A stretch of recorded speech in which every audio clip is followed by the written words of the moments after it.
Welcome to Fiction Audiobooks. If you enjoy the content, like and subscribing would be greatly appreciated. If you have any recommendations for novels, comment below. Please join my Patreon at https://www.patreon.com/fictionaudiobook. Chapter 16, Chapter 15, Little Cat Sage. Damien. I looked at the men sitting opposite to me with a strange, this guy's looking strange in the rear-view mirror, head sitting in front of me and sipping tea. The leader of the Eastern Yukai faction, the supreme commander of the Nura clan, Nurarihayan. He had arrived the very night I sent the message through Kuretabo. I mean, sure, I expected him to contact him as soon as he could, but this was fast even for that. It had barely even been a few hours since we brought Akino back when I was informed that Nurarihayan himself had come up to the place and wanted to meet me. It was 3 in the morning. Then again, one of us was an Ayakashi while the other was the devil. Night was when we did our jobs. I had expected many people when I came here, but this, well, I can't say I was expecting a Lucifer to appear here of all places. He started putting down his cup on the table lightly. Am I not welcome here? I asked with a slight tilt of the head. Oh, nothing of the sort. I haven't had proper contact with devils from your family. They are known to be a bit arrogant and insufferable radicals. Prideful, but sure, whatever you want to use. He shrugged. Well, pride makes us what we are. I will not deny that. I accepted. He then looked at the one who was serving us tea. Unfortunately, Gretel didn't know how to make Japanese tea, but Kuroka saved the day as she was taught these things by Magari and came to the rescue. Her control over nature energy was still a bit low, but the energy itself was dancing to her tune.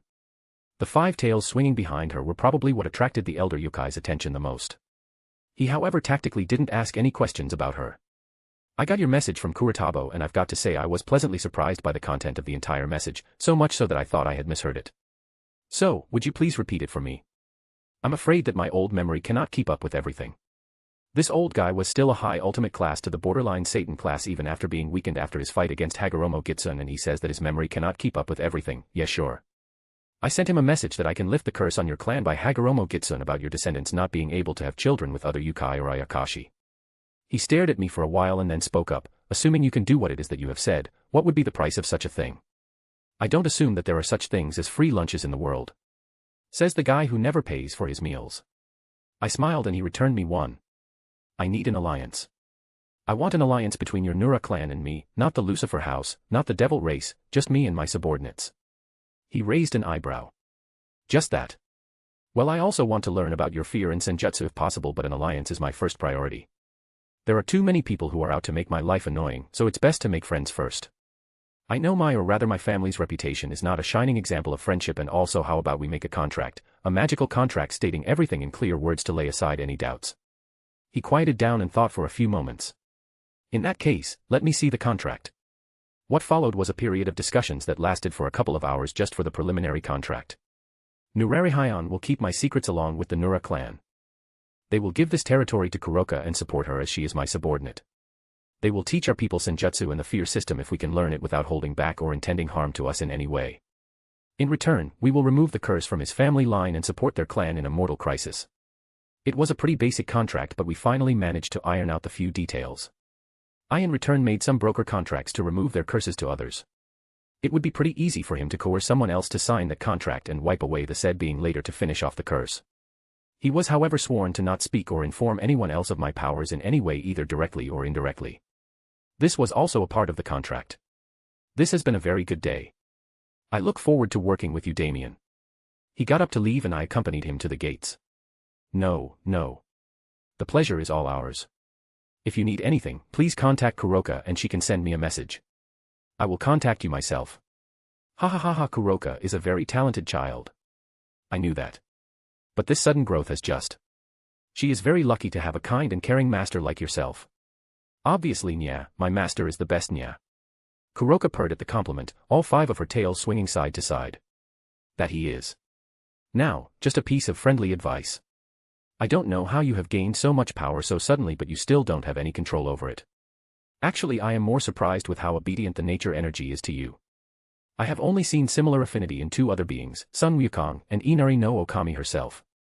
Their control and power was far above yours though. No matter how you have gained this ability, train it well and the Yukai can have a new sage in you. The difference between a normal Yukai and a sage is enormous, Kuroka. Even the likes of me and Yasaka wouldn't stand a chance against that old monkey. You on the other hand have chanced upon such an opportunity of a lifetime, don't let it go to waste. I will ask Magari to handle your training herself and see if I can get in contact with that old monkey to see if he would teach a new sage. Don't worry. Your connections will not be revealed. I do have a few favors to cash in here and there, and the old monkey is actually a very generous fellow in general. He explained to me when I looked at him with a questioning gaze. Why though? I really didn't understand this. He sighed lightly. You really don't understand the situation of Japan's supernatural world, do you? I have some ideas but not in much detail. I know that the Yukai factions are mainly divided into two sides, the Eastern Yukai faction headed by the Nura clan and the Western Yukai faction headed by the nine-tailed fox Yasaka. There are obviously several other groups like the Shikoku Yukai, but they don't have a major hold on the land. The human sides are divided among the Onmyojis around Kyoto and the 5 principal clans, the latter of which have the blessings of the Shinto deities and possess the 5 divine beasts. Then there is the Shinto faction itself, headed by Lady Amaterasu. Obviously there are many encroachments by the Abrahamic factions, but they are not really major players from what I am told. Did I miss anything? That's more or less accurate. Although, there is still Yomi and Lady Izanagi, but let's leave that aside for a different time. The relationships between all these factions are very complicated. The Onmyojis were more or less non-clan people who were brought to prominence by Abe no Saimai, the son of Hagoromo Gitsun. He was planning to resurrect himself into a higher being and break through his limits by using a certain ritual. I had fought and stopped the ritual back during my youth and met my wife then. Those were the days. Cough cough. So in general, the Onmyojis are in a way looked down upon by the 5 principal clan members who were directly blessed by the Shinto gods. They do everything to make sure this part is known. Any unblessed member of the principal clans or any born with a sacred gear is ostracized or directly exiled. What's with that look on your face? You see. I went on to explain what had happened a few moments ago to the men. Yes, that does sound like them. Still, to think they would have the guts to walk into my territory, even with Hi dead, and to hunt such a child, they surely don't know their limits. Don't worry. From the agreement we have, presided by Lady Amaterasu herself, they are not allowed inside the Yukai territory, especially the ones in the eastern side which contain a greater proportion of Ayakashi. This happened after an almost countrywide civil war happened when an idiot from the 5 principal clans had killed the son of a prominent Yukai faction, a dog Yukai, in Uraji with 59 demons behind him. Even after the murder, their attitude was like killing a bug, and that pissed off the Yukai a lot. The dog Yukai are very loyal, and thus many Yukai clans had gathered to help them. The Shinra clan would have been left in tatters even if the Yukais would have died under the attacks of Byako. This was however stopped by a timely intervention of Lady Amaterasu, who punished the guilty and drew up a treaty for us. The areas between the clans and the Yukai were finally divided, and they were banned from entering the area belonging to the Yukai faction. If they did break this rule, I will take care of any backlash from their side. After all, this was their fault. As for the devils, they will not hear anything from me. That's the best I can do for you. That will be enough. My thanks for this. I gave a bow. So back to the politics of the Japanese supernatural world. Our Yukai factions, while under the Shinto pantheon as a whole, are its own independent factions. Lady Amaterasu doesn't interfere directly in our rules, less so for me than Yasakaheim, as she is Lady Amaterasu's Miko. This setting does give us a high degree of autonomy, but it also comes with its own share of drawbacks. We don't get any support from the Shinto pantheon. We have to depend on our own strengths. This is the same case with the Yukai in China and other countries. Thus older Yukai like the old monkey son Wukong often help promising youngsters among Yukai so as to build a backing for the Yukai in the world. Do you think that anyone would dare to look down on Yukai and Ayakashi if we had one of the top 10 strongest beings in the world? Any devil would dare to be so brazen about forcing Yukai into their peerages if we had a stronger backing. I listened to the old man and tried to find lies in his statement. I found none, and he continued. Even if Kuroka is your subordinate, as long as she is a Yukai, her identity alone would help us. The same is the case with Chiron. If these two can become as strong as the victorious fighting Buddha or Lady Inari, someone who can trounce any devils except the anomalies with ease, our faction will be more secure. The strong Yukai should protect the weak Yukai. This is the philosophy I believe in. This is why I created the Nura clan in the first place. No lies. Starting from the very start of this speech, he did not lie. Well, this kind of trust is something I can reciprocate. If that's the case, then please do help Kuroka. I give you my full support. As for Chiron, she is very young right now. It is better that she trains normally. I will arrange something for her when it is safe for her to make the jump. The method Kuroka used might not be good for her at this time because of her age. He nodded. I wonder if the negative fruits will be of any use to the Ayakashi since they are beings that thrive on negative feelings like fear of others. But it's better to leave it for later. We discussed several things. I got to know of several pieces of history that I didn't know about. Like, Yasaka was assigned the territory of Kyoto by Amaterasu after Nurare had defeated Hagoromo Gitsune and the throne of Kyoto had been empty. It needed a nine-tailed fox to control and manage the ley lines, so Amaterasu sent her own Miko to manage the territory of Kyoto. She has since then led the Kyoto Yukai. Another thing was that Hagoromo Gitsune had eaten Nurare heart during the battle, and this had led to him becoming weaker over time and age much faster than any other Ayakashi of his strength would. That's a wound that hasn't healed even now, or he would have been stronger than his current self. Scene change. I didn't have any binder marks to my name. All 13 of them were used. Vienna, Gretel, Ophelia, Cleria, Charlene, Victoria, Helena, Alicia, Lavinia, Kuroka, Chiron, Aquino, and finally Rias. Even the one I kept in case of emergencies was one, but I guess this did count for an emergency. Having an in with the new Satan other than Charlene would be helpful. I do remember that Rias was still one of the strongest devils of her generation. The only two who were stronger than her were Sarorg and Vale, both of whom had a very rough childhood that forced them to become stronger. That said, with less than a year of training, she could defeat Grendel, an evil dragon which was a solid ultimate class in strength. Furthermore, she fought Graphia to a standstill in the Azazel Cup. While I do remember her getting a lot of hate, people always ignore the positive facts more often than not. She did face Riser's entire peerage with only 4 of her own, and one of them was a newbie and almost took out everyone. As someone who hadn't ever participated in a rating game, that was quite an achievement. As for the issues of her peerage, I blame it on her parents. It is an adult's job to help children in their house with such problems. One cannot expect a teenager to know about complex psychological problems. The fact that she got them to open up was already more than one could say for anyone. The last but probably the most important part was the loyalty for her peerage. That's a thing rarely found in others. While she did want to win the game, she gave it up, not defeat it, although that might have ultimately been the result, but gave up the game when threatened with the life of her peerage member. A selfish person would have fought till the end out of sheer stubbornness. Although the result could have been completely different if this fight had taken place when it was actually supposed to happen. I wouldn't say that she didn't have her faults, but she was probably and surprisingly the most normal/sane person among all her peerage members. With a little bit of proper guidance, she could become someone really amazing. I just need to provide her with a proper incentive. I, on the other hand, had always disliked Aquino because she actually held back in that rating game. Even when her best friends, her king's future, was at stake, she still clung to her fucking pride and unwarranted hatred of her blood. That was borderline traitorous for someone like me. The worst part was that she was never blamed for it. Chiron was afraid that she would lose control and hurt her peerage. This was also to blame on the devils that spread the false information about Senjutsu causing madness. Kiba fought with all he had. Only Aquino held back even when she could have single-handedly changed the entire outcome of the game. Anyways, that was in a different world. I was looking at a completely different Aquino, someone who my cute little gremlin has taken a shine to. I just need to make sure that she is straightened up. Maybe give her to Gretel, who has the experience with this kind of thing, or Cleria. Ophelia also works as a psychiatrist because of her bewitching voice. She needs to take a look at her first. She does have potential. In fact, she has a lot of potential, I wouldn't deny that. But all that potential is only good in the hands of a mentally stable individual. You know, boss, Sean called out from beside me, breaking my train of thoughts. You could have been in great trouble when you made that deal, he continued with a smirk. Oh. And how is that so? I asked, smiling. If they had agreed to it and just left, you would have been stuck in the place and left helpless. He smirked. You realized that? I did. Thankfully they didn't. But it wouldn't have changed the outcome regardless. If they had tried to leave, Gretel would have killed them on the spot. I looked at his dumbfounded look and smirked. I said I wouldn't take help from Musashi, Vienna, and you. I never said anything about Gretel, who was behind them the entire time. He looked at Gretel, who nodded slightly. I couldn't make my words more obvious because they would have doubted that there was something wrong with the deal, so I had to improvise. Gretel, please have Aquino go through health checkups and explain everything to her, and then take her to sessions with Ophelia. She has gone through a lot of mental trauma. These things can scar people for life. It would be good if Ophelia took a look at her. I will explain her situation to Ophelia myself. Yes, master. My cute maid bowed and escorted both Vienna and Aquino out of the room.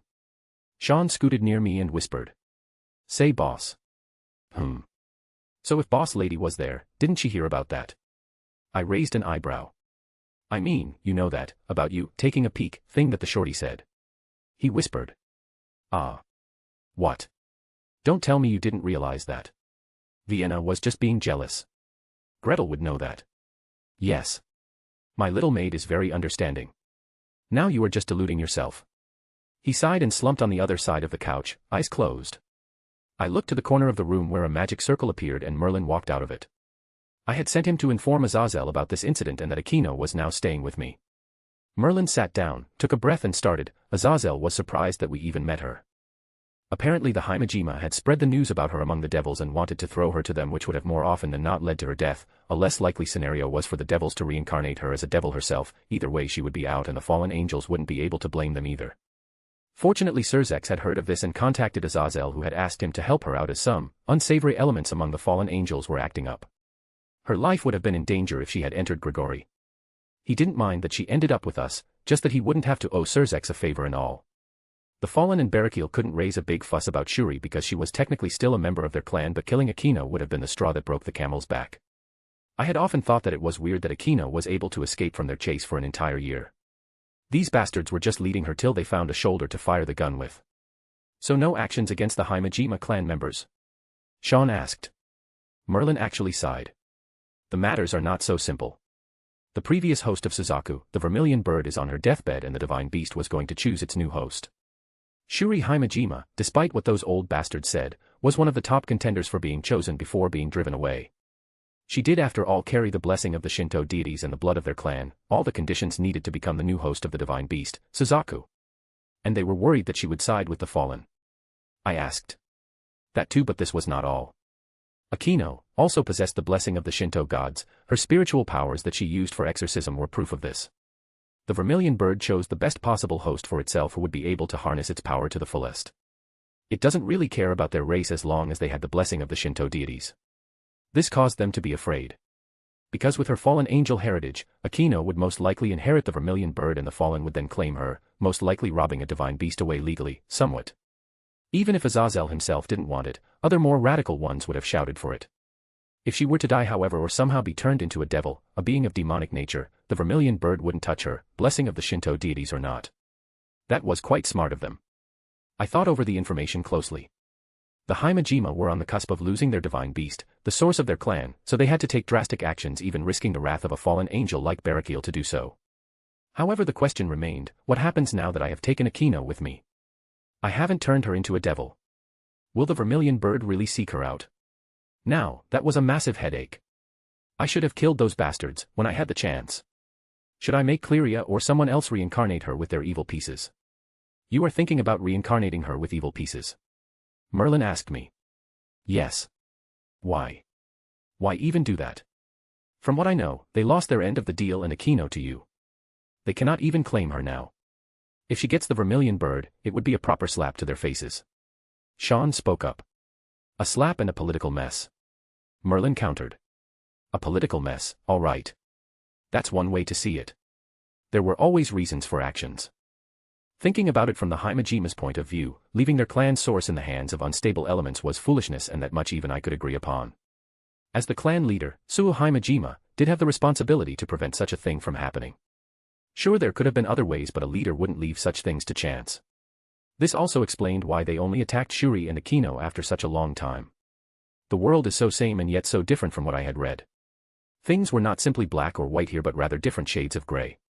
If I remember correctly, they had attacked Shuri on the day of the ceremony where the divine beast was transferred. There was a change in this world. Venelana Gremory. Venelana took the dinner to her daughter's room. Rias had missed her food twice in a row now. She was starting to get worried, especially since it was after she had come from that incident. Agrippa was questioned thoroughly and he didn't say anything negative about that person. She still felt her spine chill at the calamity they had avoided. Suji had reported that the assassination was successful. It was disguised as an inside job by the rebels. The problem had been when they tried to find him. That face was something that was engraved in their minds already as someone who deserved the utmost respect since their childhoods, and even now, even after knowing that it was not the same person, she couldn't bring the name to her lips, and she was supposed to be the mother of the current Lucifer. What an irony. She remembered the boy's comment about the rest being normal devils while he being the devil and had to agree that there was a bit of truth to that statement. The area where the incident had occurred was under a new yukai. Nurarihayan was extremely tight-lipped about it, only saying that she was an ally of his and not a subordinate, but one that they would support no matter what. That statement had made his stance more than clear on this matter. Suji and Mathers were forced to return. They did go to introduce themselves to the new owner of the territory, and everyone was currently waiting for their return and report. She knocked on the door and entered the room only to find an unbelievable sight in front of her eyes. Rias was at her study table, a book of magic opened in front of her. She slowly walked up to her and placed the plate of food on the table and sat by her side. What is all this, Rias? Ah, mother. I was studying. I can see that, but why did you skip your meals? She realized as her eyes widened slightly. You didn't realize. She took her daughter in her embrace and caressed her head softly. Do you want to talk about that day? I know something's been bothering you, Rias. You have been in a daze since you returned. So, tell me about what you are thinking. I wanted a friend. I thought she could become my peerage member and then we could be friends. I am happy that she is safe but also a little disappointed. She held out a sigh. It was the fate of people of their birth status to be cut off from most of the world, for their safety. This however made the children very lonely. It was one of the reasons why they doted on them so much, the rarity of birth being the other. Sirzex hoped for the same. We cannot have everything in the world, Rias. Most of the time, we have to face disappointment. Even things we get, we need to work hard for them. Now tell me, why the sudden studying? Not that I am not pleased with it, but I would like my curiosity sated. Those people and that Vienna girl were fighting so hard to save the girl. I couldn't do anything. She looked even younger than me and yet she was so cool. Venialana sighed inwardly. She had thought of this. After all, what child would be unaffected by such an incident? Rias wasn't taught to fight and kill yet. Such an incident might be a shock to her, not to mention the strengths of those people, even if the said people were them. And then there was him. Rias continued and Venialana suddenly noticed the change in her daughter's entire demeanor. He was so cool, mother. He walked so calmly and then he just looked at one of the bad guys and the bad guy fainted, even foaming from his mouth. He even blasted off the Vienna girl's cool armor with the flick of a finger. That was so awesome. You should have seen it. The girl wasn't even hurt by that. It was like straight out of a manga. She found her mouth slightly open at her daughter gushing about who could literally be the descendant of the devil. She understood it. Lucifer always commanded a charisma that everyone was attracted to. If he hadn't been with Lilith alone, there would probably have been scores of girls lined up to be with him. In terms of charm, he was above even Asmodeus, who was a sex demon, the literal personification of lust. Then again, Lucifer was the angel of desires before he rebelled. Other people being attracted to him were not that unexpected of a thing. And then he blew slightly and all that fire was completely blown away. You should have looked at it, mother. Even Agrippa was having trouble making a barrier and we weren't even close. One of his people helped us make a barrier instead and he just stood there, it was so awesome. Her daughter quieted down to take a breath and Venialana noticed the slight flush on her daughter's face. Oh Satan. Rias. What do you think about him? He is very cool and so courteous. Not like those kids from the other pillar houses who always try to pull each other's legs when they can. Do you like him? Mother. It's not that much of a surprise, dear. From what I have heard and seen, he is quite a looker and was very strong and courteous as you have just stated, so do you like him, she asked. Her daughter fidgeted and her feelings couldn't be any more obvious. I might, maybe, just a bit, maybe slightly, she whispered towards the end. Sigh. This time she couldn't hold her sigh. While her daughter having a new crush would have been adorable and she would spend months teasing her about this, the person in question was anything but ordinary. She had to address this while things were still in control. Rias. Her daughter looked up and she continued, do you know who he was? He was Lucifer, right? I mean not only Isama but the previous one. I mean he had 12 wings. I have read about that in my books and lessons. His descendant, but yes. Oh. She thought of the words to explain to her daughter about the politics but, a child of her age. So she changed her approach. He probably has many other girls who like him. You did tell me about another girl that his sister talked about, right? She asked. Rias nodded. They were all strong from what I could guess. She nodded again. So you can understand that it will be hard following him. If you nurture that feeling, there is a high chance that you might be in for disappointment later in your life and that will hurt more than what it did today. She watched her daughter become quiet. It was cruel of her to shatter her daughter's hopes like this, but it would be for the better lest she not face a much cruel one later. She watched as Rias became quiet for a bit. It's ALRI. Mother. I want to become stronger. Venialana felt her heart miss a beat when she saw her daughter's eyes. What? I lost a chance to have a peerage member and a friend today and it felt bad.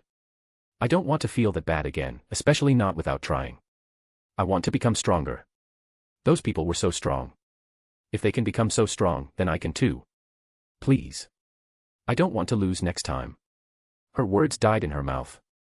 Perhaps that was not the correct way to make her daughter give up on something. At least something good could come out of it. She could get her to train. As for the childish crush of hers, that would fade away in time. After all, how often would she see the devil's literal look-alike descendant? In the meantime, she could get something else from her daughter. A devil always made deals. In that case, you need to promise me to not tell anyone else about what happened on that day. There are many people who would want to get to him, whether for good or bad purposes. So, promise me that you will not tell anyone about that incident and we will have a deal. Deal. Her daughter cheered up. Well, it had been a few hundred years since she trained someone.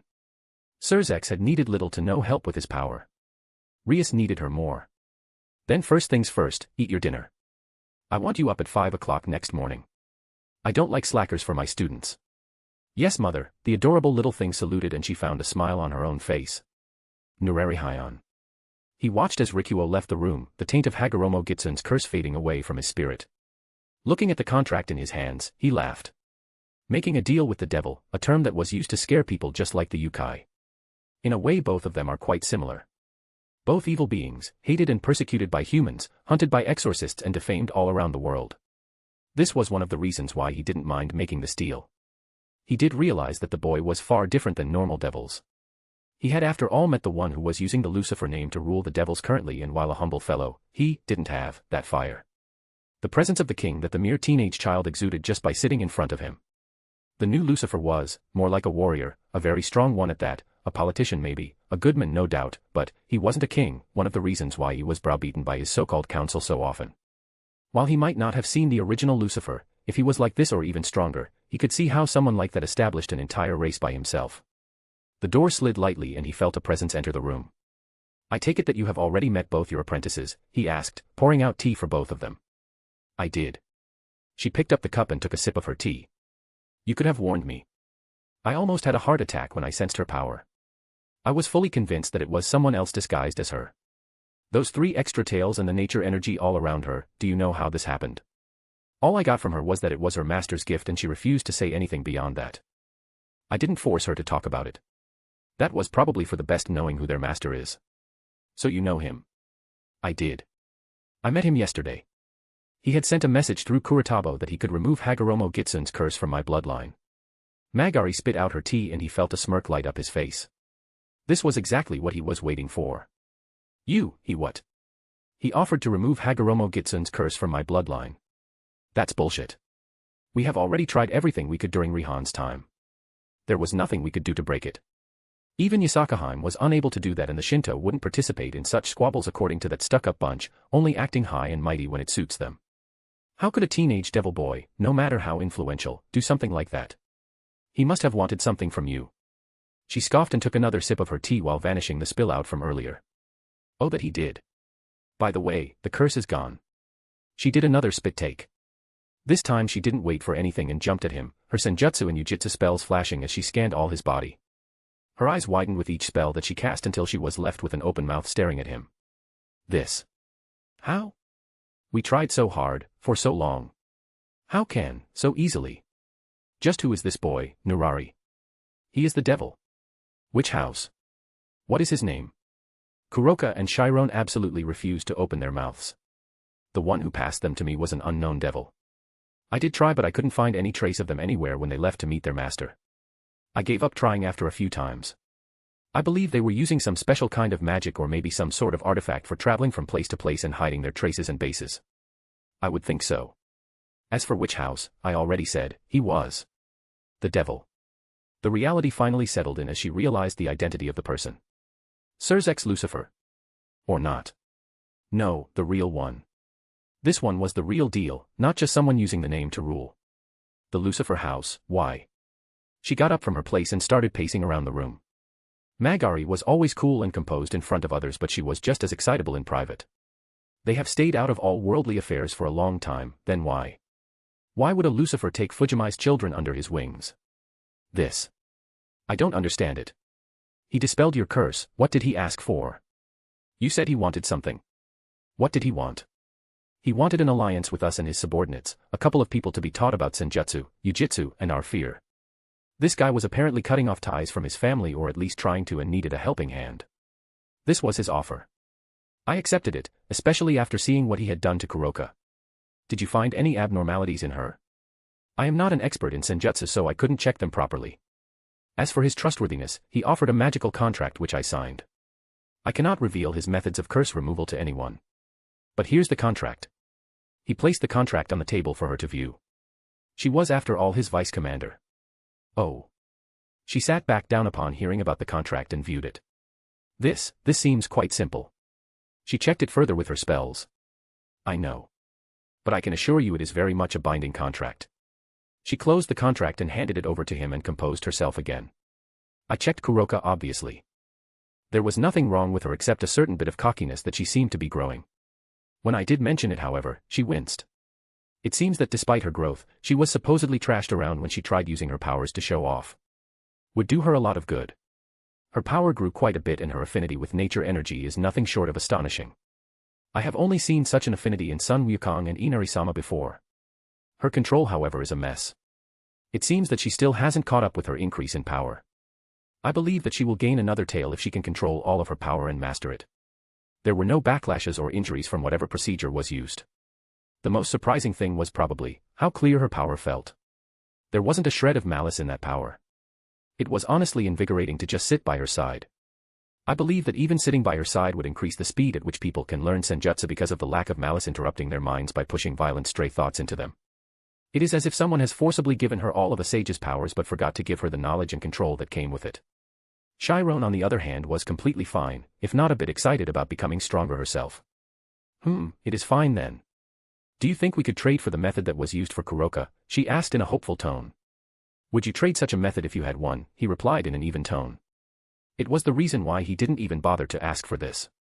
Maybe in the future, if they got further in their alliance, he could offer the same help to one of his subordinates but even hoping for that was like making castles in the sky.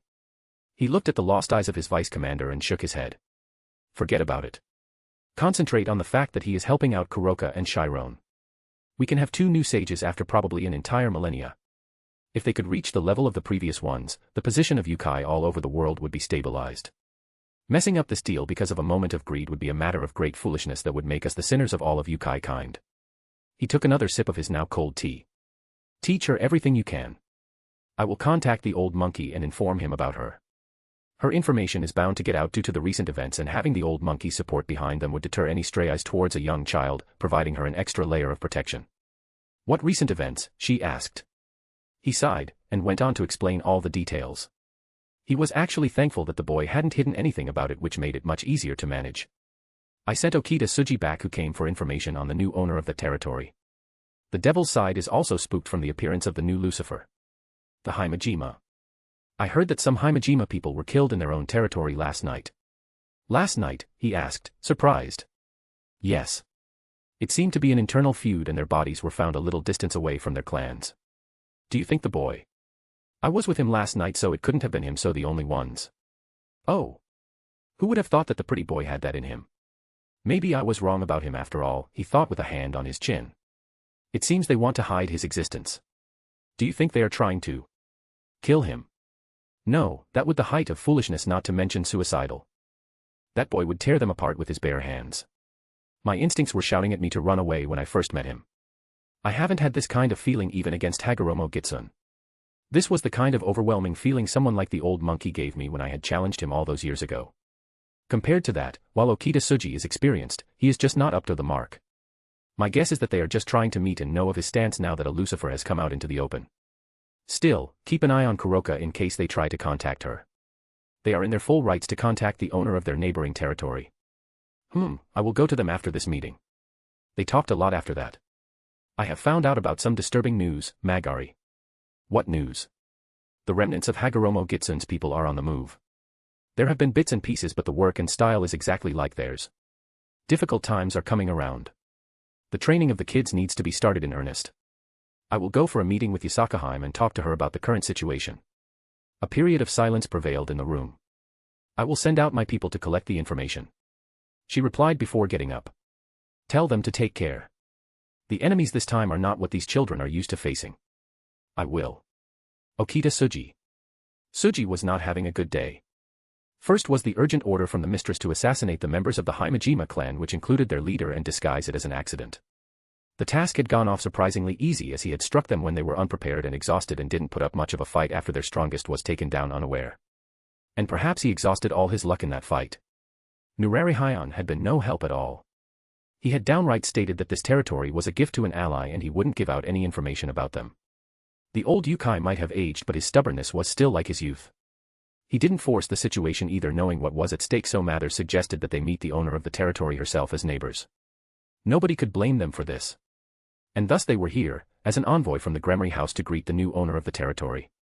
He spotted a Yukai he had known from when he met with Lord Hai, the previous owner, may he rest in peace. Koshiro Dano, nice to meet you again after such a long time. Tsuji-sama. What a surprise. How did you find your way here? Is everything all right? Koshiro, the attendant of Lord Hai, greeted him back. We recently found out about Lord Hai's departure and came to offer our condolences as well as to greet the new owner of the territory. It is only general etiquette to greet one's neighbors. He greeted the men and they exchanged pleasantries with each other. Yes, Lord Hai's passing away was sudden. Those damn Shikoku Yukai. He growled. It was thanks to Rikuo-sama and his attendants that they were driven off from this area. Our new leader Miss Kuroka fought them too and took out 6 of their stronger fighters by herself. It is very reassuring to have her here, especially after the void left by Lord Hai. I had gotten some whispers about the war but couldn't get the full details. Was it a full-scale assault from the Shikoku? Inugamijiabu Danuki, from what I had heard he was retired. He asked, trying to figure out some more information about the matter. It was his son Inugamijiabu Tamazuki who had the dreams of capturing the Nura clan and then aim for the rest of the world. Newborn calf really doesn't fear the tiger. Indeed. The whole world. Did any of the older ones even make a move? It was the younger generation. Inugamijiabu Danuki-sama himself came and apologized. He wasn't aware of the incident and had found out from the Supreme Commander. Their side was heavily damaged, however, so we didn't continue the fight either. That was very wise of Nurari-Heian-sama. By the way, can you tell me something about the new owner? I wouldn't want to offend her by saying something I shouldn't. Gahahaha, no worries there, Tsuji-sama. Miss Kuroka is a very kind person. Yes, nya.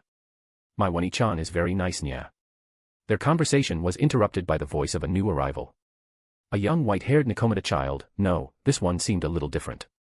A Nekasha. How rare. He didn't know of many that existed nowadays. Chiron-chan. What are you doing here? I thought you were being punished for chasing the exorcist. Koshiro inquired, to which the child flushed. I didn't get punished, nya. Wani-chan gave me some money to eat fish because I completed my training after that. She explained, with a fluster getting brighter towards the end. Unfortunately her tale couldn't fool anyone. Heh. The fish were indeed nice when I saw them a while ago. They were. You like fish, don't you? I do, nya. I believe they were making sushi with them. You like sushi, don't you? The little girl drooled slightly and nodded. I do, nya. Sushi is tasty, isn't it? It is, nya. Kuroka-sama's spankings hurt, didn't they? It did, nya. I couldn't even sit properly. Ah, you tricked me. Gahahaha. Are you the sister of Miss Kuroka, the new owner of this territory? Suki greeted the child. It was probably the best chance to acquire information about them. He might not like tricking a child, but the current situation didn't give him much of a choice. I am Chiron, nya. What do you want from my ne-sama? Good day, Miss Chiron. I wanted to meet your sister and congratulate her for becoming the new owner of this territory. My master's family owns the nearby territory and we hope to establish a friendship between us. He smiled inwardly, watching the girl trying to act like a grown-up. Oh. Okay, good luck, nya. I need to get the fish before they run out. Bye. Ah, miss, I was hoping you could guide me to your sister. Ha. The girl stopped and looked back confused. Why don't I guide you there myself, Okita Tsuji? He heard a voice behind him and forcibly had to stop himself from drawing his sword. Someone who could sneak behind him this easily could be counted on fingers in these parts of the world. He turned around and saw a black-haired Nikomata Yukai whose most prominent feature seemed to be the 7 dancing tails behind her. Magari, the vice-commander of the Nura clan and probably the strongest member of the clan since Nurari-Heian himself was weakened since his fight with Hagoromo Gitsun. Ah. Sensei. You are back. Go back to your training, Chiron. But sensei, I just finished my training for the day and the fish. Koshiro will get you your fish. In the meanwhile, I have something new for you to practice. Get going, she commanded, leaving no room for argument. This would be a bit harder than he had expected. Magari-sama, what a pleasure to meet you. I had no idea that she was your student. You seem to have gotten a very good successor. It was the blessings of Lady Amaterasu. I assume that you are here to visit Kuroka. Yes, Magari-sama. Then come, I will take you there myself. I hope that won't be a problem. Certainly not. He was led into the mansion at the corner of the residential area of the town. He could sense the entire place teeming with yokai and ayakashi. He was a pretty deft hand at Tuki, but his senjutsu capabilities weren't anything to write home about, yet even he had to stop for a moment when he sensed the aura around the mansion. It was like a whirlpool of nature energy surrounding the place and continuously flowing all around the place. Follow me, she instructed. Where's Kuroka? She asked a nearby maid. Magari-sama. Miss Kuroka is training. Inform her to meet us in the meeting room. There are guests. Yes. She will be here in a moment. Please make yourself comfortable till then. She led him to the meeting room, a Japanese-style room with the view of a garden on the side. They sat in silence while Suji cursed his luck again. Nurari-Hyon had anticipated the move and sent his vice commander, who also turned out to be their teacher. Was she also related to the new Lucifer? He wished Mathers was here instead of trying to search for their clues in the nearby territories. He was good at these things. He didn't have to wait long because soon enough, a young girl around 13 or 14 years old entered the room. She had black hair, golden eyes, and surprisingly 5 tails swinging behind her. What was even more surprising was the nature energy dancing around her. Okita believed that he didn't need to be an expert at senjutsu to notice the power moving around her body. A sage. He winced inwardly at the complications. The Yukai would launch a war if someone like this was touched by any faction.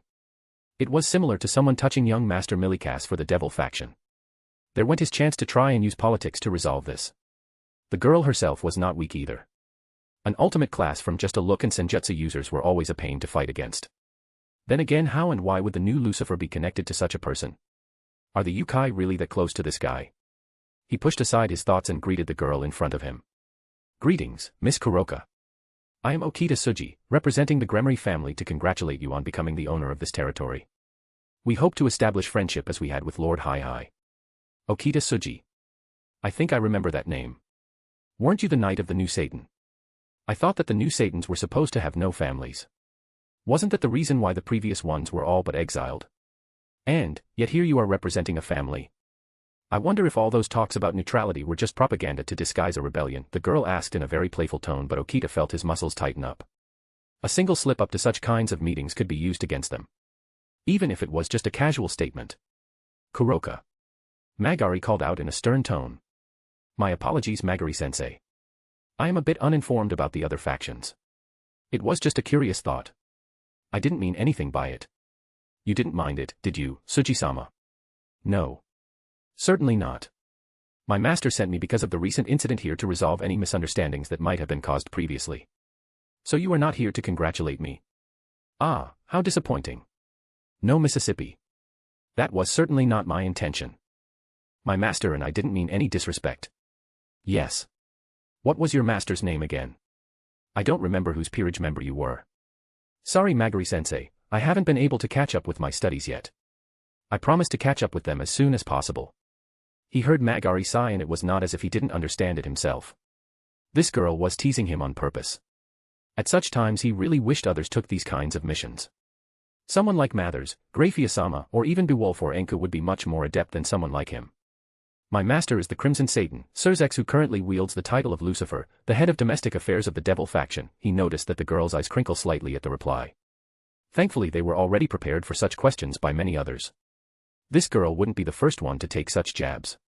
Then please speak. I don't wish to waste the time of someone as important as you. He ignored the jab. First of all, my master wishes you many congratulations for becoming the new owner of the territory and wishes you luck and good fortune in the future. This territory is a responsibility for me, a memory of Lord Hai's hard work. I don't understand how it is, where you come from, but I got this territory due to the death of an elder whom I respected. I appreciate the intention of your master, but such words might come off as rude. Please keep this in mind. Okita had to do a double take at the sudden change in the attitude of the girl. The girl had shed her mischievous personality and was sitting there as if a person of royal bearing all of a sudden. My apologies. As already started, we hope to continue the previous friendship and peace agreements from the time of Lord Hai. I will look into the agreements myself. Lord Hi was an incredibly old person. Times have changed, and as such, if there are needs of any change in the agreement, I will have to take a look at them and consider. I do expect to maintain peace, however, she stated quite formally, and he couldn't find any fault in her statement. It was what any reasonable owner would do. We appreciate that. On the second topic, we were led to believe that you have the fortune to make an acquaintance of a new member of the Lucifer House. It is indeed my fortune to meet with such a person, she replied curtly. He was not well versed in senjutsu, but he was quite proficient in reading someone's body, something that came with his experience as a swordsmanship over the centuries. There was no movement, absolutely no movements at all that would give out any information. It was like talking to a statue who could somehow reply. Even as experienced as he was, he felt a chill receiving such a reaction from what was a child of 13 or 14. How was she trained? We just wanted to clear the misunderstanding about us having any intentions towards the younger sister of the person and wish to convey this message to him personally. That will not be necessary. My master understands that, and thus your colleague left unharmed. The girl with him certainly wasn't aware of anything, and it wasn't hard to guess that she was merely being guided by the elderly servant who was there for the other girl. Our young miss, however, has taken the girl under her protection and has accepted the girl as a close friend. The girl herself doesn't have any problems with it, as you might have already been informed. If you are here for her, I will have to disappoint you. As for meeting my master, he prefers not to be disturbed, and I will follow his wishes. If you have any message, I will act as a messenger. We have no intention of taking the said girl back. We were informed of her choice and we respect that. As for your master, I was wondering how to address him, he asked, wanting to at least take this bit of information back to report. My master is the devil. You can call him Lucifer. It is after all his name, not a title. Or not. Would that be all? A message from my king: we do not wish any harm or aggression towards the Lucifer house, and if possible a friendship. If he is ever in need of anything, we would welcome him with open arms. He informed her of the message and bowed slightly to end the meeting. She stared at him without any movements, her eyes almost seeming devoid of any emotion, and then nodded slightly. I will inform my master of this. He knew that not much could be said at this time. At least the main problem of clearing up the misunderstanding was done. He also got an important piece of information that the new Lucifer was very tight with Nurarihion and apparently had a teenage sage Nekasho as his servant. First humans, then a half-fallen angel, and now a Yukai. This Lucifer was very different from any of his family members or any of the other old Satan descendants for that matter. Such opponents who do not narrow their scope due to their prejudices are very hard to anticipate or counter for that matter. He got up and left with Magari following him. Suji. Yes, Magari-sama. I don't know, and neither do I care about the matters between your masters, but Kuroka and Chiron are my students. Do remember this bit. Ah, this was another problem. We have no intentions of harming any of them, Magari-sama. I consider forcing them into any of your so-called peerages also a form of harm. I will inform my king of this, he said, and bowed slightly before summoning a teleportation circle to return back to the underworld. This mission was exhausting. Embarrassed face. Chapter 17, Chapter 16, Surprises. Damien. 2 months have passed since the events of that night. These 2 months have been eventful. First of all, Kuroka went to Sun Wukong, as decided. He was surprised but took her in anyway. Nurarihion had been on point. Sun Wukong had been very enthusiastic about teaching her too. There were questions about me which she had confessed to, but he didn't mind. He did say that he would like to meet me once, which I had her agree to. I will meet him, but only when I am ready. Second thing that happened was that Merlin got the Innovate Clear from Helena after she completed her research and has successfully created a time dilation space. The ratio of time in the outside world compared to the inside world is 1:4, but it is still a lot. The only thing is the power needed to maintain and run such a dimension. He can maintain such a dimension for around 2 days before he needs to rest for another 2. It could count as a form of training for him, and he is actually enthusiastic about it. I sometimes wonder if the guy's a masochist or just plain crazy. It seems like I need to make a power source for this, a battery of sorts. The other part of our research was on the right track. The negative fruits, as we had come to call them over time. These cheeky little buggers were a lot more interesting than the simple chakra fruit. We had to separate its power into several smaller pieces and then test it on the subjects we had gathered. The first batch of subjects were Ayakashi, the most obvious ones. The result was a mixed bunch. Some went mad while some were empowered. The key was the amount of power in the fruit. Thankfully, all of these subjects were the ones who were either caught by the old Satan faction or by Hi, the previous leader of Kuroka's territory, and were mostly insane or criminals. They were thrown back to the not-so-chakra tree again. The second was the use of very tiny portions of these fruits to create intense emotions in sacred gear users and let them awaken their balance breakers. It was a project Helena was working on. This project was a massive success. It took us some time to get the ratio correct, and I had to use my denial of the divine to calm them down and extract the negative fruit's power from them to stop them from going on a rampage. But among the 19 test subjects, every one of them had awakened their balance breakers. I took this opportunity to teach Vienna the basics of denial of the divine, too. She, however, was very reluctant to learn it because it was not flashy enough for her. In hindsight, she has been getting too overconfident. Kuroka being here actually helped a lot because she could fight her on an equal ground and keep her cockiness in check. Now with her gone, I feel like I need to create a suitable opponent for her. Maybe Akino could become her rival. In fact, I would have done that if it hadn't been for the current situation. I watched as the girl was covered with the red-colored flames of the vermilion bird. This headache came to me around a month ago. I wanted Akino to remain a half-fallen to master her power properly before making her a half-devil or something. It had come suddenly, and I had to inform Nurari-Heian to arrange for a meeting with the Himejima clan to propose a trade. The Yukai in question, however, suggested that I wait. The Himejima clan was in an uproar right now, but they were keeping it a secret so as to not let the other factions know of it. Their leaders were killed in a rebellion. Who would have thought that the ketchup head had it in him? Then again, I shouldn't be so surprised, as he did fight in the Civil War. Thus the 1-month wait. In the meantime, I had Celine, who had recovered considerably, study it to enhance her own holy flames. Akino had been going to Ophelia regularly for her therapy and was recovering well. Celine had actually helped her understand that grouping all the people of a race was stupid because there were all kinds of people in a race. Moreover, as two girls more or less abandoned by their fathers, they developed a kind of a bond. She, however, followed Vienna like a lost puppy at times, and the said girl relished in having a close friend her age. The Himejima had been stewing in their own sweat by the end of the month. The new head, Suzaku Himejima, the person who was the lead in inheriting the vermilion bird, had somehow taken control of the clan, which was breaking apart due to several people not accepting her due to her not inheriting the vermilion bird. Some wanted her to step down for losing the vermilion bird, while others were just pushing their own agendas. A 15-year-old could barely keep the clan afloat, and that too was due to another elder who was supporting her, not for pure reasons obviously, but to marry her to his 26-year-old grandson and establish himself as the leader behind the scenes. It was time to offer her a deal. I mean, it's only in desperate times that even people like these would make a deal with the devil. I called for Gretel and Akino, or is it currently Suzaku, to accompany me to the Himejima clan. Scene change.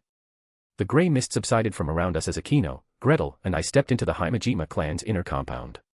I had covered us under my illusion as we walked towards the house at the center of the compound.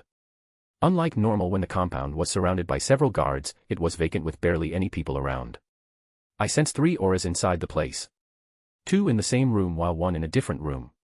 The aura that was alone was strong. An ultimate class, although only the lower reaches, it was still a bit surprising that this place had someone like this even now. The room near the garden was Suzaku's room. As I got closer, I recognized the one who Suzaku had in the room with her, and a small smile lit my face. The world really is a small place. I sensed that Akino stiffened when she realized the place we were in, but I patted her head and reassured her. Gretel grabbed a hold of her hand to show her support too, and we stepped forward towards Suzaku's room. I knocked on the door. Yes, came a cold voice from the other side. I just knocked again. This time one of the people got up and came to the door, sliding it open. What do you need at this time of the night? Her words got stuck in her mouth as she recognized me. Well, hello there. It's been a while, and I would say I am here to meet you, but that would be lying, and I don't lie. That said, nice to meet you again, Momiji Nakiri. Are you enjoying your freedom? I smiled at the former host of my Tellus Karma, greeting her. Why are you here? She asked cautiously. Hey there. I don't think our meeting was bad enough to warrant such caution. As for your answer, I am here to offer a deal, just like I did with you but to the other girl here. What can I say? I am a sucker for pretty faces. I joked, and it did have the intended effect as she blushed slightly. I like the serious you better. Really? I thought this cheerful personality was more popular. I guess girls are more into the mysterious types. By then the other occupant of the room had arrived at the door as well and saw us. Her eyes stuck to Akino, but she maintained her caution towards me. There was a slight blush on her face too. My charm is increasing every day from the Asmodeus trait as well as the essence of the king. Long black hair, red eyes, and a budding figure. She looks like an older, Kaguya version of Akino with red-colored eyes. Hello, Suzaku Himejima. I greeted her before stopping. It's still Suzaku, right? Her eyes twitched slightly, but she didn't comment, so I continued. As you have already heard, I am here for a deal. I mean no harm to you or your company. What kind of deal? She asked curtly. I have to say that for a 15-year-old, she really bags that ice-cold beauty troop to the T. Even rivaling my cute maid in this aspect. Suzaku-chan, call him inside. Others might notice the strangers. As much as I would like to speak against this person, it is a fact that he keeps his word. He will not harm us. She looked at us for a moment but called us inside. We took our seats with Akino sitting beside me while Gretel sat behind me. By now, she had become adept in Japanese customs and was sitting in a proper way. Well, now that we are all seated properly, I will go ahead and propose my deal. The deal is simple. I, or rather Akino, will trade back the Suzaku. Before you interrupt me, yes, Akino is the new host. Yes, she was blessed by the Shinto deities, qualified for the station as was her mother, the main reason why she was killed by your clan members. Akino clenched her fingers and teeth while Suzaku withered, looking down to avoid Akino's gaze. Momiji surprisingly looked stunned, but soon enough a look of realization came over her face. The deal is simple. Akino will give you the vermilion bird back. You can keep it, roast it, eat it, whatever you want, but in return you will return the body of Shuri Himejima as well as the copy all the magical and martial knowledge that the Himejima clan possesses. They should have been Akino's by right for being the true host of the vermilion bird. She is giving up the bird, but no one can and will deny her the other perks. Shuri-san was a member of our clan. Suzaku started only to be interrupted. You people killed mother, the little girl broke down. Thankfully I had put a barrier around the place. Gretel went ahead and put a hand on her shoulder. As already stated by Akino, she might have the blood of this clan. This is also the clan of her murderers. There is no way we will allow her body to stay here. Reisvan had taken Arya's body along with the bodies of his two previous wives out a long time ago, and we had no idea about where Gretel's mother's body was kept. I guess we'll just have to rip it out of Euclid's bloodied body. She bit her lips but stayed quiet, so I decided to push a little. Please think carefully, Suzaku-san.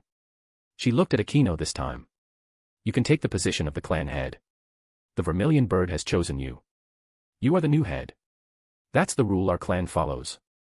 This girl was truly naive. Naive people are good to make deals with. Akino obviously rejected it flat out. You really think that your racist clan would accept someone with Akino's heritage as a clan head? Your previous clan head exiled his own sister for practicing Buddhist arts and his brother for not being blessed by the Shinto gods, and since then many other members have faced the same situation. Your clan members more or less chased her around for a year while they made a deal to sell her to the peerage of a devil, and that was after killing her mother, even at the risk of starting a war. Do you really think such people will just bend over backwards and accept her as a leader? Oh my, I pity the future of the Himejima clan with a leader like you. Her mouth opened and closed without any words to reply. Please tell me you answer, Suzaku-san. I implored. I cannot make the decision about the knowledge of the Himejima clan. You are the clan head, and after you get the vermilion bird, no one can question you. On the other hand, without the vermilion bird, your clan becomes a mid-ranked clan of common priests, and let's not forget the enemies you have made in all this time. For how long do you think you can hide the disappearance of the vermilion bird? I mean, isn't that why you called Miss Momiji here and her brother, a right guess from your expressions, to talk to? I didn't say anything further. She looked at Momiji, who didn't answer. A few minutes passed away in silence, and then she nodded. Very well, now we are talking. Can you really transfer the vermilion bird? Miss Momiji here can attest to that. I am kinda adept in such stuff. A look of realization flashed through her eyes as she eyed the other girl who nodded. In the meantime, I passed her the contract to read. She took up the contract to read and soon pointed out the same thing as Momiji had back then. If any of my clan members, including me, attack Akino or you, directly or indirectly, with the intention of causing harm, I will become Akino's servant. It's the same thing I offered Miss Momiji. I can't have you or anyone from your clan coming after or hiring anyone to come after Akino to kill her to retrieve the knowledge or come after me to annoy me. You really think that the 5 principal clans cannot kill you? Momiji asked me curiously this time. I don't think so. I know it for sure. You people are too narrow-minded and hamper your own potential with your bias. I mean, your clans are biased against anything not their own. To be honest, at this point, your clans could rename themselves the Hyuga and no one would blink an eye. These kinds of people will never defeat me. I refuse to let that happen. So power is everything to you, she countered. I didn't hear these words from you when I offered you a deal back then. That shut her up. Suzaku, on the other hand, had made up her mind by then. She walked up to a desk in the room and brought a pen, and I sent a smirk towards Momiji, who looked red in embarrassment. She returned and signed the contract. I guess she was under a lot of pressure. Akino, sign the contract. The girl followed my instructions without any questions and signed it. A bright flash of light later, Suzaku Himejima became the new host of the Vermilion Bird. She looked wide-eyed at herself as a wisp of purifying flame lit up in her hand. Now time to keep your side of the deal.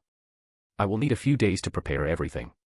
You have my word that I will fulfill my side of the contract. She bowed, or rather did a dejiza to Akino. A week.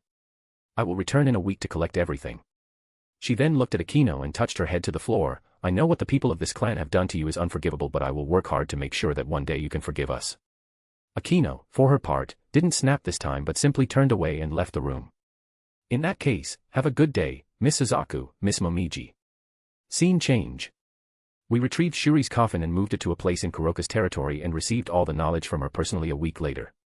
From the news that I had received, some people had actually questioned Suzaku's leadership if she had lost the vermilion bird once, what's keeping her from losing it once more? Surprisingly, it was the same elder that was supporting her. He put forward the reasons that Suzaku needed to be given proper guidance and tried to force her into a marriage with his son. Too bad, this Suzaku had experienced quite a lot of stress and was not in the mood to accept the bullshit of anyone. She directly summoned the purifying flames and burned both that elder and his son to ashes, completely shutting up everyone who had any questions about her. With the clan having lost most of the stronger fighters in the squabble against us, no one dared to question her anymore. They could only vent their frustration on something else, and I, being a good friendly devil, decided to give them a proper target, namely, myself. It wasn't even hard work. I just had to make a shadow clone and put myself under illusion to inform them of a devil in the compound. One of the idiots attacked me when I had completed the deal with Suzaku. Things happened so fast that she had no chance to react at all. In just 2 visits, I had all the knowledge and the head of the Himejima clan in my hands. She obviously burned the guy to ashes before she could ask him anything, so there was no chance to ask anything anymore. I did give the girl some hope by not interfering with her clan and even offering my support as it was an accident. Akino didn't want anything to do with it, so she just left once more, leaving Suzaku actually even more grateful. We all decided to keep this a secret from her clan. What can I say, she made a deal with the devil. She should have thought things through. I returned and started to work on the massive reserve of knowledge they had accumulated over their long history. They might have been fucking biased towards other arts, but that didn't prevent them from gathering everything they could get their hands on. Merlin was having a blast. Other than Akino, he was the one who benefited from it the most. I for one wanted to see if they had something that would help with the situation of my soul. There was, however, another person who was very grateful when Akino agreed to share these with her, Tsubaki Shinra.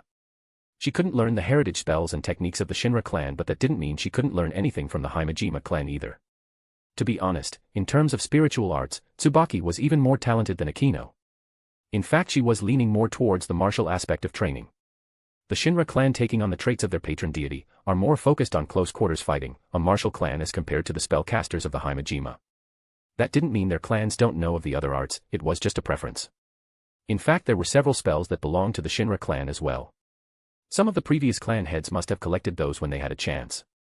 I appreciate their hard work. Unfortunately, there were mainly spells to harm souls, very few about healing, but they were of the holy aspect and would injure me even more. I am currently working on a technique to help me solve these problems. A technique from my previous life, the curse technique reversal of the Jiu-Jitsu sorcerers. Theoretically, the curses were quite similar to the Ayakashi, born out of human malice. Technically, anyone who can use negative emotions like these can use curse techniques.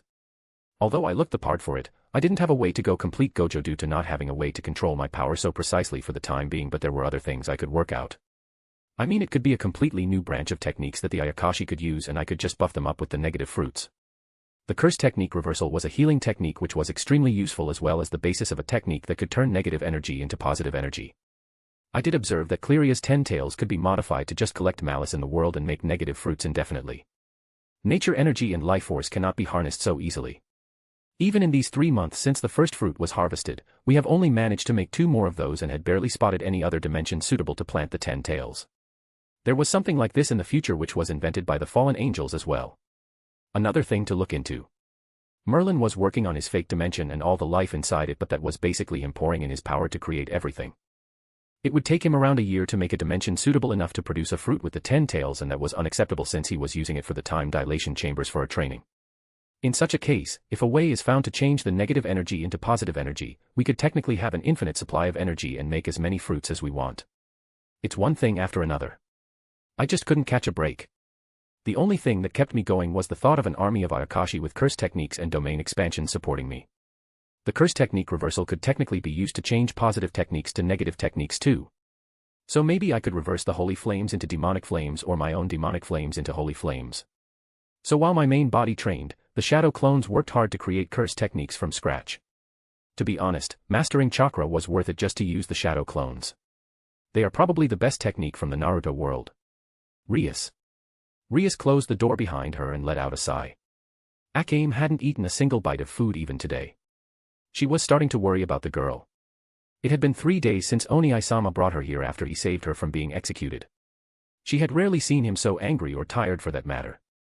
After hearing everything, she found out the reason for his anger. Akame's brother had killed his king and peerage when he had lost control over his powers and fled. The other devils had declared that Akame was also a danger and thus was to be executed. That was plain stupid. What did that even have to do with Akame? Although she did hear her Oni-sama speak about someone when she was listening and about him complaining about the relations with the Yukai and how he seemed to be quite close to the Yukai faction which would cause further problems. Akame, who was let go only because her Oni-sama had vouched for her and had Akame join her peerage to keep anyone from attacking her, had completely closed herself off from the whole world. She didn't talk to anyone or eat anything. Even her eyes looked dead. Rias had tried many things. She tried to tell her about mangas and show them to her. It was a bad idea. Naruto, while one of her favorites, had a Kyuubi rampaging in the first chapter and that was probably not a good memory for a young four-tailed kitsune. She had removed all her Naruto collection the very next day. It was only Bleach and One Piece on her bookshelves now. She had tried showing her anime and bringing different types of food for her to try, even talking to her till late into the nights to get her to open up, nothing worked. Mother told her to keep on trying and she will respond. Maybe she should ask someone else for advice, maybe her new friend. She returned to her room and closed the door after checking that no one was looking and went to her bed, under her blanket, closing her eyes, with both her hands clasped on her heart, she called out to him in her mind. Damien, I need your help. Can you hear me? It happened a while ago. 2 days after her talk with her mother and when she started her training, she was wondering if her mother's words were true and if she really didn't have a chance. It was disheartening and even if she wouldn't give up without trying, she still felt a bit sad at the thought, and that's when she heard his voice. It had been her, no, it had been their secret since then. Hello, princess. What can I do for you today? Hello, Damien. I need your help with something. Oh, a deal. How interesting. She pouted a little. What was with all the devils and their fetish with deals? I don't know what to offer you for a deal though. Oh, that's easy. I take anything I have an interest in, a favor, a useful piece of information, your first kiss. I mean we did the soul and all but that's outdated nowadays. I don't like virgin sacrifices either. So that's the only one left, right? He said the last part casually and Rias felt her cheeks heat up at the very image. A favor. I will owe you a favor. She kept herself from getting lost in her fantasies. So sad. I seem to have missed the first kiss. She felt her heart skip a beat but it was much better than the first time they had talked. Apparently his sister had been correct about one thing, Damien Lucifer was an incorrigible flirt. And then she heard his muffled chuckle and realized that he had been teasing her again. Are you making fun of me again? Yes. Don't say that so nonchalantly, she gritted her teeth. Just you wait, one day, I will make you eat your words. Whatever you say, princess. So what were you saying? Anyways, she cursed her stutter. I need a favor from you too. Sure, go on, I'm listening. Recently I have gained my first peerage member, a queen piece. Her name is Akame and she is a four-tailed kitsune. My congratulations on gaining your first peerage member, princess. That's your first step towards becoming the future champion of the raiding games. Kitsunes are very loyal once they accept you but it is extremely hard to gain their allegiance though. A nine-tailed kitsune could even rival a Satan with proper training and resources. The Foxfire of Yasaka, the leader of the Kyoto Yukai can almost rival those of a Dragon King. Add to that the extra potential from her newly acquired devil side and you have yourself a very great first piece. Just make sure that she doesn't neglect any of her sides or herself. That would hamper her potential greatly. She listened to those points and marked them for later. First she needed to solve the problems of her queen. Thank you. Anyways, my queen has a problem. Her brother, Akira, apparently went mad with power and had killed his king and peerage members so many devils wanted to execute her too which was extremely stupid. She has been very depressed and I messed up too because when I was trying to cheer her up, I accidentally showed her the Naruto manga and she became even more depressed and wouldn't even talk to anyone. I need your help to cheer her up once more. I have heard that you are familiar with the Yukai, so can you help me find her brother? I want to help my queen out of her depression and become cheerful again. That's quite a story, princess. Sure. I will help you out. I did make a deal after all. As for you messing up when cheering her up, we still don't know the nine-tailed fox's side of the story so we don't know if it was bad. We shouldn't just believe in everything people say. I mean, Mizuki was pretending to be nice too. You did a good thing. Your intentions were good and that's what matters the most. You should keep on trying to help her and I will help you find her brother. As I have already said, You are a very kind girl, princess, and that's what I love about you the most. Rias felt her blush brighten with each word. I will hold you to that. Obviously, princess. My words are my bond. He whispered again. Good. At least she had someone helping her out with this other than what Oni-sama was doing. What do you want for the favor? She asked. It's something very important. Tell me. I want you to take your new queen to a psychiatrist. The experiences like the ones she has been through leave a mark on the minds of people. It would help both you and your queen if you did that. You can ask your family to arrange for that. Really? Absolutely. I had Akino go through the same. You are looking for a good lifelong friend and confidant, not a lackey. You should take care of both their physical and mental health. I didn't know that. Well, now you know. Okay, I will do that anyway. Tell me what favor you want. I already did that, princess. But that doesn't count. That's something for my queen. I would do that anyway. You are not getting anything out of this. But I am, princess. I am getting you to help out the first peerage member of my friend. That does sound like something I get out of this. That doesn't even make sense. Oh, so you are not my friend. Wah. I didn't mean that. Then I am getting everything I want. If you really want to do something extra for me, train hard, become stronger, and I will be much happier. Oh, but do remember to rest as well. I would hate it if you got sick because of me. Really? Absolutely. Then I promise you.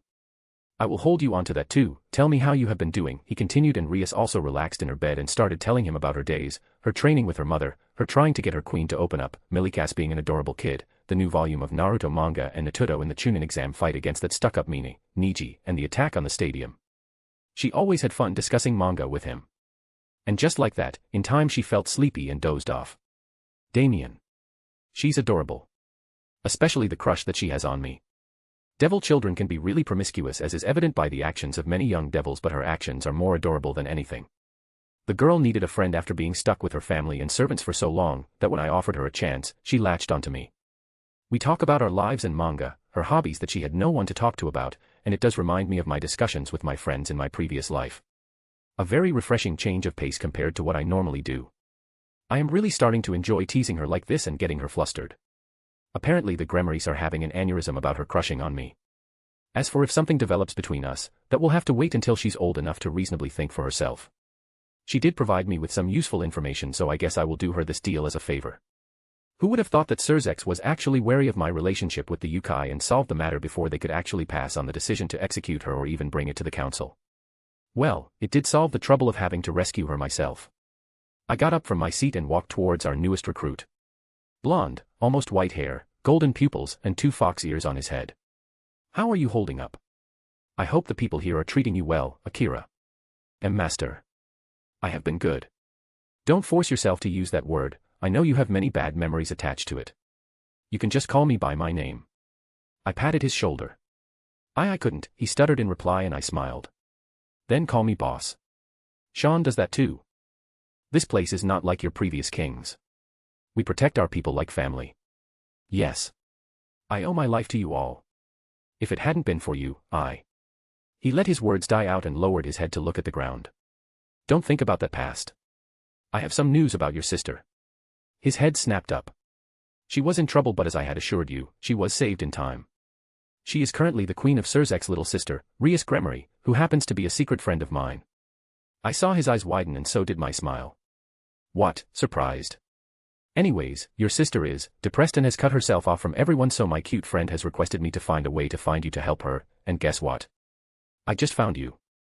Now tell me a way to cheer your sister up. I questioned.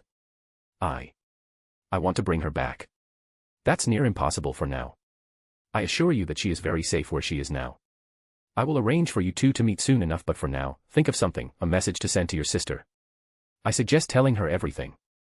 He clenched his hands, gritting his teeth. I ran away. I left her alone there.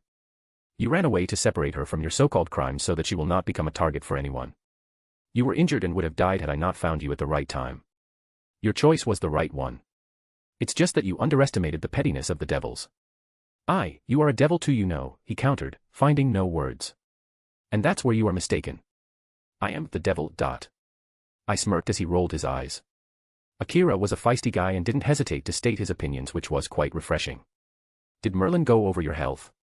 Did the removal of the evil piece leave any sequelae on you? No. I feel just fine. Mr. Merlin said that he didn't observe anything wrong with me either. The experiments had harmed me, but it will recover in a month at best.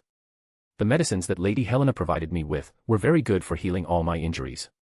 Good to know. Recover well. I need the message in 2 days. You can think of it in your free time. Your sister will be safe and well where she is now. Thank you, boss, for everything. You are now a part of my family, Akira. I take care of my people. He hesitated a bit and then spoke up. Either way, I had heard a lot of things about the Lucifer house, so when I found out you were a Lucifer I was not expecting this. You heard a lot about the Nibirius too, and look how that ended. Don't believe in everything you hear, Akira. As for the crazy Lucifer thing, it did have a certain truth to it. There are bad apples in every family. I won't say anything more than that. He nodded and I took this chance to leave. Kuroka. Kuroka picked up the fish snacks from the shop and walked through the streets of the market. This place was in the countryside where the old monkey had brought her to train. Sure, the training had been pretty good and her skills had progressed by leaps and bounds in a single month. She had gained another tail and was now able to control the nature energy inside her own body as well as blending herself in with nature. Shadow clones were such cheats. That's why her master was the best. And unlike the old monkey, she didn't need to rip out her hair as well. The old monkey had tried to imitate her skill but was completely unable to do so because this type of chakra could only be taught due to her master's power and not easily imitated by anyone. He had been put off for an entire month after that and had also increased Kuroka's training several-fold because she could take it. What the hell was that supposed to mean? You shouldn't beat people just because they can take it. That's just plain stupid. Then again, she had her doubts about the old-timer's sanity anyways. Yulong, the Dragon King, often lazed around the place and he told her the same thing. Her new teacher, Sun Wukong, walks a fine line between a genius and completely batshit crazy, often swinging on either side of it. Still, she missed everything back home. She missed Chiron, she missed her master, she even missed the little gremlin Vienna and their spars, but this was also necessary. A sage would be greatly beneficial for their organization and the entirety of Yukai kind. She heard about the recent debacle of the Kitsune and the devils and the new member who had joined them. She needed to learn everything she could from the old monkey so that she could teach them to everyone else. Chiron and now Akira. While walking back to the mountain where she lived, she sensed a massive aura with her senjutsu. The old monkey told her to make it a habit to sense her surroundings at all times. It will help her integrate herself with nature more. It was covered, not hidden but rather, unawakened. She knew this sort of feeling. This was a sacred gear, a massively powerful sacred gear on par with Vienna's, Cleria's or Gretel's, a Longinus. She looked for the source and found herself looking at a black-haired boy with tattered clothes, looking at the food stalls with hunger in his eyes. Master always paid the people for their sacred gears. Maybe she can take him as a lackey for it. He will get food and care and she will get the Longinus and a surprise for her master and maybe another date. She already had one date reserved because she had to come to this place before they could go on that one. Her smile widened as she went forward. Damien. I looked at the scroll in front of me that was sent by Kuroka. She had encountered a sacred gear user while in her training and she said that this was a surprise and that she wanted another date for this one. Other than that she said nothing. I was with Merlin, Sean, and Gretel to check the sacred gear she sent us. Well, it won't do us any good to just keep on guessing. Sean went ahead and signed the contract. It was one of my contracts that all my direct subordinates carry to transfer sacred gears. The reason why Sean was the one to sign it was because he was human and some sacred gears can be harmful to devils or other races and Kuroka didn't know which one this was either, so we were taking some precautions for this. So how do I do this? Imagine the strongest thing I can and will for it to awaken, right? He asked and Merlin nodded. Well, here goes nothing. He closed his eyes facing towards the empty training ground and took a stance in the form of his usual spearmanship and thrust forward with a shout, Gibalg. It happened in an instant. I caught the attack in my future sight and flashed away with Gretel and Merlin while putting a barrier in front of us. Sean on the other hand was thrown backward while a golden flash of light left a crevice in front of us, dividing the entire training ground into two. A moment of silence prevailed as we all looked at the golden spear in Sean's hand and the mile-long crevice interchangeably. Well, that was, what's the word for it? Merlin looked lost, trying to figure out the words himself. Fuck. Sean cried out. Fuck indeed. Merlin replied without noticing. I might or might not have nodded myself. Gretel, who would have normally punted Merlin into the ground for such language, didn't act because she was also just as much at a loss of words as us. I bet everyone was thinking of the same thing right now. How in the nine hells did Kuroka snag the true Longinus of all things? Sean turned and showed us the spear and I could see the astonished look on his face, but something else soon caught my attention. The spear itself. It was as if it called out to me. There were no voices or any mental commands, and yet I was drawn towards it. That was odd in itself because Gretel seemed to detest being in the spear's presence and was clenching her hand nearby. I walked forward very slowly. It wasn't a mental attack, or if it was then my mental defenses didn't work at all. "Boss?" Sean asked, but I didn't know what he was saying. I just didn't pay any attention to him. I raised my hand and touched the spear. And darkness took over me. The last thing I heard was Gretel's worried shout, calling out my name. Interlude. Sun Wukong. Sun Wukong watched as his apprentice and her lackey, her own words, not his, sat down meditating to sense their surroundings. It was quite a surprise when she came home that day with a new lackey, and that too, the inheritor of Cao Cao. He almost did a spit take on Yulong's face. That said, the boy was quite easy to get along with. The main thing was that he treated Kuroka as a goddess on earth. Sun Wukong chuckled thinking about what he knew about his new apprentice. It might not even be much different from the truth.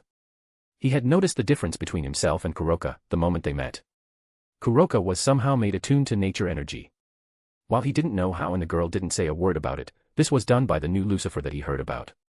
Magari had opened up to him about the Lucifer child. The only things that even she knew about him was that he or his people found both Chiron and Kuroka and brought them to Magari after their mother's death. Before that they stayed with some devils and were taken care of. Their master seems to have no problems with people of other races unlike his predecessors, and had even helped Nurerehion and proposed to ally with him, as well as saved a half-fallen angel girl, which was unthinkable to most of the devil kind, let alone the kin of their creator. It did show that he was unlike his family, not that Sun Wukong ever cared about that in the first place. This did give him hope. The devils have been running rampant, and the recent news about the Kitsune child killing his king was spreading around like wildfire. They even had the audacity to claim that a Kitsune had gone mad from nature energy. The sheer foolishness of that statement was more funny than enraging. It was clear that something else was afloat with how much they tried to spread their version of the story, or even how they had tried to execute the twin sister of the child, who was still a full-blooded Kitsune, for being a danger. Yasaka had been incensed about her kin being smuggled to the underworld in the first place, and now this incident was just testing her patience even more. Although the girl was saved due to the intervention of the Crimson Satan, the Yukai faction of West Japan had banned the devils from being allowed in their territory, as well as ceased all their connections with them, which led to several of the properties of the devils in the area to be relocated or be sold out. Sirzex had been very active in trying to solve this matter, and it to some extent quelled the anger of the irate vixen, allowing him to retain one hotel of the Gremory House in Kyoto because of his protecting the child, but Sun Wukong knew why exactly the Crimson Satan was forced to move. He was afraid. He was afraid to provoke the new player who had suddenly appeared and could upset the entire balance of things at will, and seemed to be particularly chummy with the Yukai. He sighed. In a way owed the boy whom he hadn't even met before for keeping matters from getting worse, and giving the Yukai all over the world a new sage, or whatever Kuroka was. As someone born from nature itself, he realized that Kuroka's connection with nature was not like his own. While he was favored by nature as its child, Kuroka, she was fawned over by the nature energy as if their queen, or a god. This meant that she could possibly achieve more than him in time if she continued training, and the devil could reproduce such an effect. A part of Sun Wukong hoped that whatever happened to Kuroka was just an accident, because the very thought of someone being able to replicate such a feat chilled his very spine. While the other part was hoping that he did this to a few more young children so that the Yukai all over the world may have a strong backing to avoid being exploited by anyone. He was at least sure that if he could repeat this feat, then Chiron would probably be the same as Kuroka very soon, and if Nurerehion could get a bite in, then maybe one of his subordinates too. Either way, he had to train the new generation of sages. Now if only his own stupid grandson was half this talented or even a quarter this enthusiastic in training. Well, you can't have everything. Embarrassed face. Chapter 18, Chapter 17, Unfurling Mysteries. Damien. I looked around me. It was a room full of light once more. I knew this place. It was the place where I was brought to get my essences from that devil. How rude. I am not a devil, you know. And even if I was, it would be the pot calling the kettle black, right? I heard a voice behind me and snapped to look in the direction of the voice. You. I didn't think I would have snarled like this at anyone. Hey there, getting a lot of hostility from someone who saved your ass. That green-eyed devil smirked. Which wouldn't have been needed had your essences worked properly. My essences are working perfectly fine, thank you. It was you who was in a hurry and didn't even ask for the instructions. How were they working fine? The blank essence was supposed to make me have no limits. My soul wasn't supposed to be damaged in the first place. Yes, that's true. It's just too bad that you drank it at the end, everything was already done by then. I remember there being a saying about haste making waste and whatnot. You could have told me. I gritted my teeth. I could have, but you didn't ask me. And An unholy amount of power weighed down on me. I am not your servant. The pressure disappeared, just as abruptly as it had appeared. Now that the pleasantries are over, shall we get back to the more important talk? I took a deep breath and nodded at him. It was hard to not snap at someone who was basically the cause of me being in that hellhole in the first place. So you might have already found out about some abnormalities in your soul. Understatement of the fucking year. You see, the thing is that your soul was already quite damaged when we met the first time. My essences don't do any harm to its users. The reason it did so for you was that you already had a damaged soul and the rapid influx in power was tearing it apart. I had only one way to fix it. Fuse your soul with someone else's soul. Growing a soul was more effort than I was willing to make. The only non-divine soul I found that could support the power was Lucifer's. Actually there were a few others, but this one seemed the most interesting to use and was the best match. I am pretty sure that I had my jaws open by now. I couldn't detect any lie from his statements. Then again, I doubted any power would work on this guy. That show of strength a while ago was something beyond anything I had felt before. My consciousness kept the infinite willpower at bay and could understand how vast the power scales in the world truly can be, and yet this guy seemed to have dwarfed all of those with his mere presence. Such a man wouldn't have any need to lie to me, and even if he did, not that I could do anything about it anyway. You see, Lucifer was made by the God of the Bible in that world, and thus when you touched the true Longinus, it led to the power inside it to mend some of the damage and repair a part of your soul, or rather merge the two parts better. Lucifer had already lost most of his consciousness, and all that's left are fragments of his memories. The merger will give you those as well as his powers. As for the spirit of the God of the Bible, you can meet him after you get a part of the energies from all 5 holy relics. The big guy had a message for Lucifer. You will gain the memories of Lucifer yourself and can decide what you want to do later on. Collecting the energies is however important because that's the fastest method to heal your soul. Any questions now? Why would the God of the Bible's energy not harm me? That's for me to know and you to find out. I helped your ass for some entertainment and I am going to get it. I asked him some more questions I had about the essences, as why couldn't I just produce ki and other sources of energy? That was simply because he wanted entertainment, and that would be contrary to it. Such an utter BS reason. He did say that I would get almost full access to the essences when I am completely healed or when the souls finally merge.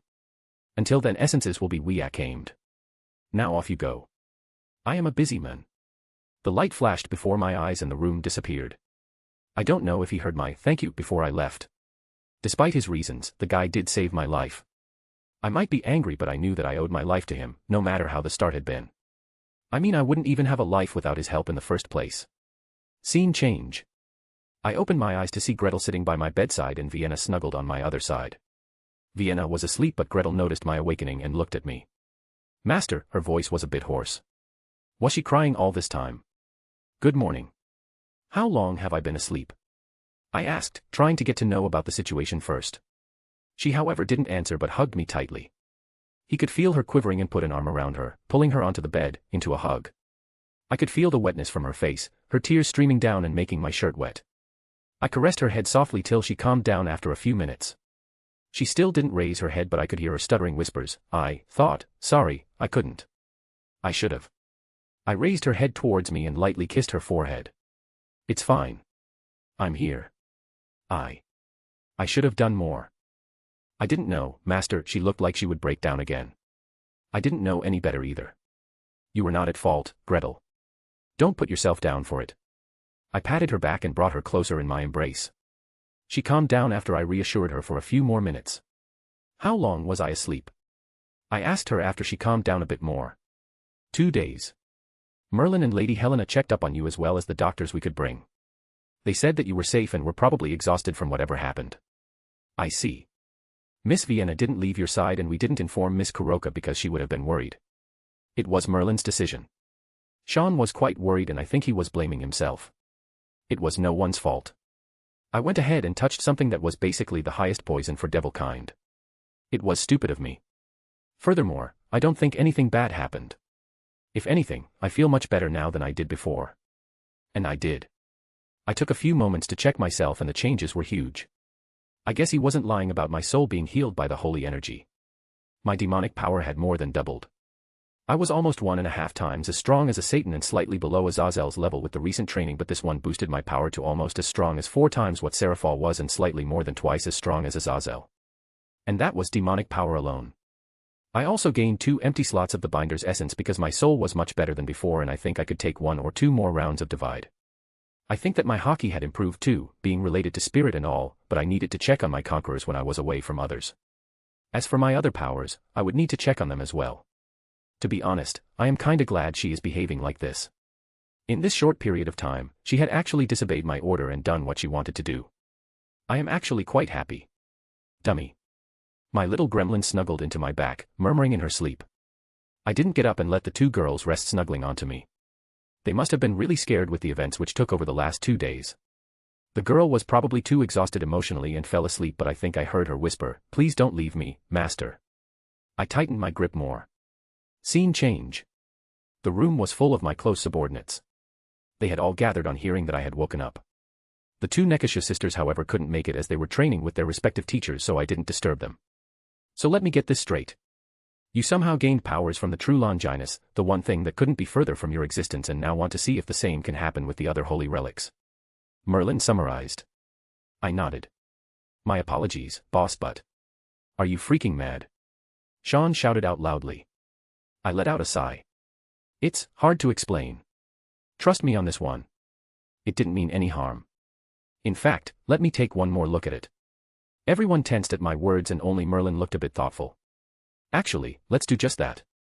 Give him the spear, Sean. No. No one will bring that damned spear anywhere near dummy. Vienna stood between us, extremely agitated. I spied that Gretel looked like she was ready to cover me in the mists of the dimension lost to protect me. Have some faith in me. I don't enjoy self-mutilation. The energy will not hurt me. I think that he was trying to talk to me, but the power was not enough for his will to convey the message. Despite everything, do remember that he was the one who made Lucifer. He was the source. If anything happens, I will be prepared too. Almost everyone except Merlin were unconvinced, and even he was casting every spell he could to momentarily seal the spear if it showed any reaction. It took around 1 hour to convince all of them to allow me anywhere near the spear. Gretel and Vienna were the most adamant. Cleria was trying to use her worthless to suppress the spear in case anything went wrong. Vienna was even trying to use her denial of the divine against it at a moment's notice. Finally, under the spell range of all of them, I touched the holy spear once more, and it was as if the will inside the spear resonated with my entire soul. Words came out of my mouth without me even trying to or understanding what I was saying. The Lord is my God. And it was as if a sense of peace and calm enveloped me. I saw the wide-eyed looks of the other people, and especially Gretel and Vienna. All their spells frizzled out as they stared at me in awe and parts terror for some. Asia, for one, was down on her knees, her eyes closed and hands joined in prayer. What happened? Why are you all looking at me like that? Merkin broke out of his extremely stunned stupor at first and said nothing but created a mirror with a spell in front of me. I narrowed my eyes and walked to the front of the mirror, and the spear fell out of my hands. I snapped back quickly to see if it wasn't a joke by Mare Lil. It wasn't. On my back now stood 12 silver-feathered wings. A total of 6 pairs each.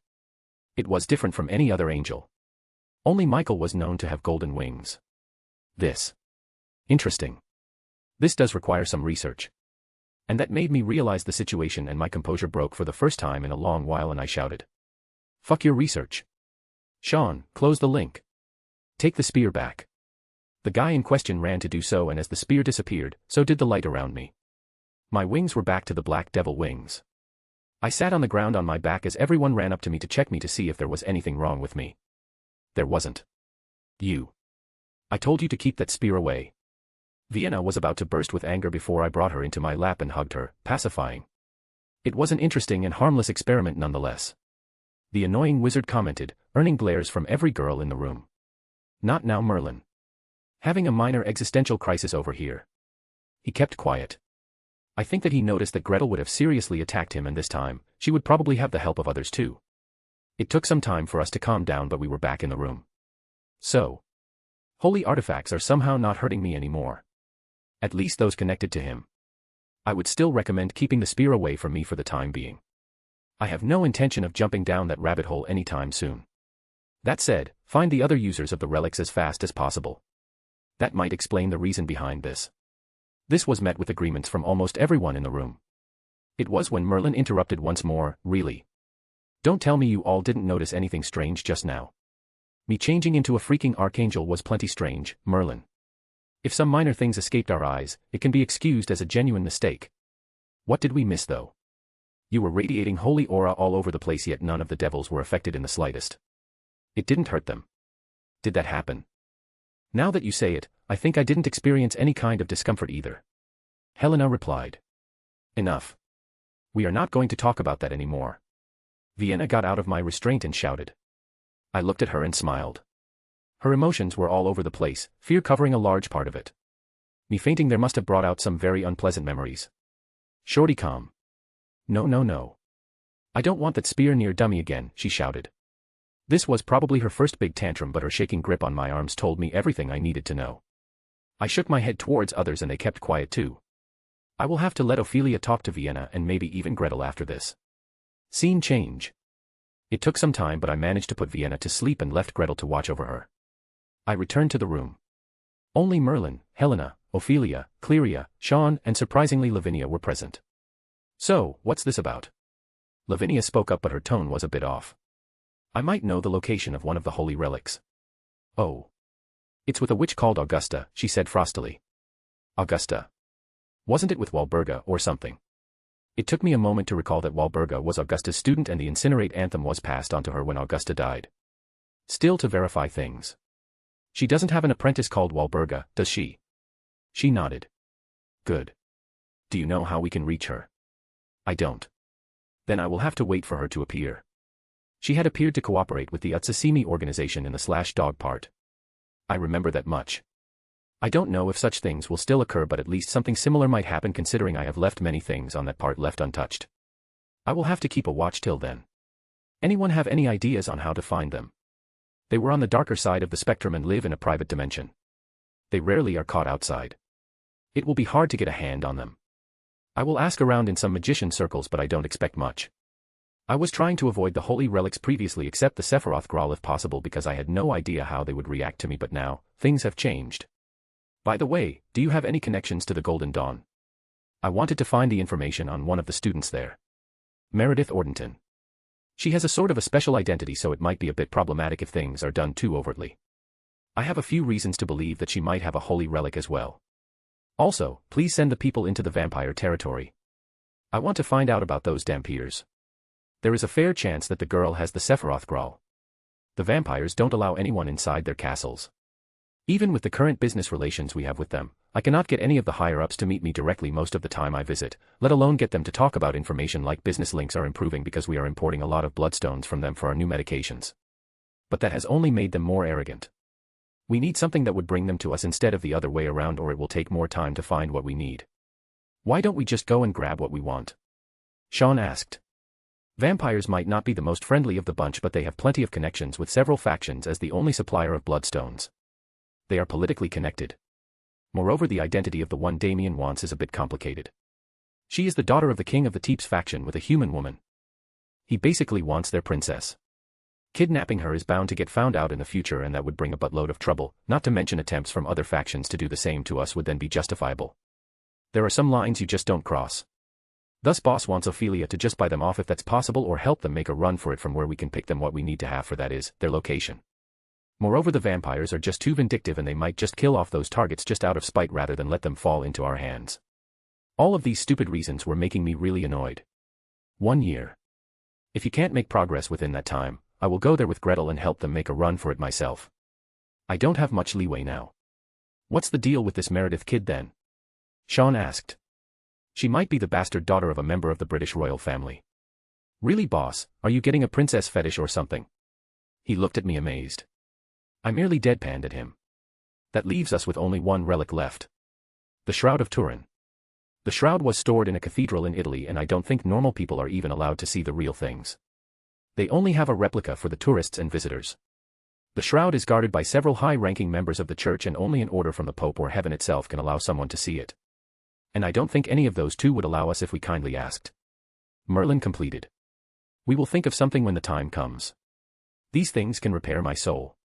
The thing that has been weighing on my mind since I was born in this world, and I am not going to miss this chance. Sean, start mastering the spear. You are probably the best user we can get in the team who can use it.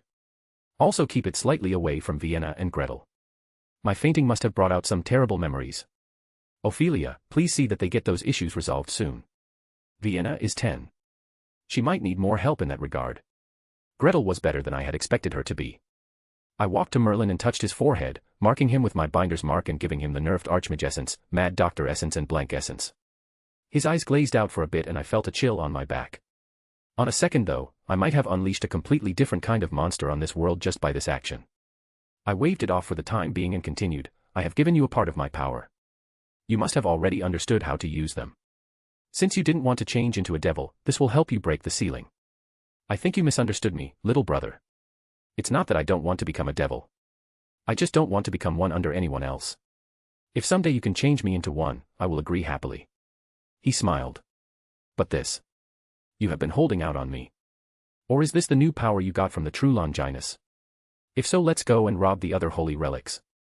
Heck, I would have robbed the relics of other pantheons for this too. I can definitely understand why you would suddenly want to take such an action now. He said while forming different types of magic circles and quickly turning them around on his palm. This is my own power. I have had it since birth. I can however only give this to one person in around a year. Some of my subordinates still haven't gotten this mark yet and will have to wait for the next few years. The holy relics are somehow increasing the potency of the overall power. It also has some other powers which only I can use. I explained to him up front. He was already sworn to loyalty towards me and he would figure it out on his own. It was better to explain things up front. Merlin is someone I'd rather be as open to as possible. The guy kneeled on one knee in front of me. Then I will prove myself to be worthy of this honor you have given me, my king.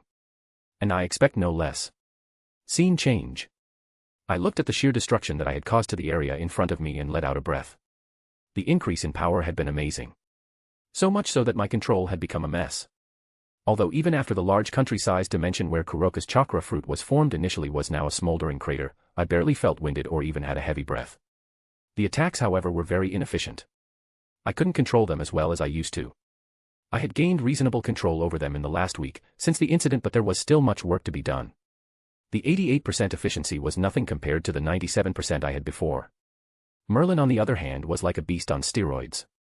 He had drowned himself in research and training since he got the essences.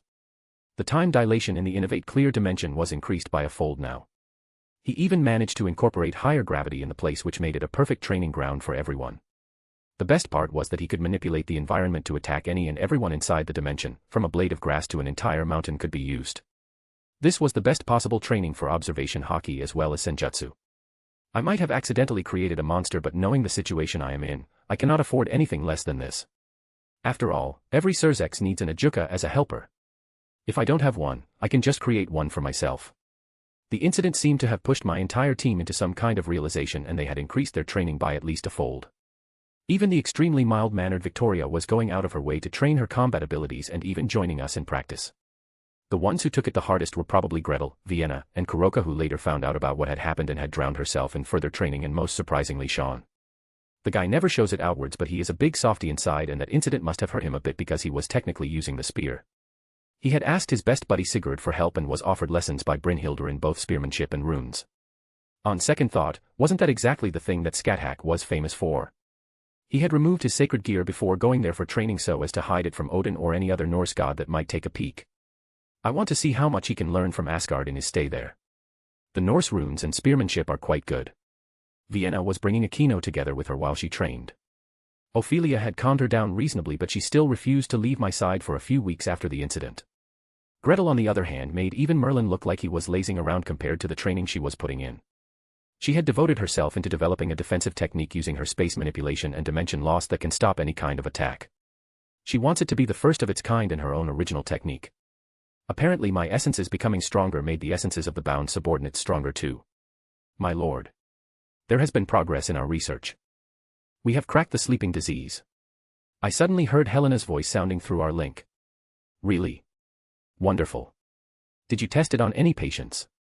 Yes, my lord. 11 patients have been checked and we have managed to awaken each one of them. What about her? We were waiting for you to arrive before we start anything. Very well, I will arrive there momentarily. And I did just that. Informing everyone that our newest member was about to awaken, I teleported us all to the hospital where Ingvild was being kept.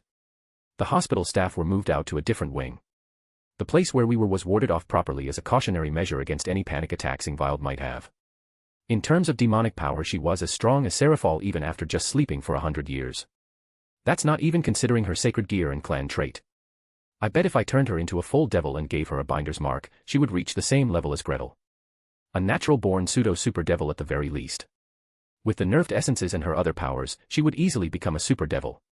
Such a devil having a panic attack could be pretty dangerous for the surroundings and thus the security. Merlin put a ward around the place and I gave Helena a nod to continue with the process. She injected some medicine into her arm. There was no reaction for a while, but then demonic power began to rise suddenly. I threw a few barriers up and Gretel released grayish mist around the place, but as soon as the power increased, things calmed down too. The girl in question slowly opened her eyes and looked at us in surprise. "Hello, Missing Wild. Congratulations on being awake again. I believe you have many questions in your mind, but let's put them aside till the doctors check you first." I was using the bewitching voice trait and the girl nodded. She had woken up after an extremely long time and was probably very disoriented right now. It would be better to let her recover for some time than spring everything on her right at the start.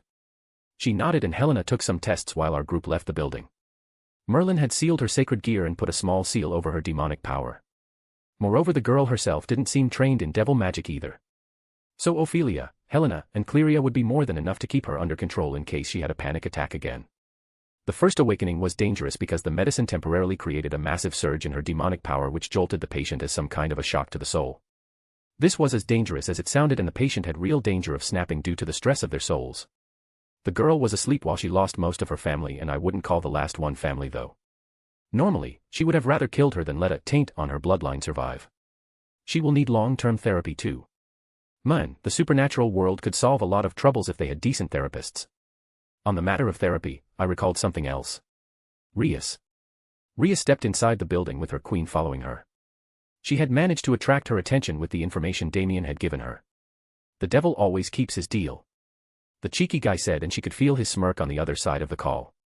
Apparently the brother of her queen was innocent, well, kind of. He was being experimented on and the king that was killed was doing some illegal activities.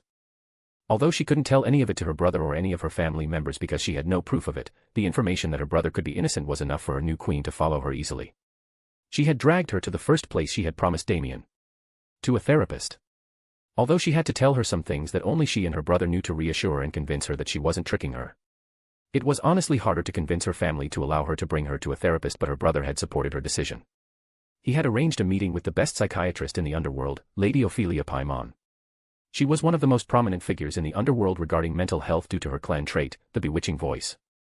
The trait was so influential during the old days that the stories of the devils being able to seduce people to do their bidding came from their clan trait.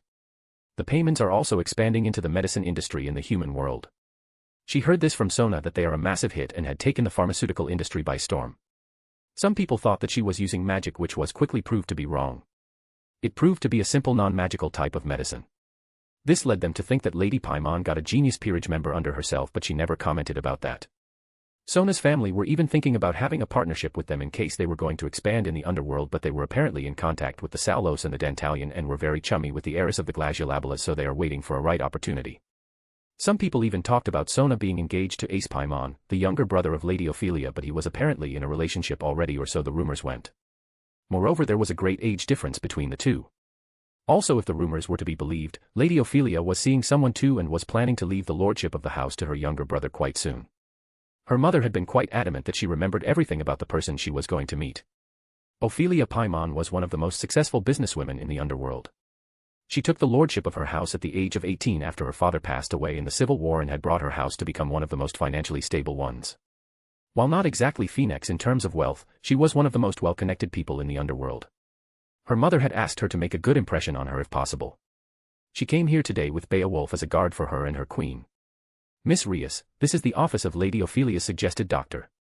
"He will report the details of Little Akane to Lady Ophelia, who will then take care of the main therapy. Would you like for me to follow you there?" Beowulf asked both of them. "No. We will be fine," she replied, looking at the office in front of her. There was a name tag on the office. Dr. D.L. Cipher. "In that case, I will be waiting outside. Please tell me if you require anything."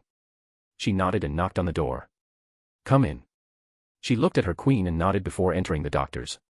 Inside sat a man with black hair and dark purple eyes, sitting on the other side of the desk. He lifted his head and their eyes locked. "Sit." She didn't know why, but she felt her heart flutter at the voice. She quickly shook his head. Damien was much better. "Yes, what can I do for you?" My name is Rias Gremory and this is my queen, Akame. We were asked to meet you by Lady Paimon. Yes, Ophelia did tell me about it. So, this is your queen. They both nodded and he continued. Tell me about your experience with your queen. Akame is a good person. She is currently depressed because of the incident with her brother, so she is not speaking much, but I know that she is a very kind person. Oh, and why is that? I mean, there are rumors going around about Yukai being violent and all. She grit her teeth. That is not true. Akame has never done anything to harm me and I am sure she never will. Are you sure those are not just your inner wishes painting her to you in that color? I mean, she is your queen, your first peerage member. Your entire view might be jaded for all I know. Are you sure the words you speak are all correct? This man. She wanted to punch the guy in the face, especially when he had that annoying smirk when asking those questions. I am not lying. Akame is a very kind person. Anyone else would have left their family to die, but she didn't give up on her brother and it's affecting her this much. She is a really caring person and I know it. She grit her teeth and replied. Really? I do not lie. She took a deep breath. Oh. She stared right into her eyes. I do not lie, that's what humans do. The man suddenly stopped and started at her with slightly wide eyes and then burst out in a laugh. Rias felt her cheeks burn in embarrassment. Damn it, he had looked so cool when he said this. Oh, that's hilarious. I am inclined to claim copyright, but it is the truth. But really, that was very well played. Keep this up and I might really fall in love with you, princess. Really fall in love? What are you saying? Mind your word, princess. You. The man in front of her smiled once more before the black hair turned silver white and the purple eyes turned electric blue. The face as well as the entire body of the man changed and in front of her sat Damien Lucifer, the devil in all his devilish glory. Did he somehow become even more handsome somehow in the time they didn't meet each other? Akame tensed seeing the change, so she quickly turned to her. He's my friend. I am. He smiled towards them. My apologies for the hurtful words I just said, but the words, although hurtful, were necessary to reassure someone. Are you reassured now that she will be safe with Rias? He snapped his fingers and the corner of the room glimmered slightly and there stood a guy with 5 tails and 2 fox ears swinging from side to side. He didn't look at anyone but Akame. She felt her queen still. Akira. She heard her whisper slowly. The boy lowered his head and looked at the ground. I am sorry for making you go through this, Akane. His words were halted as Akame hugged him tight. She looked at Damien, who just smiled at her. Thank you. I am the devil of my word, princess. She rolled her eyes at the ever-cheeky reply. So, what's this I'm hearing about you giving up on lying? I appreciate it though, but what brought this over? He smirked knowingly at her. She turned her head to the other side in embarrassment. So, how did you get here? I mean, not that I am not happy, but this is still a surprise. You know, Lady Paimon.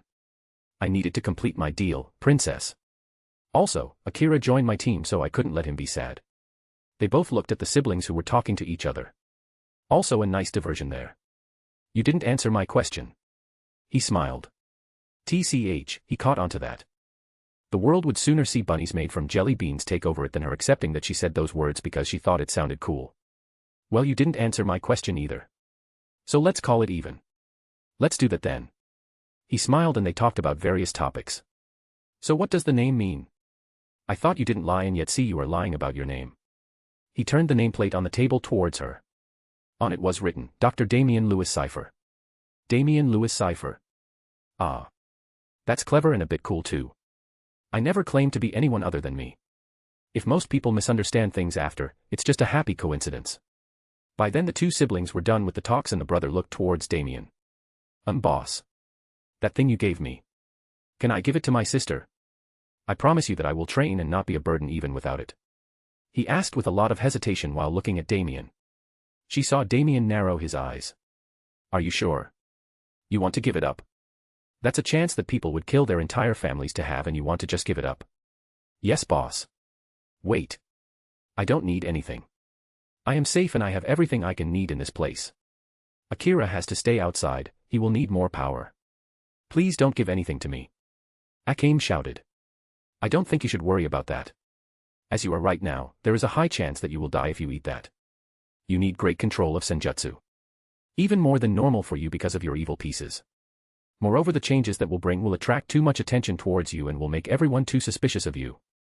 We can't have that. You have only heard about the changes it brings but haven't seen the real thing yet. Believe me, it's beyond anything you are imagining. I saw that Akira was listening to me. So, I propose a solution.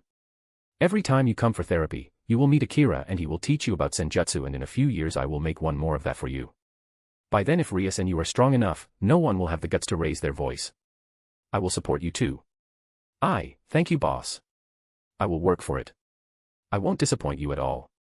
All of them talked for around an hour till it was time for them to leave. She was actually surprised that Beowulf didn't even notice anyone like him inside the room. Is he really that strong? She quickly shook her head and looked at Akame, who was looking far more relieved. Rias. Thank you. It's fine. You are now a part of my family. We Gremmaries always take care of the family. They didn't speak any more words to each other, but somehow the silence itself was very comforting for them. To help out her new peerage member, she had to become very strong in a few years. She had to do the same to keep her promise to Damien. She needed to increase her training more. Sean was thrown into the ground for the umpteenth time. The teacher he had here was merciless when training. Apparently she was training Sigurd too, but the guy was treated completely different from him. Then again, he supposed he was a third wheel in the situation where they could be having their murdery and stabby dates. The regular Norse stuff. Ireland's child of light. I was expecting more than this from the reincarnation of the son of Luff. I had the opportunity to fight that old man and he was very skilled with his spear. Don't shame his name. Get up. The white-haired Valkyrie twirled her spear and looked down on him on the ground. Sean swore that he had some sort of bad luck with white-haired women, or they were just scary in general. Boss lady was dangerous. Cleria could be very dangerous too. He just prayed that the Shorty and Chiron didn't change when they became older. That would suck major balls.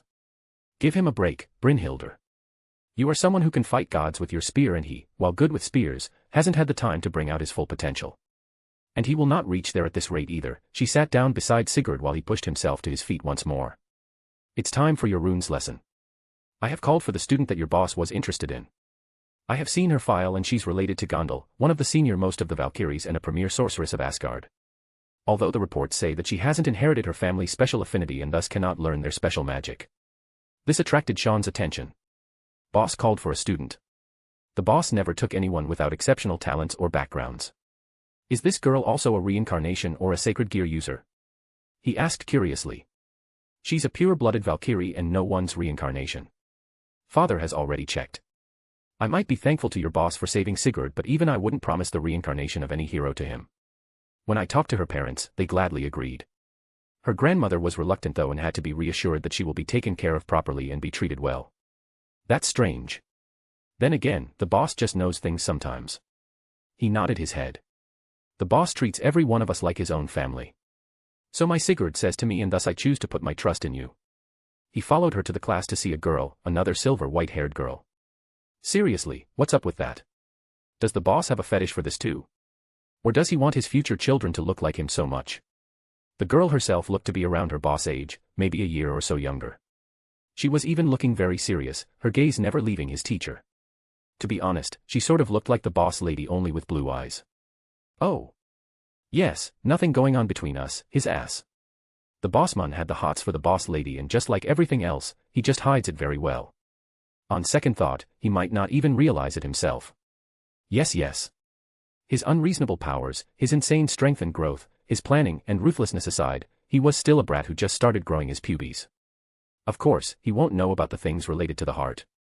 It seems that he would have to send this secret report to Merlin and guide the boss to the correct path. Who knows, it might also help the boss lady to chill down a bit. Introduce yourself, child. Teacher asked. My name is Rosweiss. I was told that I was called by Lady Brynhildr to be taken as a student. Yes, I did.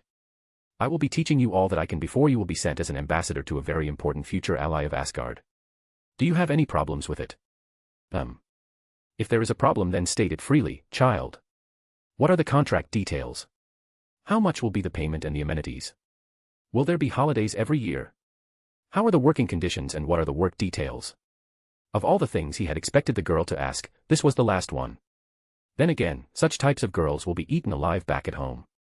He smiled, thinking about the future he will get to see when he returns back home with the new teammate. Interlude. You really enjoy annoying him, don't you? A female voice was heard in the white room. His reactions are just too adorable. A male voice that was just talking to Damien was heard soon, replying to the first voice. Still, you could have easily fixed his soul despite the damage. Throwing him among those people was quite mean. Dear, if I wanted to destroy a world, I would be much more suave about it. Just throw a black hole at it or something, not throw an idiot with too much power than he knows what to do with, at it. That's what I call being mean, to the whole world. The first voice replied nonchalantly. Well, I can't disagree with that. The moment that guy was sent, his mental state was quite unstable. But in hindsight, now it's obvious. You merged the soul of Lucifer with his own. It would be strange if he didn't have any destructive thoughts. Still, I have to commend him on getting over those and becoming who he is now. A normal human would have turned into something else, mostly a mass-murdering supervillain or something on those lines. You were quite lucky there. Oh, if only that were so. You see, I don't just choose people and throw them in to see if they work. Here, take a look at the guy's file, his previous reincarnations. A file floated in the middle of the room. Pages turned and all the previous reincarnations of Damien appeared on each page until the last one. This. But how? Ha ha ha ha, now that's an interesting story in and of itself. I for one am waiting until he figures it out. I bet his face will be glorious. The first voice sighed lightly. You have really weird ideas of fun sometimes. Oh, don't act like you don't like it. Weird doesn't necessarily mean bad, and I never said I disliked it. Still, to think it would be something like this. The voices disappeared from the room and only the file remained, and on the last page of the file, the picture of Damien's adult face lay with a name beside it. Hello. Embarrassed face. Chapter 19, Chapter 18, Passing Time. Damien. I looked at the surroundings. Clouds and white covered the entire view the eyes could see. How did I get here? Suddenly I heard a sound behind me, the sound of an attack. How did it get past my observation hockey? Almost as if instinctively, I jumped to the side and tried to counter, but to my horror, my speed had been reduced to that of a normal human's. I watched as the light spear headed my way only for it to pass through me as if an illusion. Boom. There was an explosion behind me, but I didn't feel anything, the shockwave, the energy, nothing. Ah, it was another one of those. I watched as two boys appeared behind me. See that? I totally mastered that spell. I won again. The silver-haired boy laughed with his hands on his waist. How do you do that every time? I cannot even form that spell yet. The golden blonde pouted cutely in the reply. Ha ha ha ha, I am just better, it seems. Not fair. Everyone is different at different things. Your brother is good at magic while you are good with a sword. You need not be upset over it. Use what you have and strive to be your best. Another voice was heard from behind the two children, and there stood him. Father. The boys shouted in unison as they ran to the men who patted their heads. Did you understand that? He asked the elder of the two siblings. The golden blonde nodded his head at the men. You did a great job in learning the spell so quickly. He continued towards the silver-haired one who preened at the compliment. But don't let that turn into pride, my son, for pride comes before the fall, the silver-haired boy quoted. Very good. Now, I believe that you two must be tired. Go and take some rest. Don't overwork yourselves. Yes, father. The two children walked towards the distance and I followed them. It was when they were away from the men, the silver-haired one smirked. Father likes me more. The golden blonde just rolled his eyes, used to his brother's antics by now. He loves everyone equally, brother. Keep telling yourself that, Michael. Whatever you say, hello. The scene blacked out in front of me and I woke up on my bed. Another one of those dreams. Although it was the first time I saw something of the younger days. I wonder if this was because of me getting the second holy relic yesterday. It took 4 months for my team to find, contact and bring Meredith Ordenton to our base. She was a young girl, even younger than Asia. She was not yet enrolled in the Golden Dawn Mage Association, so they had to search for her through other links. She accepted the offer readily and joined our group since it was Merlin himself who invited her. An aspiring magician getting an offer from the Merlin. It was like a dream come true for her. In fact, she didn't even feel bothered when our identities were revealed, as she already knew that magicians made contracts with devils and thus such a thing was nothing new. She was a bit surprised, but that was the extent of it. In fact, she was actually a bit of a fangirl and thought that only someone like Merlin could make a contract with Lucifer himself. I laughed at the childish innocence the girl has. It was quite refreshing. Awakening her sacred gear didn't take much effort, as just a slight infusion of magic, and it was enough for her to manifest the holy nails, the Alpheka tyrant. This time there was no unconscious attraction to the nails. They just appeared in front of me and I touched them. A momentary flash of light passed in front of me and the process was done. This one didn't turn me into an archangel or anything, thank goodness for that at least. although I did feel my eyes get wet with some tears for no reason at all. The energy rushed inside me and I could feel as if a pressure on my soul, on my whole being was becoming lesser. It was hard to express it in words. The last time I had been asleep for a while, but this time it didn't even take seconds, and thus I was able to feel everything happening to my being, my entire self. My senses cleared and my demonic power started to rise. The 4 months of training were mostly spent inside Merlin's Innovate Clear's domain, where the time was accelerated by several times and I could spend almost a year and a half inside. My demonic power level as well as the skills in various magic had increased significantly. Even then, the increase from the Holy Relic was significant. It was almost as much demonic power as a peak Satan class devil had, slightly lesser than the last one but still enough to push my demonic power to almost 7 times that of a peak Satan class devil, very close to a super devil. One more such gain and some training and I might be there. 8 months were left for my visit to the Teep's castle in case Valerie's whereabouts were not found by then. By then if I could get one more holy relic or even touch them for a few moments, it should be enough. This was according to the calculations made by Merlin. I had spent around 1.5 years inside Innovate Clear and was 15 years old. This gained me 2 binder marks as well as 2 more from Alpheka Tyrant. This led to Musashi, Ingvild, Akino, Tsubaki, and Sean getting marked. Speaking of Merlin, the guy had grown a lot in the last 4 months. From a peak Ultimate class to a peak Satan class in just the amount of magical reserves. If matched with his sacred gear, I am pretty sure, he would even give beings beyond even the Satan class a good challenge. Actually everyone had progressed significantly but decided to continue their training. Some things happened in this time period. We set up a dimension on the ocean floor. It was difficult to even stay there normally, but thanks to the help of our newest member, the Sea Serpent of the End, it was quite easy to do so. Ingvild was growing at an exponential pace. She was already a high Satan class when she woke up, without any kind of training. This was not considering her sacred gear at all. With the binder's mark and training, her demonic power soared, and so did her training with her clan trait. The Sea Serpent of the End matched with her Nereid Kyrie made it easy for us to establish the dimension inside the ocean and prepare for the next chakra fruit. This one required quite a lot of effort to make. The absorption was also kept low and will take around a year to complete.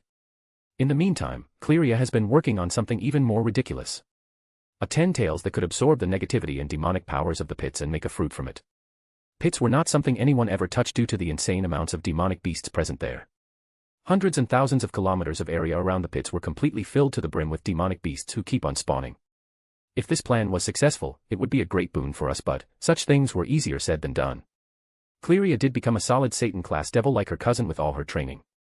Speaking of her cousin, Diehauser hunted a rating game player with the king piece. Helena is currently studying the piece in her lab. The one who had progressed the most among my subordinates, however, was Gretel. She had watched the ideas I had given from some of the previous anime and picked up a few characters whose powers she tried to mimic. It started with simple teleportation of Minato and the techniques of Obito, which she easily mastered. The main difficulty started when she tried to imitate Gojo's infinity using her space magic. Her idea was to repeatedly create several layers of space between the attacks and her to stop any kind of attack. I won't lie, but even I was a bit excited to think about her achieving this. Her demonic power had risen to almost 3 times that of Seraphol. I almost pity her enemies by the end of her training. Kuroka, while not being able to use the Innovate Clear dimension, still grew quite well as she gained 2 tails in this short while and was now a 7-tailed Nekasha, making her enter the peak of the ultimate class level. It was however the skills she was taught by Sun Wukong that made the difference. Lavinia had also trained quite hard and was a solid Satan class in her demonic power alone. She would be stronger with her sacred gear. On the other hand, Vienna and Aquino were training under Merlin and Celine to master their respective powers. I had asked Azazel about some notes on Holy Lightning from Barakiel for Aquino. Now that had been a talk. Apparently, Azazel had asked Surzex to bring Aquino to the peerage of Rias. This was because some elements in the Grigori were acting up and her life would have been in danger in the Grigori. He was a bit tired and then relieved that she ended up with me. Apparently Surzex didn't say anything about the meeting to Azazel and he had been worried for the worst. He sent the information and even some equipment to help train Aquino in the use of Holy Lightning. The notes were also helpful for Celine, who finally gained her 6th pair of wings. I am waiting for the day she appears in front of the world and especially Uriel. It would be a sight to see. She then got the power from several fallen angels who had refused to join us, further boosting her powers. Ophelia pointed out that the training inside Innovate Clear aged the children faster and putting them through such child soldier-like training would have bad effects on them, so for now, only the older members trained inside Innovate Clear until they were of a certain age. Gaining strength too fast wouldn't do any good for Vienna with the habit of getting cocky. They were still being trained seriously though. In fact, as funny as it sounded, I was the youngest person to train in Innovate Clear. Today we were invited to Yukio town by Nurarihayan. From what I found out, there have been attacks in Kyoto. Rikuo and the others had gone to Kyoto to help their friend. Maybe Nurarihayan wanted to talk about the situation. Kuroko will be arriving too while Chiron will be staying at our base to stay away from the chaos. She was too young to participate against the likes of Hagoromo Gitsun. This problem was much worse than I had anticipated at first. The thing was that around 3 months ago, I had leaked the information about the experiments done on Akira and other similar test subjects by the Nibirius house. The information was spread throughout the underworld and even among the other factions. That had caused a massive, and I mean absolutely massive, uproar. The best part was that some of the, or rather a number of the traditionalist, red bigot, devils still blamed Akira after the reveal, and some of the idiotic newcomers actually kidnapped several yokai and forced them into their peerages. This blew the matter out of proportion. It was because this matter attracted the ire of several other smaller factions as well, rather than just the yokai who were afraid that they could be the next one in the line. Now 1 or 2 small factions wouldn't make the devils sweat, but more than a few, that made even them sweat because they knew that they did shit on many people in the last 500 years due to the evil peace system.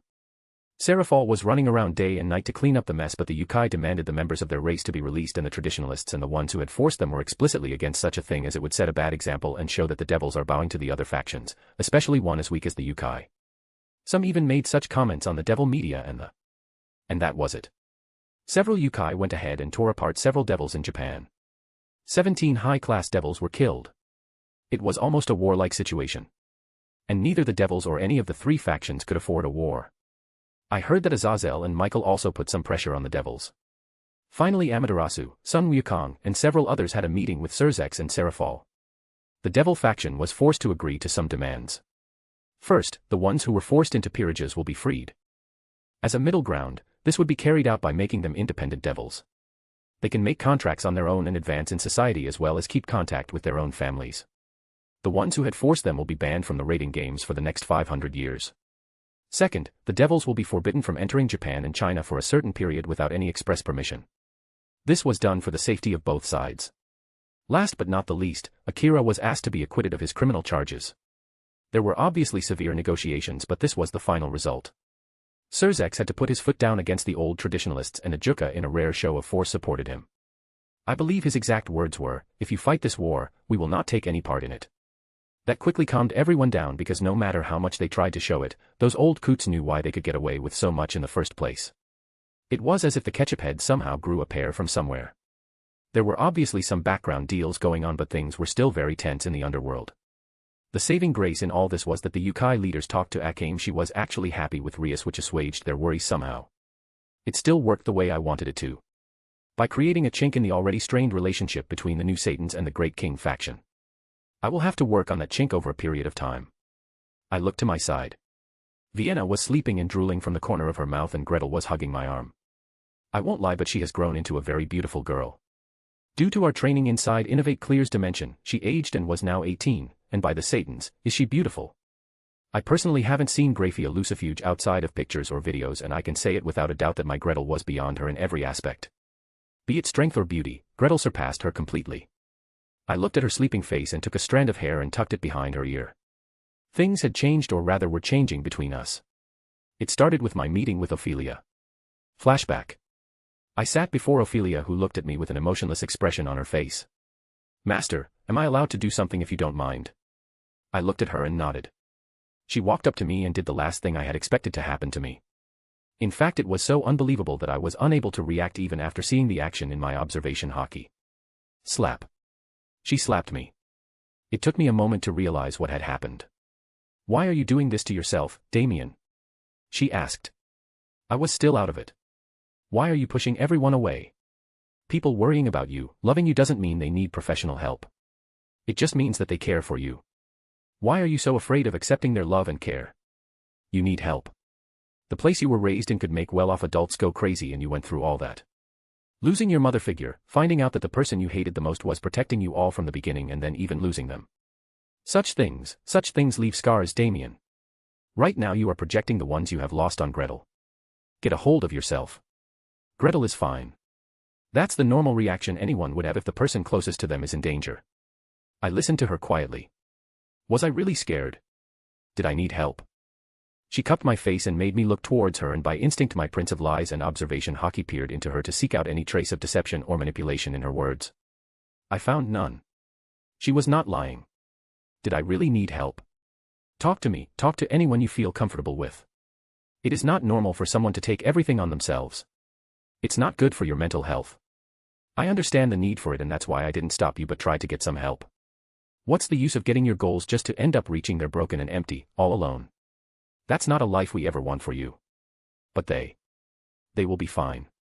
Just tell me something, did I ever tell you that Gretel was relapsing or was becoming worse? I shook my head. Then why do you think her worrying about you, hugging you, and crying is something wrong?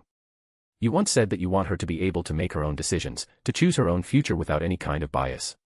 I understand your reason and I respect you for thinking so much about her, but she chose you. Even in her unbiased opinion, she loves you. She took a breath and continued. One of the main reasons for her lack of confidence was the fact that you have been keeping her at arm's length all this time. She was feeling as if she's not worthy of you, as if she was tainted in some way due to the actions of Euclid, and that's why you weren't accepting her.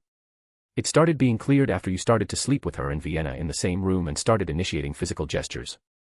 I left it for that reason because you had enough on your plate as it is, and then you both were sorting out your problems yourself. Later on I even understood your reasons, but this time, you are going too far. Do you not like her?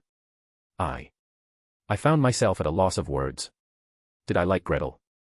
Obviously I did. Was it love though? I don't know. What was love even like, damn it? This was so confusing. What is it? Do you like her or are just leading her on? I would never. Then what is the problem? Are you afraid to form any new bonds, confirm those feelings? Is this because of Arya, the day you opened your thoughts, she died? My fists clenched. This is not about Arya. No, this is not. This is about you. So face it already. Are you afraid that if you bring those words to your lips again, if you confess to your feelings, you will lose them? The world is not out to kill all your loved ones, Damien. Arya's situation was different. You read her letter. She didn't want you to blame yourself. Had you not been there, she would have done the same thing. So stop blaming yourself. Flashback end. Her words hit me hard. I have taken some sessions with her since then and it has helped. Later on I found out that it was actually Merlin who had put her to it. Because Sean was quite worried about me. Those guys. They can be such. I shook my head, but I was pretty sure I had a smile on my face. My movements woke Gretel up and she looked at me. Master, you're awake. Let me get ready. She started to get up but I held her back. It's fine. Just stay with me for a while. Her cheeks blushed a little but she lay down beside me and I held her closer to my chest. Maybe those idiots did have a point. Scene change. So, where are we going? I asked, looking around the area. Kyoto looked so dark. You will see in a while, the weird-headed Yukai answered as he led the way. Kuroka, Magari, and a cloaked member followed behind us. When we got to Yukio town, Nurarihion asked us to come for a walk with him. Chiron was sent back to our base with Musashi and Gretel. It would attract too much attention with more people. Kyoto looks like it's dead. Was this done by Hagoromo Gitsun? Kuroka asked, looking at the scenes around the abandoned streets. Hagoromo Gitsun gets more powerful by absorbing the negative feelings in the air. Fear, pain, terror, anger, and despair all make her stronger, and thus her Ayakashi are causing terror in the city to make her stronger. Magari explained to her apprentice. I am still surprised that even after all this, the Shinto deities haven't interfered. I said. They want us to solve the crisis by ourselves because this is a Yukai matter. Magari replied. Is that why Yasaka is not interfering? Because she is Amaterasu's Miko. I thought that she was supposed to be in charge of the Kyoto Yukai. I asked Nurarihion, who just nodded. There have been some problems. You will see soon. And see soon I did. We entered the area with the patrols of several Yukai, both old and young. They tensed sensing our presence but soon calmed down as soon as they saw Nurarihion and Magari. I did observe them throwing looks at Kuroka and distrustful to downright hostile looks towards our last member and me. Ah, the devil crisis. A Tengu came forward to meet the group. Nurari-sama, Magari-sama. Welcome. I apologize for not being able to give you a proper welcome due to our current circumstances. Although, I will have to ask why you brought someone like them. He pointed towards our last member and me. You already know the current relations with the devils. In fact, we are sure that there are some devils supporting Hagoromo Gitsun's forces. Some of our forces observed them among her numbers. He said, looking at me warily as if I would snap and attack them at any moment. These people have my full trust. I vouch for them. Nurarihion stood in front of us. The Tengu in question looked conflicted but nodded, and Nurarihayan continued. Trust me. We can help. I have brought them to help us out. They have a way. Magari walked up and vouched too. The Tengu finally took a step back. Please don't break our trust, Nurarihayan, or I and my entire tribe will swear an eternal enmity with the Nura clan. We don't intend to do so. The things are as tense as they are. We don't want to cause any more trouble. The Tengu led us to the insides of the area where the guards bowed and moved closer to see who we were. How has Yasakaheim been? Nurarihayan asked, confirming my guesses that something had happened to her. She was poisoned. Princess Kunu is also missing. How could we have missed such an obvious threat? It was not something any of us could have predicted. He was hiding there for hundreds of years and was still loyal to Hagoromo Gitsun and Abe no Saimai. He was. I looked at the guy for explanations for the last bit of information. He signed but explained more. Yasaka's husband was a spy from the cult of Saimai. He had been planted there for hundreds of years and had even managed to catch the eyes of Yasaka. He poisoned her. His actual aim was to use her body to provide a stronger vessel for Hagoromo Gitsun to reincarnate, but apparently they already chose a different body for her, so they decided to take her out. She defended herself, but the overexhaustion caused her to go into a comatose state while the traitor took his own daughter hostage to keep anyone from attacking him. What the fuck? Is that why Yasaka didn't have a husband? Now that I think about it, it was quite weird that someone like her husband would simply die or never even be talked about. If he was a traitor though, it would make sense that he was not brought up to poke at unpleasant memories. We soon reached the shrine where the Tengu went ahead and talked to the guards about something, who looked at us before moving to the side, granting us a passage inside. Inside the room, there were several people tending to a woman in the center of the room who seemed like she was asleep. The Tengu looked at us and Nurarihayan looked at both Magari and Kuroka. Magari looked at Kuroka and nodded. The teacher-student pair walked to the woman while the people moved to the side and let the two work. Nature energy started gathering as if a hurricane around Kuroka as seven tails popped out of her backside, finally attracting the attention of the people. With her training under Sun Wukong, she had reined her senjutsu in so well that not a hint of her power was visible for others to see. I saw it for the first time in a while, and it seems that Vienna might need more dedicated training to keep up with her old rival. She was borderline Satan class, not a peak ultimate. The pair worked continuously to remove the poison and awaken the nine-tailed fox from her slumber. Scene change. It would take some time for Magari and Kuroka to work, so Nurarihayan brought me out with him. Would you accompany this old man to meet someone? He asked, looking towards the castle in the distance. Meeting an old enemy? I asked. Enemies and allies are decided by circumstances more often than not. Hagoromo Gitsun wasn't always such an Ayakashi. She has in her long lifespan lived as many famous personages and was once in love with a human which bore her a child called Abe no Saimai. She had once dreamed of a world where both humans and Ayakashi could live together and had even worked towards it with Saimai. Well, that was until human greed ruined it all. But that is a long story. Despite her flaws, she cares for her Kyoto Yukai. I want to talk to her once and see if this can be solved without a fight. If the devils are truly involved, I will make sure it will be the last thing they ever do. I answered as the two of us walked towards the castle in the distance in silence. Nurarihayan's fear wrapped around him as it hid him from the view of others. I watched and analyzed it. My archmage, now strengthened by the healed soul of mine, trying its best to copy the technique, and although not a perfect copy, I managed to get something of a make-do job, earning a raised eyebrow from the Yukai, to which I just shrugged my shoulders. Using it for a few minutes, I realized that I would be better off using my own illusions, which I did right under Nurarihayan's technique. It was still a novelty to copy the old Yukai's signature technique. It could maybe be of use someday. We walked into the castle undetected. It was only till the last room where spears were thrown towards Nurarihayan, who defended against them using his sword. As for me, I simply walked towards the side. The door crashed and behind it was the black-haired woman with 9 white fox tails swinging from side to side as she watched Nurarihayan with rage in her eyes. I in the meanwhile took the opportunity to search for the devils in the castle, and I did find some signals near the lower floors. I left a shadow clone in place to look over Nurarihayan and walked towards the room where I detected the signals. The room was on the lower floors, near the basements. I could hear the shouts from outside it. Why can't we just take the brat? It was our price for the cooperation. Are you trying to back out from your deal? I heard a shout. The deal was for Nusama to be born. We keep our deal when that is complete. A different voice answered. The people were under my illusion and wouldn't even know if a bomb blasted beside them. I unlocked the door with magic and walked past the Yukai standing in front of the door. Inside the room stood a devil. I recognized him. This guy was the Nibirius head who was under the most shit recently due to his actions, and he was not alone. There was another devil, a famous one at that. One of the top 10 rating game players and another of the King Piece users, Lord Person. His son was one of the idiots who got banned from the rating games due to the Yukai fiasco. I had honestly thought that this would have been the conspiracy of the old Satan faction, but it seems that it was not the case. I even found out who the so-called brat was. In the corner of the room lay a sleeping child with 9 golden tails around her. So was the fucker near the door, Yasaka's husband. I might have struck gold.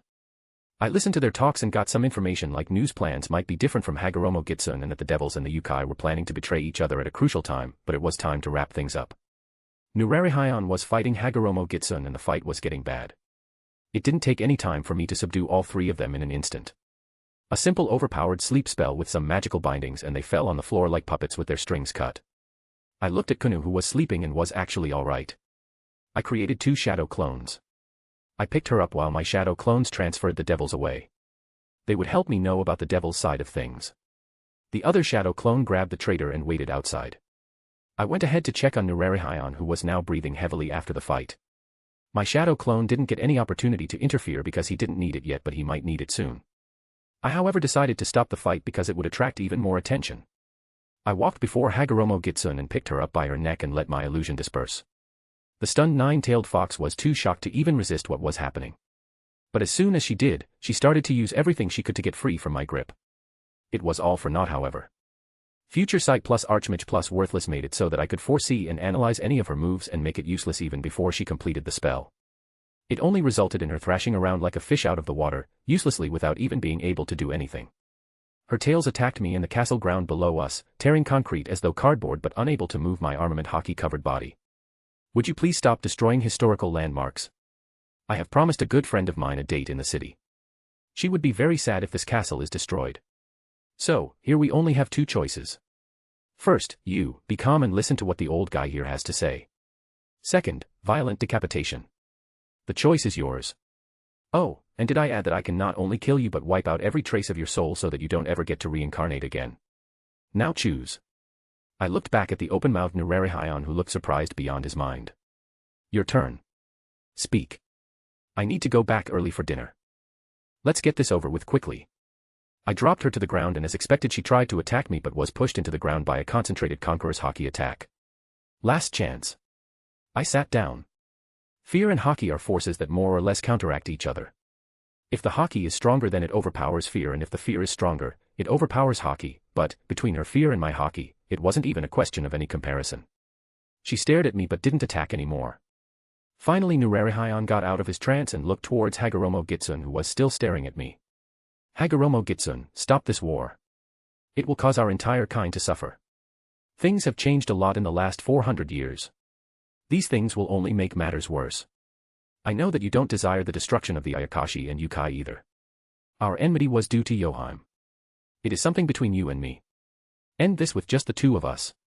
He tried to reason. The woman however hissed in reply. Seriously, I didn't know that foxes could hiss like that. And forget everything. Forget you killing me. Forget you ruining my new's birth. Don't joke around. My new would have brought a new era for the Yukai. An era where we didn't need to fear and hide in cowardice. An era where no one would look down on us. My Yukai wouldn't be hunted by those selfish humans, chased around for their hearts or treated as lowly beasts. She then looked towards me. And yet again you come to ruin everything. I raised an eyebrow. Me, I am just following the old man on a walk. I would kill you if you become troublesome though. But I just heard something interesting so I'll have to ask. Why are you going so far? I know you have some issues with humans. Trust me, most of the races do. It's nothing new. But that doesn't mean that the entire race deserves to die. There are bad apples everywhere. Yukai have it. Devils have it. Even those holier than thou angels have it. So, what makes you think you have any right to judge? They are greedy, abhorrent creatures. I have lived among humans for centuries.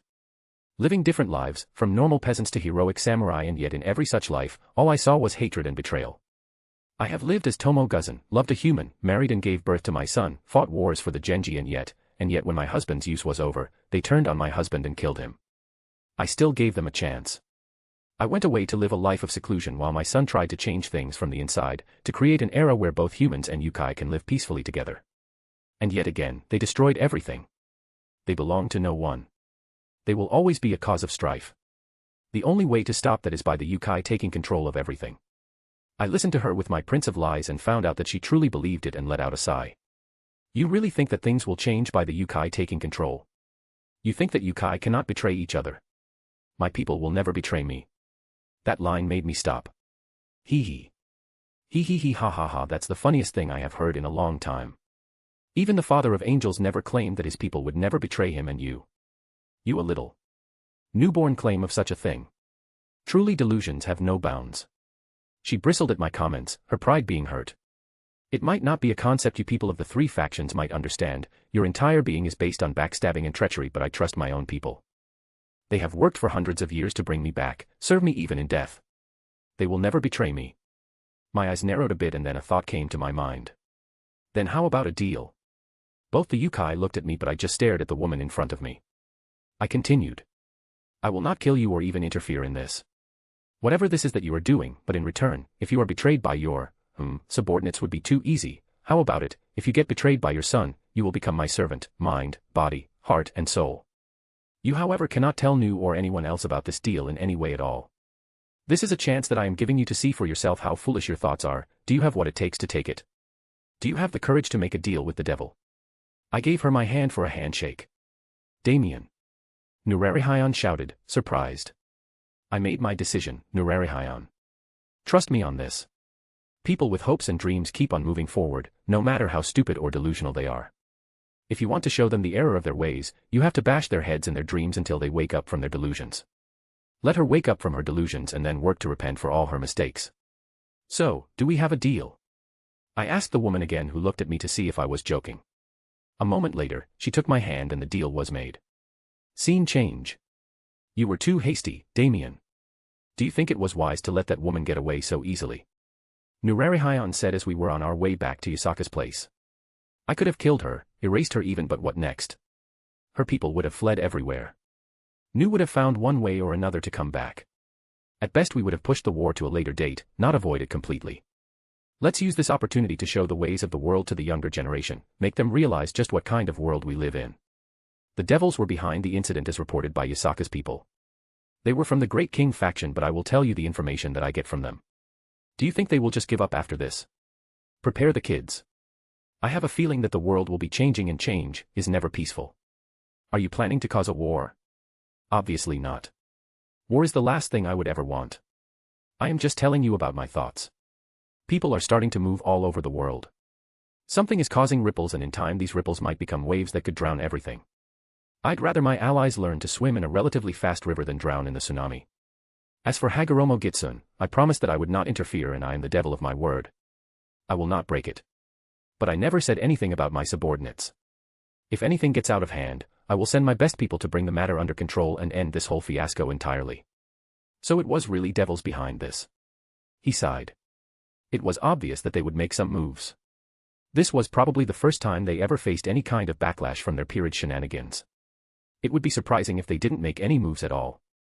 You however can't put the whole blame on the devil's side for this.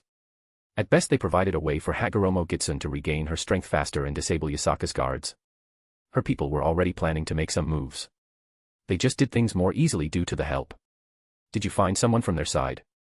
He asked. Yasaka's ex-husband, or rather soon-to-be ex-husband.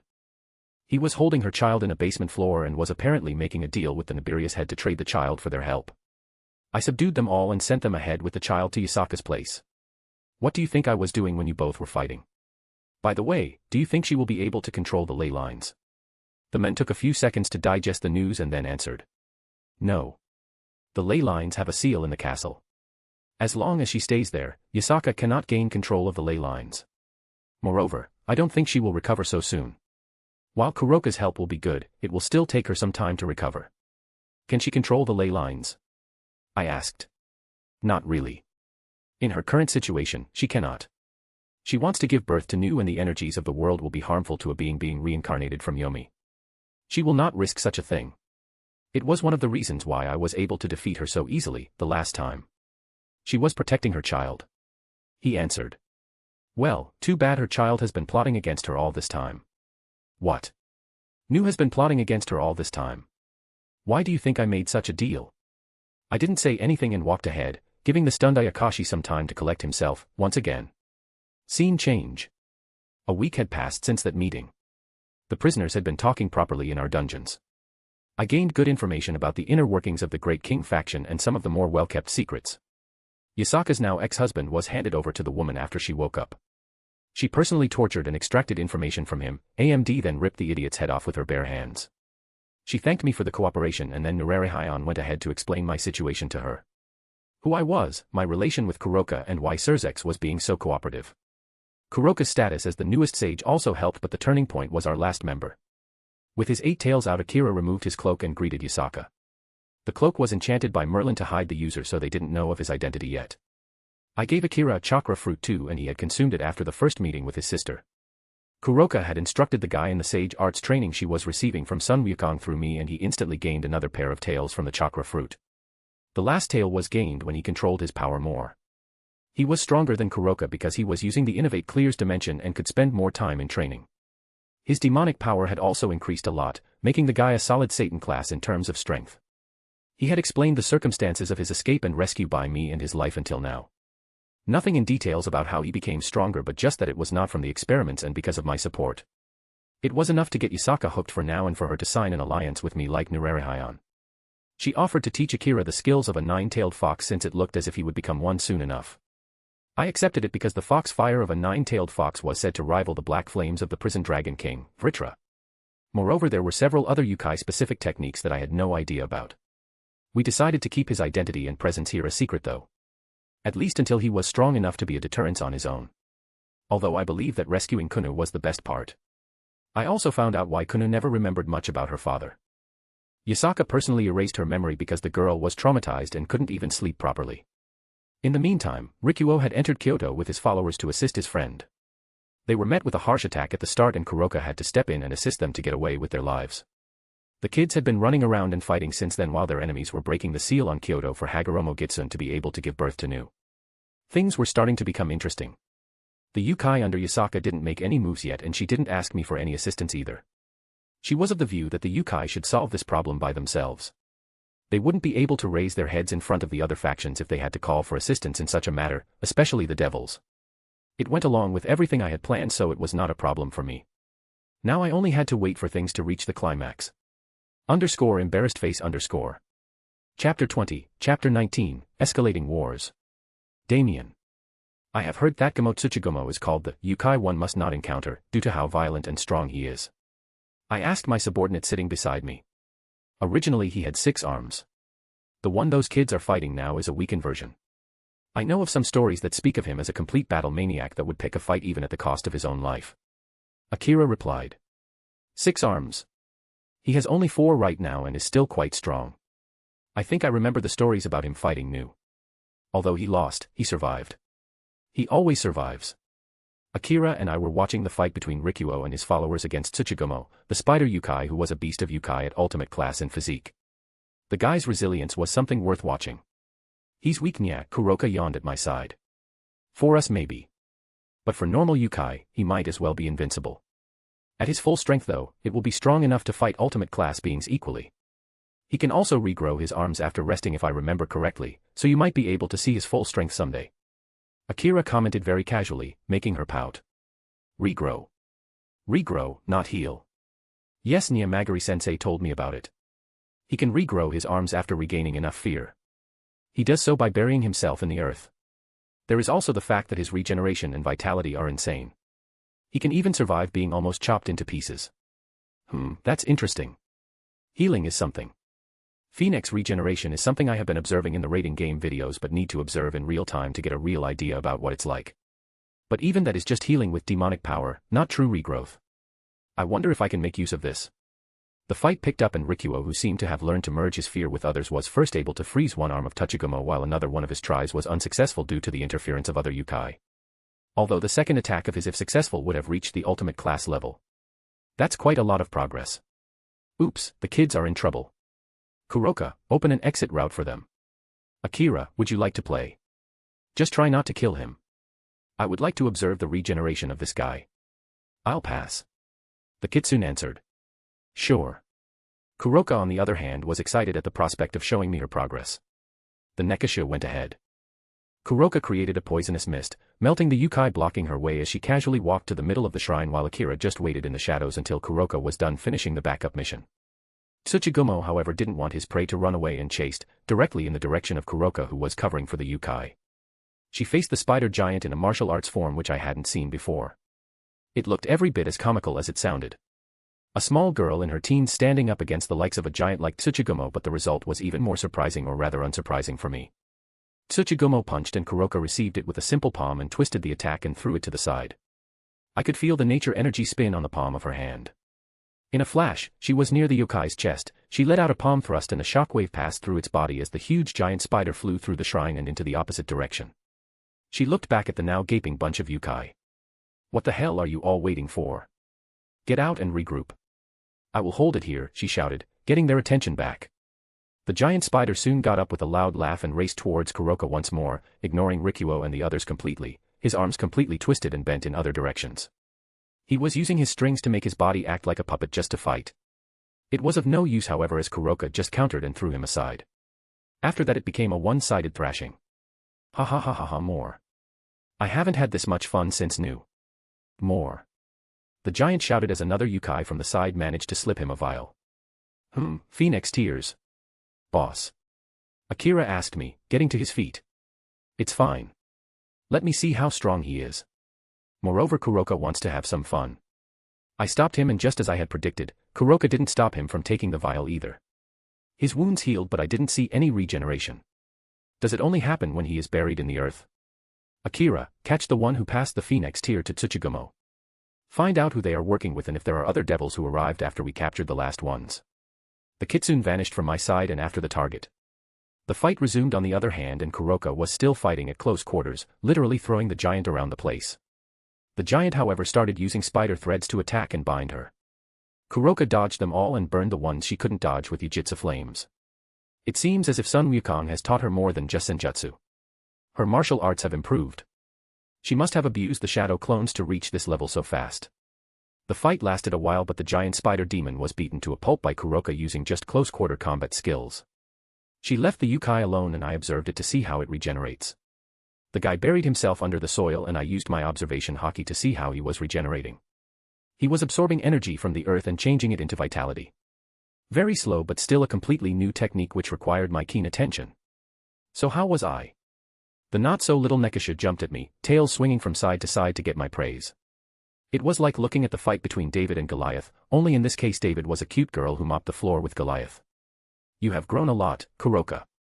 I am proud of you. I scratched her ears and she purred as she clung to my side.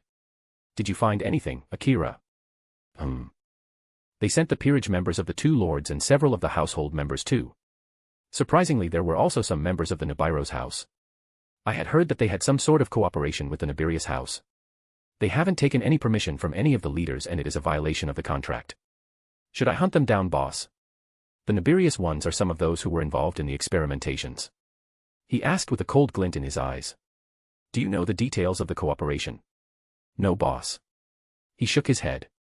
Then I will call for some backup. When they arrive, make sure none of them escape. Capture them, especially the Nibiros and the top members who might know of some useful information. If you can't capture anyone though, kill. Just make sure that no one leaves here alive. I will do something that will keep the Great King faction busy for a while. Yes, boss. He nodded his head and I got to my plans. It was time to unearth some buried skeletons to spook the old coots. I spoke through my binder's link. Ophelia, I will be sending some new guests today. They will all be reasonably strong.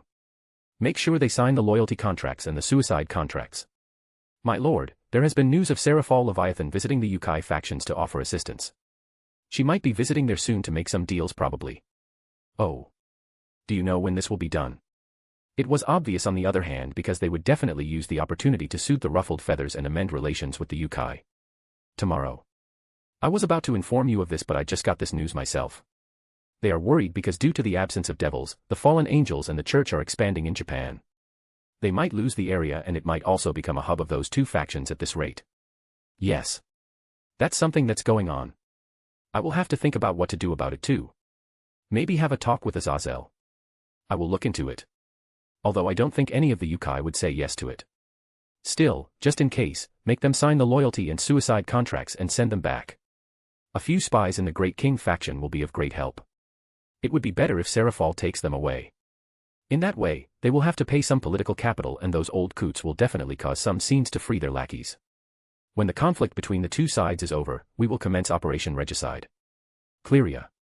Tell Die Hauser that we have some important evidence for Operation Regicide. We have one more King Peace user who has disclosed some vital information. Yes, my lord. Operation Regicide or Killing the King was a name suggested by Merlin. The mission was basically to reveal the existence of the King Pieces with all the proof and their connection to the Great King faction and Zekrom Baal and kill their influence from the raiding games as well as the influence of Zekrom himself. It will no doubt cause immense drama when it is revealed that Cleria Belial was killed to hide this news and not because of the alleged crimes, which to be honest were not crimes at all. This will be enough to keep them out of anyone's hair for a while. This new information will just add a cherry on the top. Once they lose their important lackeys, they will make noise and blame the Satans for allowing such a thing to happen, as ridiculous as it sounds. The Satans will have to either take a stand or give way, and in either case, they will have their relations soured in this fiasco and lose some political capital. Doing the operation when the chaos calms down a bit will be making them lock horns again. There are chances that they might know someone is causing this, but so what? Even if they do find out, the best part about this is that they cannot do anything to stop this because the raiding games are the basis of the current Devil Society. Once such a scam is revealed, there will be chaos among the general public who have been fighting the raiding games to get a higher position in society. Once it is revealed that all of it was a scam to begin with, the results will be worth watching. All those reincarnated devils who have worked for centuries to somehow get a position as a high-class devil and couldn't go further in the raiding games, all the suppressed low and mid-class devils will all lash out. Maybe throw in some insiders and let them increase the damage. They will obviously make a temporary truce to stop the chaos, but that's when the idiots from the old Satan faction come into play. Moreover, I will be leaving some traces of the old Satan faction behind this just like I did in the Yukai incident. In fact, I even had Kateria send an invitation for the Yukai to join the people of the old Satan faction, and in return they will send support, which they rejected because of me. The plan has to be carefully executed so that it's convincing. Kateria has been severely monitored before, but it was reduced when I died. She has been working to establish a place for herself once more. There were many people who had been disappointed by my death in the old Satan faction because they thought that I would kill the false Satans and bring them to glory or some similar shit. Kateria had collected many of the people under her and was working out several plans to increase her influence in the old Satan faction by using them. And now it was time to use all of the resources. Moreover, the last move of the Operation Regicide will shake the entire foundation of the current government. Serafall Leviathan. What's this meeting about, Sirzex? I was about to go to Kyoto to meet with Yasaka and offer them assistance. You know how important this matter is. The things over there are getting worse day by day. Maybe this will help us solve some problems with the Yukai and the smaller factions. She complained as she entered the office. She had been sleeping in her office for months now, running to every small faction to suit the problems those idiots had caused. Forcing someone into a peerage is one thing. It has been done before and was ignored as well due to their influence and power. Sirzex had served her, the second and Enku in Sirzek's peerage, and although they willingly joined the peerage, their factions were quite displeased with it and yet it passed on. This time, however, it was completely different. They had made the first move and were even kidnapping and experimenting on Yukai. And even after being brought out to the open, they went ahead and taunted the other faction rather than lay low for a while. Several smaller factions around the world who had previously kept their heads down suddenly huddled together to protect themselves because they were afraid that if a mid-sized faction like the Yukai were treated like this, they might as well be swallowed whole. And even if she was on the wrong side of the sword, she had to agree that this was a valid point. The other factions had started to pick up their resistance since that scandal with the Church and the Norse faction. No one expected Odin to take a stance, and such a solid one, making the Church and Heaven take a step back from their aggressive expansion of their forces to keep up with the reincarnated devils. In the office, Sirzex was sitting with Ajuka, Falbium, while Grafia was standing behind him. Surprisingly, Okita, Suji and Matthews were also present. Are you going to Kyoto today? He asked, and she had the urge to freeze his head to wake him up. No one could blame her for being grouchy due to her current workload, but, apart from her, Sirzex was probably the one with the most amount of workload, so she let out a sigh and sat down and nodded back. Yes. The condition in Kyoto is getting worse. I asked Azazel for a meeting and called in a favor to let him arrange a meeting for me. I don't think they would appreciate me going there directly. She replied, stretching a bit. She hadn't had a proper sleep for days now. Sirzex looked tense and then nodded. If Azazel is going, then it might be a problem. She raised an eyebrow. What did he mean by that? We have news that the old Satan faction, specifically Kateria Leviathan, tried to make contact with Yasaka and the Yukai factions. She paused and sat up straight in her seat. Explain. Kateria tried to offer them help against us if they needed it. They rejected it, however the old Satan faction appearing there in itself is a big problem. When did this happen? She asked. 2 days ago. The news was received through one of our oldest spies. So, she was rejected. They know just as well as anyone that the old Satan faction cannot be trusted. Even more of a reason that I go there as fast as I can. That was not the only news he revealed. This was the last piece of information he could send us before he was taken down. We haven't received any information from that end yet. They have tightened the security even more and only select people are allowed anywhere near Yasaka's place. Surzex, I am extremely tired and irritated. The only reason I am listening to you is because you are in the same condition, so let's make this easier for the two of us. Speak everything at once. She asked straightforwardly. The Yukai, more specifically, the Eastern Yukai faction are currently allied to a certain devil. I have tried to investigate him to find proof of his identity for the last 6 months, since Rias accidentally encountered him and his half-devil sister to verify the information I received about him. I was afraid of making any overt moves because if the news about this person was made public, there could be a civil war depending on this guy's mood. He massaged his head and a face came to Seraphal's mind as her spine chilled. Is he making a move? But why? What would attract his attention in the Yukai faction? Rizavim doesn't move for things like this.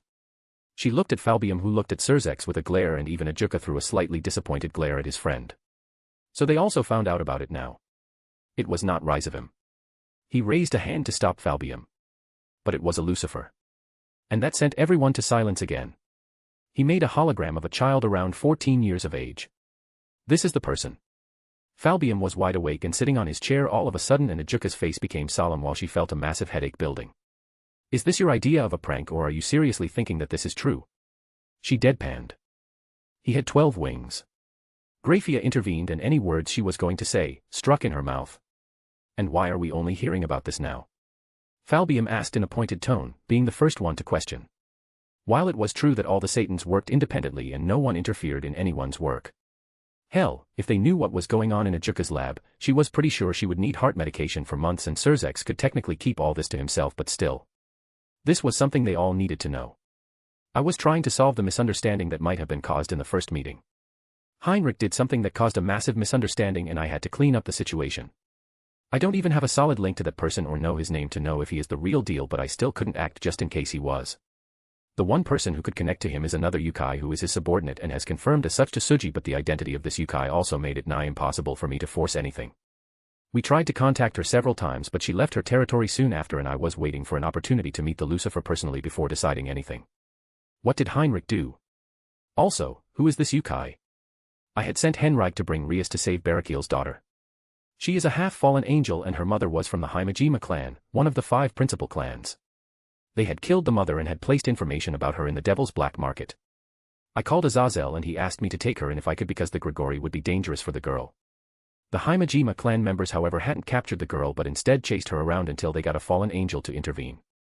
So push the hot potato on us? She asked.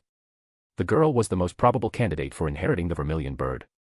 The problem, however, happened when Heinrich found her. She was being protected by the White Dragon Empress, a half-devil White Dragon Empress, and her 2 friends who were supposedly as strong as a high-class devil in their teenage years. The White Dragon is a half-devil. She felt the headache growing. So Heinrich offered them all protection under the Gremory house. They denied, and he made a mistake. He used my Lucifer title to offer them protection, and that's when that person came out. The boy is exactly as I showed you, according to Heinrich and Rias both, and the White Dragon Empress is his younger half-sister. Fuck. So they misunderstood it as Heinrich coming for the Lucifer girl instead of the fallen angel. Falbium guessed. It could be some kind of an illusion. Ajuka said. He stood in a place and asked the Haimajima clan members to attack him. He would give them the girl if they made him move from the place. Those crazy bastards even used the Vermilion Bird's full power attack, and he dispersed it just by blowing on it. He drank some water and continued. I won't lie, I tried to contain the information for some personal reasons too.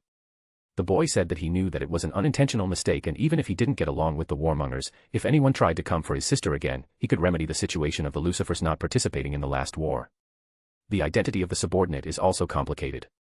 She is a sage and an apprentice of Sun Wukong. A 13-year-old ultimate class Yukai who was a student of Magari, the vice commander of Nerarihion.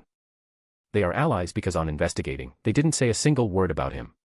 The girl, however, said that he wants to be left alone. I did just that by not informing anyone about him.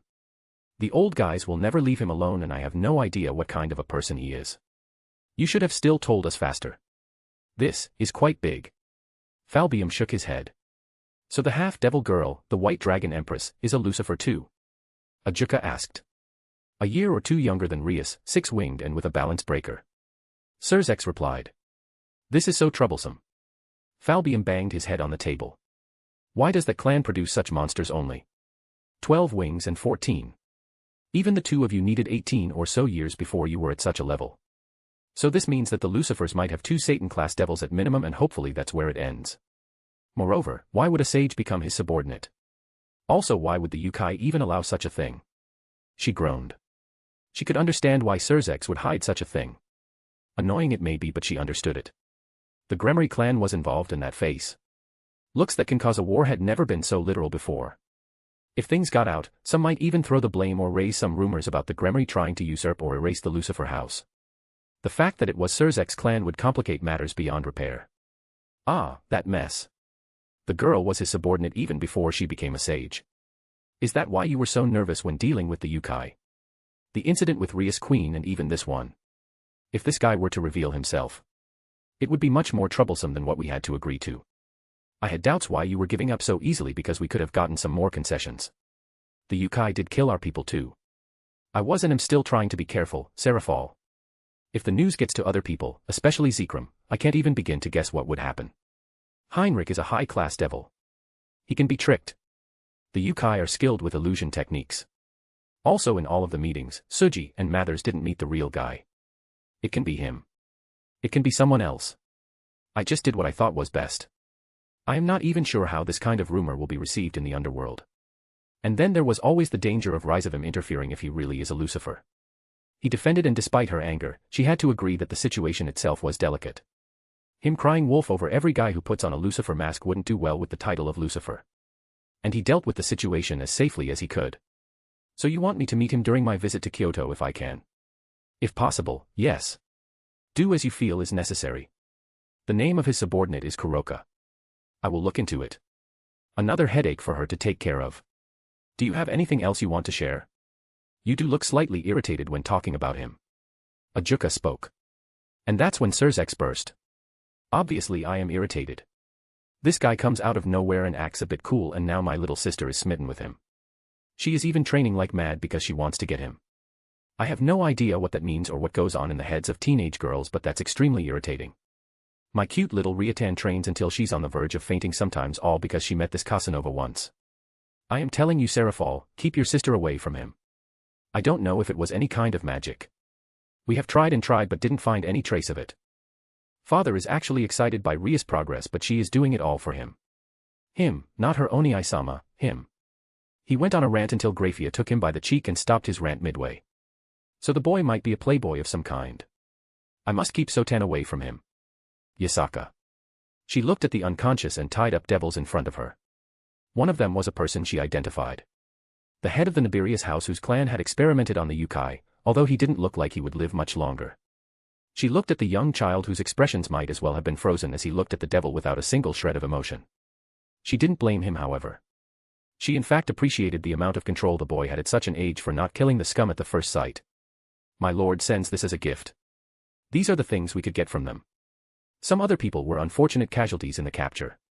He spoke, although she noted that not once did his eyes leave the Nibirius devil. She looked at the file and her eyes grew colder with each bit of information. The experiments on Yukai to discover the secrets of Senjutsu. She gripped the pages, her claws retracting briefly as she saw the price that was decided for their assistance in the birth of Nu. The boy beside her sensed her killing intent and spoke. You know, I wanted to do it too. Shove a hand down his throat and rip his beating heart out and then feed it back to him, one piece at a time, but my lord told me something that made me reconsider. I wonder if you will think the same. She looked at her and he completed it. The dead don't suffer. Her claws retreated back at the words. Yes. The dead don't suffer. These people need to suffer. They need to suffer for putting Kunu in danger. They needed to suffer for even entertaining any thoughts on her daughter in their filthy, degraded minds. She took deep breaths to calm herself down. She was not at full strength yet. The weapon and poison used against her were both deadly for Yukai. She was lucky to survive as it is. She would need a considerable period of time to recover completely. She looked at the boy beside her. Yes. Maybe this can work. Remind me to start your training in Jiu-Jitsu illusion arts when we begin. Capturing enemies is much easier when using such a technique. I know that Senjutsu comes easily to you due to whatever miracle your lord has done for you, and you can get trained by Kuroka in it, but we Kitsun, just like the Nekasha's Kasha, have our own unique skills. These skills will help you become all-rounded in a battle, and I will teach these to you. To be honest, controlling the ley lines would be even easier for you due to your affinity with nature energy. She pointed out to the boy as she read more of the file, and even she was appalled at the sheer audacity of the fools. The real goal of the devils was to capture Nu for their research. The resurrection of Nu was due to a technique, and it helped Nu to become stronger and break past his limits. They wanted to replicate it. These fools thought that they could fool Hagoromo Gitsun and Nu, the entire Kyoto Yukai under them, and capture Nu, and force him to give away his secrets. She looked back at the fool, and yes, indeed. It would be for the best to leave these fools alive just so they can suffer living in their own stupidity. She would just tear away all the appendages on their body first and burn them with foxfire until unrecognizable. I will be honored to receive instructions from you. The boy bowed. I hear that you are learning some techniques from your lord. Have you completed your training? She asked, having received the information from Magari after the alliance was signed. My lord is somewhat of a genius when it comes to magic. I am sure you have heard how the entire magic system of the devils was ingrained in their very blood. Lucifer himself was a genius of magic who was matched by few even till today. My lord, in the honest opinion of some people who have seen and experienced Lucifer themselves, makes him look like a child in comparison in terms of talent. The boy spoke, and she halted her steps for a bit and looked at the boy. His eyes showed belief, and that he believed every word he said. Oh, and you believe that? At first I didn't. I thought it was just empty talk to sell their master and deify him, but I saw it with my own eyes. This man, no, he's barely a teenager, has created 2 separate systems of magic entirely just for his subordinates, and is working on a new system of magic that would be revolutionary for the Ayakashi. I am talking about systems of magic. Not spells, but entire systems from the scratch. Techniques that even Sun Wukong couldn't copy from Kuroka. I am being trained in 2 of these systems currently. It is a must for anyone joining our team to master the basics of these 2 systems regardless of their races. We have had members of different races learn this from him successfully. By the time I was done witnessing all this, I didn't have any choice but to believe in the assessment. She didn't feel a single lie in the statement. Was that young man really that talented? She had heard from Nurarihayan that he had manhandled Hagoromo Gitsun, so he had to be strong. Stronger than a normal Satan, maybe like those 2 anomalies, but being strong and this were 2 completely different things. Could her people learn it too? This whole incident had made the entire faction extremely weak. Could this really save her faction by giving it the much-needed boost in strength? Then, when we begin our training, I would like to see these systems of magic you praise so much in action. I might make some deals with him to teach it to some of our members if they are practical. She asked. She doubted that anyone who would make it to the teams of such a person would be anything less than a genius, but still, she will have to see the situation for herself. She was sitting in the center of the room with Kuroka, Nurarihayan, and Magari beside her. She could feel Akira was present behind the sliding doors under several layers of seals to hide his presence from the guests sitting in front of her. As for Akira's lord, he was not in the area, or at least she couldn't sense him near the entire place even when she spread her senses the furthest. What do you want, Seraphal? It was only due to some favors from Azazel that or rather we even allowed this meeting. She spoke, and no one blamed her for her tone. I know you are angry. I know you deserve to be angry. I know things have not been good between us and we are trying to make things right, Yusaka. If nothing, at least give us the credit where it is due. Seraphal replied calmly, and she observed that the Satan was nervous. Her gaze at Kuroka was not as subtle when in a room with the masters of Senjutsu. She continued. We found out about the current situation of the Yukai. I am here to offer assistance to the Yukai faction if it is needed. If you want to offer assistance, then stop sending people to assist Hagoromo Gitsun. It was more annoying to capture the devils than taking down the Ayakashi led by Hagoromo Gitsun. Kuroka mocked, and she looked at Seraphal's reaction, her Senjutsu perceiving every bit of emotion she could to judge if Seraphal knew anything about it. The devil in question was completely taken aback and then collected herself. Who might you be talking about? I assure you that we haven't sent anyone. She brought out the list of names and passed it on to Seraphal, who quickly perused the list, and she noticed the corners of the paper freezing slightly before going back to normal. Do you have anything I can take as proof? She spoke in a formal tone. I have them in my dungeons, but you will not be taking anyone. They wanted my daughter. Their deal for assisting was a 9-tailed fox for the one they lost. They belong to me now. She took a deep breath and reined her killing intent. Her weakened state was affecting her temper more than she realized before. Serafall sighed. Could we negotiate something? I will need them for interrogation to get proof and take any action. Without it, I don't think I can even take any action against them. She was going to deny the request, but someone was faster than her. Kuroka spoke again. Tell me something, Miss Serafall. What would you do if you were on our side and the one who had been the target of this had been your sister instead? Go on. She watched Serafall's expression freeze at the mention of her sister. Exactly. I know your answer even without you saying anything. I have a little sister of my own, and if any of those cretin had targeted her, I would have killed them all, even if I had to burn down the entire world to do so. As for the proof, you don't need to worry about it. We will send you all the results of the interrogation.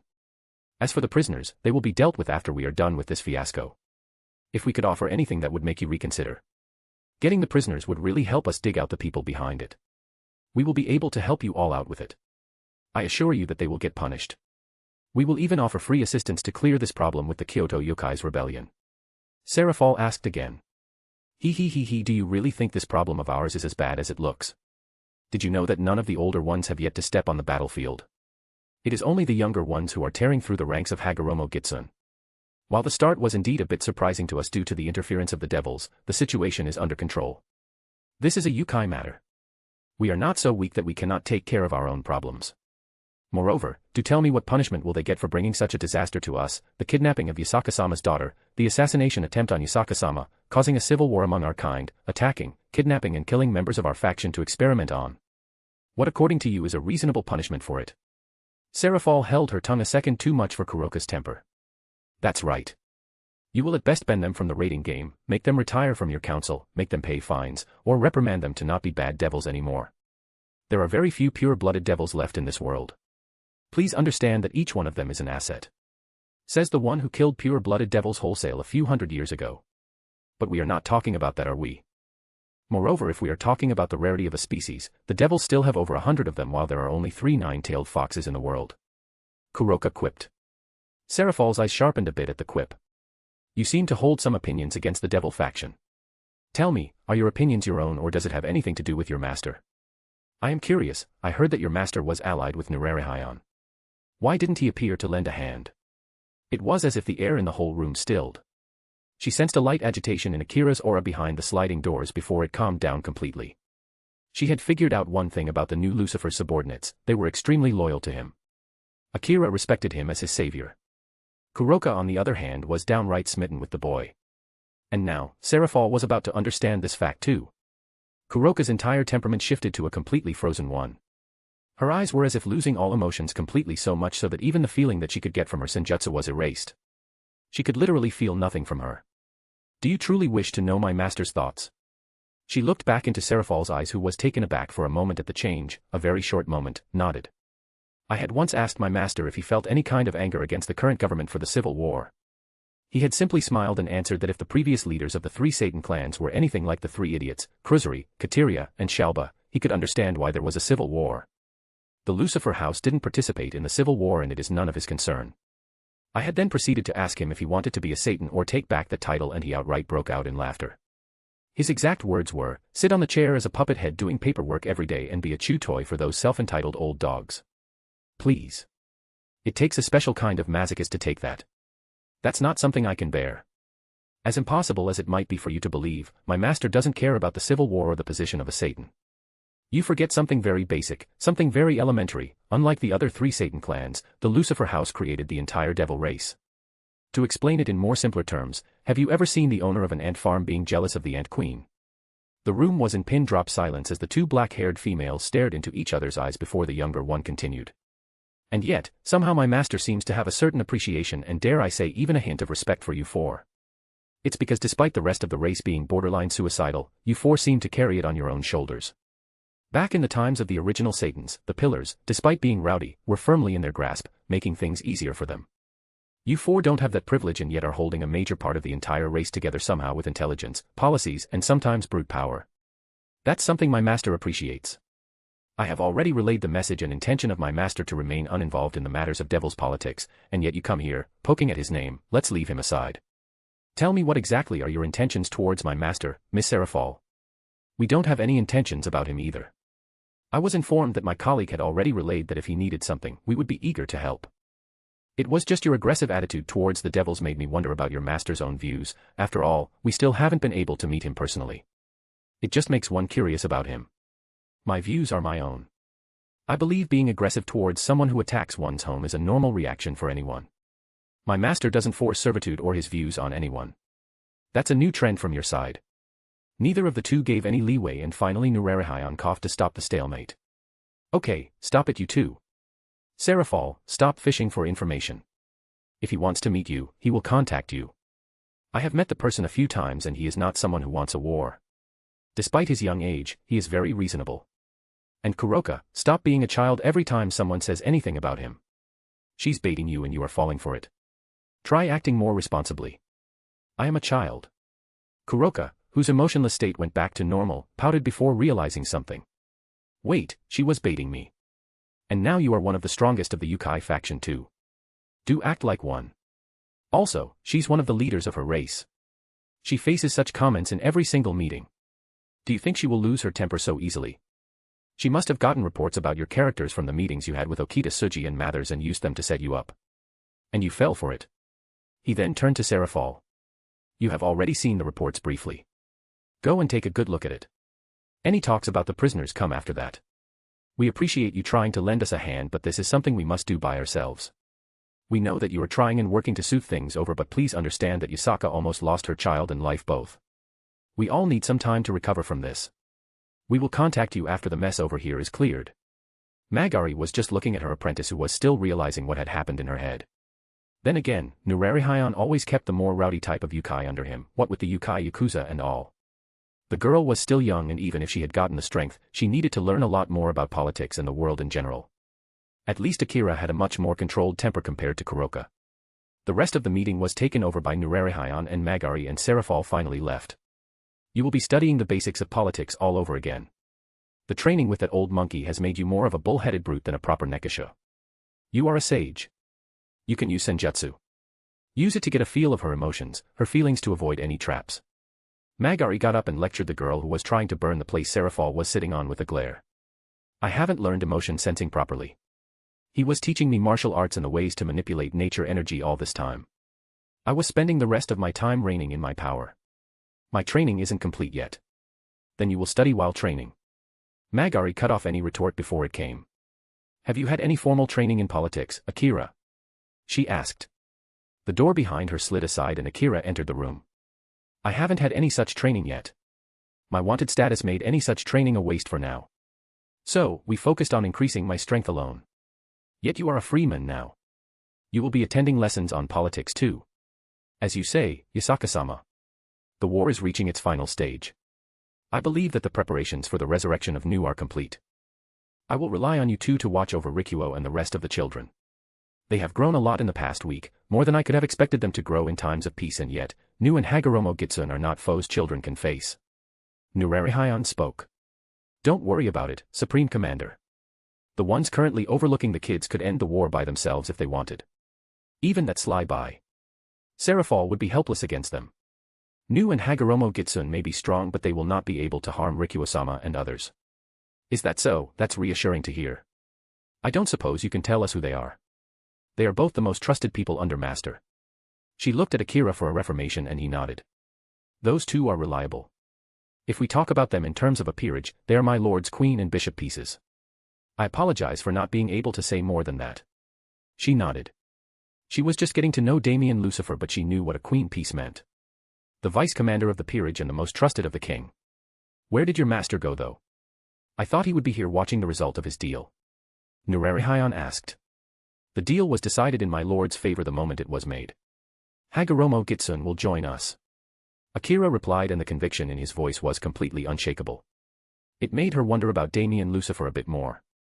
Here she couldn't even trust her own husband whom she had been with for centuries, and on the other hand, this boy was making people become so loyal to him in a matter of months. Damien. I looked at the building in the distance as Sean beside me shifted nervously. Boss, are you sure about this? I thought you didn't want to do anything like this for a long while. I cannot think of anything else that would work. This plan has to work. Currently the ones who can detect or stop me are mostly busy with meetings. I don't know when I would find another such opportunity again. We have to take it or it will be a massive pain in the neck to create such an opportunity again. I replied as I scanned the area with my observation hockey. If the shorty and boss lady find out about this, they will neuter me. Then you better make sure they don't find out. I sent Merlin with Gretel to keep her occupied, and Vienna is currently training with Cleria and Lavinia. They will not be interfering in this. Still, to think getting spanked by your teacher was all it took to get you out of your stubbornness and get together with the boss lady. We are not together yet. Yeah. I believe you, totally. Officially. Yes, whatever. With the way you both are now, we don't need anything official. To be honest, there was a sort of betting pool going on about who would be the first girl. Boss lady was in second position. Most of them thought it would be Kuroka who would get you drunk someday and take the lead. You people have too much free time. I think I should include some social etiquette lessons to help you calm down. Dancing and stuff. Please, I'd rather take the cleaning duty than that. Okay, all done. We are all ready for the mission. Give me the spear. Well, be careful, boss. Sean replied as he summoned the spear again. I took a deep breath in and took a hold of the spear. The Lord is my God. 12 silver wings burst out of my back, the holy aura radiating even more than the first time. I could feel the light getting stronger and my power roaring in this form. I shook my head and quickly focused on my current task. It was time for the mission. Embarrassed face. Chapter 21, Chapter 20, Ending the War. Damien. The Archangel mode, as I call it, was different from anything I had experienced before. It made my emotions calm. Obviously I could get angry and feel other emotions too, but they couldn't overwhelm me that easily. I hadn't gotten the chance to experience it the last time because I was too surprised by the change. I just tried to use some light manipulation and it came to me just as easy as breathing. Finally, I wrapped a cloak around me, enough to cover my face completely. The cloak was charmed by Merlin and covered my face from any cameras and would prevent anyone from seeing what's inside. The target was right in front of me. The huge building, guarded by several exorcists and magical enchantments which would make even an ultimate class being think twice before trying to attack it. The enchantments were done so they would recognize any demonic being entering the place, so even if I used my illusions to sneak in, it would have been useless as the alarm would have gone out anyways. The only way to sneak in was to not sneak in and come through the front door, only disguised. I made Sean stay away from the place just in case he was noticed by anyone. Unnamed exorcist. He made his usual night rounds around the church building. The days guarding this church were boring. It's not like anything happened here. Many others among his brothers/brethren were out there on the front lines, fighting against vampires, devils, monsters from the myths, and he. Yes, it was safe here. But as a man yearned for that adventure, which he was unlikely to find, simply guarding this place. He sighed once more. This place was so fortified that even the devil himself wouldn't dare to attack it. Just as he thought of this, he felt a presence behind him. Turning back quickly and getting into a defensive position, he saw a cloaked figure walking towards the building. When did he? Sir, please stop. This area is off limits. Who are you? Identify yourself. The figure stopped. I am an angel of the Lord. With those words said, a massive aura of holy power emanated from him as a halo appeared on his head. He was pretty sure he saw a visage of wings behind the cloak. 12 wings. Archangel. A chill ran down his spine as he quickly kneeled. My apologies, sir. We were not informed about your arrival. It's fine. You were just doing your work. Have a good night, child. He didn't dare look up. Meeting an archangel. It might not be as exciting as facing the devil, but it was still something he could brag about. Damien. I walked inside the building quite uninterrupted. Just flexing a little bit of my holy aura was enough to get these idiots kneeling down. It was both amusing and disappointing. Merlin had already researched the place where the Shroud of Turin was kept as well as the things guarding it. Even the bishop guarding the shroud left the room when I requested him to. They didn't even check my face. On second thought, it helped that I was here on a day when none of the higher-ups were present. I was in the room with the shroud. And that's where things were interesting. The shroud in the glass case in front of me was a fake. I just knew it. Even when Merlin's information said it was the real deal, even when it was radiating holy aura, I knew it, almost instinctively. I just didn't feel any pull from it. I mean, in the case of the Alphika tyrant, there was a pull too. Nothing like the true Longinus, but more like an instinct about it being something related to me. This time, however, there was nothing of that sort from the shroud. I did, however, feel a pull from the room behind this one. The room that was marked as the maintenance room. I walked towards it and saw several formations spring up one after another. They were good, but in front of the essence of the archmage, and worthless, not so much. Behind the doors was a maintenance room. Went up to the cupboard and removed it to the side, making a way for the hidden door. Another simple spell later, the door opened and inside was a small white room, with a frame holding a piece of cloth. It didn't have that overwhelming holy aura radiating outside, but I knew it. I knew that this was the one. I went ahead and more formations sprung up, only to dissolve under the worthless. The frame was separated and I laid my hands on the piece of cloth. The Shroud of Turin. The world flashed in front of me. Flashback. This time, the room was different. It was still heaven. I had seen this place a few times. It was the topmost layer of heaven, the seventh heaven. I heard some footsteps and turned around to see the familiar figure of the silver-haired boy come in. But he was not alone this time. A woman followed him too. Silver hair, blue eyes, the only words one could think about when looking at her would be, beautiful. She looked as if she was ethereal. She had the kind of aura that I had. My train of thought was broken by the voice of Hellel. And then, I totally scared Michael. He was bragging about something which seemed like a prank to me.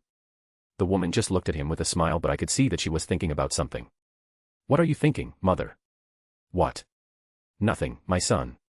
She looked as if hesitating for a moment and then she looked at him. I want to ask you something. Yes. Then without a warning, her form changed. Her hair turned black, eyes red. The wings on her back shed their feathers and became wings covered in darkness, eerily similar to devil wings. Her power felt as pure demonic energy like my own. There was a period of quietness in the place and I watched as the woman looked nervously at the boy. It was until the boy exclaimed, "This is so amazing. Can you teach me how to do this?" The woman's eyes widened and she looked nervously at him. Really? You are not afraid of me? Why would I be afraid of you? Michael seemed to be awfully put off by this. Michael's scared of even his own shadow sometimes. For all his calm and forgiving nature, he is very bad at forming opinions of his own. Michael is your brother, Hellel. Everyone is different. They have different qualities. Michael's quality is his belief, his obedience. This makes him a great soldier. This has its advantages as well as its disadvantages. Once he doesn't have anyone to follow, he will be lost. You on the other hand question things, don't take everything at face value. This is the quality of a king. A king has to question others and question himself to know of the problems and make good decisions. You don't let yourself depend on the judgments of others and so, you can keep on going despite having no one to follow. Really? But father. These were your father's words. Ha ha ha ha, take that, Michael. I am the best. Now Hellel, don't let that make you proud. Yes, mother. He gave the woman a quick. She looked at him with kind motherly eyes. I could see the same look in her eyes Arya used to have for us. Are you really not afraid of me, Hellel? Why would I do that? Because of this power? This darkness? Are you not afraid? What's there to be afraid of, mother? Light is important, but so is darkness. I mean, light gives us our sight to work every day, becomes our guide, but, at the end of the day, when we are all tired, we take the embrace of darkness to rest our eyes and minds. Without darkness, what importance does light have? And without light, there is no point to darkness either. They are of equal importance. Also, this is you. Why would I be afraid of you? He then went ahead near her ears and whispered, actually, to be honest, it's a little boring with all this white in heaven. I think some other colors would do it well. She looked at him stunned before hugging him. You really know how to bring light into my life, Hellel. You are my lightbringer. Lightbringer. You are my lightbringer. My Lucifer. Flashback ends. I woke up from the daze with the shroud still in my hands. I could sense some wetness on my face. The scene was bizarre to say the least. Lucifer had a mother. So, God had a wife. Why doesn't anyone know of her then? I couldn't think of anything and this was not the time to think either. I got up and kept the shroud back in its place. Today was weird. I left the place quickly, thousands of thoughts running in my head. It was outside the church that I encountered another hiccup, this time in the form of what looked like an elderly English gentleman. Edward Cristaldi, the wielder of Excalibur. I was informed that an archangel had descended to inspect the church, without any prior notice. Did you find problems with the place, sir? He asked, but I could see a look of suspicion in his eyes. None so far. Do strengthen the wards around the maintenance room. They were awfully weak. I said as I walked past them and casually. I will do it, sir. But, whom should I address this complaint from? An angel of the Lord. Is that not enough for my identity? I replied but didn't wait for further reply. It is for me, but I am afraid it might not be for others. Then, I am afraid they will have to live without knowing. The next moment, I felt a cold blade on my shoulder. I insist, sir. Please identify yourself. These church idiots really have the audacity. I couldn't help but laugh at this, honestly dumb situation. Did he really think this was a good idea? I know that things hadn't been very smooth between the two since the fiasco with Odin, but wasn't this trying to hit the hatchet on their own leg? I mean, I was not even a real archangel and I was feeling offended. Well, since I did take this form, let's throw in a lesson for this lost lamb. I held the tip of his Excalibur blade between my 2 fingers. My. Since when did the little lambs grow so big to judge an angel? My power soared. The shroud had increased my power as well. If I had to make an estimate, I was around 8.5 times as strong as Seraphol. Almost as strong as Ryzium and Surzex from what I have heard of them. This time, however, I didn't hold back. That flashback had made me remember some unpleasant things, and now this idiot was pulling a stunt like this. I was quite pissed. He tried to pull back the blade quickly, but it didn't budge. I had trained my physique to be able to bear my hockey. Even without any demonic power, my current physique would be on par with some named dragons. The holy aura of the blade increased, but the armament hockey on my fingertips was not bypassed by the power of a broken and incomplete sword. The area started to tremble as every exorcist ran outside to check up on the clamor. The man in question himself had fallen down on his knees and by now was only relying on the aura of the sword to protect himself from my radiating power. Trying to judge an angel. Do you fancy yourself as God, child? The surroundings were starting to wither away and he was starting to have burns from my holy aura alone. Realizing I had sent the message, I left the sword and the man fell to his knees gasping for breath. I found out that the church was becoming corrupted. Playing with the lives of innocent children, experimenting on them, all in the name of God. I thought it was only a select few who were so, but now I will rethink everything. Do not for a single moment think that your sins will be overlooked just because you are from the church. If the Vatican follows the path of Sodom and Gomorrah, it shall meet the same end as well. I didn't wait for them to recover and teleported from the place as fast as I could. This will surely be spread like wildfire. Poor Sean. I returned back to Kyoto a few hours after the incident. I didn't tell anyone about this. On second thought, this act, while done impulsively, can be used quite well. If nothing else, it will keep the 3 factions busy for a while. The church had been getting jumpy. Hopefully it will keep them reined in for some time. Boss, why did you do that? Now, the boss lady and the little midget will tear me apart. I looked at him, who was just a small distance away from the place when I had released my energy, ready with the true Longinus out to assist me at a moment's notice. He acted like a goofball but was always ready to assist us. This guy cared about the team a lot. I guess it was time. Sean had got his binders marked previously. I need to collect some more marks for Valerie and Gasper. There were several changes in me due to the shroud. Was the Shroud of Turin different somehow? It was the only one of the holy relics that was not made into a sacred gear. Why? I shook my head for now. The changes will be addressed later. My observation hockey sensed something interesting going on near the main battlefield. It looks like things are picking up pace. Merlin. Merlin looked at the kids fighting against the Ayakashi forces. They were doing things quite admirably. He was mainly here to keep any devils from interfering in the fights as well as keep an eye on the kids.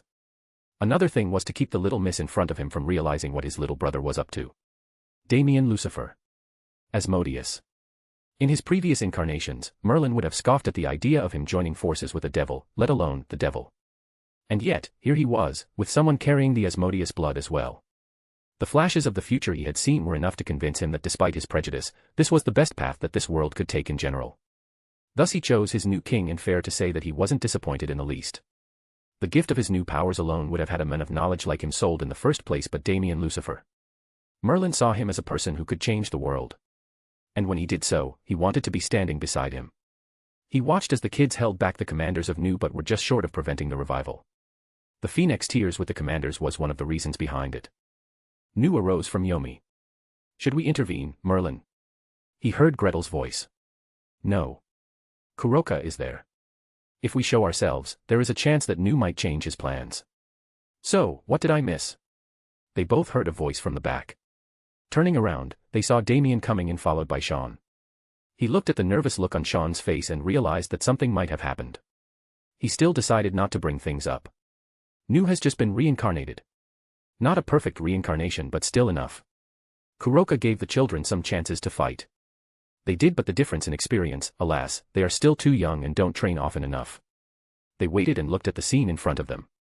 Nu had attacked a part of the town and would have laid waste to the place if not for Kuroka redirecting his attack upwards. He saw Sean whistling. The wild kitten has gotten really good. This senjutsu thing seems to be very great, boss. It is. You should try learning. I mean, you could try the one that combines with chakra. Oh. Is it the Sage Mode thing you had talked about? It had been quite interesting along with that Yin-Yang release stuff. If the current research in Magecraft wasn't keeping me busy, I would have even tried to work on that, but alas, even with my current power, I can only make and maintain 500 clones at best, and reality marbles are endless ditches that keep taking more and more research. The Archmage was beyond anything he could have imagined.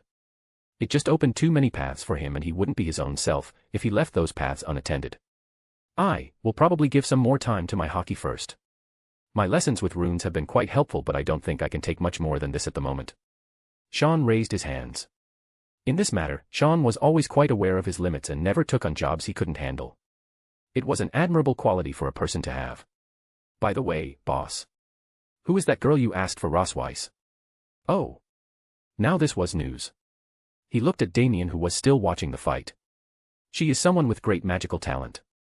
I dare say, she could even rival Merlin if guided properly. She has a bit of an inferiority complex due to not inheriting her family magic. Due to this, she was always sidelined by many except her grandmother. She took refuge in books, and that's where her talents lay. I want her to be a part of my team. Did you meet her by any chance in Valhalla? She is being personally coached by Lady Brynhildr about the Norse magic. Sean came in and whispered into his ears. And she looks a lot like the boss lady, except with blue eyes. Oh. That is quite interesting. Looks like things are about to end there. Damien said as he watched Kuroka facing Hagoromo Gitsune, only for Nu to attack them both together. Kuroka, due to her superior senses and skill in both senjutsu and haki, was able to dodge. The other was not so lucky. Nu didn't show any sign of remorse either. Looks like the deal is already done, my king. Should we intervene? Did you analyze the method used by Nu to break his limits? I did. It was a ritual of sacrifice to create a better vessel to suit his strengthened soul when he reincarnated. Abe no Saimai was originally half-human, and that limited his potential quite a lot.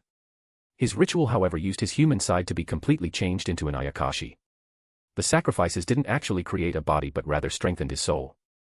The fear that they had been collecting around all this while was then used as a medium to manifest a body inside his mother's womb. The new body will be of greater power as it will be made according to his now stronger soul. I have to say that it was quite a well-thought and brilliant plan.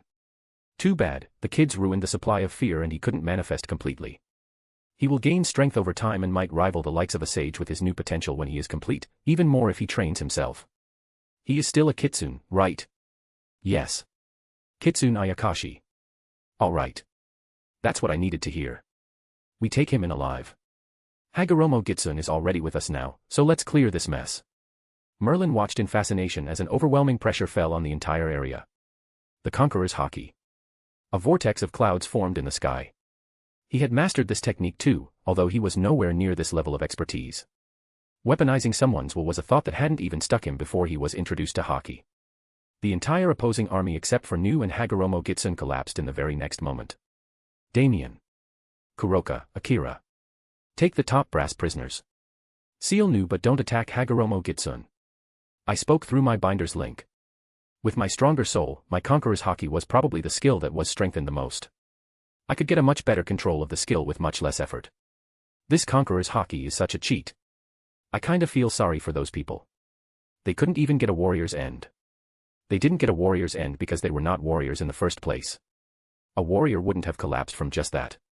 Conqueror's Haki attacks the spirit and I wasn't even focusing on them. They didn't have the heart of a warrior. I don't think you realize that your current attack would have crushed even ultimate class beings. The weaker ones are probably in a comatose state already. I looked down and yes, some of them did look like they were comatose. Remind me to train our armies to resist Haki. Withstanding this pressure is a good way to strengthen one's spirit. Nu tried to oppose, but under the attacks of both Akira and Kuroka, he was taken down in moments because he was not even at full strength. Although he had enormous experience, he was ultimately just reincarnated, and that too not completely. And on top of that, the Haki must have disoriented him. Akira was stronger than Kuroka in terms of raw power, while Kuroka was more about skill at this point. It was due to the increased training that Akira had had inside the Innovate Clear. He was using a disguise in case there were any spies from any factions watching this scene. Him being my subordinate was kept hidden for now to avoid some trouble. With everything done, I went to meet with Yasaka and Nurarihayon. Yasaka. Just what in hell happened there? She heard Magari's quivering voice as she looked at the massive vortex covering the skies of Kyoto. One moment, it looked like Nu was going to attack, and the very next moment, everything was over. He was on his knees, holding and screaming his brains off while the status of his entire army was unknown. It's the boss. He took action personally. One of Akira's clones answered their doubts. A type of mental attack of sorts. She didn't sense anything. It's hockey. Something we were taught. Although, this particular type of hockey is rare. According to the boss, only 1 in a million can awaken this. It's a type of spiritual attack. Hockey in the loosest of terms is just as it sounds, willpower. The user exerts their willpower over others and subdues them. Sometimes they can even use it on the world, to cause this kind of phenomenon. It simply surpasses the normal barriers and is nigh impossible to defend against. As the boss says, numbers don't matter against kings. Are there other types of hockey? She asked, not taking her eyes off the scene. There are, but I am not permitted to say what those are or what they can do. My apologies. She then watched as both Kuroka and the real Akira fought Nu. The fight was a bit lackluster as they had just overpowered Nu with brute force. She did notice something off about it. Akira seems to be well versed in senjutsu, especially the sensing part. It looks as if he is dodging Nu's attacks, which is quite astonishing as Nu himself is extremely versed in senjutsu and his attacks are hard to detect even for us. He is not using senjutsu. The clone replied, without going on any further. She understood that she wouldn't get anything out of it and didn't ask further. Finally Kuroka did something. Surprisingly, none of them touched Hagoromo Gitsun and neither did she retaliate. She seemed to still be in shock from the betrayal. Inside, Yasaka felt a hint of vindictive pleasure at seeing that look on the other nine-tailed fox's face for the betrayal she had to face because of her people, because of him. But somewhere, she did feel a good amount of pity for the mother, being betrayed by her child. She guessed that karma was a thing. You all should send people to take in the unconscious Ayakashi and Yukai.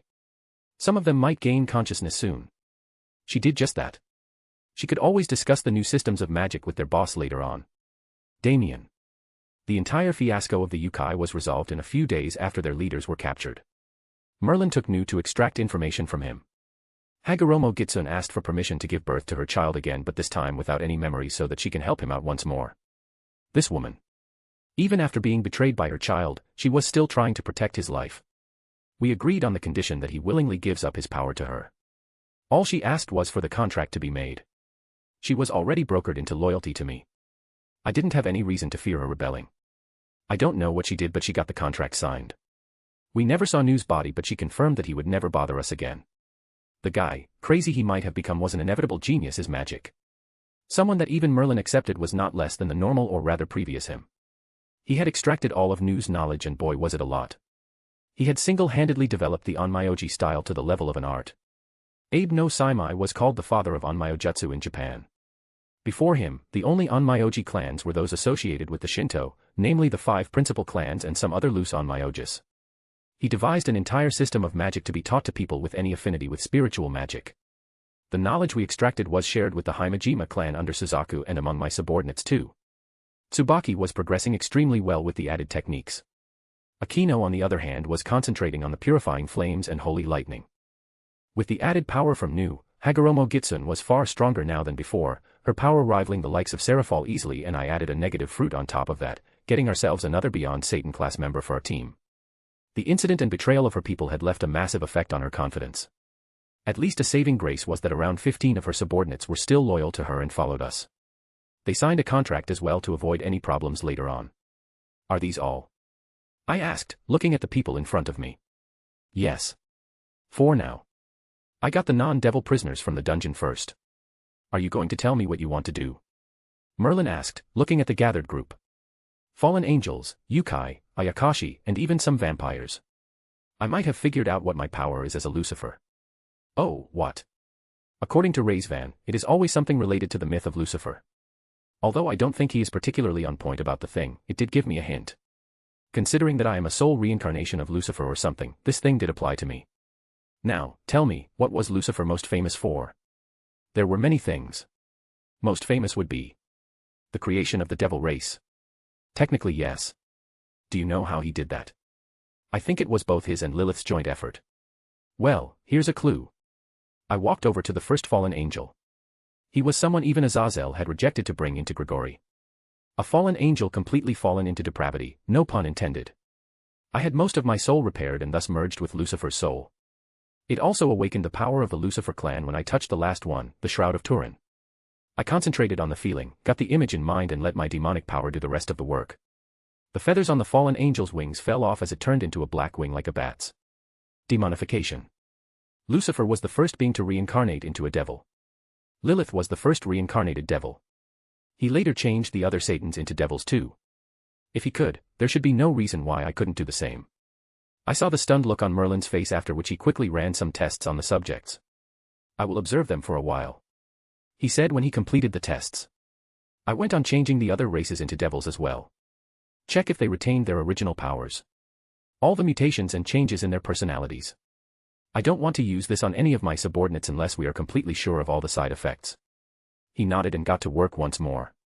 If there is something I have learned about Merlin, it's that he can get completely lost in work. In these last few days, almost all of my main subordinates got marked. The yokai were collecting themselves.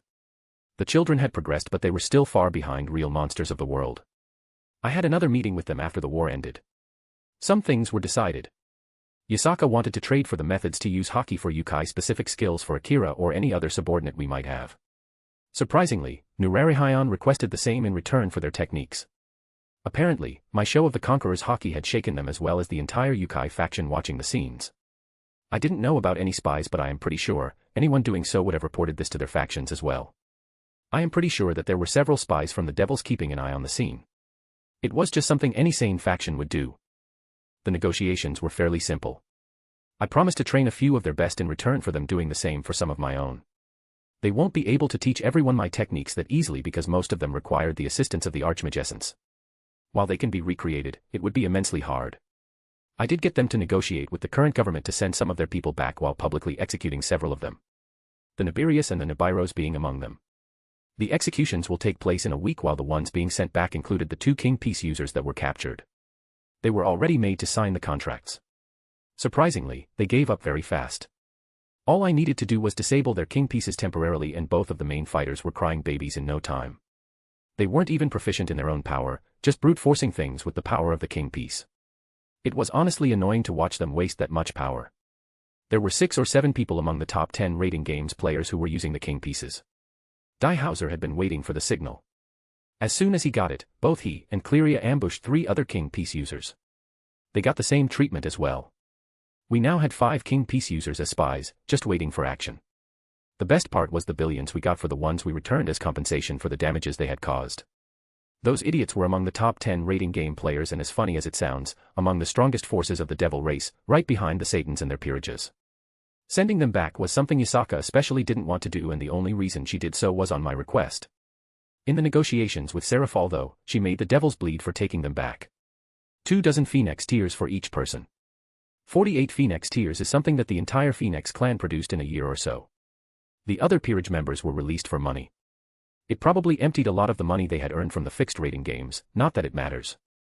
The 5 were going to go bankrupt anyway. Seraphal obviously wanted to get the others too, but was rejected. This time, Seraphal's attitude was much better than the last time. As expected, several other factions found out about the unnatural phenomenon that ended the war.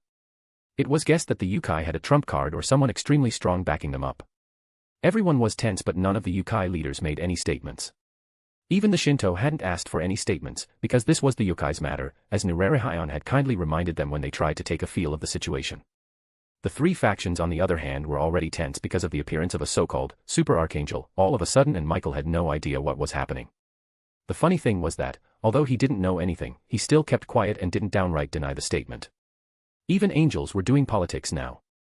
Add this on top of what happened in Kyoto, and the devil's side was much tamer than normal due to the sudden arrival of 2 insanely strong unknowns. Azazel called me instead to ask if I had anything to do with the yokai mess. He had doubts about my involvement with the yokai because of Kuroka, and I confirmed it, finally making the men calmer. Some people decided to sit on the fence and wait for some idiot to poke the nest and see if the beast came out. I returned to my room and saw Gretel cleaning. She never allowed anyone else to take care of this room. I spread my observation hockey around the area to confirm no one was around us and walked in. She noticed me and nodded before continuing her work. Gretel was opening up in the last few months. Especially the relationship between us. I walked behind her and hugged her, resting my chin on her shoulder. "Master." She yelped, her face growing red to her ears. "Yes." I replied nonchalantly. Someone will come in. Let them. Do you think I am afraid of anyone knowing about us? Her blush deepened and I hugged her closer before turning her towards me. You are a little miffed with me, right? I asked. She found out about the super angel thing and had looked at me first thing. I pretended to not know anything, but it's better to clear things out than to keep her worrying unnecessary. I know. I am just worried. She looked down, not meeting my eyes. I cupped her face in my hands and made her look up towards me. You are important to me, Gretel. I love you. Her eyes widened as she looked at me directly into the eyes. What? Did you think I would do this to just anyone? We both have had an unusual childhood, with each other being the main people we relied on. I was afraid that me approaching you would force you to accept and reciprocate my feelings, and I don't want that. I would never force you. You aren't. I know. I know this now. I paused before collecting myself and speaking again. These feelings. I struggle to handle them sometimes. I am trying to get better, but sometimes I am broken, Gretel. So, if I do something wrong, please tell me directly. If not in front of others, then privately. In relationships like these, we give our partner some power over us as a sign of trust. I want you to use that power. Understood? You are not broken, master. I am dirty. She looked down and suddenly my urge to kill Euclid in the bloodiest of ways ignited again.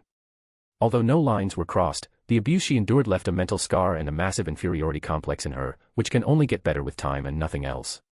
Gretel. Look at me. I raised her face to look into her eyes again. You are not dirty. I forbid you from saying that again. You are my Gretel and I won't let anyone insult you. Not even you yourself. Understood? Her eyes teared up lightly as she nodded. I wiped her eyes with my fingers, our faces close to each other.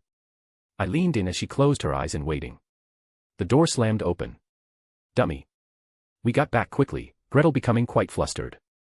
I looked at the little gremlin who had stopped my first kiss with Gretel, although accidentally. The said gremlin, however, was narrowing her eyes as she looked at us. What were you two doing? I was looking into her eyes. I blurted. Master was looking into my eyes to see if there was any dust in it. I got someone cleaning the room. Gretel said. Good save. Really? What else would we be doing? I asked. Nothing. They were calling you. Merlin made that reality marble thingy. We were going to test and see how it works. Fucking Merlin. I saw Gretel's eyes twitch slightly. Merlin was in for a bad day. Not that I cared this time. Oh. This one was rather fast. Sure, I will be there in a minute. By the way, Vi, I need you to do something for me. Can you go to the labs and call for Helena and Cleria? They will need to be present for this one too. Oh, okay. By the way, the location is the 8th training ground. I nodded as she left the room quickly. A moment later, Gretel looked at me and then walked towards the door, and I followed her, only to pull her back into my arms and capture her lips while my other hand closed the door behind us. Her lips were soft, and after a few moments of surprise, she melted into my arms and moved her lips to reciprocate. Her hands wrapped around my neck and mine around her waist, pulling each other more into the kiss. We broke our kiss after a minute and looked into each other's eyes. No words were said as we communicated with our eyes, and in the next moment, jumped in for another one. As if I would let our intimate moment get ruined by anyone. I am the devil. I don't get blue-balled. Vienna. Vienna walked quickly towards the lab, her speed only sort of running. They were about to kiss. Gretel and Dummy were about to kiss, and she accidentally interrupted them. Damn, Merlin. Couldn't he make that what's-its-name at a later date? Everyone was rooting for the two to get together, and she almost blew it up. Good thing Dummy was not a coward like those dumb anime protagonists. Oh, yes. If he wanted to hide, then he should have waited till they were out of her observation hockey's range. She was happy for them. Now all she needed to do was go and collect her winnings from the betting pool. She and Charlene had won the bet about when they would get together and have their first kiss. Michael. This was all, sir. I couldn't see his face, and he didn't give any name either. I apologize for my rude behavior. Michael looked at the man kneeling in front of him, eyes to the ground. Did you see how many wings he had? Raphael asked. I didn't see any wings either, sir. I was called when the guard had informed me that an archangel had arrived and was going to see the shroud. I knew that none of the archangels had descended because I just had a meeting with Lord Ariel, so I headed there. The guard had seen the shadow of 12 wings and a halo above his head. And his power. Yes.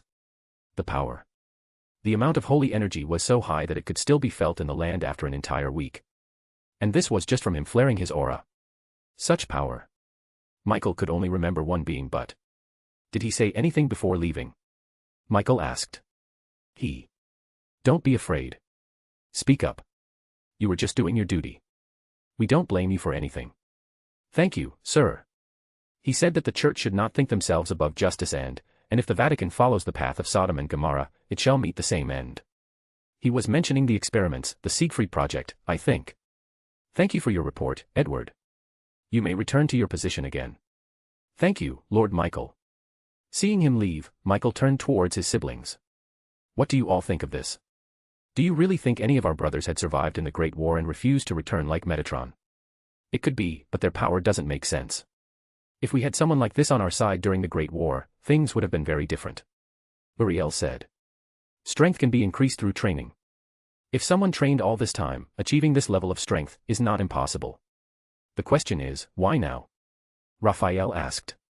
This exorcist was hiding something. Did the person do anything suspicious to the shroud?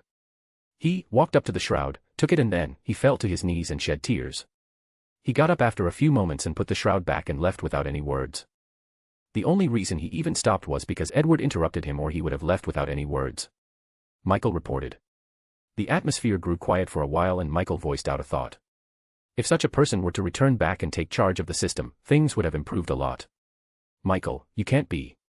Uriel started but was stopped by Raphael. Why would it matter, Uriel? Didn't you sense the holy power in the area? He was without a doubt a brother of ours. Someone who came out because of our incompetence.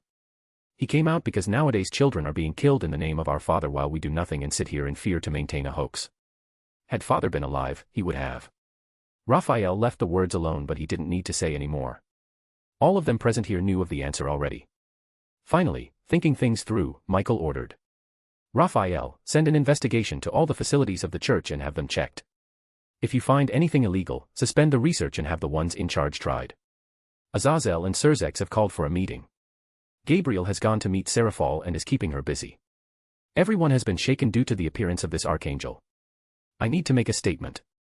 The only reason I could keep this up was because of the things going on in the Yukai faction. There have been a lot of rumors coming from Kyoto and the devils are busy cleaning up the mess. I cannot keep this up any longer. If this brother of ours is unsatisfied with us, then let's work to make heaven better and hope he returns back. Seraphol. They watched the video once more and then sat back in silence. Are you sure there was no tampering with the video? Falbium asked for the umpteenth time. I checked the ones involved in the incident myself. There was another 8-tailed kitsune who is also suspected to be a sage and was working closely with Kuroka. They were both at least beyond normal ultimate class beings. I questioned the prisoners and found out that it was mainly the kitsune who captured their entire peerages all by himself. How do we not know of such a Yukai? Even Yasaka herself would be in danger against them and their entire peerages. He is a sage. She replied quite curtly. Sages are known to be able to use nature energy to use strengths beyond their own. Are sages so easy to come across? 2 of them came out of nowhere. Add them with the existing forces of the Yukai and they are becoming a decently strong faction. They are, and that's not mentioning whatever it was that happened during the war recently causing the rebels to lose instantly. Is it another person or did Yasaka use the ley lines? You said that the Nekashu had said that only the children were fighting and that none of the adults had made any moves. There were over 1,000 Yukai and Ayakashi being subdued almost instantly, even ultimate class beings like Nu weren't able to escape and yet, none of the allies were hurt. Do you think they have someone else that we don't know about? Maybe. I don't know, Falbium. Although, I don't think it could have been Yasaka. The fight was at the castle where the node of the ley lines were. Moreover, Yasaka was poisoned the last time I met her and wasn't in any condition to fight. She was sitting in front of me due to sheer willpower and hatred because someone from the devil's side had kidnapped her child. On that matter, what is the situation with the captured devils? Ajuka looked towards Serzex as it was his job to take care of the matters on this end. Several of the houses are ready to revolt at the mere mention of sentencing them. There are many who want to attack the Yukai and get the others back, including the Nibiro's head whose son is about to be executed. Mostly related to the ones who were punished the last time, I guess. They were informed about the treaty and expressly forbidden from doing just this and yet. Some of them said that since I said that they could fight this fight on their own, they did just that. They attacked the Yukai on their own. Serzex held his head. If that's the case, then they can save their people on their own too. No need to say anything in these matters. The attackers will forever be banned from any raiding games. The compensation we had to pay will all be deducted from their properties. If they refuse to pay, remove the rights of anyone from their houses to participate in the raiding games. There is an unknown archangel with powers comparable to our own or maybe even surpassing us like their father out there. We have neither the time nor patience to deal with this. Ajuka said, looking annoyed. It was very rare of him to show his annoyance, but she understood his feelings well. It was the archangel. This time, they hadn't needed any spies to know about this matter. The entirety of the country and even some neighboring ones had felt that aura. The area was saturated with holy power for over a week. I think it's exactly because of this that they are pushing us more. The Great King faction thinks that they can get away with this because we don't know of the archangel and are busy worrying about him. We cannot focus on any of the internal matters with such an emergency. They don't understand what could happen if someone of that strength decided to take action. Normal ultimate class devils wouldn't even be able to stand in its presence alone. But that's not even the worst part. The system of heaven will be far more effective and the angels will be able to act more freely. Do you think Michael was hiding this trump card? Falbium said. Not really. It wouldn't have made any sense. The angels have been in a very dire situation, and if they had someone like this, they would have brought him out beforehand if for nothing than to keep us and the fallen in check. Even the matter with Odin and the church would have been handled much better. I think it might be one of those who had left after their father had passed away. Michael would be just as surprised as us, but still, get a meeting with him. But before anything, we need to settle this matter inside our own faction. Things would become extremely messy if they attacked the Yukai during the execution. Seraphal had to agree too. The Great King faction has been too much of a pain lately. We need to find a way to restrain them. This time, we just don't have the leeway to go out and pressure out the other factions with our power. Has Zekrom made any moves? Surzex just shook his head. He's quiet. Probably looking for an opportunity for us to mess up and make us owe one to him. These types of waiting games are his forte. We could always get some other houses to support us. I think your father was planning to engage your sister to the Phoenix boy. Ajuka commented only for Surzex to wince. She didn't want it, did she? Riser has a very strong personality. Surzex started to speak only for her to roll her eyes. He's a jerk. We know. No need to mince your words in this room, Surzex. So, what happened? Rias threw a tantrum. Throwing a tantrum would have been better. When father had revealed about the contract, she had downright denied it. She said that she will challenge him to a raiding game. Riser didn't make it better and just mocked her and her peerage instead. He said some offensive things about Akame, and while father and Lord Phoenix blew it off as children's fight, it was anything but. Now, she is downright murderous. She has increased her training. Is this still about that person? She's still hung over the Lucifer boy. It is. Father was worried about her crushing on the guy and thus pushed the engagement talks faster. He thinks that Riser would help her forget about that guy, but it had the opposite effect instead. Father and Rias are both stubborn and are not backing out. Now, I rarely see her. She's either in her lessons, training, or visiting the payments for the treatment of her queen. Is Akame-chan doing fine? She is. She trains all day with Rias and is progressing quite well. Apparently, Ophelia Paimon has a Yukai well versed in Senjutsu in her peerage and is offering her advice with her training. Beowulf has met the person and he seemed amicable enough. The payments have a very good network. Especially now with their rapidly spreading medicine industry. Many small factions trade with them, and they were one of the houses who were affected the most when this debacle with the Yukai happened. They have stayed out of this entire mess while trying to suit their contracts. Ophelia has managed the situation quite well. They are also not really a part of the Great King faction, being one of the last houses to change sides during the Civil War, only after the previous Lord Paimon died. Ophelia has managed her house quite well in this cesspool, and she is currently very close with the Solos and even the younger Dantalian sister. I think she is close to your sister as well, Falbium. Well, she is. Charlene and Ophelia Paimon get along quite well. We can try approaching her to support our side. She suggested. I don't know. The only way Ophelia has managed to keep herself out of all this is by ardently avoiding politics altogether. She has mainly kept the members of other extinct or bankrupt devil houses among her employees to avoid getting influenced by any other houses. She is a pure businesswoman. And she is also someone who is being inconvenienced by this entire matter. Not to mention, there have been some undercurrents of others eyeing her growing businesses.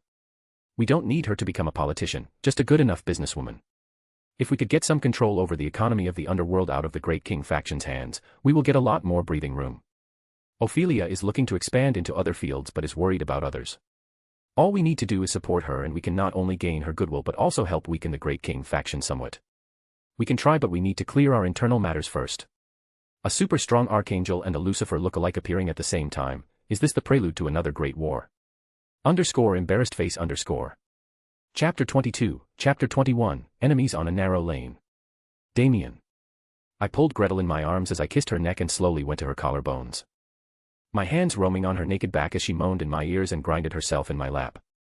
I laid her on her back on the bed as her legs gripped me and took a look at her stunning form, made even more enchanting due to the moonlight falling on her. Silver hair spread all over the bed and a pair of half-closed red eyes stared at me, clouded in lust. Her skin was completely flawless, shapely breasts going up and down as she breathed heavily, her pink nipples were perked at the moment from all the excitement. The entire scene was intoxicating. I pounced on her, my hands taking one of her breasts in my grip while my lips reaching the other. Aw, mhhhhh. Her soft moans tickled my ears as my tongue rolled over her nipple as I sucked and kissed her breasts. Her hand roamed on the back of my head, her fingers gripping my hair as I took a playful bite, holding and pushing me into her bosom with even more force.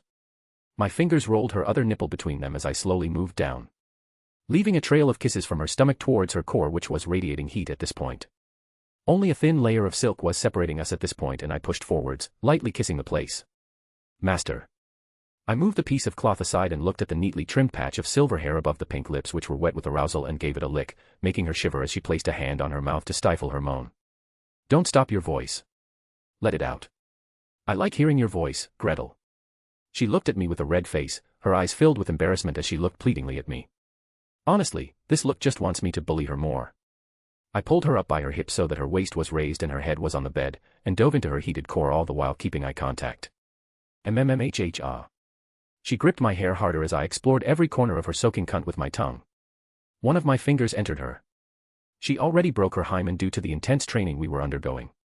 She was previously afraid of what I would think of it. This silly girl. Her inner muscles gripped my finger and massaged it as I rubbed her insides, all the while my tongue continued its work on her.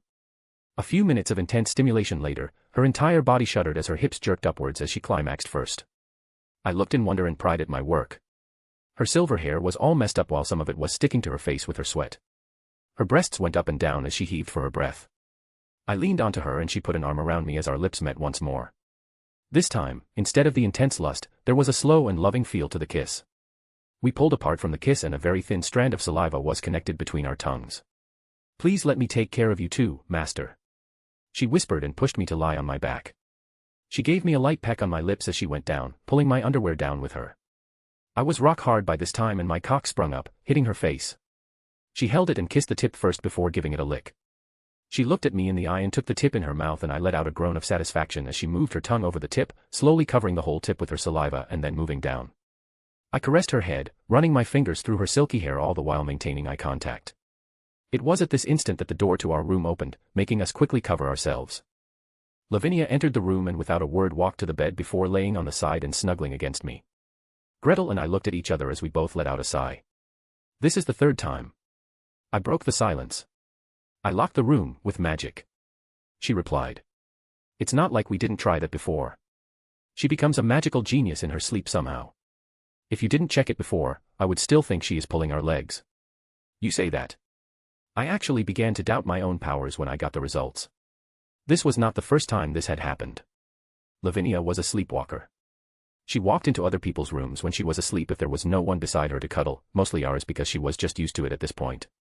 She had walked in on us twice before this and she was completely oblivious the next day. I had questioned and even used my Prince of Lies on her to verify it. She was genuinely sleepwalking all this time. At this point, we just learned to roll with it. It was because I discovered a few things about us. Gretel was a bit of a masochist. I myself was a bit of a sadist, surprisingly. And Lavinia was a very heavy sleeper. Thus, my smirk widened even more when I saw Gretel's panicked eyes when I put a hand behind her head again. My cute maid already knew what I was thinking. Master. You said you will take care of me. I smirked. And I don't think I can sleep like this. But, she will wake up. Then we just need to be more careful. Moreover, she came to our room. Sleepwalking or not, she should be prepared for the consequences. Even Vienna gave us some alone time since the first day she figured out what was going on. I was careless to forget about her observation hockey. The smug looks Merlin and Sean threw at me were obvious when both of us came out. Kuroka was the only one who was disappointed, not unhappy, just disappointed that she was not the first. Most of them were not even surprised. The most annoying thing was that there was a fucking betting pool going on about when we will get together. It wasn't even an if situation but rather when. It was annoying for a few days but at the end of it, not much changed. There were a few changes though. Gretel started being happier. She was somehow more free. And I guess I became happier too. Gretel looked at me for a moment with a pleading look and then at Lavinia was sleeping peacefully. The sheer contrast in their expressions was wonderful. Taking a deep breath, she pulled the blanket over us and got down. I didn't get to see her ruby-like eyes looking at me but the familiar warmth enveloped my lower head once more and I let out a groan of pleasure. Gretel had become playful too. This girl was trying to put me in the spot by making me moan. I just didn't care. Lavinia had made her interest clear a long time ago. After all, there was a reason she never wandered into Sean or Merlin's rooms, ever. I just want my relationship with Gretel to stabilize a bit first and then I would try to get into any other relationship. This was not something Gretel minded either. She could be downright vicious when she wanted to but Lavinia had just broken past her defenses long ago. The bedsheets moved up and down as she got into it and I caressed her hair under the blankets. I felt my climax approaching and pushed her down lightly. She understood what I wanted and took more of my length in and this pushed me over the edge. I shot ropes of cum inside her throat, jerking my waist. A few moments later, Gretel came out from under the blanket and laid by me, all cleaned up. I was however far from being done. Asmodeus was an incubus, a sex demon and I did have his blood. Since 2 months ago, when I started a physical relationship with Gretel, I have been insatiable. I did get it a lot under control but it was still like a dam had broken. Getting a release only once, yeah, not enough. I pulled her up to me and got on top of her. Master? She asked, shocked but never tried once to stop me. In fact, her legs spread lightly to accommodate me as she took a quick look at Lavinia on our side. I rubbed my length on her core, both of us slick with wetness and she took a hold of me and positioned me at her entrance. I looked at her and no more words were needed. I locked lips with her as I pushed in and she moaned in my mouth. She was absolutely smoldering on the inside and her legs wrapped around me, pulling me. I let myself go as I pounded her into the bed, getting my second release a while later while she came several times. One more round for me and Gretel was exhausted. This was one of the reasons why Gretel didn't mind Lavinia. She knew that she was getting exhausted too soon while I just got more energized the more I had sex. I was not even using my passion magic. I just decided to push things for a bit later, until she was more comfortable. Finally, I pulled her on top of me and rocked her body, enjoying a peaceful round of lovemaking at a slow pace. What if she woke up? If she did, it's on her own. And don't talk like you didn't like it. I am pretty sure you were tighter when she was sleeping beside us. I wasn't.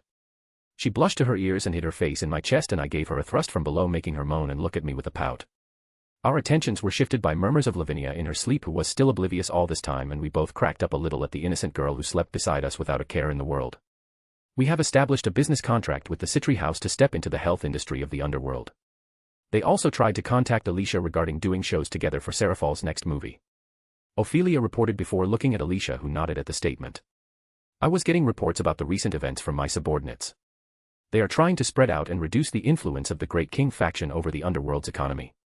Currently, the Great King faction keeps their power by having near unbreakable control over the underworld's economy so much so that most of the houses who have not sided with them and are not in any major faction were all bankrupted. Important people falling into sleeping sickness and other houses making business maneuvers to completely ruin their businesses. This is one of the major reasons why even with all the drama they cause, the current Satans cannot do anything to them. These people could crash the entire devil's economy in a matter of days. Ophelia explained and I nodded.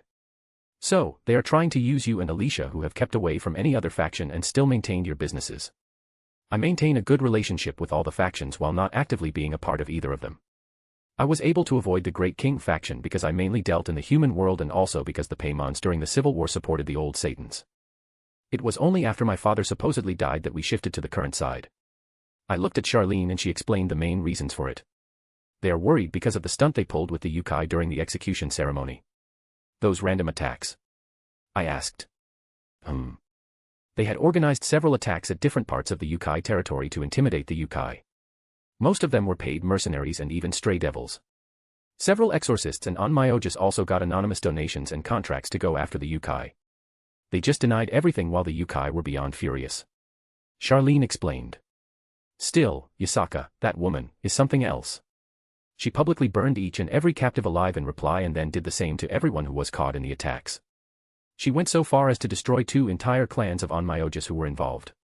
The Nura clan were known for their roughhousing when dealing with others, but this was the first time that the ones under Yasaka did such a thing, not to mention the leader herself. All this had completely shaken anyone who wanted to cause any trouble, and the attacks mostly ceased in 2 months. Helena said. They were all used to dealing with the soft-spoken Yukai all this time and unsure on how to deal with this new Yasaka. Sometimes people forget that 9-tailed foxes have been beasts of calamity and natural disasters for a reason. Just because they wear a shrine maiden dress and prefer a relatively non-violent life now, doesn't mean they lost their claws and strength. Sun Wukong was someone who had caused trouble for even gods before he settled down as a Buddha. I explained. Akira told me that he was going out on some of these so-called hunts. I just didn't know the exact details of what was happening. I had kinda secluded myself for the last bit of my training and experimenting on my demonification powers and a trump card for myself. He was the other one heading the hunts. The Yukai in both the Eastern and Western Yukai factions know him as Yasaka's student, even with him never showing his face. Even his half-devil side doesn't faze them because Yasaka vouched for him. Not to mention, another 9-tailed fox among their midst was like a boon to them. Merlin explained. Akira gained his 9th tail a month ago, while Kuroka, who joined us for training under Merlin's Innovate Clear, did the same. They were both certified Satan class beings now. Their actions were tantamount to starting a war. Attacks from individuals can be taken care of by declaring them rogue, but organized attacks on such a scale is a whole nother thing. I guess the other factions, who were a little intimidated with the Yukai's growing power, only held back because they were afraid of the intervention of the mysterious powerhouse who took down the entire Kyoto Yukai rebel army. They were probably waiting for another such appearance to glean in on some information. The Satans didn't make any comments, but they are making some effort to curb the Great King faction's power over the underworld, said Charlene. This is good news for us. There are more than a few extremists among the Great King faction who are not much different from the fools in the old Satan faction. They are used to getting their way for a long time because the new Satans are more of a moderate bunch when it comes to the internal affairs, probably because they are still haunted by the memories of the Civil War and are trying to avoid any more of those. This situation might have been the first solid slap to their faces. Find a way to contact Kateria and call her for a meeting. It's about time I marked her. Are you planning on getting those dissatisfied devils to join the old Satan faction? It will not happen. They know far better than others what is in store for them there. Charlene replied. There is a price for people like these. Also, I don't want them to join the old Satan faction. I just want them to communicate with each other, maybe have some exchanges and even use each other to cause trouble for the current government. Doesn't matter if nothing comes of it. It might not be so bad. I have heard from some of my sources in the old Satan faction that the Nibiros are now in contact with them because of the execution of the previous heir during the Yukai fiasco. It might just convince others to do the same. Ophelia supplied. Good. Let them continue and monitor them. I looked at Merlin. What's the news about Odin? The 2 years that Odin had given me were coming to an end, and I needed to be at a decent amount of strength to be able to represent a faction of my own. Our entire faction might only be around 20,000 people, but our average strength was much higher than any of the 3 factions. The new and perfected enhancement drug and the insane training regime has made the people under me a force to be reckoned with. Not to mention the strength of our top-level people. I have finally touched the cusps of the super devil level myself without my Telos Karma, while Gretel and Ingvild can fight at that level when using their sacred gears. The same was true for Merlin. Cleria, Lavinia, Hagoromo Gitsun, and Sean were beyond Satan class, while the other members except the kids were all Satan class individuals. On a conservative estimate, our current strength was almost on par with the fallen angels, while they had 10 times our numbers. Safe to say that we are far stronger than any mid-level factions like the Yukai. He's ready whenever we are. The restoration potion has been perfected and can rival the Phoenix Tears. In fact, Azazel has been asking me about this too. He is going to meet Odin in a week. Do you want to finalize the deal then? Do it. Organize the meeting. What about the Damper children, Ophelia? We have gotten close to the Teeps faction and established a few inns. The children are mostly kept in the dungeons.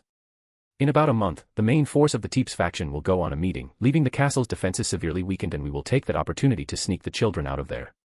Good. Just in case, Lavinia, accompany them too. If you need any help, you can ask Gretel. Then nodded in reply. The last 2 holy relics were the last things I needed. With those, I can be sure about revealing myself to the world. With those 2, I can be more or less sure of surpassing Surzex in terms of power too. Not that I can't fight against him right now. I could probably fight him to a standstill with my own power, let alone if I use the Telos Karma, but if Ajuka or others join him, things would get problematic. I would still win if I used my trump card, but it would be dangerous for me. We discussed a few more things and made some plans about getting Valerie out of the place. I walked into the room which was reserved for the meeting. Merlin and Celine followed me. Celine had her face covered under a hood. Our charm, turning most of the heads towards us as we walked by. I knocked at the room's door and a bearded guy opened the door. He stilled, eyes widened as he looked at me. Thankfully, Merlin took control of the situation. Barakiel, long time since I last saw you. How have you been, old friend?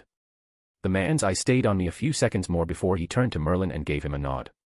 Same for me. It's great to see you too, Merlin. Come in. I gave him a nod and got into the room. First meeting was with Azazel and the Fallen regarding the same trade offers that we were giving the Norse. Healing items were of great use for many. Inside the room sat Azazel with a silver-haired man and a purple-haired woman, both of whom were fallen angels too. They saw me and had a reaction similar to Barakiel. Welcome, Damien. This is your first time meeting them, so I will introduce you. These are Simhazai, Barakiel, and Penemu. I think you must have already heard about them. Hello. My name is Damien Lucifer. I nodded lightly. They were still eerily quiet before Simhazai opened his mouth. I know Azazel said you looked like him, but still. This is just. I get that a lot. I merely shrugged. I am not surprised that you do. I would love to see the look on other people's faces when they see you. Penemu laughed. Michael would have a heart attack for sure. I would get a light spear to the face before such a thing happened. I chuckled at the comment. So, who's the one hiding under the hood? Introduce us. Azazel asked, looking at the third member of our group. I looked back and signaled her to remove the hood and she did. The eyes of the three men popped out while the other woman got up from her seat and directly came to hug her. I saw Celine still for a moment, but she didn't push her back. A year or two ago, that would have been impossible. And thus began our meeting. Lavinia. Lavinia was running through the forests with another person in her arms. The fellow blonde in her arms. The mission was turning out to be more troublesome than she had thought, not to mention way out of time. There were still around 2 weeks till all the high-ranking vampires went out. But that didn't happen. She was called urgently by Ophelia when she found out about the changes. One thing led to another and now she was being chased by other devils. The vampires had met with other devils who wanted to buy the dampers, and the worst part was that the said devils were from the old Satan faction. Ophelia's contacts were able to help the children flee, but both were separated on their way out. She was able to get the girl at the right time while there was some commotion on the other side too. From what she understood, there were 3 parties overall. Now, she was being chased by one of the parties who wanted the dampers but couldn't fight because the girl was injured and needed help. Her observation hockey sensed something and she flew out of the way as a huge section of the forest was frozen instantly. Even the ones chasing her were completely frozen. She took on a defensive stance and sent a shadow clone to hide in the snow while she faced the enemy in front of her. The attack just now was at the level of an ultimate class, but the speed at which it was cast made it clear that whoever it was, they were experienced in combat. A man came out of the fog in front of her. He had braided silver hair and an aristocratic look. His arm was covered by a gauntlet which was giving out a disgusting aura. It was. Lavinia knew of this person. She had been taught about him since she had joined Big Sis Cleria's peerage. Euclid Lucifuge. The person whom Gretel hated the most. She knew about Gretel's past. The two of them were very close, probably because they were of similar ages and Lavinia thought of her like a sister. This person, he was single-handedly responsible for most of her suffering. Her magic sensed her emotions as the already freezing forest around her started to freeze even more and Demi appeared behind her. Oh. It seems that you have some skill. He looked around and raised an eyebrow. I thought I caught up with the wrong group and wasted my time. Who would have thought that I would meet an interesting person like this? An independent avatar type sacred gear and one of the best at that. Absolute demise. If I didn't have my new toy, it would have suited me perfectly. Well, it doesn't matter. I can always get one for later. The temperature fell down even more and Lavinia suddenly heard a groan from the girl. She had been given one of the restoration potions and had healed quickly, but the cold and the pressure of the demonic power from 2 Satan-class beings would be too much for a child like her to handle. Damien needed this girl to help him heal, so she cannot endanger the safety of this girl. She was about to attack and look around for an opportunity to run away. Her shadow clone was ready to make a move when she found 3 other energy signals. One of them was relatively weak, at the higher levels of high class, while another one was Satan class, but still not someone Lavinia would have bothered about. The main deterrence was the last one. This energy felt huge. At the level of Damien, and Lavinia knew that people at that level could be counted on her 2 hands with fingers to spare. She had already reported the situation and backup was being sent. At worst, she had to hold on for a while. Lavinia lightly looked at the new arrivals warily. The first one was a crimson-haired girl around Kuroka's age with another man who looked clearly related to her. It was the last person that made both her and her attack pause. Silver hair, red eyes. She looked like a slightly mature version of Gretel. At this point, Lavinia would be a fool to not know the identities of the new arrivals. The woman herself was stunned into silence as she quietly looked towards the silver-haired men. Graphia Lucifuge. She watched with wide eyes at the person she thought to be dead for so long. How did it come to this? It was supposed to be a simple job.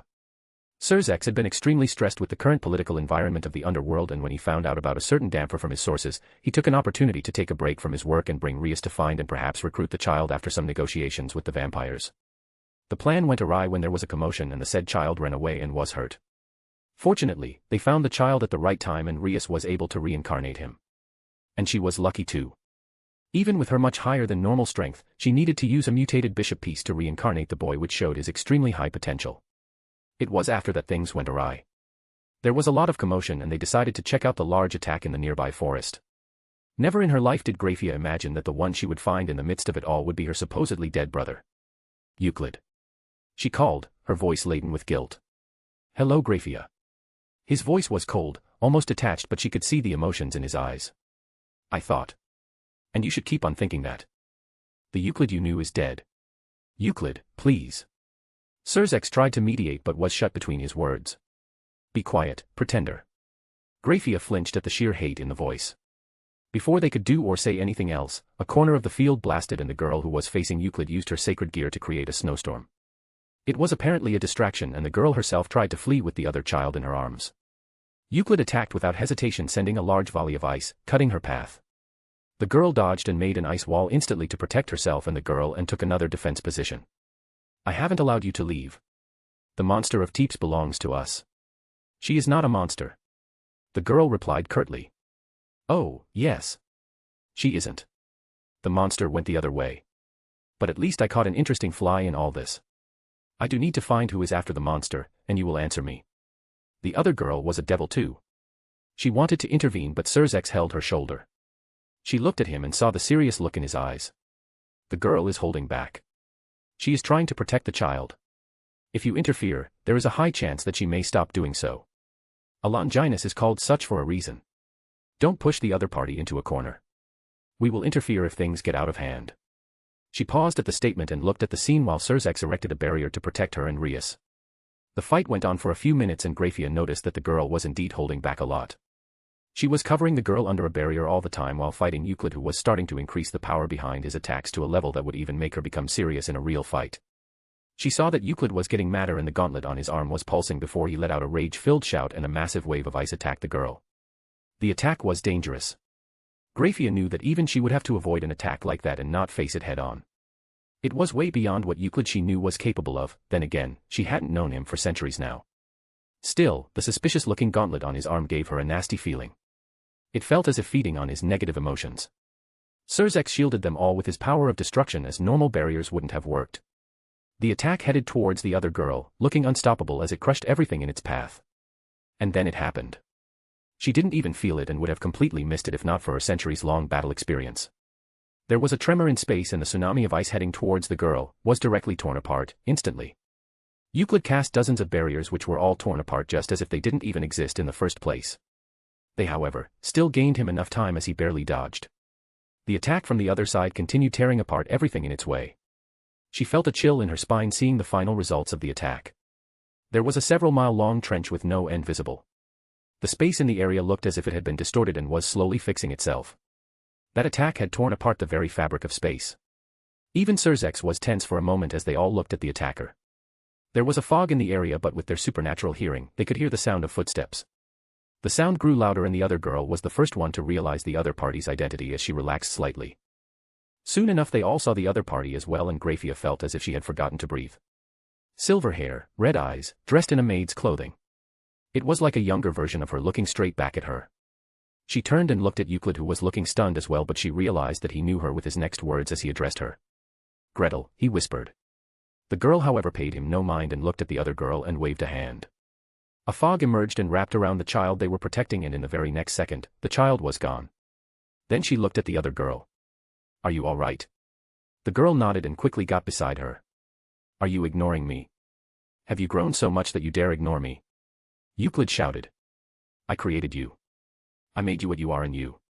It's because of him, isn't it? That, no good tr.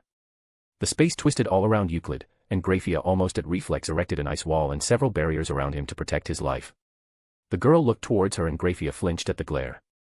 It was not the power of the girl that made her flinch. She had seen and stood against Surzex in fights. She could fight against this level of power. No. It was the sheer range of emotions behind those eyes. Hatred, betrayal, anger, but most of all, pain.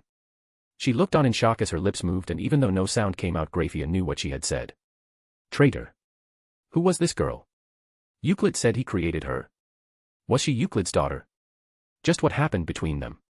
She looked at the wreckage and saw Euclid standing there, but not uninjured. One of his arms was missing and he had a large gash on his body. Even with all those barriers. Though it was not the end of surprises. The arm with the gauntlet was releasing miasma, and strings of black smoke attached itself to the cut-off arm and pulled it back and attached. His gashes were covered with smoke too, and the bleeding stopped. He seemed gasping for breath, so the attack must have used a lot of his strength. The aura was sickening, almost similar to the pits. Did he experiment on himself? Insult my master again and the next time I won't stop with just an arm. The girl spoke in a very low voice, but with a tone more chilling than any ice spell that had been cast. This is vampire territory. Any fights in this place would cause problems for everyone. Can we just solve this peacefully, or at least move this somewhere else? Surzex stepped up and asked as both the girls looked at him. Gretel, we should go for now. This is not the right time. The blonde one urged. The girl, however, looked in the other direction, and soon enough the blonde also followed her gaze. I'm afraid that it's too late for that. She quickly spread her senses, and then she felt it. A massive aura approaching them at a high speed. Even before it reached them, the snow was blowing from the path of approach, drowning the trees, and when it finally reached them, she saw the face of the being as Surzex stepped in front of her and Rias protectively, and she casted several barriers around themselves. Silver hair, silver goatee, and blue eyes, although one side was covered in an eye patch. Did Rizavim have an accident? She saw the face of that demon turn to glee as he took in the view of everyone here, his eyes finally stopping at the girl, lighting up. Oyahahaha, what a gathering this is. I heard a commotion around the area and came to take a look. You know how much I love some good old evil. Someone destroying the entire landscape seemed like fun. But to think I would encounter this. What is this, a family reunion of yours, Euclid? You and your sisters, both old and young. Graphia's hand shook at the words and she quickly snapped in the girl's direction. Sister. Oh, you didn't tell her. My oh my, that's awfully inconsiderate of you, Euclid. Shy of some introductions, are we? Well, let me introduce them then. Dear Graphia, meet your youngest sister, Gretel Lucifuge. You know, back then when Euclid told you that he took care of your mother. Well. He lied. A perfectly evil plan, if I do say so myself. Euclid was always talented in those. What? Surprised, right? Right. A sudden feeling of dread arose in her heart as she felt Surzek's arm grasping her hand. She looked at Euclid, who was only glaring at the two of them with a bestial rage, and Rizavim continued. Seriously though, both your sisters left you for other guys. Really, your luck with your sisters is awful. I think you had better luck poking your mother with your late father's DNA to make more babies, or maybe, you should have just left one of your 3 brothers alive. Weak they may have been, they might just have been more loyal. The words sounded like bombs in her ears, and all the while she looked at Euclid, trying to find even a semblance of clue of them being false, and yet found nothing. Graphia. Control yourself. Don't let him get into your head. Surzek's voice sounded and she snapped back. She hadn't realized that her barriers had almost fallen. She strengthened the barriers quickly, although she looked back at the girl once more, her mind catching up with the situation. Rizavim, however, was done having fun with her and looked at Gretel. Oya, look at you, Gretel. You have grown so big. And here we all thought that you died. Uncle Rizavim was so sad, you know. So now tell me, Gretel, if you are alive. Does it mean that he is alive as well? She realized that the girl had stilled. Gretel Lucifuge. She calculated all the possible ways to flee from this situation. Losing control of her emotions and stopping was a mistake, one that she regretted instantly.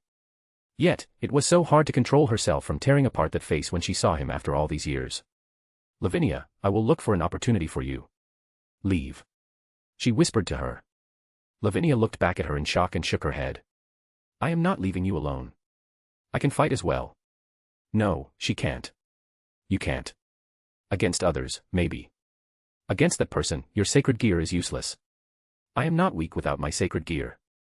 I am not leaving you alone. If we leave, we will go together.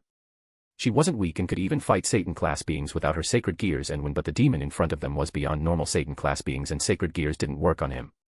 I can leave whenever I want, Lavi. I might not win against them, but they cannot stop me if I wanted to leave. You on the other hand don't have that skill. Please. Oya, planning to leave so soon. You didn't enjoy the reunion, Gretel.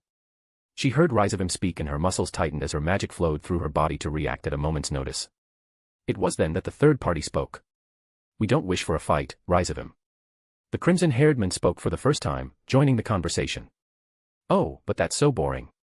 Well, if you insist, you can leave with your wife/maid, whatever fetish you have in the female version of you, but these two will need to stay. Please, Rizavim. Let this matter go. This is the human world. A fight here will be catastrophic. Oyahahaha, Satan, Lucifer that is worried about humans. How funny. But no. You see, I have made new friends. The vampires. An interesting bunch. And these children have been a naughty bunch. They even kidnapped the daughter of the king. Normally I would approve of this behavior, heartwarmingly evil, just like model devils, but I do need to give my friends an explanation. See, they are so worried looking for their princess so they can torture her again. And Gretel did sense the vampires coming to the area. Hundreds of them. The commotion of the scale in their territory might as well have been a declaration of war against them. She tried to take Lavinia and teleport, but the magic circle was shattered instantly. Now then, don't be in such a hurry.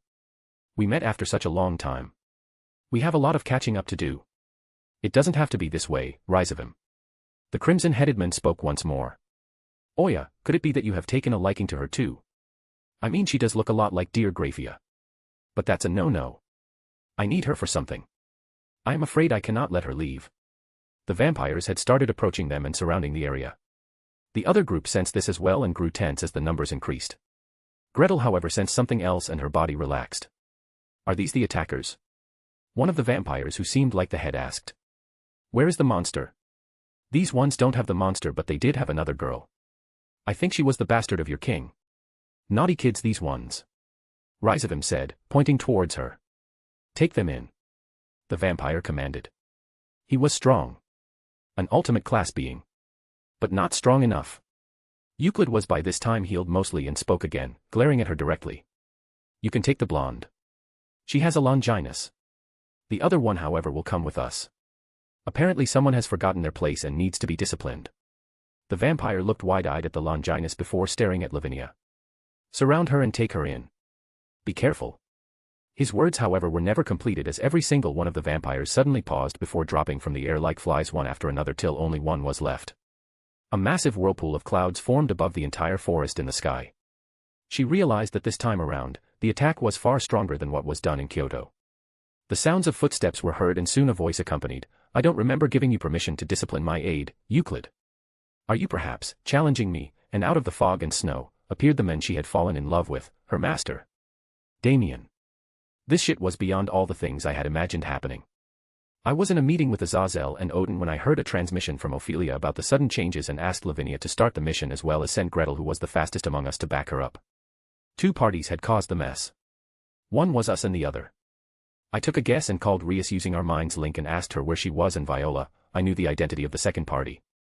The real mess started when I found out about the old Satan faction's involvement from Lavinia. Odin apparently noticed my tense look when talking about the alliance. We decided to take a small break while Merlin took my place and I left to check the situation. The first thing I did was teleport to our base, where I found a young Valerie already sleeping and Ophelia's people taking care of her. Apparently she was teleported here. Gretel teleported her here alone. Knowing her, she would have left with both Valerie and Lavinia without pause unless. A thought struck my mind and I quickly raced towards the place where I had sensed the energy signatures. Finding them was even easier because of the large number of vampires hovering in the sky. I was cloaked under my illusion as I headed towards the place uninterrupted and soon found the reason for Gretel's decision to stay back. One more year would have been good, but not all plans go as we want them to go. But since the cat's out of the bag already, let's do this properly. I spread my observation hockey to its fullest, covering the entire forest and the vampire city beyond it. I also heard Euclid's words and my hockey bubbled inside me, roaring to get out, and for once. I didn't stop it either, only directing it away from certain people from around us and letting it all go. The immediate area around me crumbled apart as the massive burst of Conqueror's hockey was released. The vampires started dropping like flies one after another as I walked towards the place. I don't remember giving you the permission to discipline my aide, Euclid. Are you perhaps challenging me? I stood in front of Gretel and Lavinia and looked at the people in the area.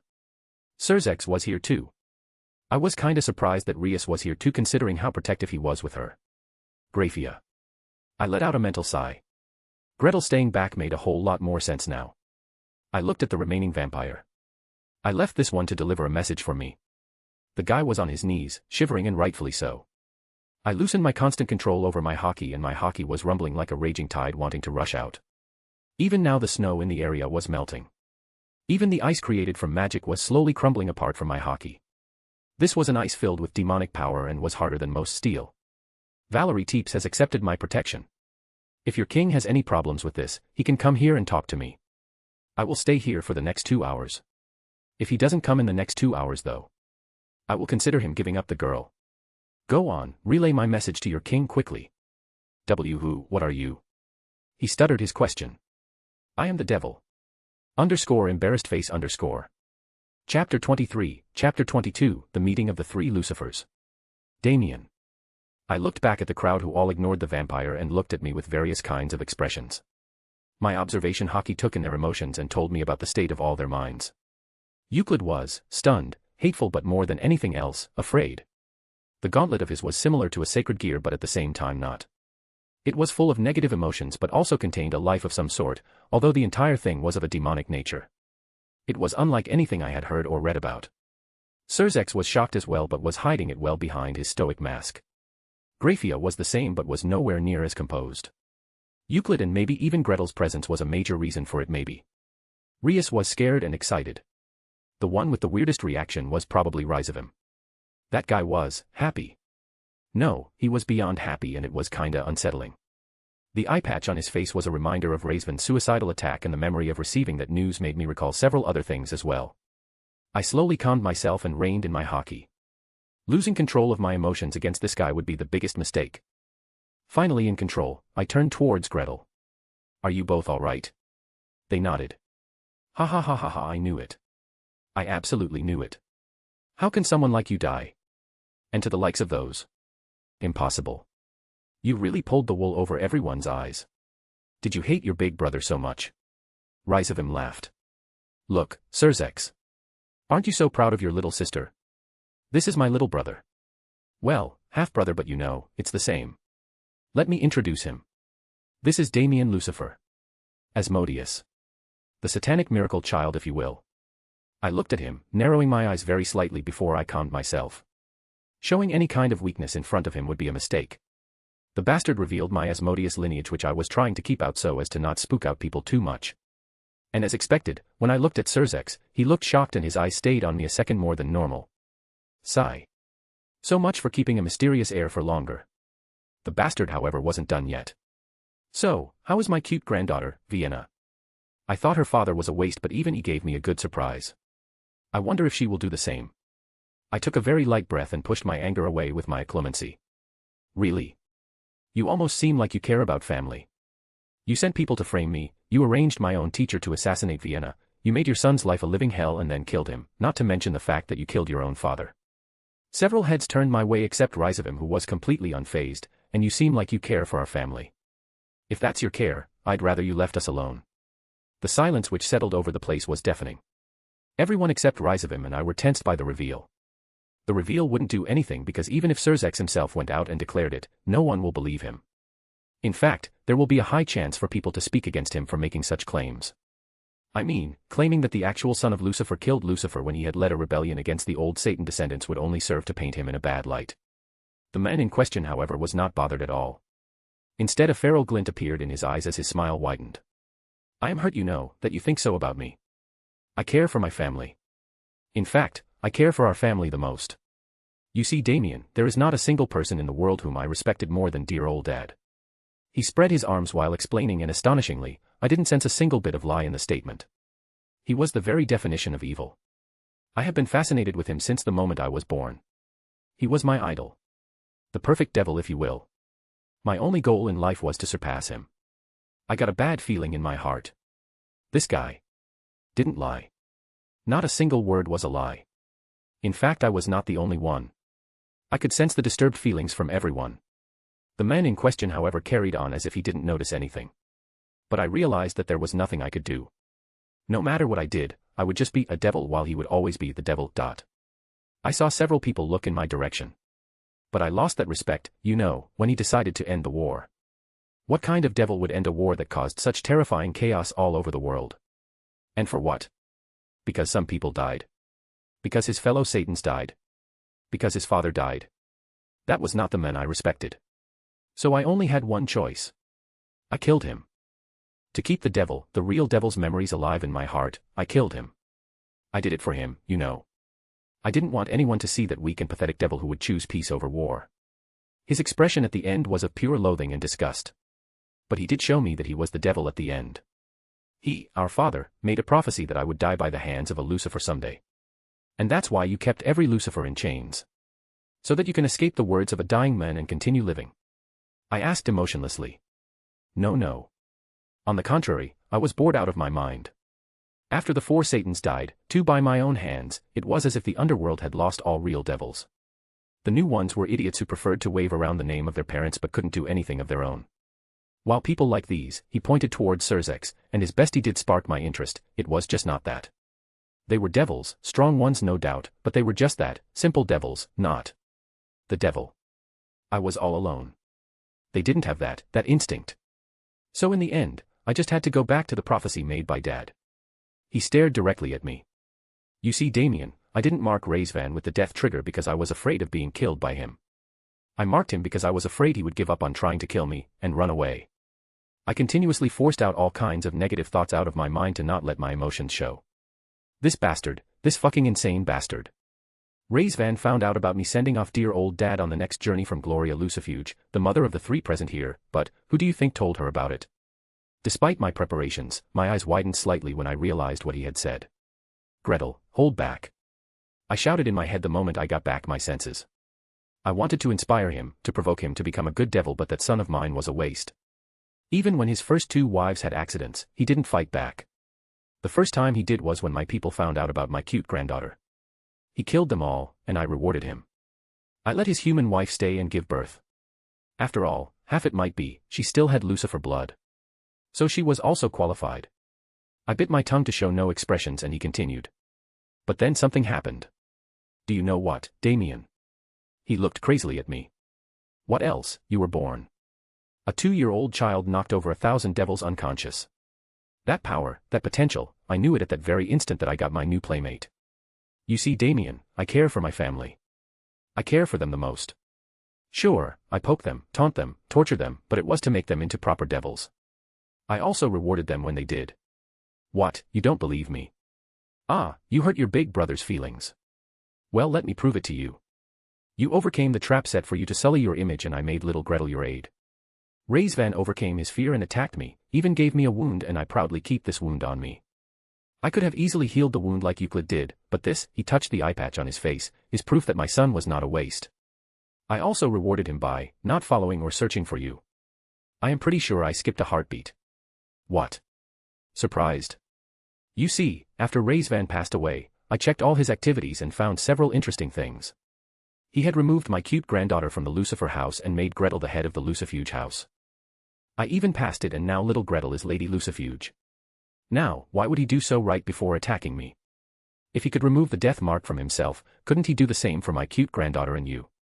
It gave me hope, or else Big Brother was so sad after losing all his playmates. And you were not afraid that I would run away with Vienna and never show up?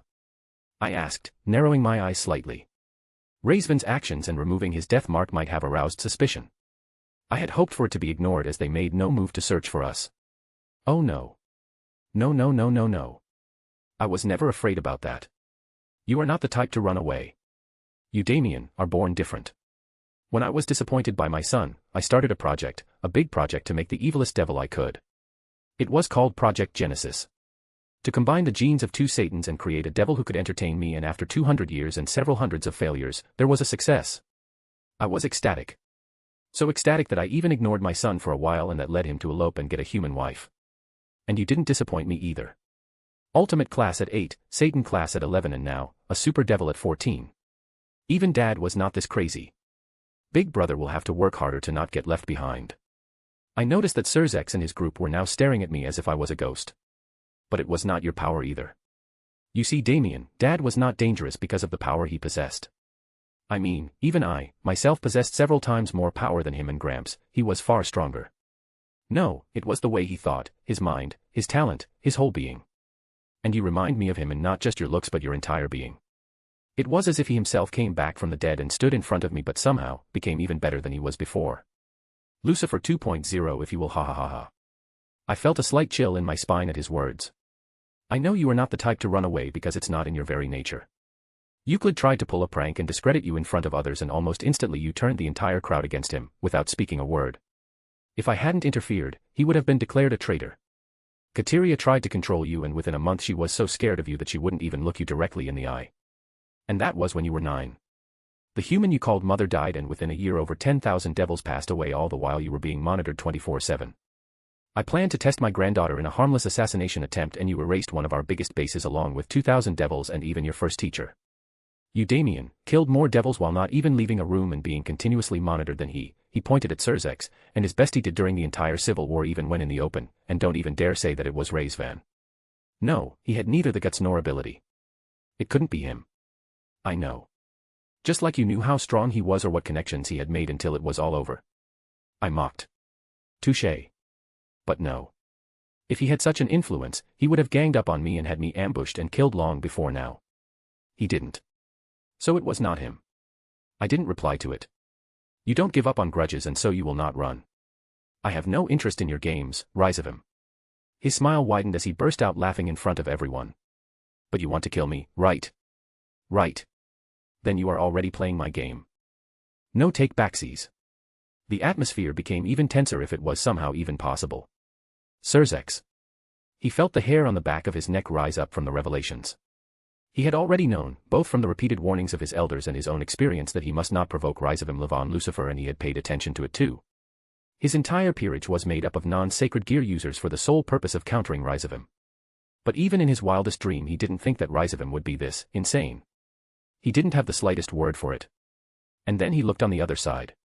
That haunting image of Lucifer. Damien Lucifer Asmodeus. That name alone would cause rebellions if people heard about him, and that's not even counting the face which accompanied the name. That fleeting hope that Henriette was tricked was all flushed away as soon as the boy, no, he was not a boy, this man entered the scene. The same power which had knocked out the Yukai in Kyoto, also knocked out the vampires today. It was beyond a shadow of doubt that he was the same person. The girl behind him was more like a hammer to his face than anything. Even now, he could feel the shivering fingers of Graphia as she looked at both Euclid and Gretel.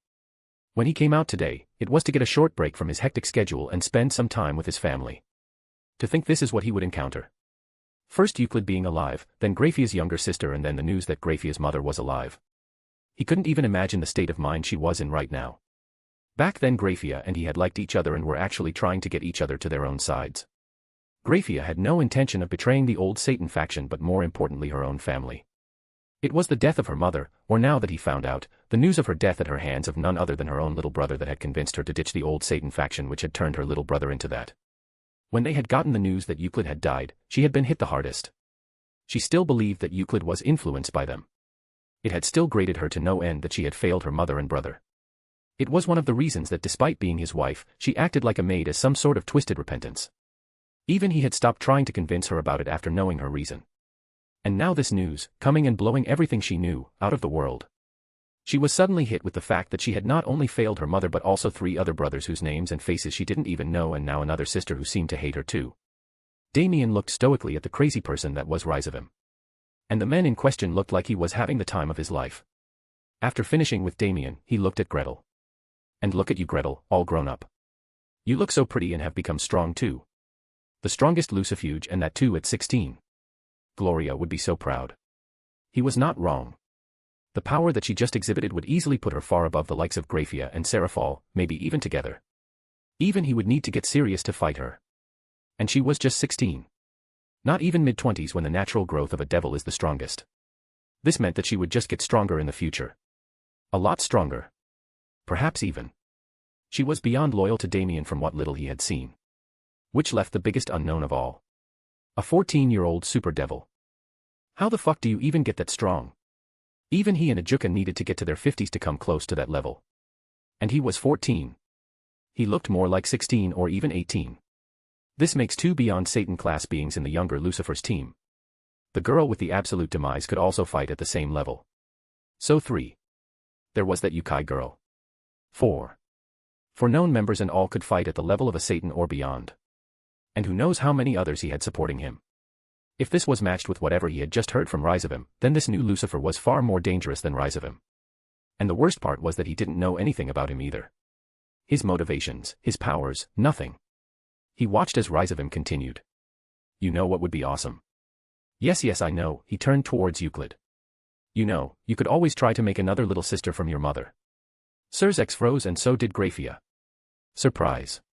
Did I surprise you, Gretel? You see, Euclid was worried that you were becoming a mama's girl, so he lied. The body you saw of your mother was a fake. Gretel, stop. Damien shouted instantly as Rise of Him's power burst. Barriers far stronger than the ones before were casted and even the twisting space around him was shattered. The shockwaves from the attack rushed out and Serzex stood in front of Rias and Graphia, his power of destruction flaring and creating a dome around them, erasing the shockwave. On the other side, Damien stood in front of the girls and blue flames emerged from his body creating a ring around them and burning the shockwaves. The blue flames of Asmodeus. He inherited the clan trait. Serzex had only heard tales of the fabled blue flames which could burn everything, but now, seeing it up close, it was even more than he had expected. He took a look at Gretel's face and the sheer look of pain and rage was only controlled by the fact that Damien was standing in front of her and she didn't want to hurt him. Oyahahaha, youngsters nowadays. So excitable. Anyways, enjoy the fun, Damien. We will meet again soon. Anything you want to add, Euclid? Euclid walked from behind Rise of Him as the man himself backed away, to watch the show. He glared at Damien and then at Gretel. You both had the chance. You could have been the leaders of the devil race and taken back its glory, but you chose to be traitors. Especially you. He looked at Damien. You are ashamed to the blood in your veins. And for what? All for that filthy human woman. Trash like her. Euclid.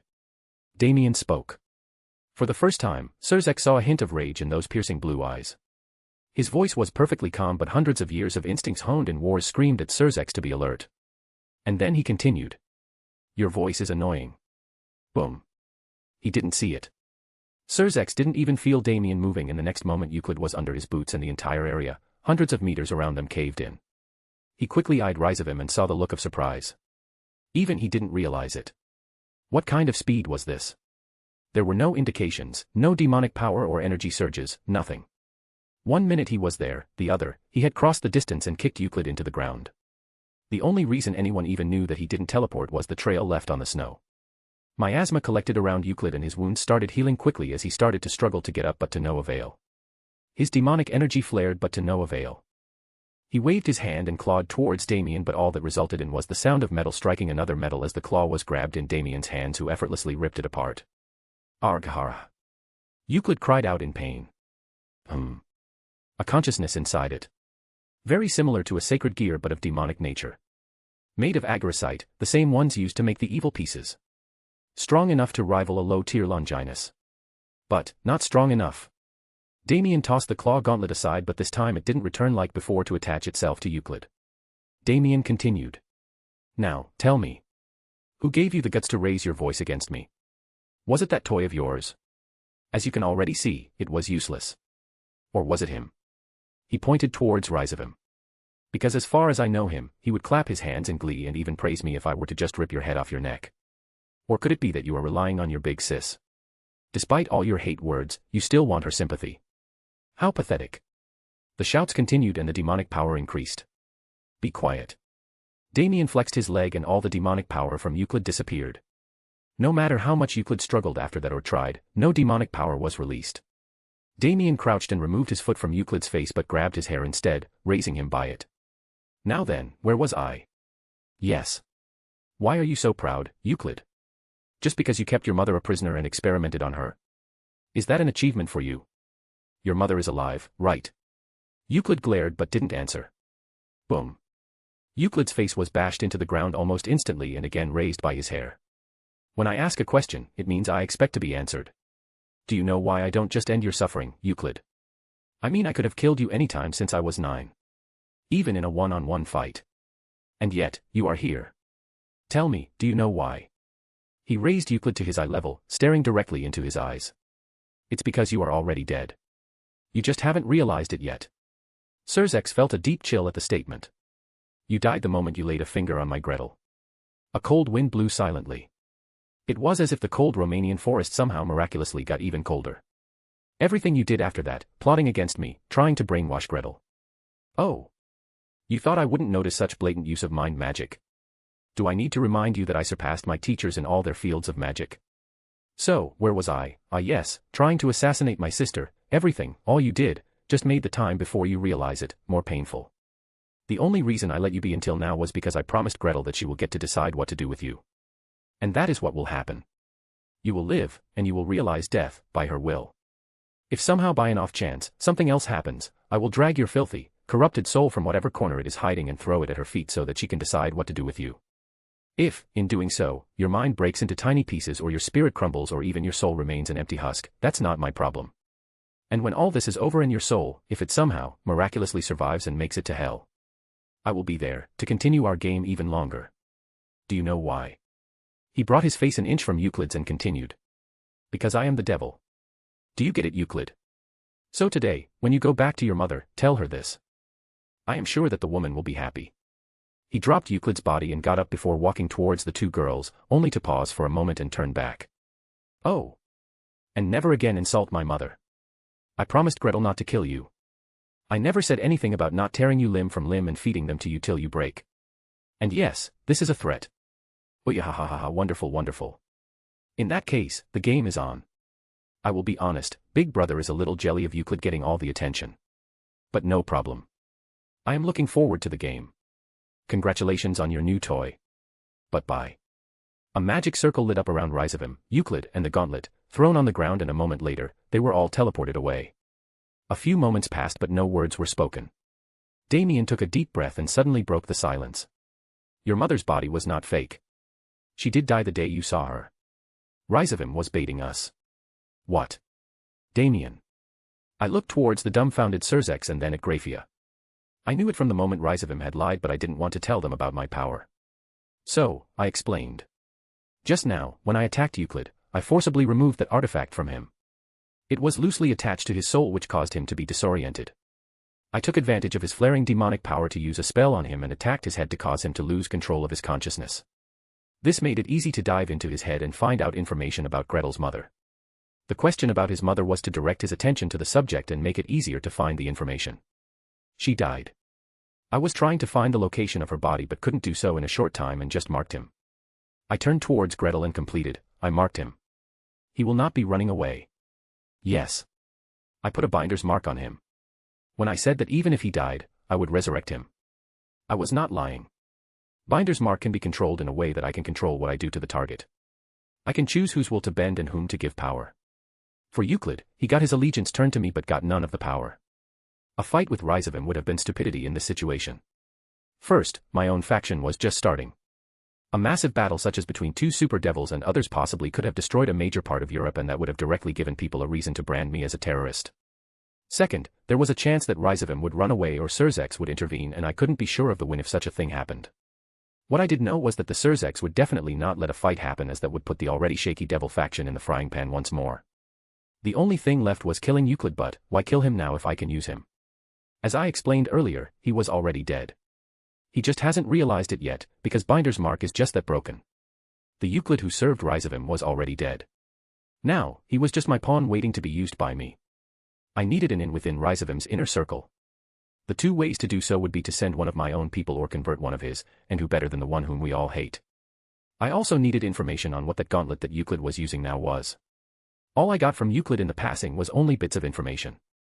It had the power to rival a Longinus, and if they had more of those things, I needed it out of my way quickly.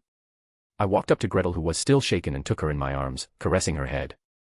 I will bring back your mother's body. I promise. She nodded her head while still in my chest. She moved back a little after a few moments, and I caressed Lavinia's head, who was much better. I finally turned my attention towards the group that was left. I still have an hour and a half. I heard that you wanted to meet me. So let's talk. The guy looked surprised. You are going to wait for the vampires? I said I would wait for 2 hours. I do not lie. It was Rias who broke the silence first. So, you, just now, you were not angry. Were you acting? About what? When that guy insulted your mother. Rias. Surzek stopped, or rather tried to, but I just smiled it off. I witnessed my mother's cold dead body while my little sister was crying her heart out in my embrace, and although barely, still held back. I was 10 back then. I think it would take something more than just mere words to get me riled up and snap. I'm sorry. It's not your fault. You didn't know anything.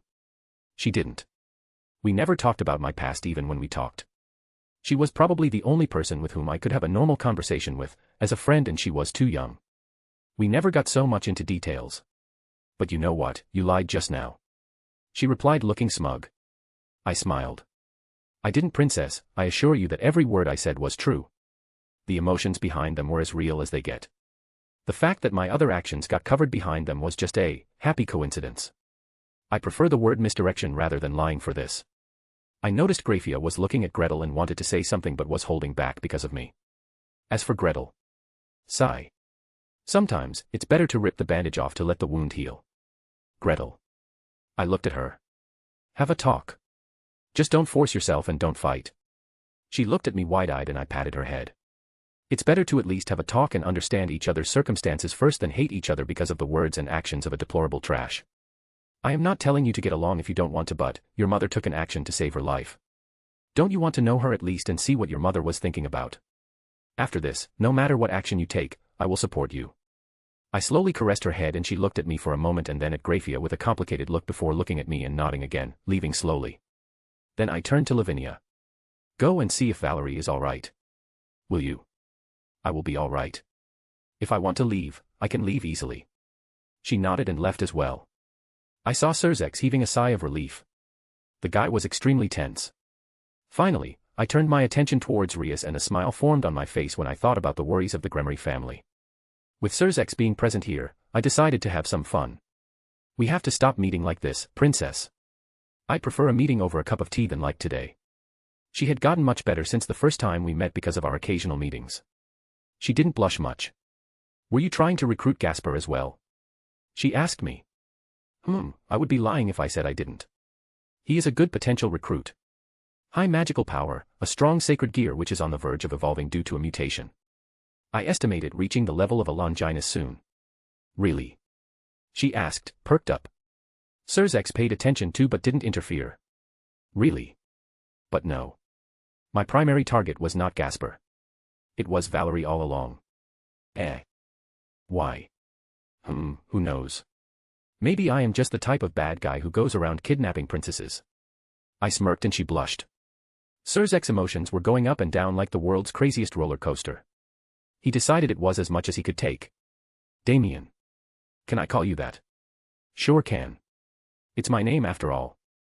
Are you really going to wait for the vampires? They might come with an army. The vampires are a very prideful bunch. Pride is only as good as your strength can support. They will not come. Just pretend that they don't care for a filthy half-blooded mistake. I spat out the last part quite annoyed. Are you really sure? He asked, genuinely confused. I smiled and decided to humor the guy. I assure you. They will not come. After all. I knocked out everyone within 20 kilometers radius, except us. This includes their king Vault Teeps, the 14th. Even if he regains consciousness this quickly, he wouldn't dare to come or spread the news. Because that would mean accepting someone knocked them all down, alone. Their tiny pride wouldn't be able to handle it. I let him take a few moments to realize what I had said. This was exactly what I did. I knocked out every vampire in the area. My observation hockey found no one left awake. Then again. It was to be expected. Even the likes of New were rendered helpless and that was me holding back. The king of the Teeps faction was far from New. What exactly are your plans, Damien? I chuckled a little at his straightforward question. Believe it or not, but my answer will remain unchanged. I wish to live a peaceful life with my people, but my identity makes it nigh impossible. Is it really so hard to believe? With everything that has just happened, can you blame me for it? I am not blaming you. If anything, it's a perfectly reasonable thing to do. But you seem to have a misunderstanding. Raisvan wasn't crazy. My cute sister isn't crazy and I'd like to think I am not crazy either, or well, maybe a little. But the fact still stands, Raisvan is an outlier. Don't use him to judge everyone. A period of silence wafted over the place. He took a deep breath and looked me straight in the eye. Are you really going to fight Rise of him? Does it look like I have a choice? Things have already gone beyond the point of taking a step back. We can help you avoid this, he said earnestly. I looked at the man closely and asked, why? The devil race cannot afford a war right now. If such a thing can be prevented, I would do so. No lies. I sighed and looked at him before replying. You do know that idealistic people like you always get walked over by others, right? Maybe if you were a little firmer, things would be easier for you four to manage. It's politics. We win some, we lose some. He answered, completely unfazed. Ah yes, politics. We have that in the underworld nowadays. Really, you people took the underworld and turned it into hell. So, Mr. Win some lose some, how's that been working for you all? The underworld has enjoyed over 5 centuries of peace and is the strongest among the 3 factions. We have advanced a lot compared to what we were after the Civil War. The general public is happier than ever. Yup, a politician. Hold on for a moment. I turned towards Rias. We are going to have some private talk. Can you give us some privacy please? She looked at me, surprised. Rias, please do. Surzex himself asked, looking seriously. Okay. She nodded, although a little reluctantly, and went a little distance from us. Surzex casted a privacy barrier. I started without the worry of displeasing one of my rare friends. So, you think the underworld is stable and peaceful? Can drinking poison to quench thirst be called a good move? I don't deny that you 4 have done a lot of work for the underworld. Much better than what those idiots in the old Satan faction would have done. But that doesn't mean the underworld is in a much better position. Seeing that I got his attention, I continued. The underworld right now is a powder keg waiting to be lit. On the surface, it is the strongest of the 3 factions, both in number and power, but the reality couldn't be further from that. While the evil pieces definitely saved the race in a very dangerous situation, it has also gained you all more enemies than the previous Satans combined despite their evil acts. Like the Yukai, the devils have trampled over several other factions. The only reason they don't say anything is because of you and Ajuka.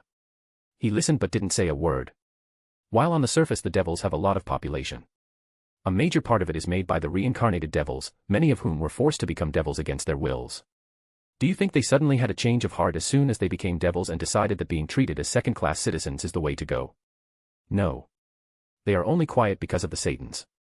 They know that any resistance will be met by you with a swift end. Not everyone treats their peerage members badly. He protested, although the discomfort in his heart was not hidden from my hockey. I never said everyone did, but the majority of them do. You cannot use a minority to define people. Kidnapping people from their homes, against their wills, doesn't make them like you. Not to mention their families. I shut him up instantly. And that's only the case for the reincarnated devils. Even the extra devils and many pillar houses are dissatisfied. Let me ask you, how many pillars are there today? By now, his face was serious beyond anything. 34. Wrong. 56. I saw him being taken aback at the reveal. Even if you consider the pure-blooded devils or clan traits being a criteria for a house to be alive, there are still 56 houses alive. So, why is it that only 34 of them are counted? His mouth opened, but I continued before anything could be said. Because ultimately what today's devil race's motivations have been reduced to is not the stupid purity of blood, it's not even the survival or the betterment of the devil race as you call it. No. It's just profit. There are 22 houses who are alive but were declared extinct, their lands taken and their positions abolished. When I said that I dislike politics, I meant politics between the houses, not with other factions. If you don't believe me, search the list of the alive but extinct houses and you will find something very interesting. Do you know what? He didn't answer, but his silence alone gave me the answer I needed. Each of those houses were the political rivals of the old devils in the council. The so-called Great King faction. They were systemically sidelined and driven into bankruptcy, or even better, fell into the devil's sleeping disease. But that's... He started, taken aback at the sudden change of direction. Artificially created. Just examine the list of victims closely. I think Ajuka knows this already. I mean, it would be surprising if he didn't. I mean, why do you think it surfaced magically after the Satans died? But more of that later. Do you think any of these houses will support you if a war happens? If you and Ajuka were to die, the current government wouldn't last a decade, and that's already pushing it. By this point he was quiet, maybe reeling from the shocking reveal of the sleeping illness. And let's assume that I do take my people to join you all, what then? They would be marginalized, treated with suspicion and partiality, and even plotted against. Some of them will encounter accidents while others will fall ill. Children will be left without supervision and forcibly married to the branch houses of the current pillars, being absorbed while their own houses will ultimately go extinct once more. They will never. He started, but I countered. Ingrid Leviathan was attacked and killed 100 years ago. She was one of the rare few who didn't participate in the Civil War and even went against her family to stay out. She was killed and her only daughter, half-devil, coincidentally fell ill. She was attacked by devils, and no, it was not the old Satan faction. They didn't even know she was alive. Thankfully she was sent to a safe place by her mother before she fell, or she would have been used to rejuvenate the Leviathan blood. Her children wouldn't have been problems because they could have just used her human ancestry to sideline them. Also, what is this about being pure-blooded? For a race created by a former archangel and a former human, don't you think separation on the basis of blood is stupidity? I let that sink in and then continued. In simple words, the current devil's government is a ship full of holes, and I will not take my people onto a sinking ship. He looked at me, face not betraying any emotion. The man was shaken. Is this really what you think of the devil's government? Yes. I think we should keep this discussion aside for today. I got up, ready to exit the discussion. Is there really no way that we can cooperate? He asked, giving the topic a last push. If, someday, you all decide to man up and clean house, call me. I'll help. Do you have any bad intentions towards the current government? As long as they don't push for me and mine, no.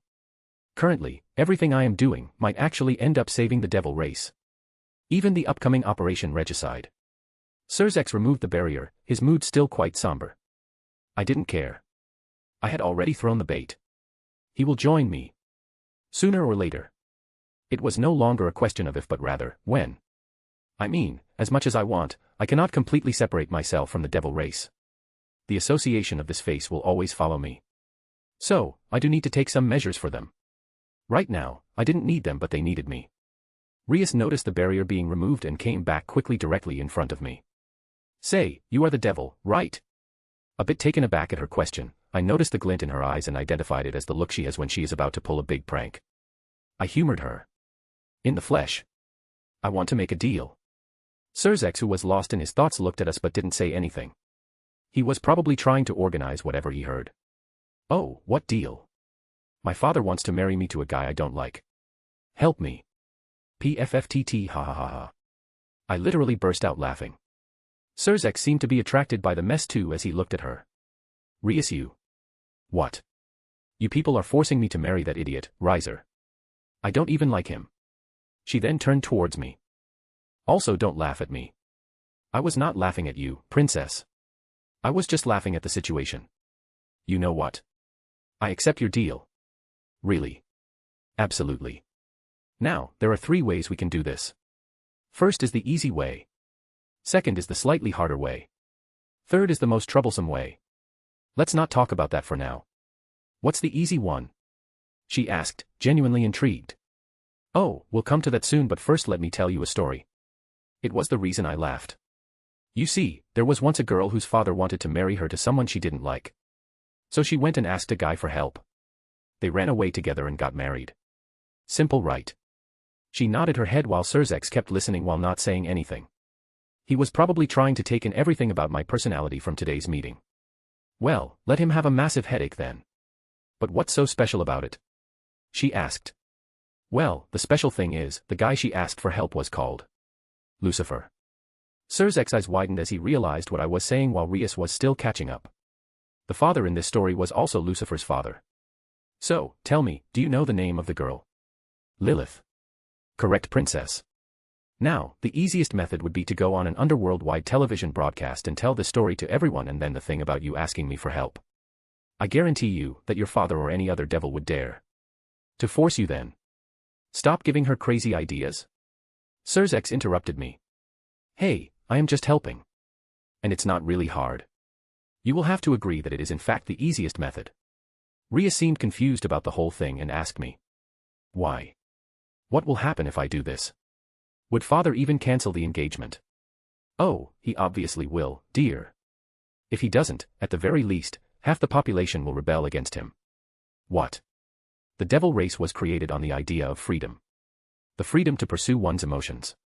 Lucifer, the archangel of light and desires, had an altercation with his father about allowing angels to pursue their desires and not be puppets used to merely guide humans. This led to a fight and he left heaven and created the devil race with Lilith. The devil were allowed to pursue all their desires, provided they didn't harm each other. This is, or from what I can see now, was the basic law that governed the devil race.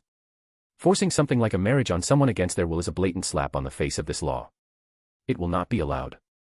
I looked at Serzex. What was your father even thinking about?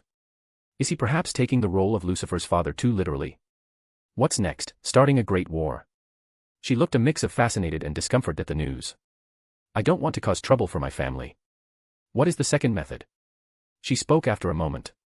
That's awfully kind and mature of you, princess. Well done. The next method is, well, you can train hard, get strong, and when you are a month from 18, beat the idiot you are engaged to, into the ground. Then declare that you won't marry anyone weaker than yourself. Easy. Can I do that? She looked at Serzex, who looked quite calm now that his little sister was not thinking about nuking their family reputation in front of the whole underworld, and nodded. Wait. But, how do you help me with this? I mean, if I do everything on my own, how would that even be fair? She put her hands on her waist and looked at me. Oh, you drive a hard bargain, princess. Then. How about I help you out on this? How? I took her hand and lifted it up. You have always heard me saying I am the devil, right? She nodded. Let me prove why. Calling it a blessing sounds too holy for my tastes. So, let's call it the kiss of the devil. I placed a kiss on the back of her hand and gave her the nerfed essences. The Archmage essence and the blank essences. From today, anything you try to learn can be learned and your talent will increase with time. You will not encounter any limits and can grow endlessly as long as you put some effort into it. There. All done. I looked at Serzex, surprised that he didn't stop me. He perhaps sensed my gaze and understood. You didn't hurt her the last time, which would have been easier. There is no reason for you to do it this time either. Rias checked herself. I didn't send the information in her head, so she looked a little suspicious. You are not tricking me, right? I wouldn't dare. I don't feel any different. Oh, what were you expecting? Overwhelming power. That's my blessing, not the Nine Tails chakra. She blushed. You know what, hold on a moment. I knew exactly what to do. The price of this deal and the final bait towards Serzex. I brought out a shining orb from my pocket. Here. Use this. What's this? Crush it. She did, and a light shined around her, ending up on her left arm. Serzex, who was ready to intervene, was stilled on hearing the next sound. Boost. I didn't care and ruffled the hair on her head. There you go. This should be enough. I looked at Serzex, who was looking at me with both a shocked and a questioning gaze. Why? I said I didn't want to get involved in your matters, but it would be a pity to see a race created by my family die. Consider this as me buying you some time. I again looked at Rias, who was looking at the gauntlet in awe. Now then, princess, I think you know what this is and that I have already carried out my end of the deal. It's your turn now. Oh. What do you want? I want you to become my sister's rival. Huh. My sister has been growing at a very rapid speed, only matched by my subordinates and me. This has led her to become very overconfident, thinking that she can only be defeated by one of my subordinates or me. I don't want her to live in this delusion. So, I want you to become stronger and fight my sister, once every year at least, till both of you come of age. Both looked at me with an open-mouthed look. Moreover, don't you think it's cool this way? Both are little sisters of Lucifer's, wielders of heavenly dragons, rivals. And even the color themes match. She took a deep breath. I will train harder. Good. That's the spirit. I looked at the time and 2 hours had almost passed. Gretel had come back during this time as well. She was controlling herself, but I could sense her emotions being a mess. Grafia looked the same. Today must have been very taxing on everyone. I need to go back and prepare too. Rizavim knows about me and will be actively starting his game. Add on to that, Lilith, Satanic Arms, Melbranch and Project Regicide. Not to mention the supposed rebellion of Sataniel. My days suddenly became very hectic. It's time for us to leave. Take care, princess. And congratulations on your new peerage member. Thanks. By the way, you only told me about 2 ways. What was the third? The third, that would involve me waking up a sleeping midget with a camel fetish in your basement and having a talk with her. Too troublesome. She looked confused, but Serzex was taken aback. The guy has been doing that a lot today. How do you? I know many things that you don't. I think we already established that a few minutes ago. Rias, on the other hand, looked at him in surprise. We have a pervert hidden in our house. That made me laugh hard. Let them have some headache. I took Gretel and we looked at the trio as we teleported away. Everything just got more complicated. Embarrassed face. Chapter 24, Interlude. Damien. Why does she have to be sealed? Why do we have to suffer for those humans? He struck the target for the umpteenth time as he fell on his knees, only to bash the ground with his bare fists, again. I was in one of the dreams. The memories of Lucifer or God, at this point I couldn't even tell. This one, however, was a very different one. I could feel the tension from the start. Lucifer's, or rather Hellel's mother, was sealed away behind their backs. Only Michael and Hellel were old enough. She was affecting the humans according to God and would have become a great danger to the world, so he had to seal her. It came out of nowhere for me, who had just gotten used to the fact that they even had a mother to even begin with. Michael and Hellel were both shocked, but while Michael didn't voice out anything, trusting his father's judgment, Hellel was another beast altogether. I saw him trying to vent out his frustrations endlessly. But something changed finally. I saw a sense of light return to his eyes.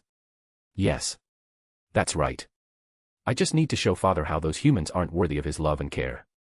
Mother has been nothing but loving to us. How can she be a danger to anyone? It must have been the fault of those humans. They lie, they cheat, and take pleasure in the pain of others. They are sinful. How can they even compare to us? And with that, everything faded to white.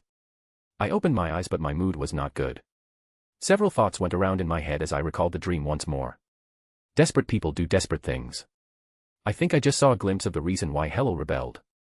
I shook my head and got up. Gretel was still asleep and hugging my chest. She had been too exhausted, emotionally, and went for the whole time till she fell asleep in my arms yesterday.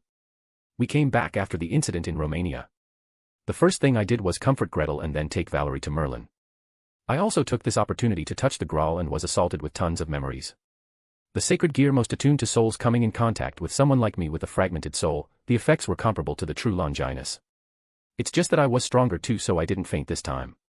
That said, the effects truly were something. I gained almost 2 Satans worth of demonic power with my soul almost healed. My total demonic power was now almost 12 times stronger than a peak Satan class like Seraphol. I was now stronger than Rizavim in terms of sheer demonic power. I also gained 2 more binder marks. That reminded me.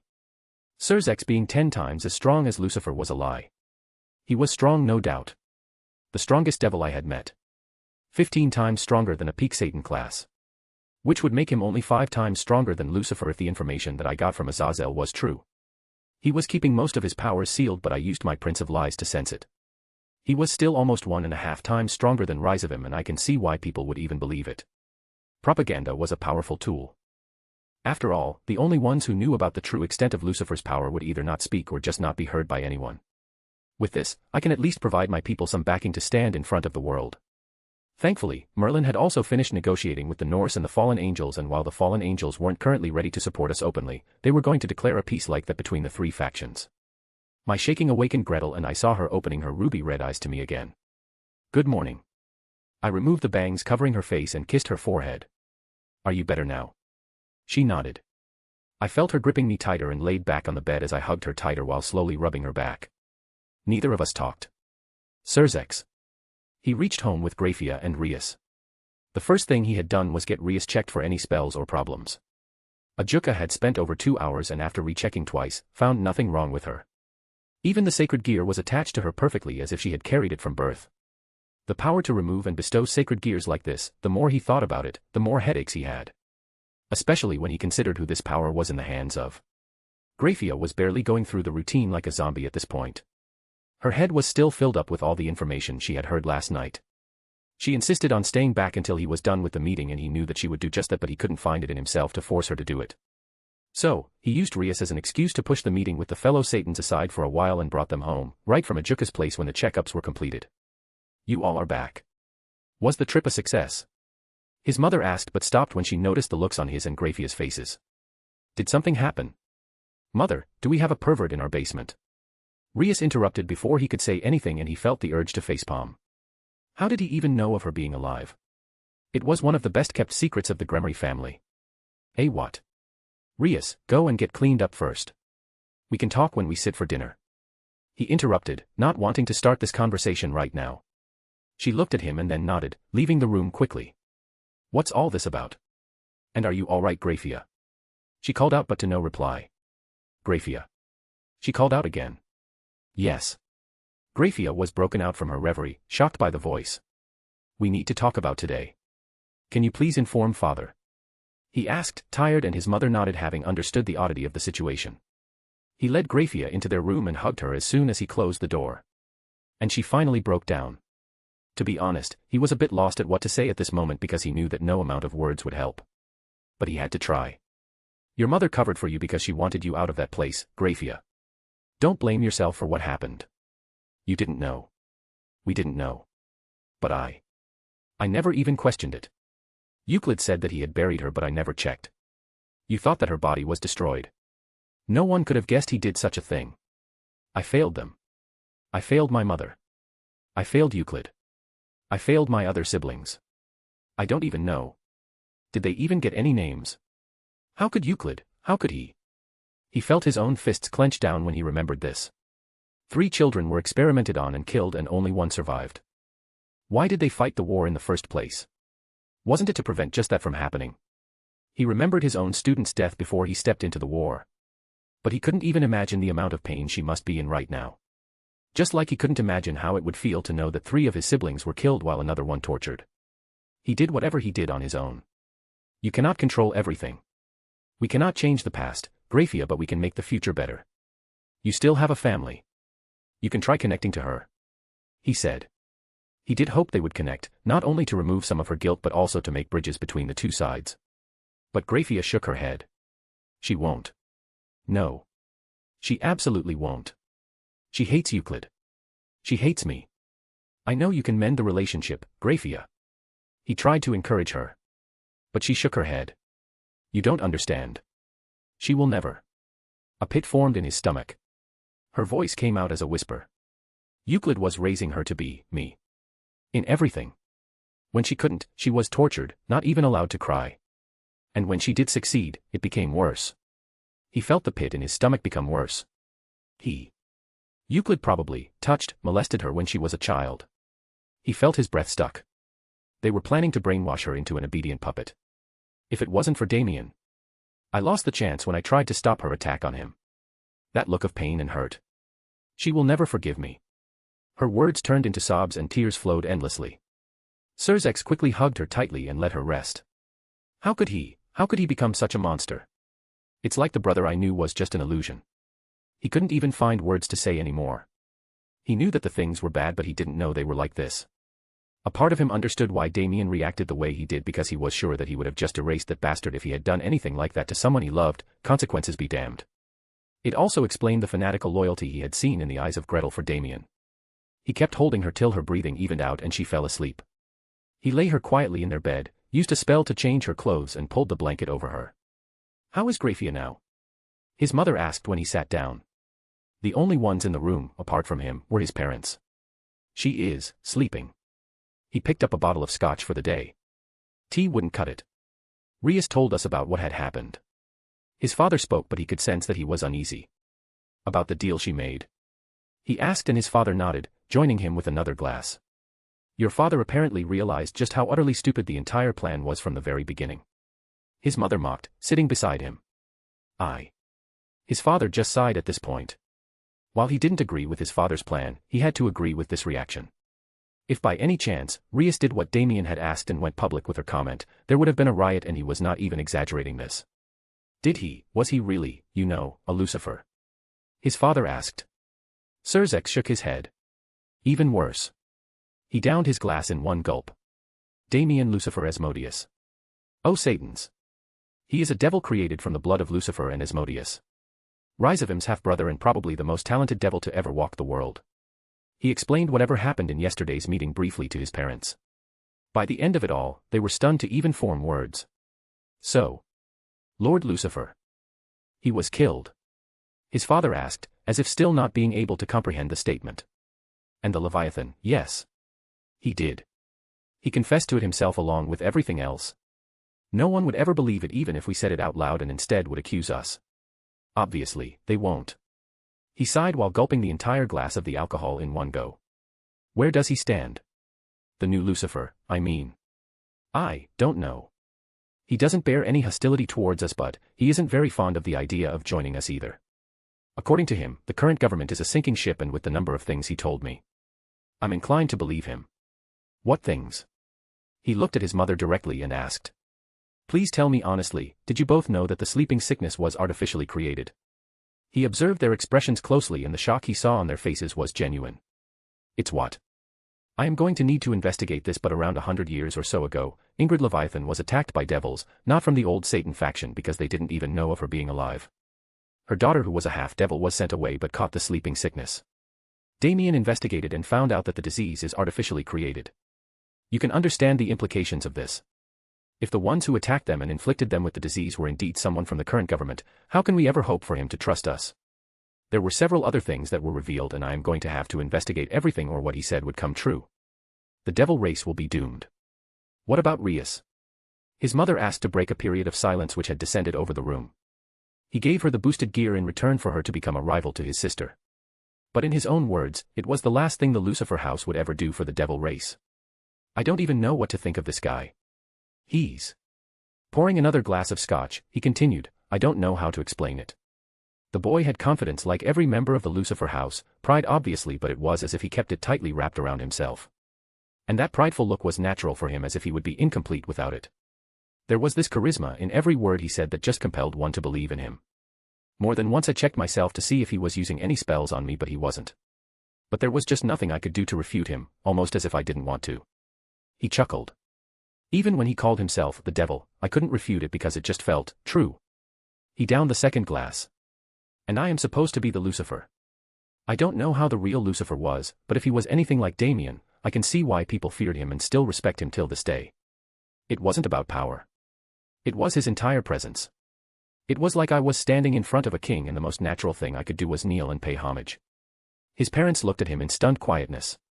If I had to choose an enemy, I would gladly fight 10 of Rhysavim's rather than one of Damien, because then I won't have to strain my will to stand. He kept his glass on the table and got up. Oh, and he also gave Rias another option in which, I quote, we'll have to have a chat with a little midget with a camel fetish sleeping in our basement. He left while his parents had an open-mouthed reaction. So, Rias is now the Red Dragon Empress? Seraphal asked. Yes. He just handed over a Longinus to your sister. Falbium asked to confirm. Yes. I don't get it. Do you think he is trying to get our goodwill? Still, giving away a Longinus. Why would he even care? He is a 14-year-old super devil. A fucking super devil when he hasn't even reached 18. And if that wasn't enough, he can somehow negate the demonic power of other devils. How did they even make such a monster? And Graphia's sister? She was beyond any normal Satan class being. Not quite at the level of Rhysavim, but she was definitely beyond Graphia by a huge margin. Several times even. Seraphal stifled. And she is around 18. On top of this, he has a Satan-class magician who also has a Longinus. Is he collecting those things? If so, how many does he have that he gave away one of those so easily? Not to mention, that would make at least 4 Satan-class or above beings on their side. That's already more dangerous than the old Satan faction. Ajuka asked. I don't know. How is Graphia doing now? Seraphal asked, letting out a sigh. She is with Milikas. I ordered her to stay there so that she doesn't keep thinking about it. That's going to be hard. Even I didn't think they would be that crazy. Rhysavim killed Lucifer and Leviathan. Was this really out of character for him? He countered and she became silent. Did you know about the sleeping sickness, Ajuka? He finally asked the question which had been eating away at him. I did have my doubts. I was never allowed to research souls when I tried to cure the disease. That sparked my suspicion more, so I checked the list of everyone who contracted the disease and found out that most of them were either in opposition of the Great King faction or someone who could become a power in the underworld. Around 60% of the victims caused the Great King faction to profit in one way or the other. But Aunt Misla contracted the disease when Serorg was found without the ability to use demonic power and was almost exiled from the house. She is the younger sister of the Vapula head, a duke and the main wife. It would have caused a scandal if he had raised any voice despite the prestige of Bales. The fact that Misla Bale fell into the sleeping sickness removed any chances of that happening and gave Lord Bale a legitimate excuse to make his concubine the main wife and his other son the heir. Lord Vapula wouldn't be able to complain even if he wanted to, because without Misla's word, he wouldn't have any foot to stand on. What about the houses which were bankrupted and declared extinct? Over 20. There are still surviving members of the families who have inherited the family trait can carry on the name of the house. What are they doing now? Mostly trying to live. Many have taken to leaving for the human world while some are working for other houses. What are you planning? Find them all. Provide them with the rank of high-class devils again and allow them to form peerages to help them assimilate with the current devil society. Revive the houses. Give me the list. I will do it myself. And do you think the ones who put them in such a place will allow you to? Increasing the number of seats again will mean less power for each of the existing members. They will revolt and suppress you with all their might. Sarah Fall retorted. It's not like they are not doing that already. But we don't have the options anymore. Rise of him is going to make a move, and even if this is not against us, it has the potential to envelop all of us. If these houses join the other side, we will be facing a massive civil war all over again. However, this war will be far worse than the last one. The reincarnated devils will be taking part, and we all know how they have been treated. They certainly will not be standing up for us. Don't you think you are overreacting a bit, Sir Zex? Falbium asked. Am I? Then where do we stand right now according to you, Sarah? Heaven and the church have suddenly gained a super-class angel, and sooner or later, heaven's system will be up and running better than ever. Fallen angels, while divided and the lowest in population, still have the best relations with other factions. While we, on the other hand, our reputation is down in the dumps. Even our race is divided into several parts which are at each other's throats at all times. It's not that bad. The reincarnated devils were supposed to be the key to save our society, and despite them being the majority of ultimate class devils in terms of numbers, they are still treated badly. What do you think will happen if news revealing the truth of the sleeping sickness is revealed? Dozens of houses will revolt. Taking advantage of this chaos, the reincarnated devils will revolt as well. How many do you think we can keep in check? Tell me, Ajuka, according to you, if the four of us die, how many years can the devil race last? Ajuka looked at him expressionlessly. If you die, 28 years. If I die, 23 years. If both of us die, 14 years. If all of us die, 5 years. I don't think you two understand. The ramifications of the unregulated use of evil pieces has been atrocious to our reputation, stated Sarah Fall. If we didn't have you two as a deterrent, it would be great if we could last a year. Everybody with the possible exception of Heaven and the Grigori wants to see us done and dusted, and even those two want to see us culled a bit. We need to make some major changes. Even if I die, I don't want my son and little sister to suffer in another one of those wars. The room descended into an uncomfortable silence. Did he tell you any way we can contract him? Sarah Fall asked. He said that he will bring his sister for a yearly spar with Rias, and that I should only call him if or when. I am cleaning the house. Yasaka. Control the flames and rein it in more. She commented as she sat on the porch, combing Kunu's tails. Akira had been growing at a phenomenal rate. He had mastered the illusions of the kitsune quite well and was working towards learning foxfire to a high degree of mastery. He would be a nine-tailed fox soon at this rate. She knew that his progress was greatly connected with whatever Damien Lucifer had done to him.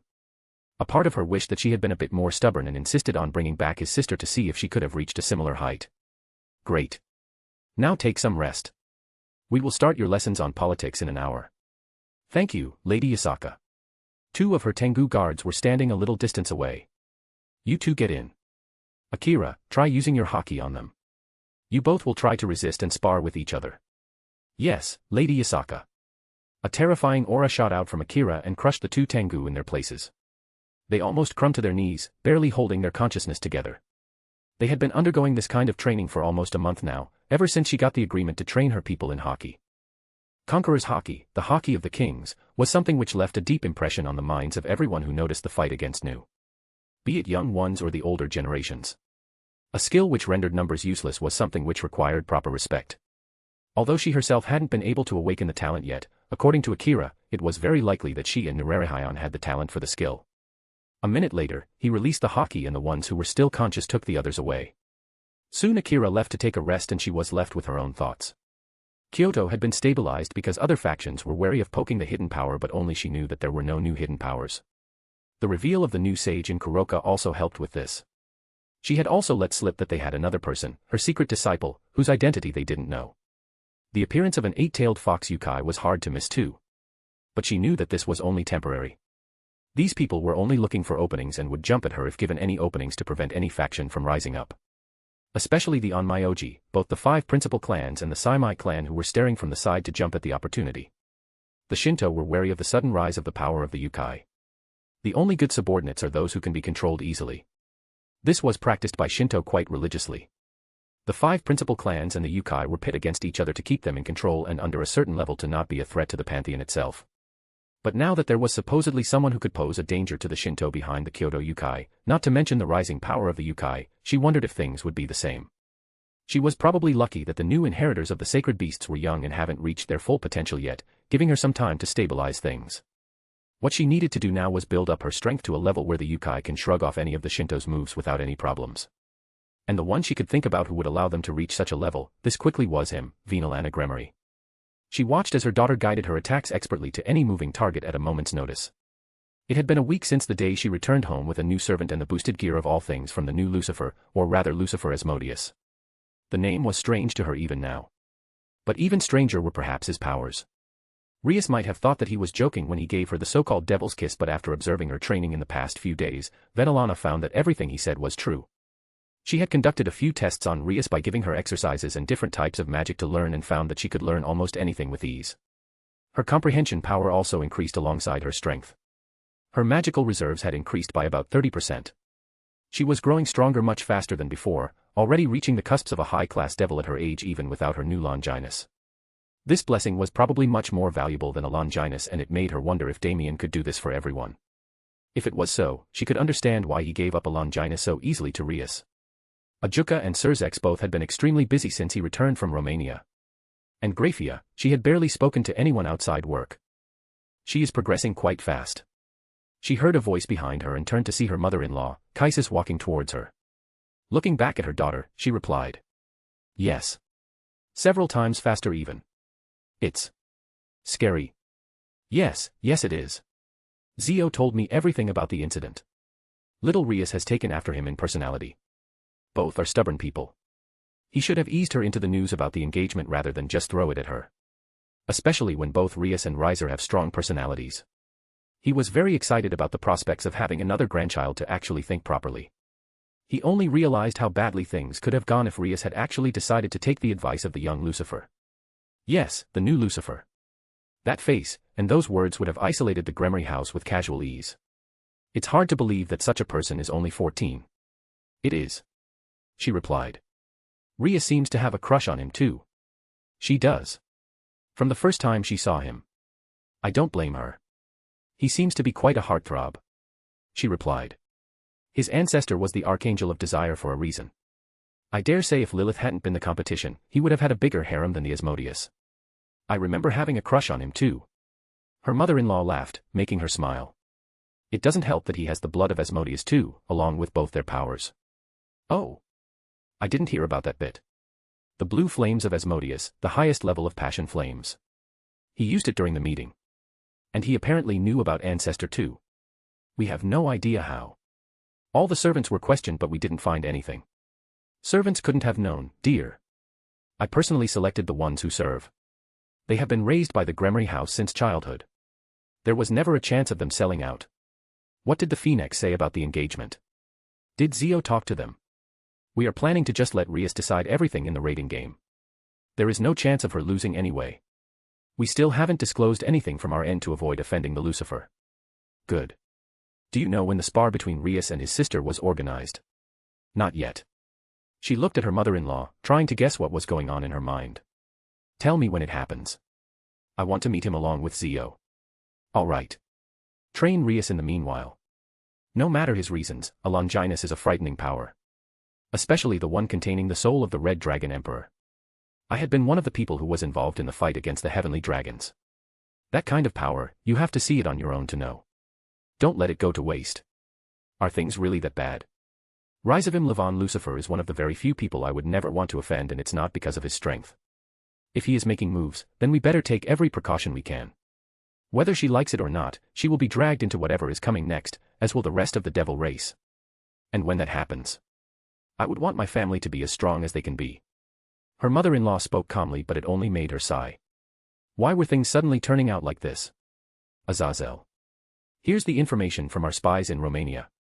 Shemhazai threw the file to him and he took a look. He already knew what was inside. It was him, wasn't it? The times match too.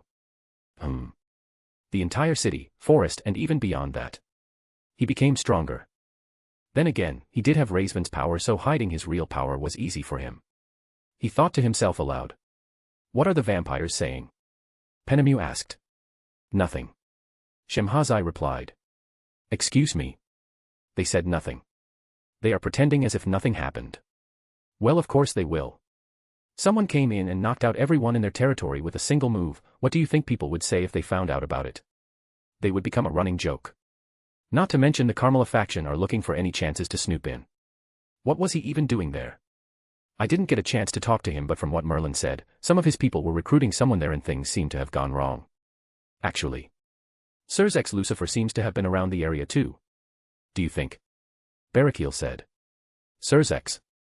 I don't know. I will have to ask him. Actually, I think I have the perfect reason to visit him too. He smiled, looking at the message he had just received. Leaving it aside, what are you planning to do with those Wizards of Oz and Utsasimi agency making a move, Azazel? Not to mention, Sataniel has been quite suspicious too. Penemy pointed out, and he could sense the hostility in the last part of her words. She had been happy enough to meet Celine, but that only increased her hostility towards Sataniel. Not to mention, Sataniel was moving suspiciously. I have something in mind. The Utsasimi agency was a cesspool of political crap to handle. On one hand, they were exiled from the principal clans, so they don't take any responsibility for their actions, but on the other hand, they could always claim them as blood relatives and poke their nose just to spite the fallen angels or any of the three factions. The Shinto is sitting on the edge due to the rising power of the Yukai and would probably let them do whatever they want just to curb their power. He needed an insider there. Maybe it was about time to start the /dog initiative. Zikram Baal. Are we just going to let them do what they want, Ancestor? He looked at the men. No, he wasn't a man yet. Not if he cried at every second thing others did. To be honest, this one of his descendants was a disappointment. If he didn't have the backing of the Baal house, he would have been crushed long ago. Runia's descendants were much better in this regard. And that was also the reason for the current mess. Sirzek had suddenly decided to act as a Lucifer, bringing the extinct houses back and giving them positions in the council. Normally that would have been a good thing. For a Lucifer, this was obviously a good thing, but he seemed to have forgotten a simple thing. The underworld didn't need a Lucifer anymore. One great king was enough for the devil race, and the others could only be figureheads. Several houses were removed by him over the centuries so that the council was in his grasp. Even the ultimate class rating devils who got the chance to vote in the council were controlled heavily by him through the rating games to prevent the loss of power over the major decisions of the underworld. He might not have the raw power of the monsters like Rizavim, Sirzek, or Ajuka, but there was still a reason why he was controlling the underworld over so many centuries. Both the current Satans and the old Satan faction have been played by him for so many centuries to keep each other in check. Venelana's marriage to the Gremory was to make sure that his blood flowed through Runia's descendants as well, to get a hand on her side if she decided to return someday. It had also given results beyond his expectations. Sirzek may be a Gremory, but he was known for his power of destruction, the power of the Baal, his, Zikram Baal's power. Rizavim not being interested helped. Not that he didn't have a plan to keep him at bay. After all, Lilith, the only one with enough power and sway to oppose him, very conveniently fell into a comatose state, a prototype of the sleeping illness.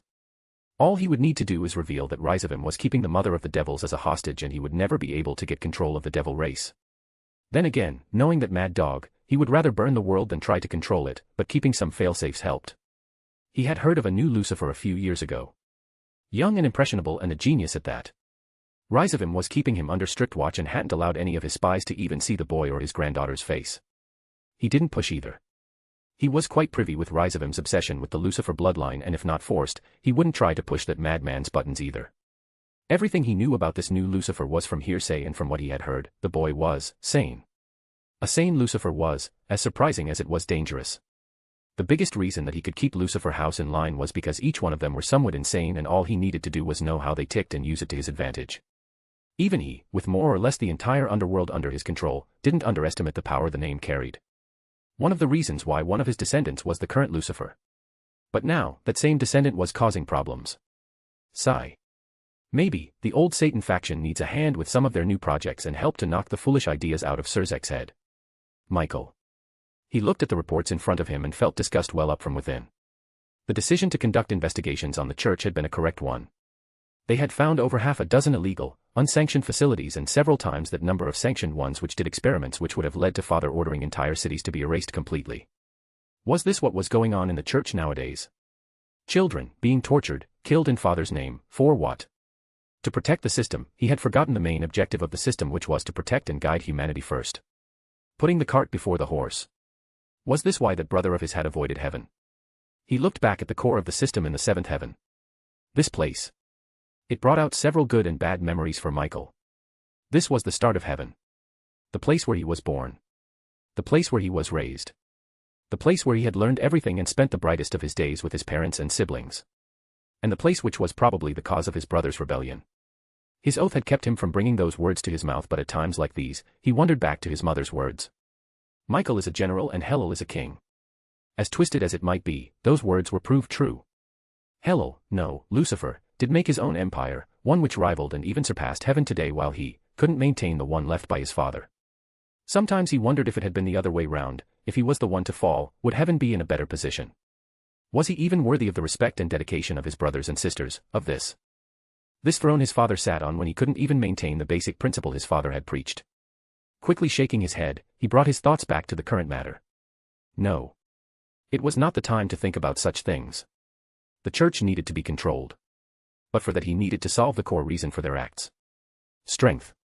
Since the passing away of Father, both heaven and church have been decaying in terms of strength. If heaven was stronger, the church wouldn't be so dead set on chasing after strength. Replenishing numbers was not an option for heaven, but increasing the quality of each member was within his reach. If one of their brothers had reached the height previously impossible for angels to reach, then there might be a chance that others could do the same. A very small chance, but a chance nonetheless. With that in mind, he called for a meeting of all the seraphs and great seraphs. I think all of you have already seen the reports from the church given by the sudden investigation by heaven. Murmurs ran through the hall. Some were enraged while some worried about the fate of the ones involved. In part, some of the fault lies on us as well. We were given the task to guide humanity, but we failed to do so. Today, the church, the biggest followers of heaven, are chasing after strength. A part of this has to do with the declining strength of heaven. I know this doesn't excuse their behavior and the ones involved will be sanctioned, but if we want to prevent such a thing from happening in the future, we have to solve the main root cause. I know that we cannot increase our numbers as before, but we can work harder and increase our individual strength. Taking this thought, I have come up with a plan of action. Raphael, if you will. He passed the outline of the plan to his brother for review. 3 great seraphs, namely, Uriel, Gabriel and me, will select 100 high-class angels and train them to the next level. Each of the seraphs will select 100 low-class angels and train them to high-class levels in the next 5 years. Brother, the other 2 factions will take this as a sign of war. Uriel said. Actually, they won't be able to do anything. The devils are under heavy civil tensions currently, and my spies in the fallen angels have told me that there is some unrest among the fallen as well. We had to step back in the altercation with the Norse recently. If we don't take a solid step, soon other factions will start to step in our territories. Other factions are on the side due to the appearance and show of power of our mysterious sibling. There are rumors that we decided to bring out our trump card to prevent other factions from encroaching. Let's take advantage of their misunderstanding and raise our combat levels to defend ourselves. Raphael answered, earning the agreement of others. Then it's decided. In the meanwhile, one of the seraphs should be assigned to the Vatican every month alternately to keep an eye on the Reformation process. Take in the sacred gear users and the people who were experimented on in the church facilities and see to their training and development personally. They have endured a lot due to our negligence and they deserve care. Michael commanded his fellow siblings. Yes, brother. The meeting continued and they discussed the finer points of the plan. If Michael was a general, then he would strive to be the best general he can be and protect the legacy of his parents, in his own way. Damien. I sat before my subordinates. It had been 6 months since we recruited Valerie and our treaty with Azazel and Odin. These 6 months had been quiet, but for every one of us, this was the quiet before the storm. In this time, I had given a chakra fruit to Chiron too, as well as collected one for Akira's sister.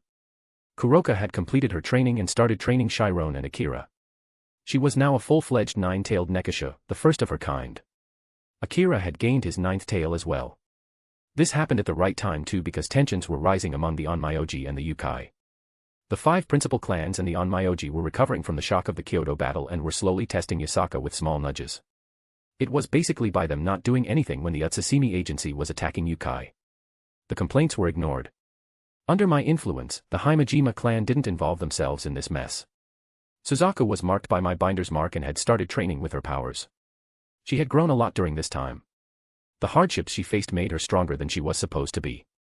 The mark just added a cherry on top. To be honest, I hadn't thought that she would be able to reach this level of power so soon, but currently, she is rivaling the Oryu's inheritor, Oryu Nakiri, the strongest of the 5 sacred beast users of this generation. She was a solid ultimate class even without the vermilion bird. My own team had reached a level which would deter almost any faction. In these last 6 months, we had drowned ourselves in the last stretch of training before we revealed ourselves. This included our newest member, Valerie Teeps. She had been scared for a while, but I took her to meet Gasper, who was undergoing therapy under Ophelia, similar to Akane. The two Damphers were happy to reunite with each other and had adjusted in their respective environments better. She had taken well to Asia, Vienna, Chiron, and Aquino. The girl was a bit of a prankster, and once she got comfortable, she started messing around with everyone. Her training was overseen by Hagoromo Gitsun.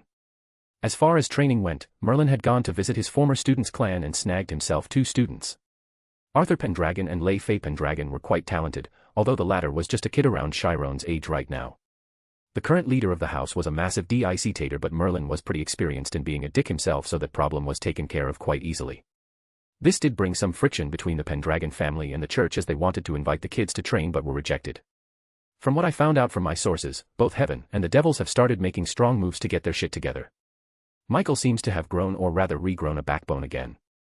The church now had a seraph stationed at all times. The angels were training too. Good. I continued having the dreams of Lucifer's, or rather Hel's, memories, and from what I had seen, Michael was without a doubt a better general than him. He was a warrior through and through, and this was exactly how the old Michael, the one called the right hand of God, would act. The guy was finally recovering from the passing of his father, and the rest of the angels finally had their commander back as well as their confidence. I don't know why, but had an urge to smile every time I thought of this. Several of the people, including the children from the Holy Sword Project, were organized into special groups trained under the supervision of the top exorcists like Vasco Strata and Griselda Corda. As for the devils, Surzex took the warning to heart and had somehow grown a pair too. 18 extinct houses were re-established in these last 6 months despite the initial opposition of the council. The old devils had gone suspiciously quiet after their initial opposition. They were probably scheming something, and everyone knew this. The new Satans just didn't care and wanted to get as much of the changes done before they could do anything. I for one welcomed the changes they were bringing. Among the 18 houses which were given seats in the council again, 18, yes, all 18 were my subordinates. These were the people Ophelia had employed or made contracts with earlier on my order. And just like that, I had almost half of the seats in the council under my control. Thanks to Surzex. Last but not the least, the fallen angels were having a minor civil strife. Sataniel had rebelled with his Abyss class. It was slightly different from what I remembered, but then again, I had changed the world beyond recognition, so it wasn't strange either. The Wizards of Oz were in collaboration with the Utsasimi Agency and Sataniel, who had made a new group called the Chaos Brigade. Yes. The original creator of the Chaos Brigade was Sataniel. At least, this one had the correct spelling. He was contracted by the old Satan faction, to be precise, Rise of him himself, who gave him a chance to study the Malbranche. Only the top people knew of this. Euclid was one of them. As enraging as it might have been to let the bastard go back then, the advantages he brought to us as a spy is beyond question. I even got a chance to sneak in and bring back Gretel's mother's body, as well as mark Lilith with a binder's mark to bring her back to me whenever I wanted. This brings me to Gretel. She had been in a very complicated mood since the encounter in Romania. The fact that she believed even for a moment that she was tricked and her mother was still alive, forced her to see things from Graphia's point of view. She just couldn't blame her suffering on her anymore. To be honest, it was misguided from the start, but I let it be because it was one of her driving forces back then. Now though, she was ready to see things from a broader perspective, and I welcomed it. Their last talk didn't go that well, with Gretel being out of it for the most part. I didn't organize any meetings between them, but I am planning to bring her with me when Vienna has a spar with her eternal rival. It would be better for her to clear that part of her life as well. Seeing her mother's body again helped her come to terms with her past to a great deal. That bastard, Euclid, had kept the body preserved, maybe to do further experiments or create clones. I had no idea, and I was honestly not interested to pursue that train of thought either. So boss, how are we going to reveal ourselves to the world? Attack someone? Start a war? Challenge a god maybe? Sean asked, hyped up about the coming days. He had completed his training under Brynhildr and had attained balance breaker of the true Longinus, enabling him to fight on par with Lavinia and Ingvild and hold his own against Merlin and even Gretel. The training with Brynhildr had really paid off. He had returned with Rosweiss in tow, and I used my last binder's mark on her, and I wasn't disappointed either. The girl, even by Merlin's insane standards, was a genius. The nerfed Archmage essence enabled her to learn the spirit magic of her family, which she hadn't previously inherited, and the girl had cried over it. Her serious attitude made her an instant hit with Gretel. To be honest, they looked like twins with different colored eyes. She went back to her grandmother to learn her family magic, and I allowed her, even encouraged her to do so. Coming back to the current scene, I smiled at Sean's enthusiasm. We are going to do something even better. Oh. Better than fighting a god. What's that? My smile grew wider suddenly. Open a bar. Underscore embarrassed face underscore. Chapter 25, Chapter 24, Road to Hell. Damien. I looked at the bar that was getting its final touches and laughed as I thought about my next joke. You know the church is going to make noise because of this, right? Merlin said as he sipped tea. Opening a bar up the path from the church. Oh. True, but I don't see how any of that is my problem. Ha ha ha ha, yes, how is that our problem? He laughed. So what are you going to name the bar? 773H. It took him a moment to realize the meaning of the name and then he laughed even more. So apartment. As we were talking, someone entered the room. Gretel bowed before reporting. Master, we've received news from our spies. Fallen angel Sataniel has rebelled. He is working with the Wizards of Oz and the Utsasimi organization and has been targeting the four fiends' sacred gears. Got it. Any news on Augusta? I asked. She was seen in Japan. Our spies have been able to locate her current location and plans. The spies were a great idea from Suzaku of all people. The Utsasimi agency is made up of the exiles of the 5 principal clans. Like how many do they even exile for them to make an entire organization out of it? Suzaku's idea was to send a few of her more troublesome members bound by a contract as spies to infiltrate the Utsasimi agency. She exiled them and a few of them were indeed picked up by the Utsasimi agency soon. This way, some problematic individuals were removed from the Himejima clan and we got some insiders in the Utsasimi agency. What plans? They are. She paused for a bit and I looked at her. She took a light breath and continued. They are being supported by the Shinto pantheon. I looked a bit thoughtful. Well, it was not a matter of if but rather of when and how. We had already predicted this was going to happen. They will probably stay behind and watch them tear each other apart. So, who are they attacking, the other 5 principal clans or the Yukai? Merlin asked, unbothered. Both.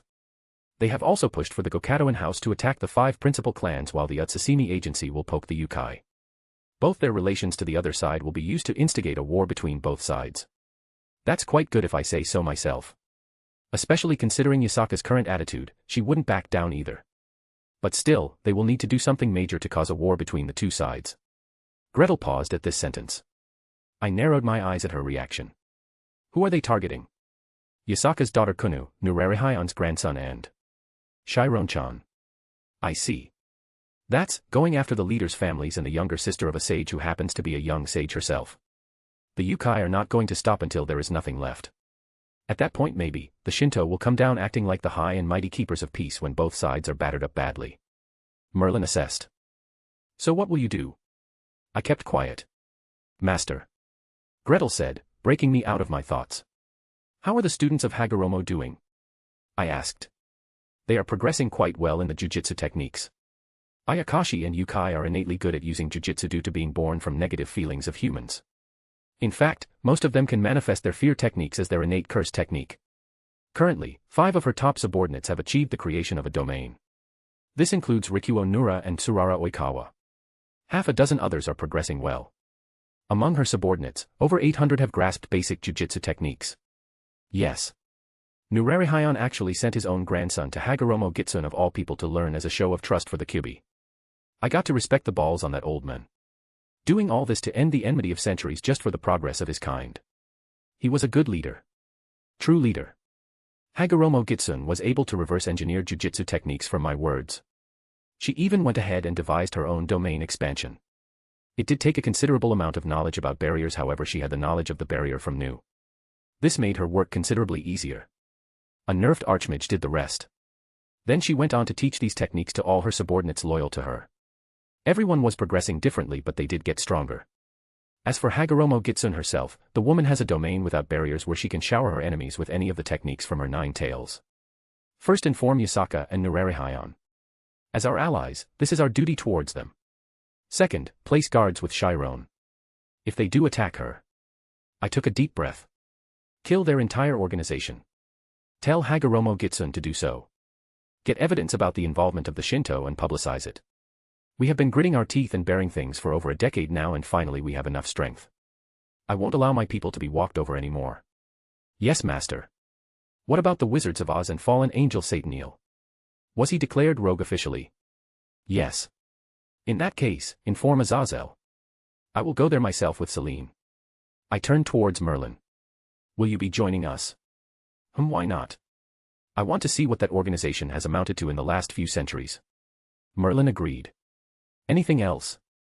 I asked her. You were planning to take Miss Vienna for a spar against Rias Gremory.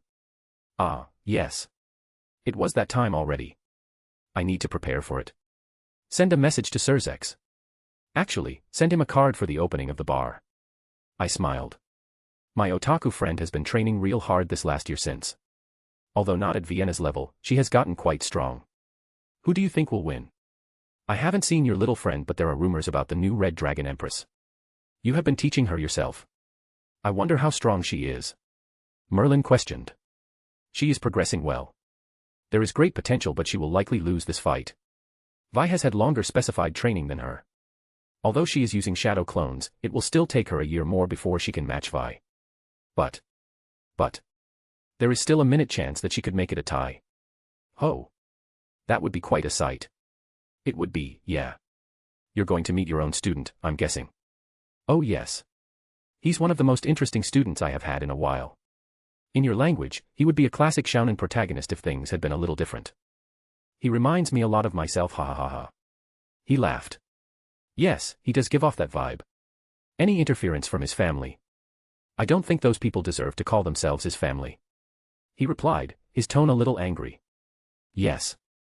I can see how Serord Bale would remind him of his own past. Tell me something about him. How is he doing?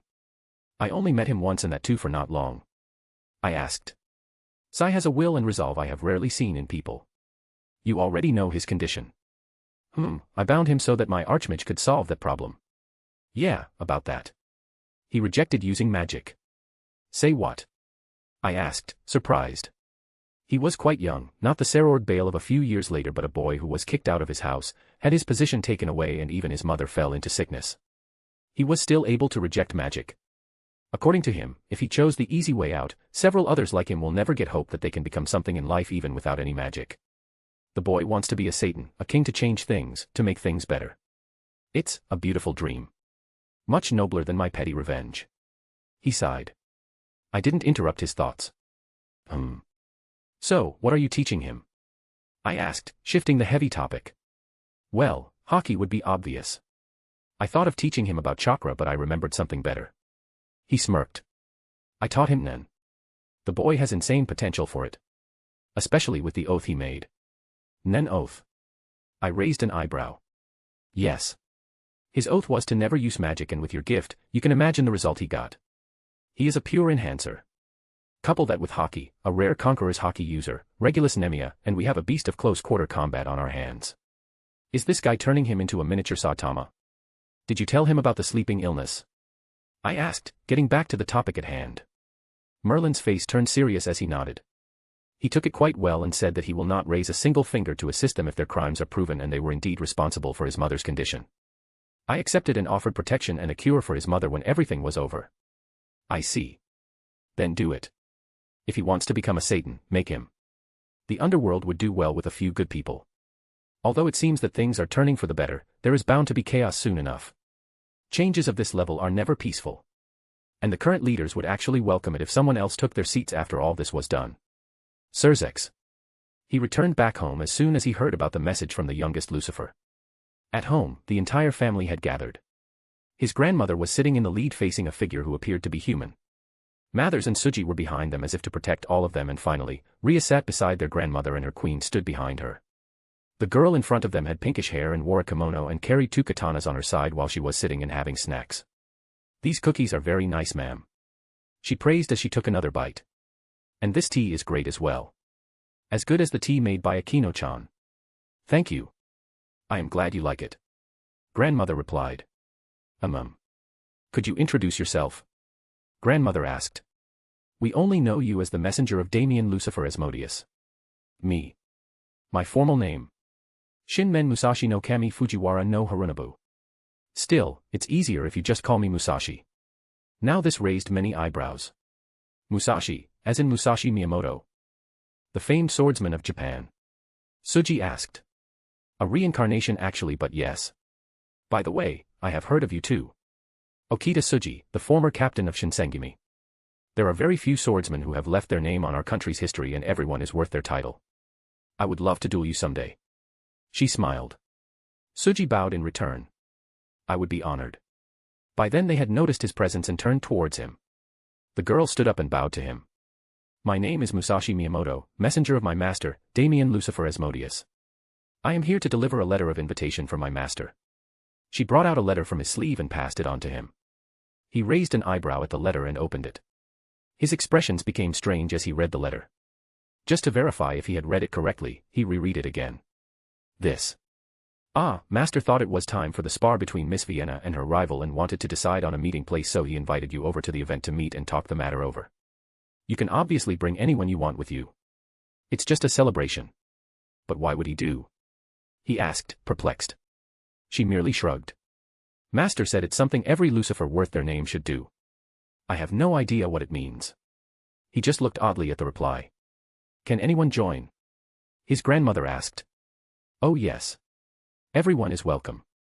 Well, it's good for the business anyway. She smiled. He shook off his thoughts and spoke. In that case, I will be honored to join the celebration. May I ask if there will be other people there? Mostly us and our allies. It would actually give him a chance to scout their faction a little. He knew that Nurari-Hyon and Yasaka were definitely invited. But do they have any other allies? Azazel had been poking his nose there recently. He had found out about Rias gaining the booster gear and that he was visiting Romania during the Great Collapse, as they are calling it in hushed voices now, and proceeded to ask questions. That man's curiosity was dangerous. He had somehow managed to keep him away, but he was sure that even he, like several others, had connected the dots and thus was visiting Japan often. As he was thinking of this, Rias excitedly asked the girl. Do you know Damien's sister? How strong is she? Last time I had seen her, she had already unlocked her balance breaker. Is she stronger now? Are you talking about your chances in the spar? Rias nodded. Are you sure you want to know? She asked, quite seriously. Yes. Rias replied resolutely. You have gotten quite strong from what I can sense. At least since the last time I saw you. But, she has been getting stronger too. If you don't have any trump cards, I would say that you have around 2% chances of winning. 2%. Everyone in the room was stunned. They had seen the growth of Rias in the last few years. Especially since she got her Longinus. She has dedicated most of her time to training. Currently, if she were to use her Longinus, she would be able to put up a fight against even their parents. So to say that she only had a 2% chance of winning. It's not that surprising, you know. Vi has been training under Gre-chan and Master since she was 7. Her normal sparring partners are all extremely talented ultimate class beings. And even if we put aside these for a moment, Vi, like Master, can use the denial of the divine. Although she will not use it in your spar, it being a spar between your sacred gears, she could negate all your advantage in a moment. It's a conservative estimate. To be honest, only Master himself thinks you have a slight chance of winning this year. But that's mostly due to the lack of time. Aside from that, you are doing pretty good, you know. You are among the top 10 people of your age. At this rate, next year, you could put up a good fight. They can use what? Lucifer clan trait. Both of them. So, he said I have a chance of winning. Rias asked. Master. Yes. He said that you do have a chance of winning because of the synergy between your ability and the boosted gear. Other than that, I don't know anything about the matter. Okay. Rias nodded. Thank you for telling me about this. Please excuse me. I have something to do. And then she left. Ah. I said too much, didn't I? The girl spoke, a bit abashed. You didn't, dear. As your master said about his sister, I will say the same. Rias was progressing very fast. This can make people overconfident in their abilities, which is not good. If anything, then your words did her a favor instead. Thank you. Grandmother said. Please tell your master that we are extremely thankful for his gift and look forward to meeting him. I will. By the way, you said that Rias was among the top 10 of her age. I assume the first would be your master and the younger Lucifuge child. Who are the others? Asking me information about my group. I am sorry, but I cannot say that, you know. As for our master and Gre-chan, they are not included in the list. That would be totally unfair. I was mostly talking about her and those younger than her. With each of her words, shock increased in his heart. They had already guessed that their side would have extremely strong people, seeing what his kiss had done to Rias, but still, hearing that from someone was completely different. No wonder he gave up the Longinus that easily. They never needed it anyways. I see. His grandmother said quite pensively. All right, goodbye then. He too nodded at them. Escort her outside, Suji. As both of them left, he sat down. What was that letter about? His father asked. An invitation. Invitation. An invitation to the opening of a bar. A bar. Yeah, he was not the odd one to be surprised. Azazel. What's the letter about, Azazel? Shemhazai asked. It's an invitation. He smiled and passed on the letter to Shemhazai. A bar. A bar opened by the devil. Huh. Damien is opening a bar. That's an invitation for its opening. Opening a bar? Why would he open a bar? Shemhazai said, opening the letter and reading it. Because that's cool. When has he not done what he wanted to? Compared to what he did before, opening a bar on a whim may be the cutest thing he has ever done. Okay, stop comparing them, Azazel. And I know he's supposedly the reincarnation of our brother. That said, he is a reincarnation, not the man himself. He is trying to live a new life. Respect that already. I respect the new him a lot. In fact, he is currently my second favorite member of the three factions after Gabriel, but she's up there for completely different reasons. He said as Shemhazai rolled his eyes. Who else will be coming? Probably just his allies. He also sent an invitation to the old geezer Odin. So maybe the Yukai will be coming too. What are you going to do about Satnal, Azazel? Penemu asked, causing a frown to appear on his face at the reminder. I told you that he was acting suspiciously and now he has gone rogue. Let me go after him. He let out a sigh. To be honest, he did try to stop him, but their differences were too much. Satnal's experiments were dangerous and he wasn't willing to take any middle road. And now that he had gone rogue, Penemu was not going to stop at anything to go after him. You can go, but take Barakil with you and investigate. Bring him in. All right. He let out a sigh. Now, he really needed those drinks to forget this nonsense. Maybe opening a bar wasn't a bad idea after all. At least he wouldn't have to deal with all this work. Yasaka. She looked at the two letters and gripped one in her hand as she felt disgusted with what was written. The Shinto were supporting terrorists to cull the strength of the Yukai. She didn't even doubt it because they had done such things before. This wouldn't be the first time. Okasama. Are you okay? You look angry. She was broken out of her thoughts by the words of her daughter. She hugged Kuna close to her chest. They were going to use her as a trigger for the war. She couldn't help but feel rage at this. What was her fault? Wasn't she doing the work assigned by Amaterasu? Then why? And if they had problems, why couldn't they just come out and say it? Was their pride so much that they'd rather have the Yukai die than support any of them? At this point it was clear that the Yukai had only two options. Either they bow their heads and accept whatever was happening, or they stand their ground and increase their strength to a level where the Shinto would hesitate to plot against them. Achieving the latter was hard. Extremely so. Even with the two new sages, they were nowhere near the level of the Shinto. Kuroka could fight well. In a few years maybe, she would be able to deter the Shinto, but as a pantheon which has stood for thousands of years, they had some of their own cards. Chiron, while having immense potential, was still young. She would still take a few years to grow into her potential. But the most important thing was that both Kuroka and Chiron were a part of his group. At this point, she could only think of one other way to survive this predicament. And that was to rely on their new allies. Will that make them reliant or even subordinates to him? Maybe. But they were currently subordinates to the Shinto, and look where it got them. He on the other hand didn't fear the strength of his subordinates. Each one of them, at least the ones she had met, were stronger than her, stronger than a majority of the Shinto gods. And yet, most of the world didn't even know they existed. And now, she had to make a decision. As a leader and as a mother. What she planned to do going forward, because if she didn't do anything, her people would suffer. Satnal. Are you sure this will be fine? Augusta asked him for the umpteenth time. It was getting annoying, but it was understandable too. After all, they were dealing with something which might erase them with the blink of an eye. The being sitting in front of them in the form of a prepubescent girl might look like a harmless and innocent child, but was someone even his father feared for a reason. This is a necessity. And, what of the earlier objective? To invoke disturbing elements, power is necessary. If it's a human, it's fine so long as they've been bestowed with a sacred gear, but where fantastical beings are concerned, it's a different story. When it comes to drawing out fantastical beings, power as an explicit offering is necessary. Then, would that be your aim? In regards to the witch's question, Satnal directed his gaze towards the figure in front of him. The longest living creatures in this world, dragons. Among them, said to be a dragon god, is one endowed with the power of infinity. The witches understood. Ouroboros, huh? The power of the snake of Ouroboros. Yes. Imagine the power of a normal supernatural being drawn out and enhanced by the infinity.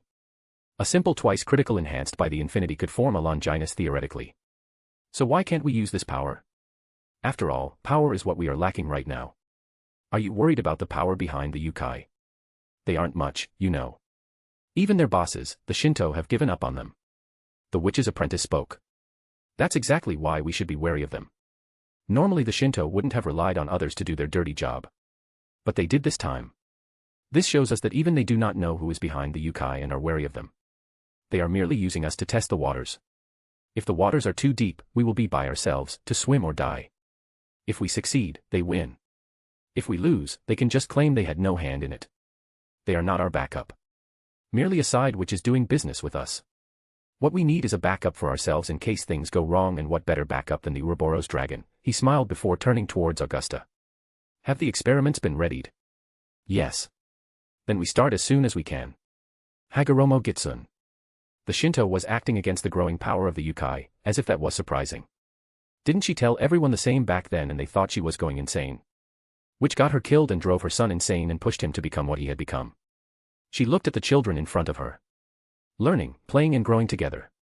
The smile on their faces as they got along with each other. To ruin all this because of their insecurities. What is his order? She asked. Master has ordered security to be placed on all the major targets, especially Chiron-chan. We are to only save the lives of Rikuo-kun and Kuno-chan, but if any of them go after Chiron-chan, we are ordered to erase their organization. You can take anyone from our side to help you out with this. The other side has a possible Longinus user, the wielder of the Incinerate Anthem, and Master wants to take care of her himself, so please relay the message if you encounter them. Other than that, you can act as you want. The maid spoke evenly. Does that child Kuroka know about this? Yes. She will be working with you on this. Here's all the information about their side. We could be collaborating with Yasaka and Nararihai-sama if they agree. She perused the information and then thought of a while. I want Cleria Belial, Akira and Meredith Ordenton. As she was going through the papers, she saw another name. The Gokado in-house. Her descendants. I want to request something. Yes. Leave the Gokado in-house to me. They will not be doing any damage. I will even bring them in. I see. I will relay the message to Master.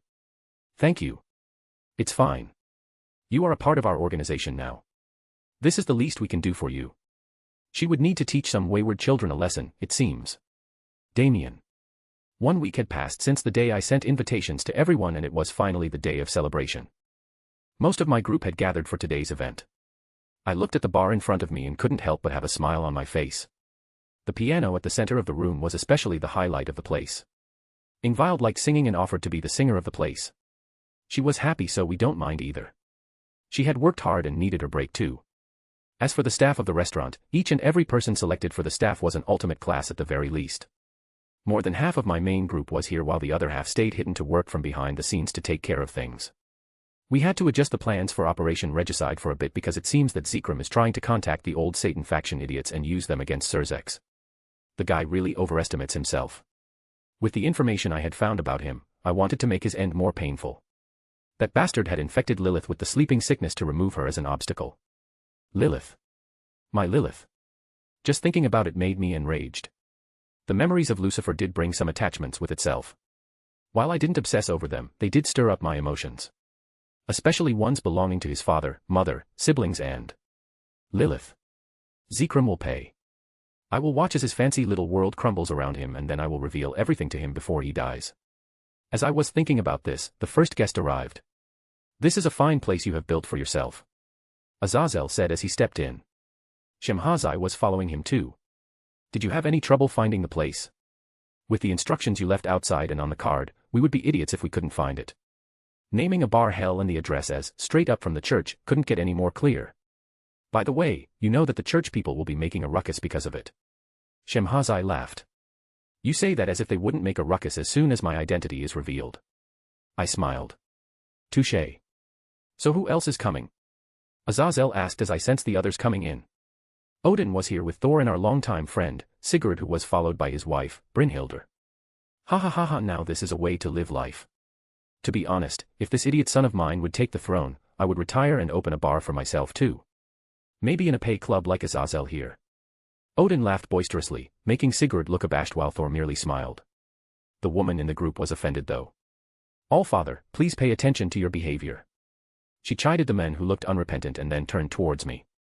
Congratulations, Damien. It's good to see you doing well. Sigurd came and we shook hands. Thank you. Please enjoy the party. We are still waiting for a few guests.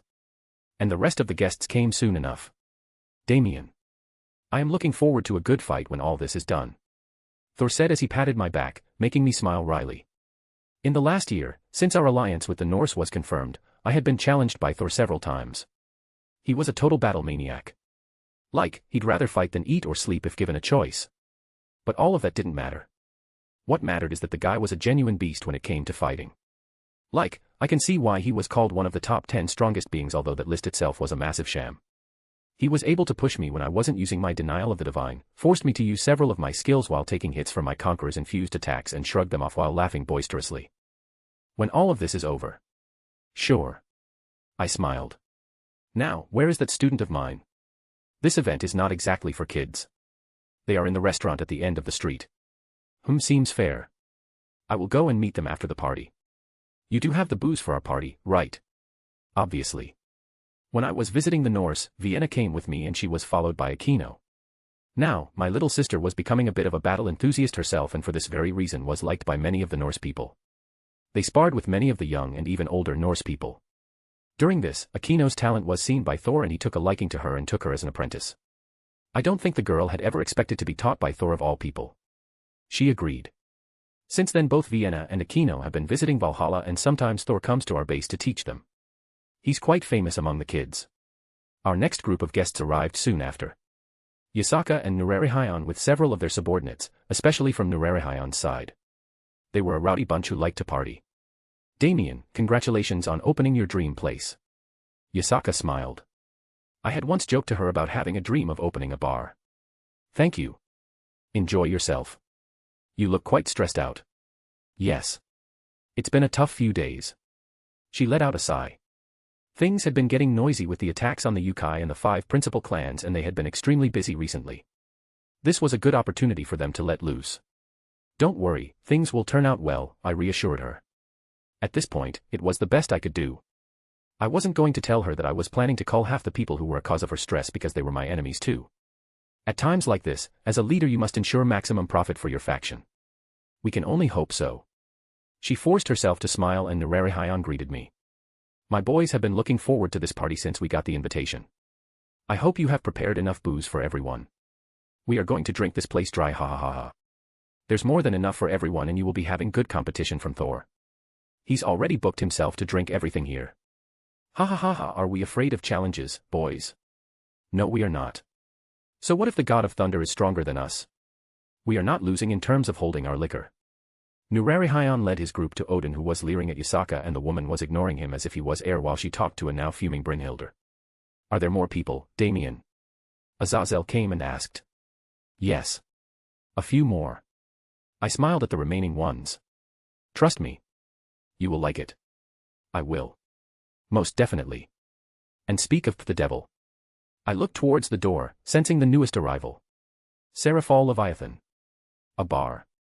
All of them had been just as confused as Surzex when he had told them about the invitation from the new Lucifer. Why would he of all people open a bar of all things?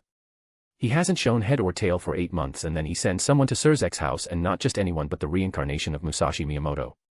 Things had been changing for the better in the underworld as more houses were included back into the council and the control of the Great King faction over the economy of the underworld was relaxed a bit. They were still fighting off the returnees, especially those who hadn't accepted their invitation to join their faction. But it was still better than before. Still, there were several things which could go wrong. So, it was obviously a bit unnerving when someone who could overturn this entire situation just by taking a casual stroll through the streets of New Lilith was inviting them to a party. This wasn't even a choice at this point for them. Not like they would reject the invitation anyway.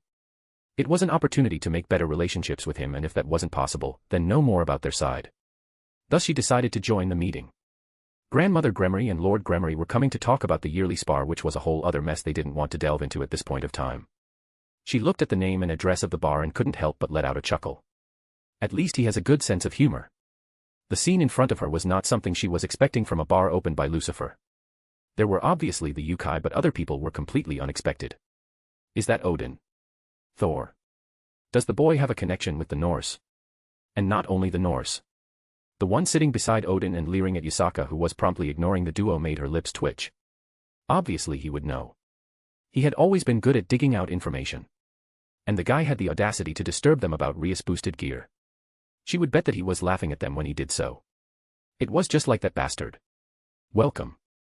I am glad you all could make it here. Her thoughts were broken by a voice sounding beside her. She turned around and was frozen at the sight of the person standing there. Grandmother Gremory and Lord Gremory were the same. Surzex was the one least affected because he had already encountered this situation before. Good to see you too, Damien. Thank you for inviting us. By the way, these are Serafal, the in charge of foreign affairs and the one currently holding the position of the Leviathan. Beside her is my grandmother, Kaisis Gremory, and my father, Zeoticus Gremory. Welcome to my little piece of hell, ha ha ha. Also, no need to watch that Leviathan title around me. That would be for the Leviathan clan, but then again it's not like you all took their permission when you started using the names. So why are you hesitating now? She winced internally at the comment. Grandmother Gremory and Lord Gremory did the same. Especially Kaisis. As someone who had seen and fought under the original Satans, to hear this from someone who was basically a living image of the devil. It must be hard on a whole other level. They had taken those titles as means to reassure the common people that they still had Satans. To give them some measure of moral support. Was it a low blow to the losing side?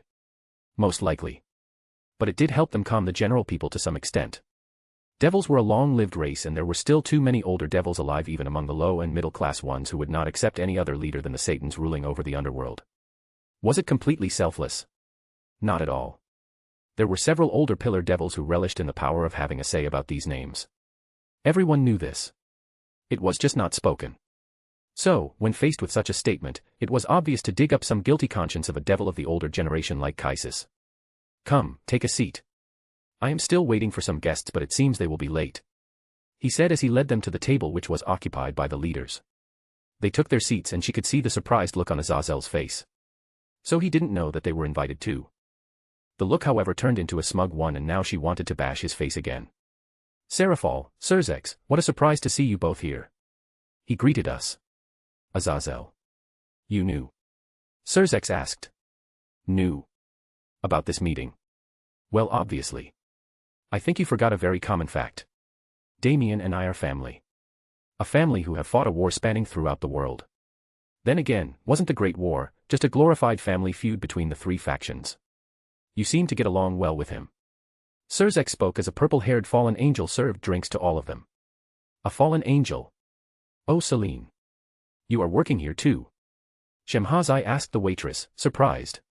Yes. I like the atmosphere here. I play the guitar for the show. Ha ha ha ha, you were always good with the harp back in heaven.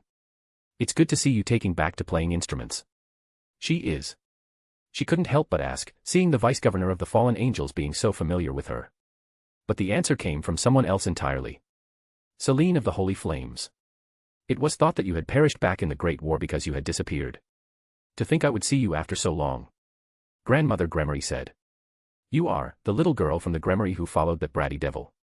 Yes, this is indeed a surprise. How is your ancestor doing? Still playing around with those camels of hers? The fallen angel replied. Now, even she knew that there were very few people who would call the first Gremory by such a name, so it was evident that this fallen was someone pretty high up, and seeing the unfazed reaction meant that her words weren't something new. Sometimes even she, as a Satan, forgot how ancient most of these beings were. Yes. She's just retired now. Tell her to drop by someday. It would be good to talk to her under different circumstances. She replied. If you will excuse me. I have a show to perform now. Sure. It was good to see you too, Celine. Yes. It was not exactly bad. Mother, she was. Lord Gremory inquired, just as curious as them. Celine, the daughter of Archangel Uriel. She was one of the most talented angels back during the Great War, under only the Seraphs and rivaling even them in terms of power. Both of our ancestors have fought her several times without any results during the Great War, especially your Serafal, whose powers were completely opposite to hers. She looked at her before saying the last part. And then after the Great War, news about her suddenly stopped as if she had disappeared suddenly. Not something uncommon during those times. I didn't know she had fallen. But why is she working for a Lucifer? Uriel had a daughter. She hadn't heard about it. Shemhazai sighed. She was caught in an ambush and fell. Heaven rejected her. When she came down, she was captured by the old Satan faction and had been imprisoned there for centuries. Damien found and freed her along with several hundred other fallen angel captives. She was barely a living corpse when he found her. He treated her, got her any kind of help she needed to properly heal her mind. By the end of it, she decided to live with him. They had prisoners of war. I thought it was decided to free prisoners from all sides when we decided to stop the war. She asked. They had actually freed a lot of them after coming into power. One of the reasons why none of the factions attacked them at their weakest. We didn't have any ways to know who was dead and who was alive. Shemhazai let out a sigh. I would have thought that she would have joined the fallen angels rather than devils, especially after her time in captivity. Grandmother Gremory said. The ambush which caused her to fall. It was done by one of the fallen angels. Penemu is already out for blood. The whole matter was such a mess. Ah, yes. Those were not good times. Still, I didn't think you all would have such good relations with Damien, you know, what with him being a Lucifer and all that. It's just surprising. She said. At this point, Shemhazai looked at her and then smiled. Tell me, Seraphal, what do you all know about Lucifer? And I mean Lucifer before his rebellion. I will not lie, Lucifer as a devil was scary. He was insane. A twisted version of what we knew of him. But, do you know how or what Lucifer was like before his rebellion? She shook her head. Hellel was the brightest angel of heaven. Dad's favorite. In fact, compared to him, Michael was basically a middle child. He was strong and charismatic. Someone at whom most of us looked up to. Ha ha ha ha, not many know of this, but he was the next in line for the position of the King of Heaven if Dad ever retired. He laughed, making her mouth open in shock. Yes, that brat was Yahweh's loyal attack dog. Always ready to wipe out any heretic or pagan god, as they say. Old times. I personally like the new one better. Odin remarked. To be honest, if he had rebelled and stayed the way he was, then even as a fallen angel, at least a third of heaven would have followed him, but he didn't fall. What? Yes. It's a very less known fact. He was the only one who didn't fall. No. He left voluntarily. The rest of us were kicked out. He laughed at their confused look. Do you know why, despite being against Dad, we never banded together? Why are there 3 factions instead of just Heaven and the rebels? Well, a part of it was that whatever he had become, we were scared of him. The very presence of the devil repulsed us. But a large part of it was also jealousy. How can he throw a tantrum and still not fall while we were kicked out of heaven for a small mistake? How could he reject what we craved for but couldn't get? We were jealous and angry, and the new Lucifer didn't make it easier. Seeing the bright and loving brother of ours turn into that abomination, we were just angry. So yes. We were just being kids. And you already know how kids sort things out between themselves. And Damien. He is exactly what Lucifer would have been if he hadn't become what he had. There was a reminiscing look in his eyes, and no one among them disturbed his thoughts. But it did give them a whole new insight into the men who created their race. All their thoughts were attracted by the shifting stage as 3 figures appeared on the stage. One of them was the one they had just met, fallen angel Selene. The other 2 were different. A man who looked to be in his 20s with long white hair sat on the piano. He seemed like a normal human, but Lord Gremory and Grandmother Gremory seemed to have different opinions. Is that? Yes. Azazel smirked. That man was probably here just to laugh at them. But how? As far as we knew, he would never ally himself with devils. With normal devils, maybe not. But as Damien says, he is the devil. Even we don't know how he did it. Who is he, Father? Serzex asked, taking another look at the men. Merlin. Merlin, you mean that Merlin? She asked, taking another look at the men. Then again, he's half-brothers with Damien. They get along pretty well. I thought you'd be more interested in the last one. Azazel commented, as they looked at the last person. The girl who was the singer of the group. Light purple hair, golden eyes. She looked to be in her teens, maybe 16. It was when she tried to feel her power that she got chills. Not just her. All 3 of them. But this girl was still heads and shoulders above them all. Who is she? She asked, incredulously. Just how many of these monsters did this guy have? This would make 7 or 8 already. And each one of them was stronger than her. This girl, she was almost approaching the levels of Ajuka and Serzex. Another one of those, and one who was with the new Lucifer. As if realizing something, she looked around and checked everyone in the building, and the observation sent chills down her spine. Not a single staff member was below ultimate class level in strength. There were over 100 staff in the entire building. The stronger ones were beyond Satan class. Azazel took this chance to throw another bomb as if all the existing ones were not enough already. Ingviled Leviathan. Fuck. Suddenly something struck her. Is that why he laughed when Sirzex introduced her? He knew she would find out about her today. She turned towards Sirzex. But didn't you say? Yes. I was also under the impression that she had fallen under the sleeping sickness. He replied and looked at Azazel, who raised his hands in surrender. I don't know anything about that. It's totally on Damien. Could it be? Did he find a cure for the sleeping sickness? If that was so, then. The performance started, but it didn't reach her as she was too busy trying to comprehend the situation. While this was happening, a blue-haired boy walked up to Azazel and spoke. Normally we have a no pictures rule in this bar, but boss has decided to make an exception for you today for $1 million. Will you take it? Shemhazai almost spit out his beer at the offer, and even she looked incredulously at him. What kind of insane idiot would take that offer? Although $1 million is nothing for supernaturals like them, it was still quite dumb. The men boy added. The boss says you will not regret it. Azazel. He was having the time of his life, looking at the reactions of the two Satan brats and their companions. In his opinion, this was more interesting than any other show which could be put in the bar. Their expressions were priceless. And yet, now Damien says he would not regret using $1 million to buy picture rights for a night. He closed his eyes to think of what could be so amusing. Suddenly it hit him. He couldn't be that crazy, could he? Obviously he was that crazy. It was the devil. Was there even a doubt? He brought out his mobile and transferred the amount without question. I want to welcome them myself. Sean brought out a camera from his pocket and handed it to him. Obviously, boss knew you would say so already. Have fun. With his work done, the boy left. That was Luffa's brat, wasn't he?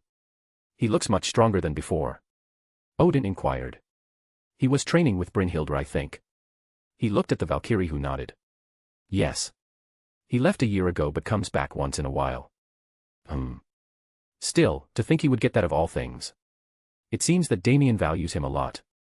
The child of light and the Lightbringer, ha ha ha ha. Even their names match. What are you talking about, old man? Azazel asked. That spear of your father. The boy had it. Crash. The glass in Seraphal's hand fell down and crashed into the ground. Even he was surprised at the reveal and took another look at the boy who was waiting at the tables. Damien was hiding too many surprises, it seems. As he was thinking of this, he sensed something, and a playful look came on his face as he got up and walked towards the gate of the bar. Where are you going, Azazel? Behind him, Shemhazai asked. Just receiving someone. The door to the bar opened and a figure stood in front of him, and Azazel allowed his grin to take over his face. Hello, Michael. Embarrassed face. Chapter 26, Chapter 25, Last Words. Damien. Flashback. I found myself in another one of Lucifer's memories. Yes. This time it was Lucifer, not Helel. I could tell the difference. Now, I understood what Azazel and Shemhazai meant when they said they were not the same people.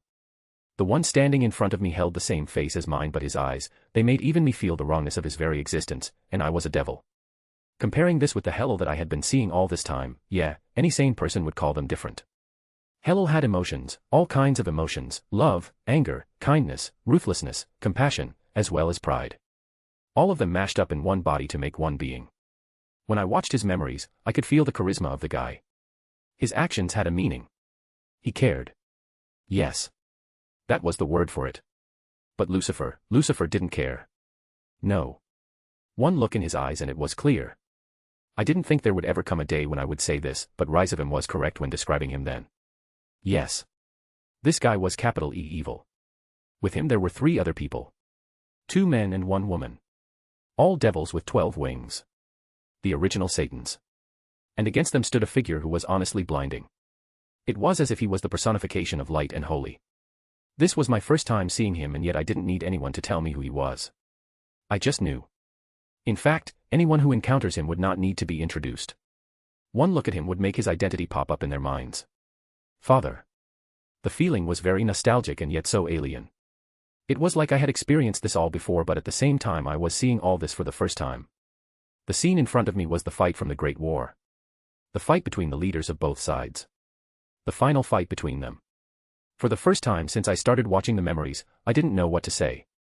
I knew that my soul was merged with the previous Lucifer's soul, but this was probably the second time his feelings were so heavy.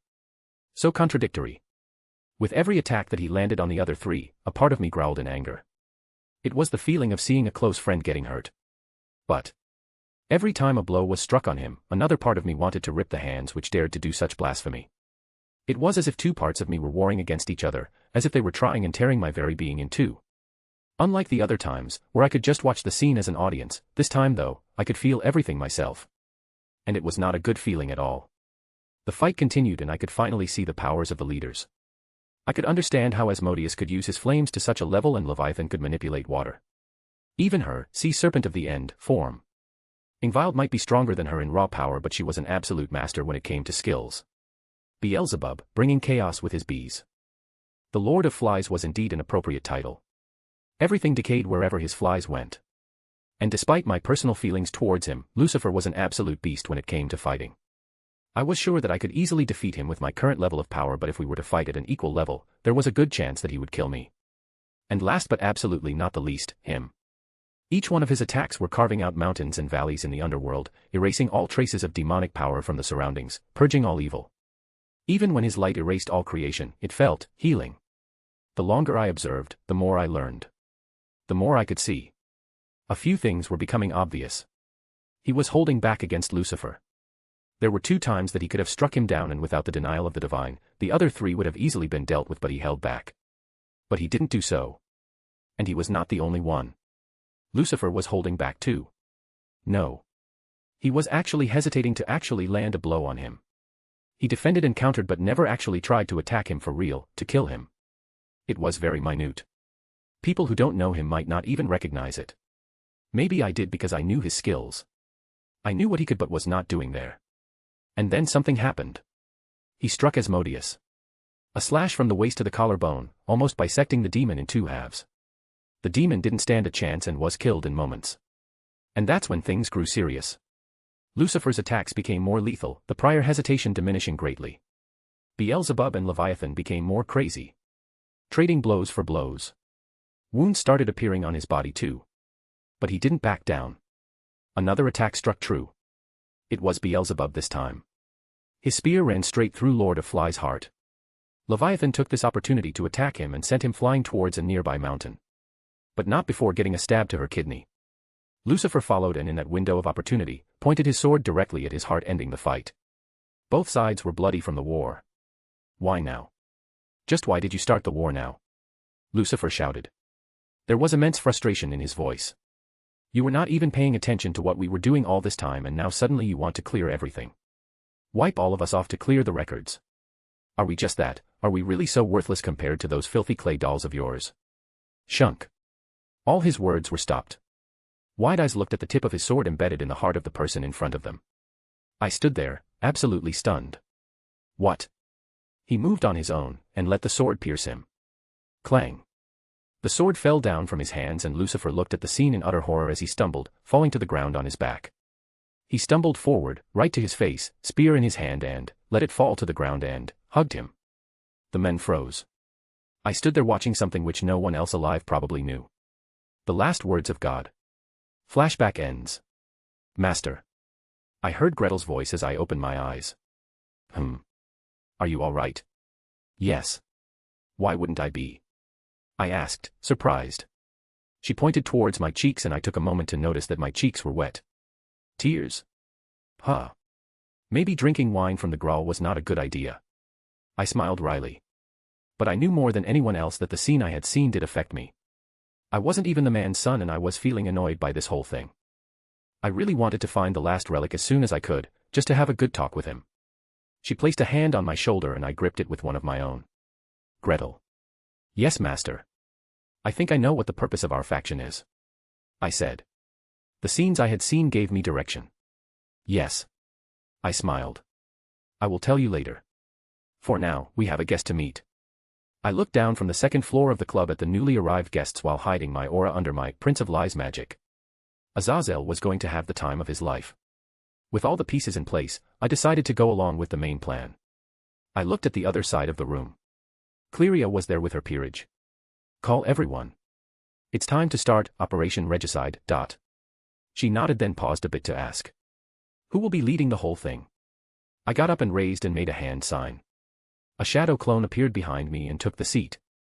I will. Azazel. Is this one of your pranks, Azazel? Michael asked as he looked around the place. Following him were two people. The 7-foot giant always made him feel he was not human. The power radiating from him even when he was not doing anything certainly didn't really shout out human. To be honest, if Father had still been around, this man would surely have attained the title of a saint or maybe even a seraph like Metatron. He certainly deserved the rank. Vasco Strata was a man he could honor. Not even his enemies could deny this fact. The other one was the wielder of Excalibur Gallatin, an up-and-coming exorcist, David Ciro. My prank? No. I am a guest here just like you. Today's party was organized by someone else. Come on in. He raised an eyebrow but didn't say anything and quietly followed him nonetheless. What is going on here, Azazel? He asked, this time more serious. Just the party for the opening of a bar. A bar named Hell. And that message for the address. Straight up from the church. He chuckled. That was a good one, right? Michael. He let out a sigh mentally. Talking to Azazel was always like this. Getting a straight answer was never an option. Today, he came here because a letter was sent to Ariel, who was stationed in the Vatican to watch over the church. It held an invitation to this place. The surprising thing about the letter was the holy power on it. The same holy power which had appeared a while ago, the one from one of his brothers who appeared near the shroud recently. He came personally because there was still hope that he could meet and find out about them. Honestly, he wanted to come alone, but Ariel sent 2 exorcists to accompany him, with the intent of showing the good side of the church. Azazel, opening the gate, had just thrown cold water all over it. Was this perhaps a sudden meeting to ask about the changes in heaven and the church? Are those? He looked at the gathering in front of him. The Norse, the Yukai, and the fallen angel. There were even devils. As I said. It's not my party. Take a seat. The host will be appearing soon. Michael. The young Lucifer got up to greet him, followed by the Leviathan. Odin merely gave him a nod. The relations with the Norse had been cold at best since that incident. The fact that Brynhildr was sending him a blatant glare was evident of it. Odin's reaction was tame compared to that. To be honest, the old god would have declared war if he was in his younger days. His age brought him great wisdom. Surzex, Seraphol, he greeted but noticed an odd reaction on their faces. Is something the matter? The red-haired devil shook his head. I didn't know you were invited too. Oh. Azazel interrupted. Probably because of the host. And who's the host? Family. Before he could ask anything, a person appeared on the stage. He saw the one at the front and felt a twinge in his heart. Celine. That child. After her unfortunate fall, they had thought she had perished or perhaps, chosen to end herself.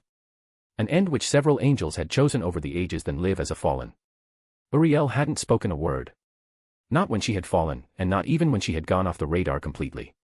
But his change in behavior was visible when he begged to be allowed to personally handle the assignments against any fallen angels till the end of the war.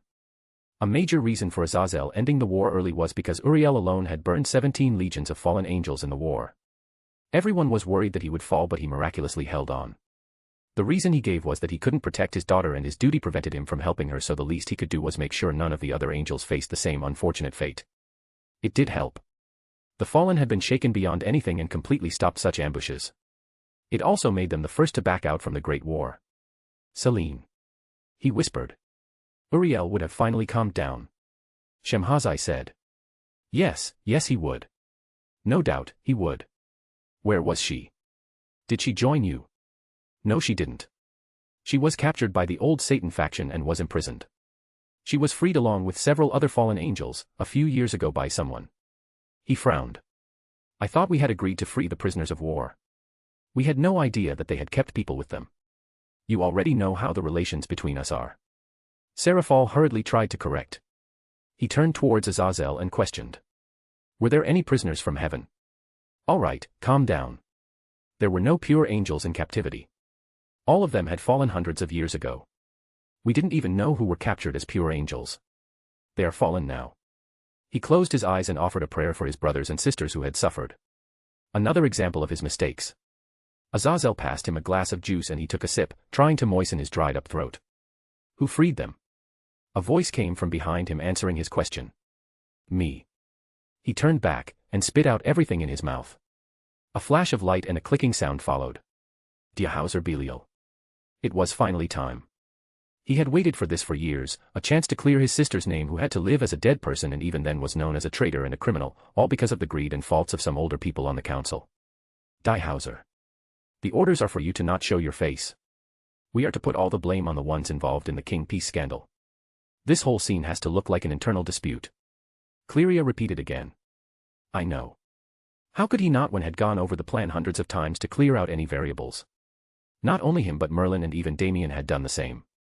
Have they captured the rest of the King Peace users? Yes. As of 12 minutes ago, Roygun Belphegor was caught and interrogated. She gave a statement that she only accepted the King Pieces because she was interested in the raiding games. She was close to you, so I ordered her to be kept aside till after I consult with you. He let out a visible sigh. He could actually see her doing so. Roygun has always been crazy about raiding games. Still, he wasn't the one in charge of the mission. What did he say? Master is willing to give her a way out if she testifies against them and give us all the proof of the raiding game scam and the ones involved in it. He just wants your opinion. His opinion. Suddenly he thought of something and understood. A test. Damien had appointed him in charge of the whole mission till now and only came himself to watch over the final step when Zekram's involvement with Lilith came out. Since he was the leader, what kind of decision would he take? Would he put his acquaintance above others? No. If he did so, how would he be any better than those he was fighting against? He let out a deep breath and spoke. Along with confessing everything publicly, and providing testimonies against those responsible, she will also be banned from leading a team in a raiding game, ever. Apart from that, she will have to provide half of her assets as compensation for the training and upliftment of low-level and less privileged raiding game players who have been losing their opportunities due to the King Peace users. Request Master to add these to her sentence too in exchange of leniency. I see. I will.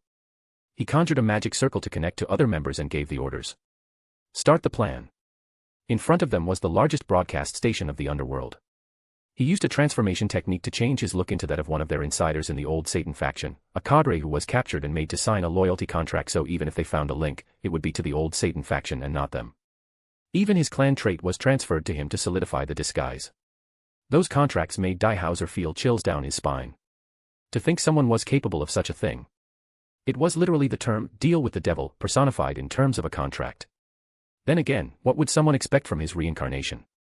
The only thing which Dihauser was glad about was that unlike the rumors he had heard about their creator, Damien wasn't insane. He had taught the boy enough to know of his core personality. Their spies had already infiltrated the place and were aware of everything ahead of time. So as soon as the orders came, they got ready. A barrier was erected over the place. They had already placed markers in the walls of the building, strong enough to prevent the entry of those super devils. The building's security spells were shut off at the same time.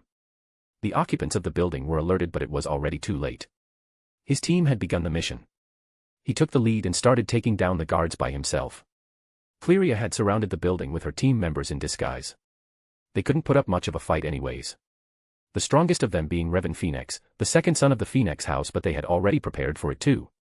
One of the King Peace users, Marcus Amy, engaged him with his peerage members. He was one of those who had been captured during the attack on Kyoto and had to pay large compensation to the Yukai.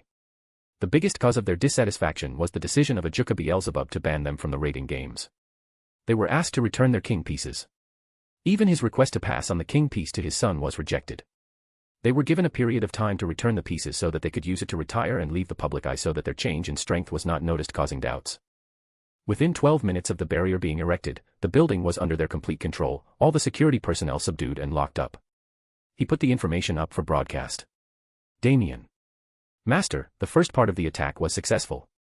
The information is being broadcasted all over the underworld. I heard Cleria's voice in my ears through our link. Wait for 1 hour and begin the second phase of the attack. Tell them to put everyone in the building to sleep and move out of the premises, only leaving shadow clones to take care of everything there. Master, what of the Satans? They won't move. I reassured. Yes. I called Charlene. Start the plan. Yes, Master. Sona Citri. She looked at the lady standing in front of her giving a lecture. Helena Dentalion. The smartest woman in the underworld. She was explaining about the theories of modern devil magic and how it could revolutionize the entire devil magic system. She had been researching ways to improve the existing system of devil magic for a while and had made great progress, and instead of keeping everything to herself, she decided to educate everyone. But that's what one would expect from someone like her. Helena Dantalian was probably the most renowned educationist in the underworld. Many people called her the female version of a Juka Beelzebub. All her lectures were full whenever she decided to conduct one. Even this one, many of the pillar houses had sent their children to attend the lecture. Too many things had been happening everywhere. Her sister has been very busy with work. And while it was good that she was not disturbing her, she was starting to miss her sometimes. Everyone was getting busy with their own work. Even Rias was more than busy with training. She had changed a lot after meeting someone she hadn't told her whom no matter how much she asked. But since then she started training beyond anything Sona had seen. It even pushed her to work harder. She couldn't let her rival surpass her. Rias was working towards her dream of becoming the rating game champion, so it was only normal that she worked harder towards her dream too. And thus, she was here. So when she heard that she was conducting a new lecture and on such a topic which was directly related to her dream, she booked it directly. The lecture was going all good and she got to learn a few things. It was then that a blast resounded in the area. The gates of the auditorium were blasted off and a few seconds later, people rushed in. She, on reflex, tried to teleport away but found herself unable to do so. Looking outside from the windows to see that a barrier had been erected all over the area. An attack. Terrorists. She tried to see who the people attacking were and could recognize a few faces. As far as she remembered, these were the peerage members of Alfred Persson, Megalen Zepar, and Khorasan Asmodee. All three were top 10 rating game players. Why were they attacking them? Charlene Glaciolabalas, the younger sister of Satan Asmodeus, rushed forward and created a barrier around the children who were running everywhere, creating a lot of chaos. Who are you people? She asked but got no answer in return. Helena Dantalian took charge and stood in front of them, creating ripples in space with her Dantalian trait and destroying two of the intruders who were nearing other children with casual ease. Charlene Glaciolabalas was not far behind. After stabilizing the barrier, she attacked and took down another one. The surprising fact was that Sona knew the ones who were killed. The Rook and Knights of Alfred Persson, the 5th position of the top 10 rating game players. They were all ultimate class devils. And yet, they took them out so easily. This level of power, she didn't know any ultimate class devil who could do so. Were they as strong as her sister? But amidst this chaos, the intruders managed to capture some of the children. Alfred Persson had Sikvera by her neck. Surrender and you will get a chance to live as long as they accept our demands. Resist and she dies. The devil shouted. Sona could see them gritting their teeth but they had to relent. While Helena argued with them, Charlene took the chance to pull her behind her. Stay with me. They might try targeting us because of our siblings. Keep calm. Your fear is their strength. Don't worry, everything will be all right. She controlled herself and nodded her head. Yes. Everything will be all right. She could only hope so. Damien. Sona Citri is currently with me. The mission was successful and none of the children were hurt. I listened to Charlene's report from the other side. I see. Protect them. They are not a part of this. Yes, Master. The plan I made to stop the Satans was an age-old one. Hostages. Kidnap some important children, mostly heirs and heiresses. In fact, there was an attempt on Rias and her peerage members too, but they were repelled by the joint efforts of Rias, Akim, and Gasper. The kidnappers were caught but committed suicide. When they were interrogated, they found that 2 people were from the King Peace users while the rest were from the old Satan faction. There were several reasons behind this. Akira didn't want Akim to be involved in this, so we decided to skip them. The attempt would still help shake them up a little. Not to mention, we didn't want the slight risk of Rias going into Juggernaut Drive. And last but not the least, if Surzex were to move now, other houses whose children are hostages would call him out on it. This whole situation is going to make the entire underworld divided on how to handle the situation. On one hand, the old devils who would want nothing more than to kill them off to hide their mess, and on the other, the houses whose children are trapped who wouldn't want to risk it. And with Sona and Charlene there, 2 of the Satans will be involved too. The Archduke Agar's group will be siding with the Satans too, as his heiress is there. All this will greatly reduce their response time. By the time they try solving this, our work will be done. To avoid any unforeseen problems with the children's security, I placed them in captivity with Charlene and Helena together. Both of them showed a bit of their strength and would get more exposure after this incident was over due to this. I don't understand something. Cleria asked me. Yes. Why didn't we target anyone from the Astaroth house? Wouldn't have helped. Ajuka would have moved regardless. While he would want to protect his family, he is not the type to risk damage to the underworld. To be honest, he is the only one who is truly a Satan among the current ones. Surzex might be a good wartime leader, but he was not effective for peace times. Just like Michael, he was a general not a king. He and the other 2 are good, but they are no Satans. I see. Start the second part of the plan. I will be returning. We need to begin our show there too. Yes, master. Gretel made a shadow clone to follow me while her real self went in for the second part of the plan. _X_. I reached my bar and found my shadow clone washing his face in the washroom. What happened? I asked, curious. In reply, he just deadpanned at me and dispelled. Getting the memories of the clone, I let out a chuckle. Well, let's get the game started, shall we? I walked out to the hall and the atmosphere was weird to say the least. Michael was still staring at me as if I was a ghost. His guard, David Ciro, I assume had all his body tense as if he was waiting to jump on me at any moment. And Azazel had a wide grin on his face while showing me a camera. That was not good, you know. Spitting on me at first sight. Some might even think you were jealous of my handsome looks. I smiled. It did help break the tense atmosphere a bit. Odin let out a snort while Thor blatantly laughed. Shemhazai merely shook his head. While the devils were looking awkwardly at the scene. What? He stuttered. Looking at his face, I couldn't keep it in any more and burst out in laughter. Some of the others did too. I walked up to him and for the first time in real life took a good look at him. Except for the blonde curly hair and golden wings, he looked exactly like me. Still, looking at him in real life was quite different. I knew a lot about him through the memories of Lucifer, but the feeling of looking at him was quite nostalgic. I offered him a hand. Damien Lucifer. Nice to meet you, Archangel Michael. Kaisis Gremory. The day had been nothing short of an emotional roller coaster for her. An invitation from a Lucifer. Even now, she sometimes found herself staring at the boy's face in a daze. But then again, she was probably not the only one. Archangel Michael was looking at what was probably his mirror image with silver hair without blinking an eye. He'd been doing so since the boy entered the room. Everyone on his side had gathered behind him, and each one of these could cause tremors through the world. Merlin Asmodeus. Ingvild Leviathan. Even the Lucifuge girl who was poised as if a coiled snake waiting for anything to endanger her master so that she can pounce on them. She could see why Graphia was so shaken from her last Romania visit. Each of them had surpassed their predecessors by miles. Actually, even Celine, someone whom she had faced several times, seemed so far away just by standing in front of her. She could take a guess, especially after seeing the same in Rias.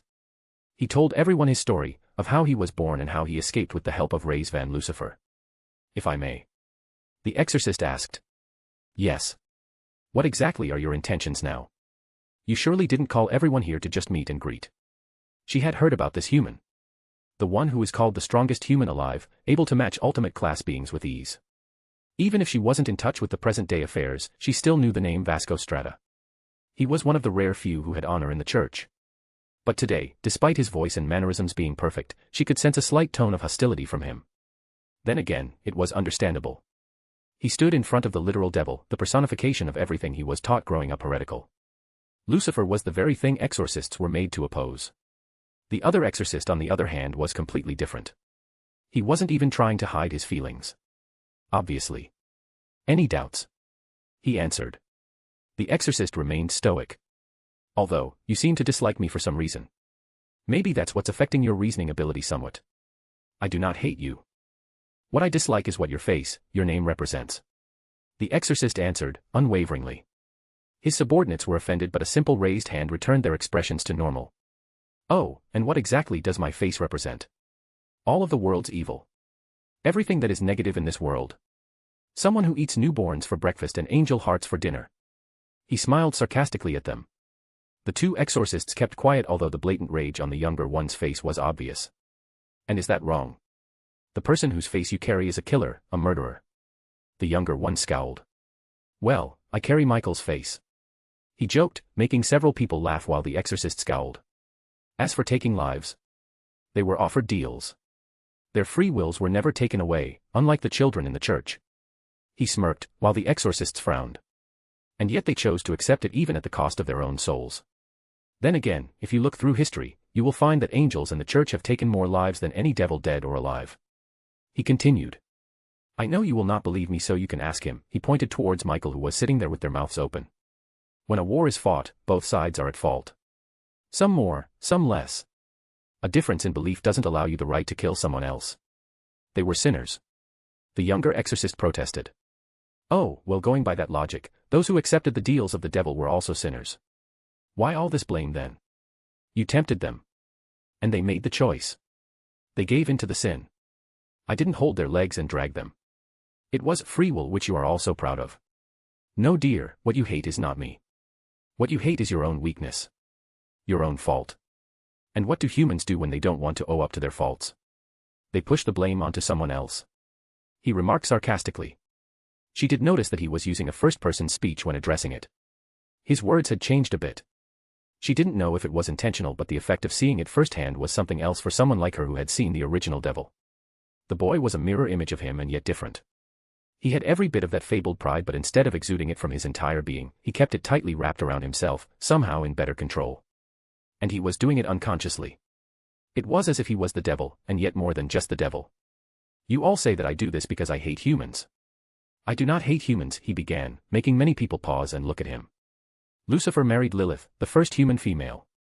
I have several humans as my subordinates whom I love and cherish as my own family. I have called a human woman mother and would gladly have burned the world if she had just said it once. He spoke and everyone just listened. The words were stunning for everyone. Even them, who had followed the original devil, and yet there were things she couldn't deny. No, what I hate is when all of you don't take responsibility for your own actions. You all commit sins and then blame it on others, never really trying to look at your own self, always thinking of yourself as special. And what's that phrase you use? The devil made me do it. What bullshit. That would imply the devil gave a damn about your miserable little lives. Don't overestimate yourself so much. If you don't make an effort to improve yourselves, then why should we sacrifice everything to wipe your asses? By this point the room was completely quiet as he continued speaking. Free will, what nonsense. Was Lilith given free will? He threw a fleeting look at Zeoticus and her son seemed to wither away from it. You are all just lucky that he took a liking to you otherwise. Hello. Michael raised his voice. Damien. My name is Damien. He replied back. The archangel realized what he had said and backed away, wide-eyed as if struck by something. Azazel stepped in at this moment. All right, we are getting completely off topic here.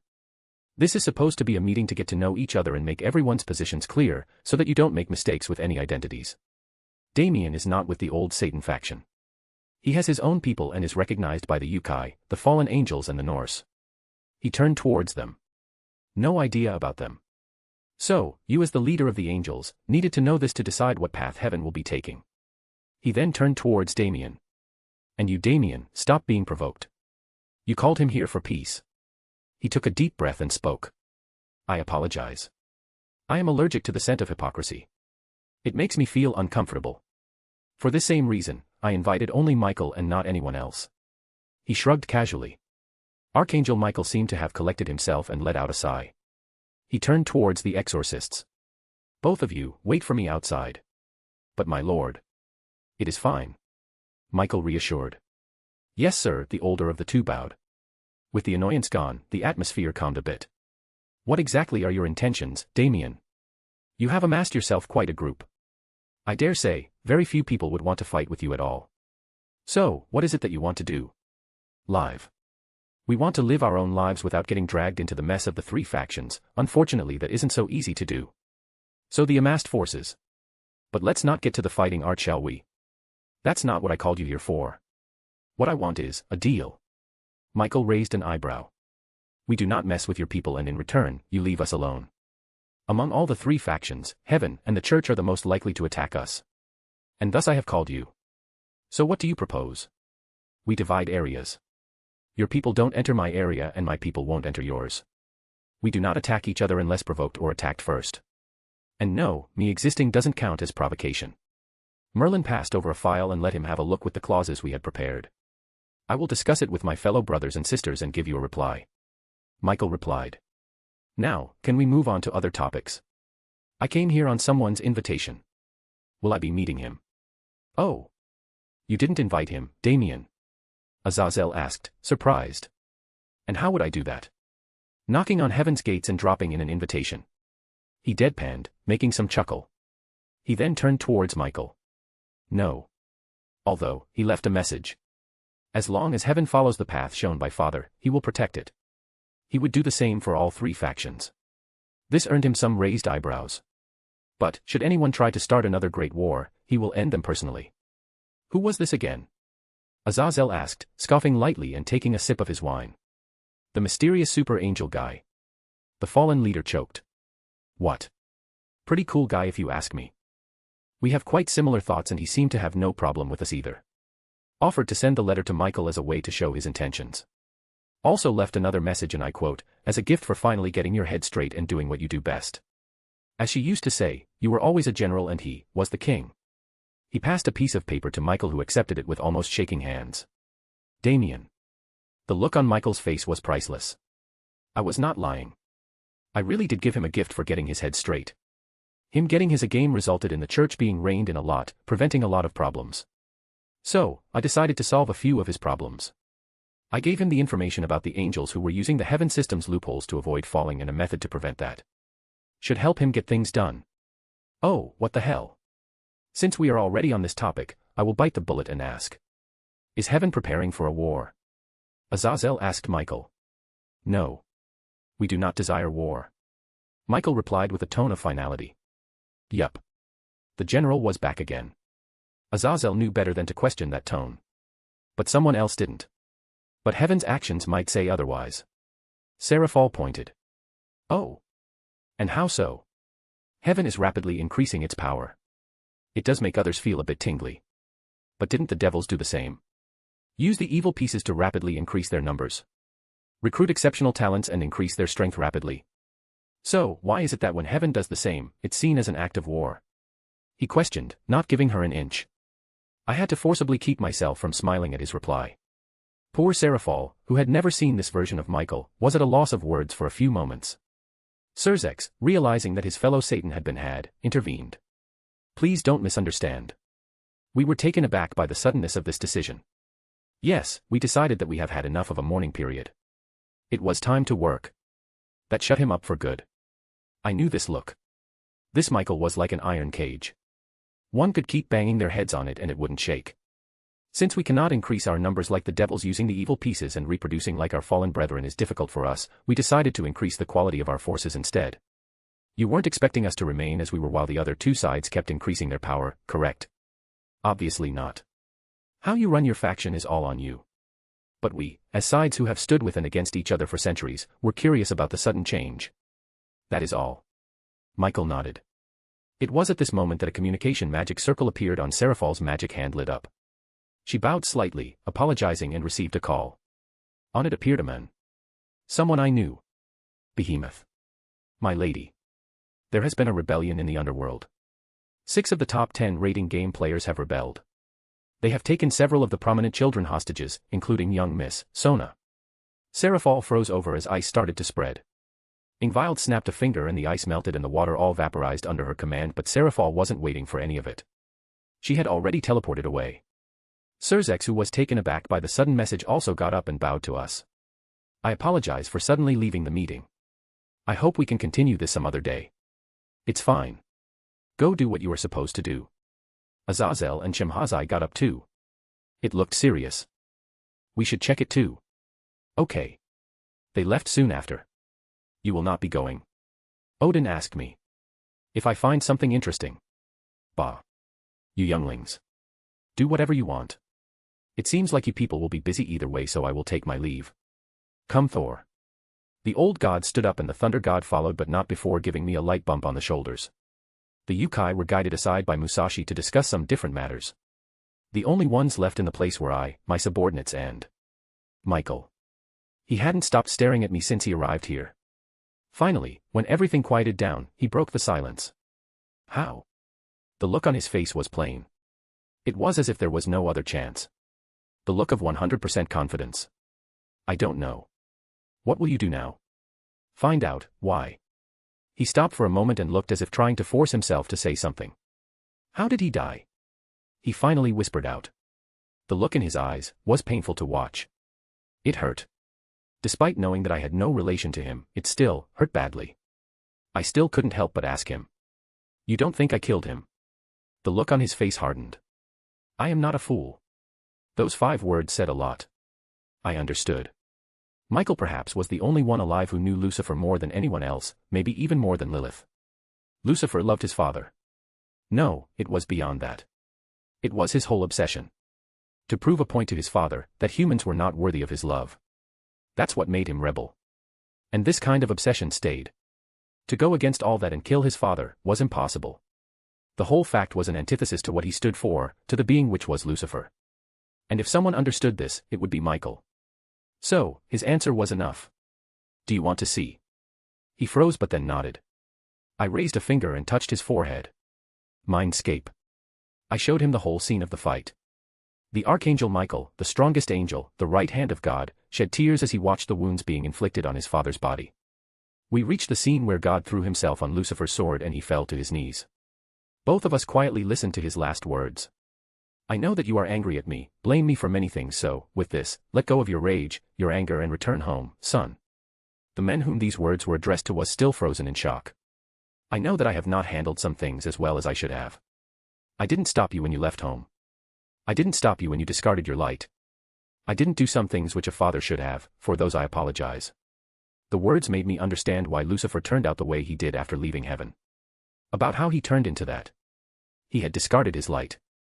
Now, it might not seem like much in words, but that was only till one realizes that angels were beings of light. It was a part of their very souls.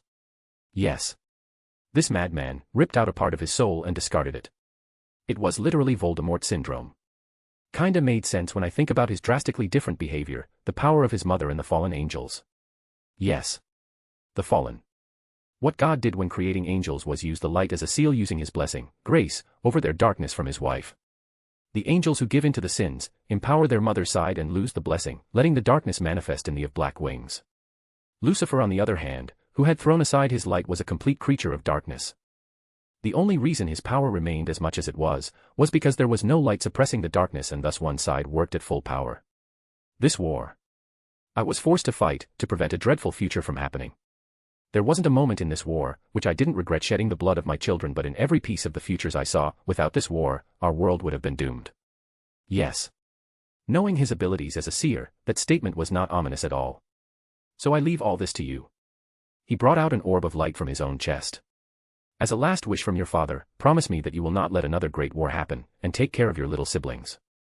Know this, no matter where I am, or what happens to you, I will always love you all, my children. With that said, he took his last breath. Michael was on his knees crying his heart out.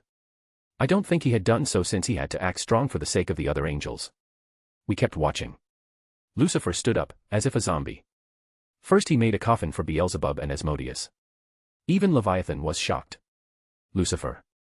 They are my comrades. They supported me when I had nothing, fought with me and gave their lives just because of their trust in me. If I leave them laying here, I would be a disgrace of a king.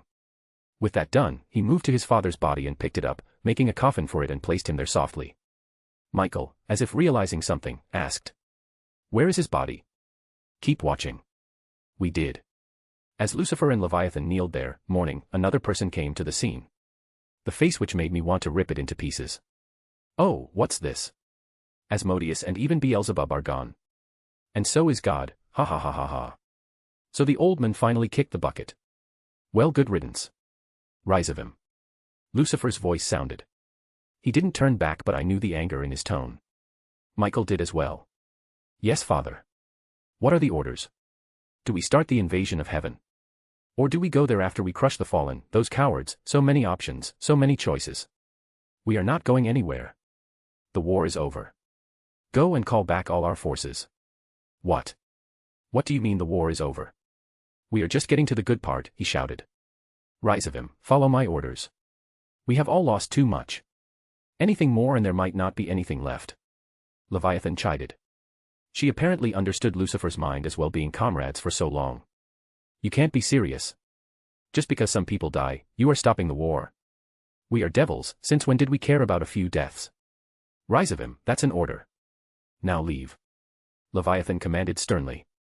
Are you of the same opinion, Father? Yes. Lucifer replied without even turning back. Rise of him quietly stood there without any words.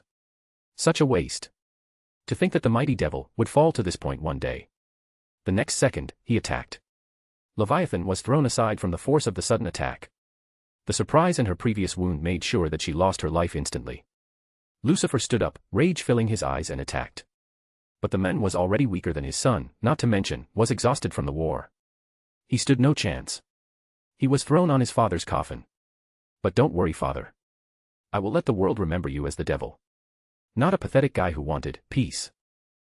Maybe hanging the body of God on the front lines would be good to send the angels into a crazy fit. Yes. That's a good idea. Since we are reaching the climax, why not go all out on it? You dare. Lucifer roared, but at this point even he knew that he couldn't resist. Maybe this was called karma. You will die. If not by my hands today, then by the hands of someone carrying my blood, but you will die. I curse you. He spewed as if poison. One of his hands, slowly pushing the orb of light from God into the spear, letting it absorb it. The spear was teleported away by him. Yes. Another thing which had always bugged me. How did God make a spear containing his dying will? This seems to have been the answer. It also explained why the spear seemed to call out to me and why I could turn into an angel when I touched it. As for touching my father's and my comrades' bodies. He turned back towards the coffin behind him and hugged it, only turning his head behind. You are not worthy, boy. And then there was light. A bright light which threatened to burn everything down. It enveloped us, but we remained unharmed as it was just a memory. When the light subsided, there was nothing left. The memory ended. Both Michael and I were back at the bar. The last memory was too much for him to take. Sean? I asked. Michael looked at me as Sean summoned the Longinus. And here's the proof of my words. I held the spear. The Lord is my God. And 12 silver angelic wings sprung out. Embarrassed face. Chapter 27, Chapter 26, Project Regicide, Part -1. Damien. I looked at the open-mouthed look of Michael as he looked at my archangel form. Well, now you know everything. I returned the spear back to Sean as I reverted back to my devil form, and Michael broke out from his trance. Don't ask me how. You have already seen the memories. He took a deep breath. What are you going to do now? I smiled at him, getting directly at that question. Not asking me to come back. He deadpanned. Would you? Not right now. No point in asking, then. Since when did you ever listen to me? I am pretty sure there were times. Name 2. Wanna have a drink? I offered a middle path. He remained expressionless. I remembered that disappointed look which he took from him to the point. And it was quite painful to be on the other side of that look. All right. No need to get so serious. I want to collect all 5 holy relics. They have been calling out to me ever since I accidentally encountered the true Longinus for the first time. Every time I touch one, my soul heals a bit, and I have a feeling that I will get to meet him when I make contact with all 5. Now that attracted his attention. So that's why. Yes. I have 3 of them. The shroud was the 4th. Only the Holy Cross is left. I will send a lookout for it. We are always on the lookout for the wielders of the relics whenever they appear. It's just that we are hardly ever lucky. Don't worry. I already know who has it. We just need to find their exact location. Not to mention, I have a very important task before going after it first. He raised an eyebrow. I let out a sigh. The underworld, they are my responsibility. And rise of him? He asked, seriously. Is mine. I won't negotiate on this. You don't have to do everything alone. He offered, but I shook my head. Everything else is negotiable. This is not. This is too personal for me. He is my biggest mistake, and I will clear it with my own hands. Myself. He let out a sigh. Just promise that you will call for help if you ever need it. I hesitated a bit before nodding. We talked about a lot of different things, and it was time for him to leave finally, and I asked something which had been on my mind for a long time. How is she? Michael paused. A pained look came on his face. I could tell that it was quite real. Her soul departed at the same time as father's. Despite knowing that I wasn't related to her, the words affected me. A part of me wanted to shout and rage and burn everything down, while another part of me was just immensely sad. Michael started to say something, but I shook my head, stopping him mid-sentence. The guy didn't say anything more. But then again, he was probably the only one who could understand the extent of Lucifer's feelings for his mother apart from their father. He let out a sigh and walked out of the bar. Merlin took the chance to walk out beside me. The plans in the underworld are almost at the last phase. We need to prepare. Okay. Zeoticus Gremory. Until a few hours ago, he had thought that the day couldn't get any crazier. The younger-looking copy of Lucifer along with his party of mind-numbing companions was enough to give them sleepless nights for years. He was just thankful that they were not as bloodthirsty as their other family members, which provided a chance to negotiate with them.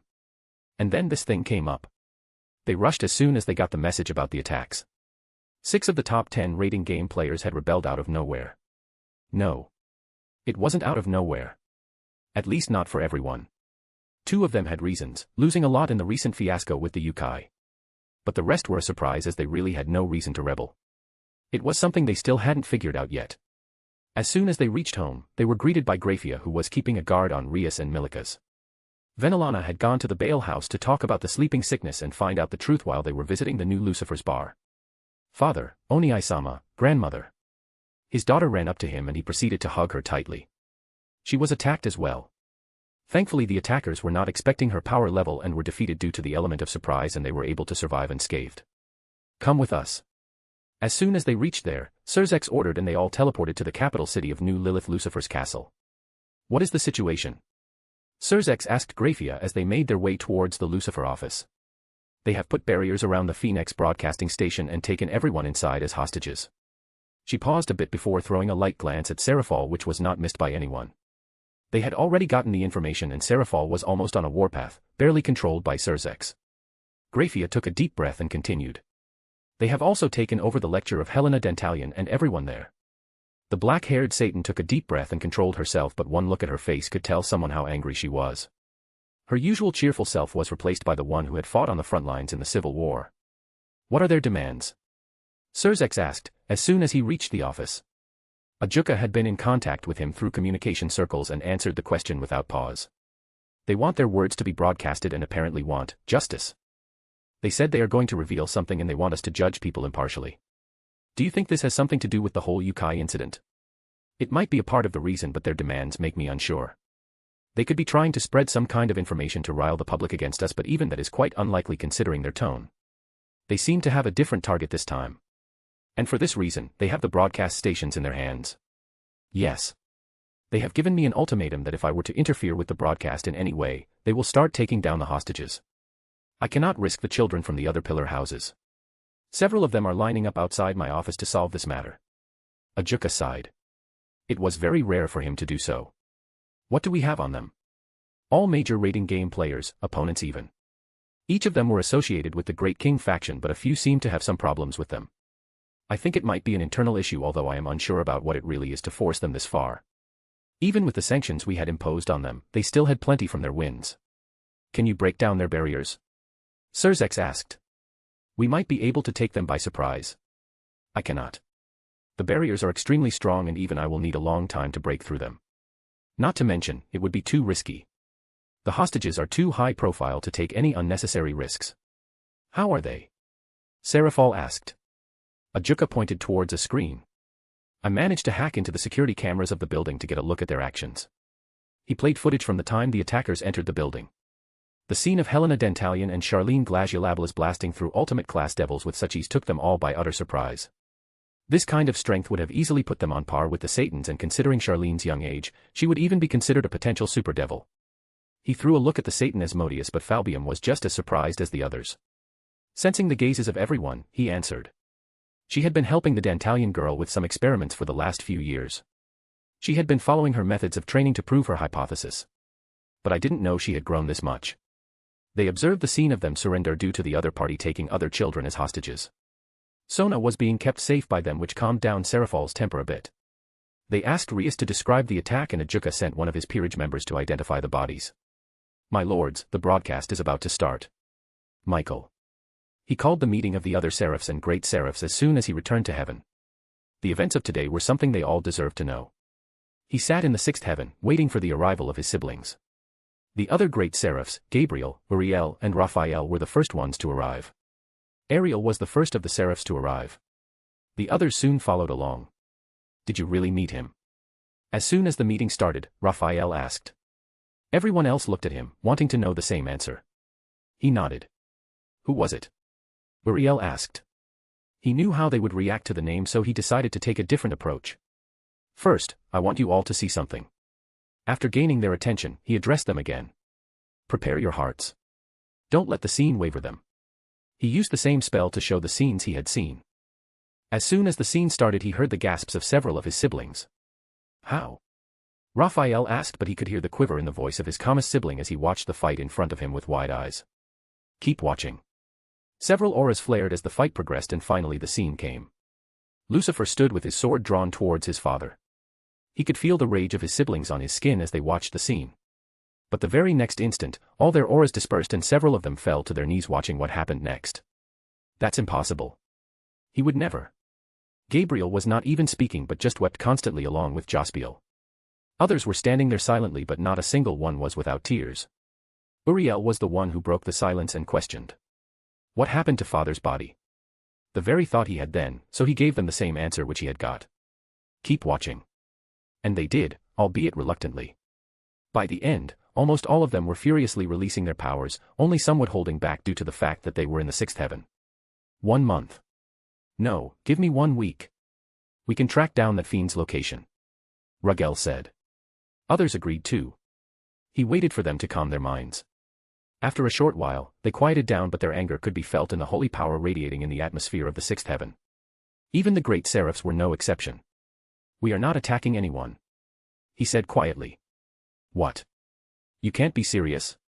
How can you say that after watching that fiend? That monster was about to desecrate father's body. Several of them retorted back ferociously. This was probably the first time they had reacted like this. But he understood their emotions. After all, he was barely holding himself back too. Did you not hear what was said to rise of him? What end was predicted for him? Are you going to make him a liar? This caused many of them to pause but there was still anger. And what of him? He was the reason for all this in the first place. Agiel argued. He did not kill father. He didn't start this war. We all heard the last words of father. He had foreseen a calamity which could only be avoided by doing what he did. Helel had no part in it from the very start. He reproached Agiel sternly and his brother looked down in sadness and anger but didn't meet his eyes. Michael's eyes softened at this. He knew what was happening. They were all angry, sad at what they had seen. But they didn't have anyone to release their anger as the only place where they could rightfully do so was being taken away from them by him. They were just lashing out. Brothers and sisters. I know that all of you are angry. Sad and hurt at what we have seen. I am too. I know how much restraint it took me to not run directly to the underworld and search for rise of him myself and put him to justice, but I choose to respect the last words, the wish of our brother. He raised his hand, stopping anyone who was going to retort. Helel is our brother. Always was and always will be. It is not only my thoughts but also our father's last wish. This quieted them all so he continued on. Do you all not remember the times when he was with us, in this very place, the brother you all cared for and looked up to? Have you all forgotten the love he had for father? Some of them bowed their heads while a look of reminiscence came upon several others. Helel and I were born far earlier than you all. The eldest of the siblings. I have seen him grow from a young child, learned beside him and grew older. From all the time I have spent with him, I can only say one thing. There hasn't been another man who has loved father more than him. Perhaps not even me. Even the reason for him leaving was to prove something to father. Father was his entire reason for living. So, do you think he would ever think of killing him? The whole place was silent. Father passing away the way he did, was probably the greatest punishment anyone could ever give Helel. One which he would suffer through his entire life. He took a deep breath and continued again. Even at his end, he chose to give up his life rather than let father be insulted even in death. At least for this, put away your anger. What does it even matter? It's not like he is alive. His eyes twitched at this and at such a time, it was noticed by several of his siblings. What happened, Michael? Who did you meet in today's meeting? Raphael, the sharpest of them all, was the first to ask. Helel. Serzex. It was a nightmare. To begin with, the surprises thrown by the youngest Lucifer should have been an indication that today was just not his day. He was thinking that Damien only had alliances with the Yukai and even then they were the major force behind them, but the truth was that, they were not only chummy with the Fallen, which almost seemed like an impossibility but were also allied with the Norse. And this was not even mentioning their forces. What they had initially assumed to be only a couple strong people turned out to be an entire faction with over a dozen beings, all beyond Satan class and he still had doubts that they hadn't seen everything of him. Merlin Asmodeus, Selene of the Holy Flames, Gretel Lucifuge and Ingvild Leviathan. With what he knew about her, she might not hold any good feelings towards their government due to her past. And every one of them were strong, already super devils or reaching infinitely close. 2 of them could fight him to a standstill. The others didn't comment on it but he saw the ease with which she overtook Seraphal's outburst and dispersed the ice with a mere snap of her fingers. And then Damien himself at the top. A verified super devil. Such a force, he was not sure what to think of them anymore, but he sincerely hoped that whatever happened, they didn't become enemies, or this time, he wasn't sure they would survive the oncoming war. And just when he thought this day couldn't get any more stressful, this happens. A rebellion of all damned things. Serafal was on a warpath and was barely held back due to Sona being safe with Charlene and Helena. He could understand her feelings too. He himself was enraged due to the attack on Rias. If not for the gifts she had gotten, she might as well have been in such a situation. The houses with their family members held by the attackers as hostages were in a similar situation too. His peerage members were barely keeping them at bay. Although he knew that they can't be kept aside for long. So he walked out to address them all. At the forefront was Archduke Agars and his followers, while on the other side were the members of the Great King faction led by Zekrom himself. Lord Lucifer. You must stop their madness right now. Our children's lives are at stake. Many voices came one after the other. Finally, Archduke Agars took charge and walked to the front. What is the situation with the attackers? Do you have any news or demands from them? He observed that several of the Great King faction were paying attention to it as well. They want their voices to be heard. Their only demand is that we do not stop the broadcast of their message till they are finished. If we do so, they will let go of the hostages. You can't be serious. They may be lying and might be trying to incite a riot, and you want to give them an opportunity to do so. Zekrom chided. And what do you suggest I do? Deny them. Attack and risk every child and hostage under their control. Will you be taking responsibility for any of their actions? He replied sarcastically. The day's stress was taking its toll on him, and he was not in any mood for politics. Especially in a situation like this when the lives of so many people were at stake. And why should we take responsibility for the mismanagement of the Satans? If you don't remember, several of these attackers are those upon whom you all had imposed sanctions. For breaking treaties between several factions and over 36 laws of the devil factions, as well as is our right. Ajuka came from behind and stated clearly. Or are you saying we should let people who break laws go free? The laws which you all forced on everyone. As were necessary to prevent another war. We warned them not to cause problems. They did so on their own, and even then we negotiated their lives. What they got was exactly deserved by them all. But that is not a question here. The question is, are you telling us to leave the hostages to die? I am not. Then do you have any better suggestion? He asked calmly, but as a long-time friend of his, Surzex could tell that Ajuka was extremely annoyed at this moment. Take down the barriers using force and take in the terrorists. Make an example of them. Someone suggested, but Ajuka didn't even look at him and started straight at Zekrom. And sure enough, the speaker was drowned by several auras of the ones whose relatives were held as hostages. The security of private events are not the responsibilities of the Satans, especially since the pillar houses themselves have kept any interference in those events out of our hands. So any failure of such events or the security related to such places is totally on the organizer pillars themselves and has nothing to do with the Satans. These are the laws made by the council you all are a part of. Section 12, Article 8. But you all seem to have conveniently forgotten this simple fact. He began as he stared down each and every member of the Great King faction, making them cower. We Satans have a responsibility to run the government, not run at your orders to clean up all the messes you create. He then turned towards Zekrom.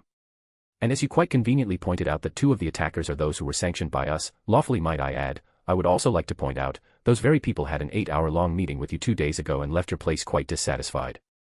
And before you accuse me of spying on any pillar house, I found this when I was investigating the recent activities of the attackers to find any clues about their motives. Could it be that you are pushing us, despite all the risk involved, just to clear out your mess? All eyes turned towards Zekrom while the members of the Great King faction looked incensed. What are you insinuating, Ajuka?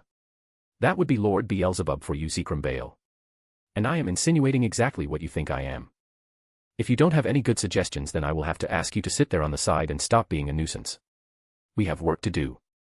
Ajuka pointed to the corner of the room.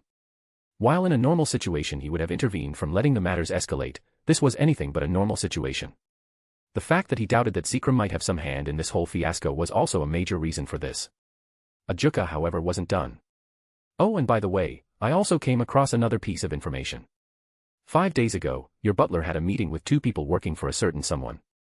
Coincidentally, those very 2 people were involved in an attack on the heiress of the Gremory house a few hours ago when all this started. They were following the peerage members of the ones involved in this whole thing. So, I will have to ask you to call your butler here for investigation. He too looked at the men closely, trying to see through any signs of weakness.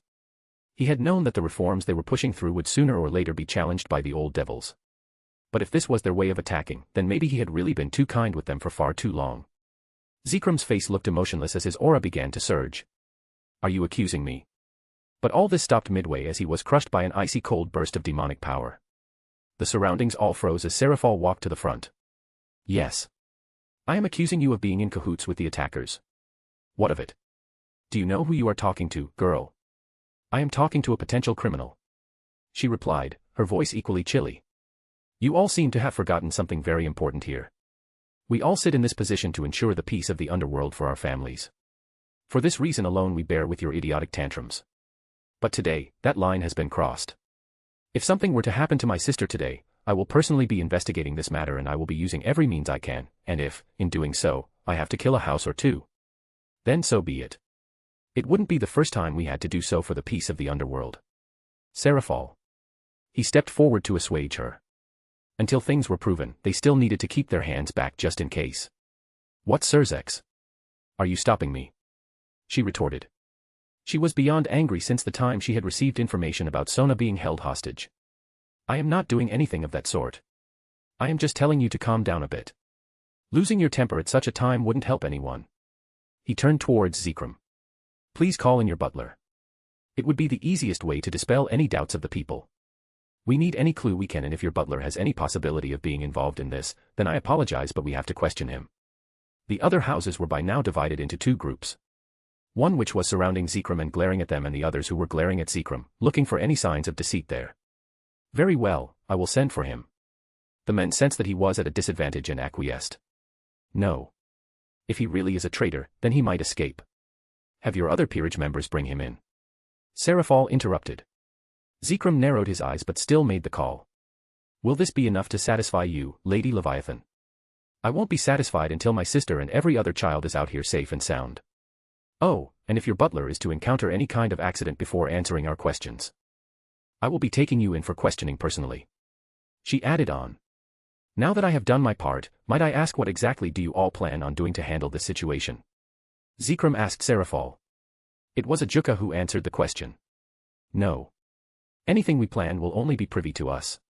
Revealing it to a crowd which might have any potential spies from the attackers will be a stupid move. Do remember that until today, they were also respectable members of society just like all of you. It's not that we are doubting everyone, we just cannot afford to take any risks with so much at stake. Lord Phoenix and Archduke Agars came to the front. You all do what you want. We just want you to ensure the security of our children. Surzex stepped forward to reassure them. I promise you that I will do everything in my power to bring them out safely. At this time, a message came. My lords, the broadcast has started. Some of them moved out while the rest all moved towards the halls of the Lucifer Castle and watched the broadcast. Marcus Amy was the one appearing on the screen. My fellow devils. He began. I know many of you think of us as terrorists, while some of you might be wondering why we did what we did. The reason is simple. We are doing this because of betrayal. The betrayal of our trust. He narrowed his eyes at the comment and then observed the people present in the room. Some of the members of the Great King faction looked slightly panicked and a few of them got up and left as well. He eyed Ajuka and he nodded. The man on the screen continued. If people think we are doing this due to sanctions imposed on us, then no. This is for a completely different reason. I am pretty sure everyone has noticed something common in every attacker. Each one of us is a prominent rating game player. Rating games, the things which decide major decisions of the modern devil society, be it business or promotions and even the popularity of devils. And we, the peak of this, decided to do this, because all of this is nothing but a lie. He watched not the screen but the people in the hall, and many people were looking panicked by now, getting up and leaving, including Zekrom, but Serafal wasn't about to let him go. She stood straight in his path, cutting his exit. The broadcast continued. The entire rating game setup is being fixed by some people, and even we were a part of it till recently. Ajuka was looking seriously at the broadcast, it taking a whole different turn than what they were expecting. After all, Ajuka had single-handedly developed everything about the rating games himself, including the evil pieces. He was the sole and top authority regarding these matters here. The man on the screen put a hand on his chest and pulled out something.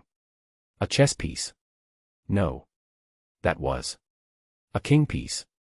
He looked at Ajuka, who was frowning heavily at the scene. Ajuka summoned a magic circle and communicated something in it. The members of the Great King faction had panic and outrage on their faces, clear for everyone to see. This is a king piece. The fabled 16th piece of the evil piece set. But what it does is not reincarnate others but rather only increase their power. For a demonstration, he pushed the piece into the chest of another devil beside him and his aura rose. The difference between the power granted by the king piece and other pieces is heaven and earth. One king piece can grant anything between a 10 times to 100 times increase in power. Uproars broke in the crowd at his reveal. This piece can make even a common high-class devil measure up to someone like Graphia Lucifuge and Seraphal Leviathan. One of Ajuka's peerage members had arrived and whispered something in his ears, making his frown deeper. So, the hopes and dreams of the young and new devils who are thinking of making it big through raiding games is all a lie. They have been and will keep getting crushed by those of less talent and power than them. It has been this way till now. Several houses were run out of business. Several talented devils crushed. The entire raiding game sport was fixed with these king pieces. In fact, 6 of the top 10 raiding game players are all king piece users. And all this is done by the Great King faction and Zekrom Baal.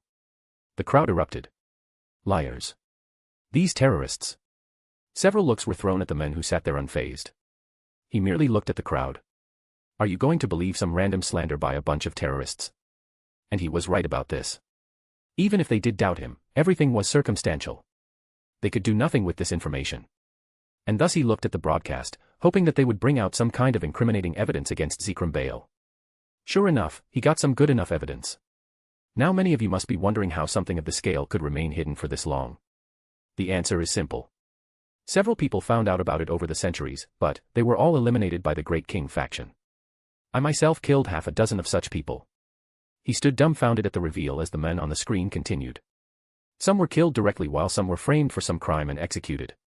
2 pillar houses were declared extinct because of this secret, just to preserve the profits of some greedy devils. The most recent example being Cleria Belial, the younger cousin of the Emperor, Dihauser Belial, one of the few players who doesn't use the king piece. Cleria Belial. He quickly reminded himself. She was accused of colluding with the church and passing sensitive information to her lover, an exorcist from the church. The church had denied it and both were executed by their respective sides. The whole thing had been unusually fast-paced for such a high-profile case. Marcus Amy provided the proof of several cases including the case of Cleria Belial over the broadcast. He sensed an aura flaring in the room and saw Lord Belial walking up to Zekrom. One of his peerage members went ahead to stop anything bad from happening while Zekrom himself prepared to counter but couldn't move much under Seraphal's eyes. Unexpectedly, the men didn't use any spells but rather punched Zekrom Baal right on his face, throwing him to the walls and then turned to him. I wish to file a murder case against Zekrom Baal and his colleagues for the murder of my niece. I do hope you will handle the case properly, and not consider any familial relations between you and the Baal house. The last part was said with an edge to his voice. We would never. He began to explain but the men raised a hand. I had pleaded the case of my niece to be investigated several times and yet nothing was done. She was sentenced to death and the Satans also gave their verdicts. And now I find all of that was a lie.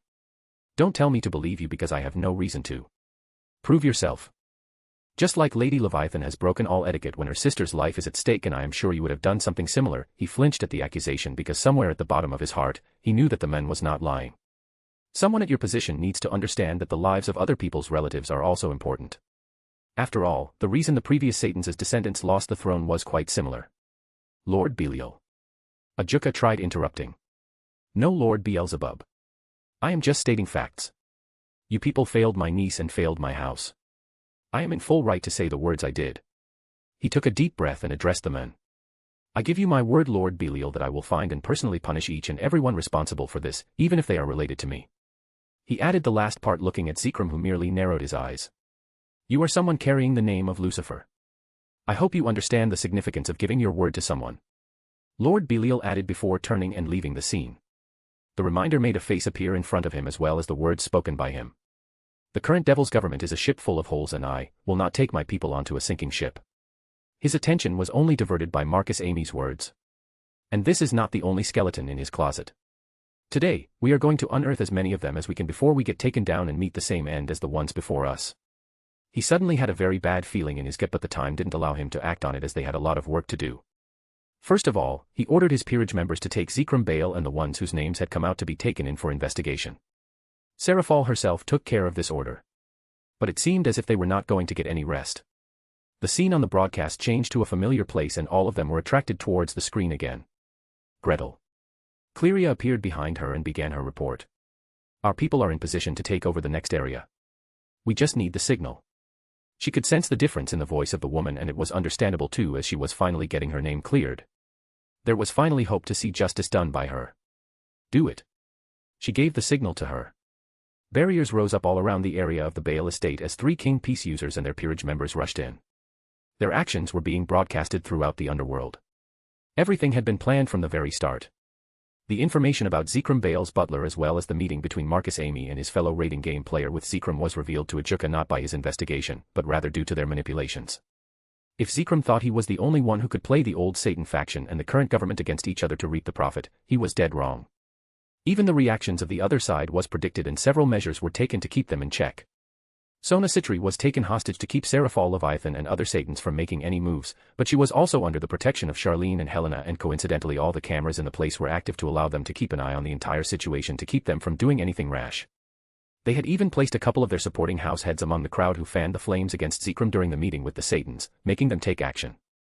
Gretel sat in front of the screen and watched the proceedings. The 3 attacking teams entered the Bale estate and immediately encountered resistance in the form of the peerage members of the Bale head. However, they were easily taken care of by the attackers, especially the kings who were boosted by the king piece. There is a variable in the plan. A message came to her from the other side. Yes. Venelana Gremory is visiting the Bale house for some reason. Cleria relayed the situation. Her. But there was no time to change the plans right now. Try not to harm her. Okay. I will inform Alicia, Victoria, and Ophelia to take care. She too got to work as both sides got busy fighting. Grey mist spread out from her hands and seeped into the ground under the Bale territory, directly under the palace of the Great King. She could feel everything through her connection to her sacred gear. The grey mist was molded into a dimensional gateway and connected to a separate dimension they had already connected beforehand. The gateway was then connected to the basement of the Bale estate. With all the preparations complete, she threw one last look at the place and teleported away. Zekrom Bale. He watched as everything was going wrong and yet several things didn't make sense. Those rebels. He could barely understand the 2 who were told to return their king pieces rebelling. After all, they were given the option to pass on the pieces to their children and keep the influence of their houses. Was their pride or attachment to their power so great that they would ruin everything, even the reputation of their houses and its futures for that? But even that had a reason. Still, for the life of him, he couldn't understand why the other 4 rebelled all of a sudden. Were they afraid that they would be sidelined as well? No. Something of this level of planning couldn't be done in a few months, let alone a few days. This was something which had been planned for a long time. But who was behind them? As far as he knew them, none of them had what it took to plan all this. So who could it be? The current Satans? No. They might make moves, but this was not their style. His butlers and informants of the old Satan faction were revealed, so maybe, those Satan descendants. Then again, it's not like there weren't some other suspicious people who could do it too. Die Hauser Belial. Cleria Belial's case was dangerous because of the people associated with her. It could be his political rivals. Agar's. But then again, with the number of spies he had with everyone, it was very unlikely that they could pull something like this off without alerting him one way or another. Or was it other factions? No. That was very unlikely. He never put himself in front of other factions. The new Satans were there for that. The only viable option he could think of is rise of him. Maybe, but then why would he make a move all of a sudden? And these brats were being guided so easily as well. Just as he was thinking about these, the scene on the screen shifted to a familiar place. The Bale Mansion. Similar barriers rose around the entire mansion as several devils rushed in to take over the mansion. The guards of the place reacted as expected, but against the king piece users like BDs Abaddon and Charles Shax, they proved to be quite short. It would have been far different if he had been there personally. He possessed 2 king pieces at hand for such emergencies to defend the Bale house. That said, with him in this place, it was not at all possible. He looked at the Satans. I request assistance for the Bale house. Whatever may be the case, can still be left till everything is proved, but if the Bale house dies, it will be all on you people. Several people cried out in outrage at this. He noticed that it was mostly the newly instated pillars who were making the noise. The reason why he had let them be instated was because they couldn't have caused any waves. The entire economy of the underworld was already in his grasp. He could easily turn them against those brats and teach them their place. But a few minutes ago, Lord Bale requested assistance and we have already sent people to act as reinforcements. Unfortunately, the barriers they are using are not something we have been able to crack. Even Ajuka would need at least 2 days to crack something like this, so I apologize if we cannot support them faster. Sir Zex answered. For now, we can only wait until we are able to crack their barriers. He clenched his fists but kept quiet due to the situation. The scene continued and the only ones holding the attack were the current lord and surprisingly Venelana. It was then he remembered that he had called her to discuss the position of the Gremory and leave a warning. He didn't know that she had gone there today. This ought to bring Surzex in line. As expected, he looked visibly disturbed at the sight of Venelana. The surprising thing was that the attackers, specifically, Charles Shax, went ahead to negotiate with Venelana rather than continue fighting. They offered to let the ones uninvolved go if they surrendered and not harm even a single person. Our goal is to show the crimes of the Bale House to the world. We do not wish for unnecessary bloodshed. The hostages are only to prevent us from being taken down before we can achieve our goal. Charles argued. They brought the captured wife of the current head and his son, and he could see Venelana struggling before finally giving up with a sigh. Useless. All of them, useless. She was brought aside, and soon the current head was also captured and locked together. The attackers entered the mansion. He wasn't too worried about what they might find inside, as most of the important things were hidden under several spells. Even the safes were under several seals which would destroy the contents if opened by anyone other than him. And sure enough, one of them found one of his safes. The next scene, however, completely blew his mind. Two women, the bishops of Charles Shax, took charge of the situation, and one of them easily unlocked the safe. The entire ceiling formation fell apart. The other woman closed her eyes and stood in the middle of the room as she turned around, directly walking towards the next safe. That was a Valak. It was exactly how a Valak uses their seeker's eyes. He looked around, and sure enough, several others had recognized it as well. The head of the Valak house was also looking at the woman. Lord Valak. I might be wrong, but that was your clan's trait. But I didn't know someone of your clan had joined Charles Shax's peerage. I don't know. The man himself looked genuinely surprised. There is no user of the Seeker's Eye who is as proficient as that woman on the screen. Those safes were hidden under several spells, and even for someone with Seeker's Eyes, it must be extremely difficult to pinpoint something like that. If it was actually Seeker's Eye, then she might be the strongest user of the skill yet. Ajuka said, and while he too agreed with it too. Charles Shax, was he hiding such a piece from everyone? Seeker's Eye was probably the most useful skill to have by anyone's side. A reason why anyone carrying that trait was highly wanted by everyone. He too had tried to arrange a marriage between one of his descendants a few generations ago with a Valak, but unfortunately, the man died in the Civil War without producing any descendants. To think another one was hiding right under his nose. But at this time, she was proving to be the biggest nemesis of his, as the woman found each and every one of his safes one after another. The bigger surprise, however, was the second woman, who was able to open them all without making a single mistake. One by one, all the safes he could recall were found and opened. Those traitors made copies of the documents and broadcasted everything. It was then that he noticed something odd. Some of the things broadcasted were not things he had kept there. They were framing him for different things. But before he could point it out, he was attacked by someone. He barely defended, but another attack threw him aside. The attackers were quickly apprehended, and he was secured but also bound. Surzex, what is the meaning of this? You will be under arrest until all the documents are verified. If even a quarter of the documents are true, those are not mine. I am being framed, he shouted, but was trapped inside the barrier. Ajuka. Kaisis Gremory. She looked at Zekrom, who was banging at the barriers, claiming to have been framed. In fact, she doubted him for several of those crimes and even knew that he had committed some of them directly or indirectly, but they had a policy of mutual non-interference. Zekrom had knowledge of everyone's hidden skeletons, and that was not something anyone wanted to try testing out. But this. She didn't know what had gone on between him and these rebels, but she knew one thing for sure. After today, the Bale House will be ruined. Even now, several of their peerages were trying to calm down the public and hundreds of raiding game players from going on riots. Not to mention the other pillar houses who were plotted against or had their members killed by the Great King faction. Was it really Rizavim making a move? If so, then she could only pray to the Satans to save the underworld. She watched the screen with bated breath, wondering what would come out next. The Valak woman found another direction, but this time there were no safes or hidden cases. It was a door, or more precisely, a gateway. The other woman tried to unlock it, but this one took her quite long, but when it was opened, it revealed a passageway to what looked like a separate dimension. Charles Shax walked in, followed by the two women, and the audience all saw the scene. It looked like a lab. Equipment filled every corner of the place. They looked around, and suddenly, the one recording everything stopped and several gasps sounded from the group. That's. The camera fell from his hand and lay on the ground for a moment before it was picked up with shaking hands and pointed at a glass cylinder. In there lay a figure. As her brain registered what she was seeing, her mind went blank and she forgot to breathe. The crowd around her, as well as the Satans, all stood up from their places, and even Zekrom became dead still in shock at the sight of the figure. It couldn't be. But how? At this time, she felt a tug at her sleeves and looked at Rias, who was looking at the scene curiously. Who is she? It was Zio who answered her. Lilith. _embarrassed face_. Chapter 28, Chapter 27, Project Regicide, Part 2. Damien. I looked at the screen in front of me, memories flooding the back of my head. Damien. My thoughts were broken by Merlin's words. Our spies have sent reports. The old Satan faction is moving. I looked at the figure on the screen once more, and then ordered. Prepare everyone, Merlin. Today, the underworld will see the devil once more. And Zekrom Bale will regret the day he put his hands on Lilith. Surzex. He watched the screen in frozen shock.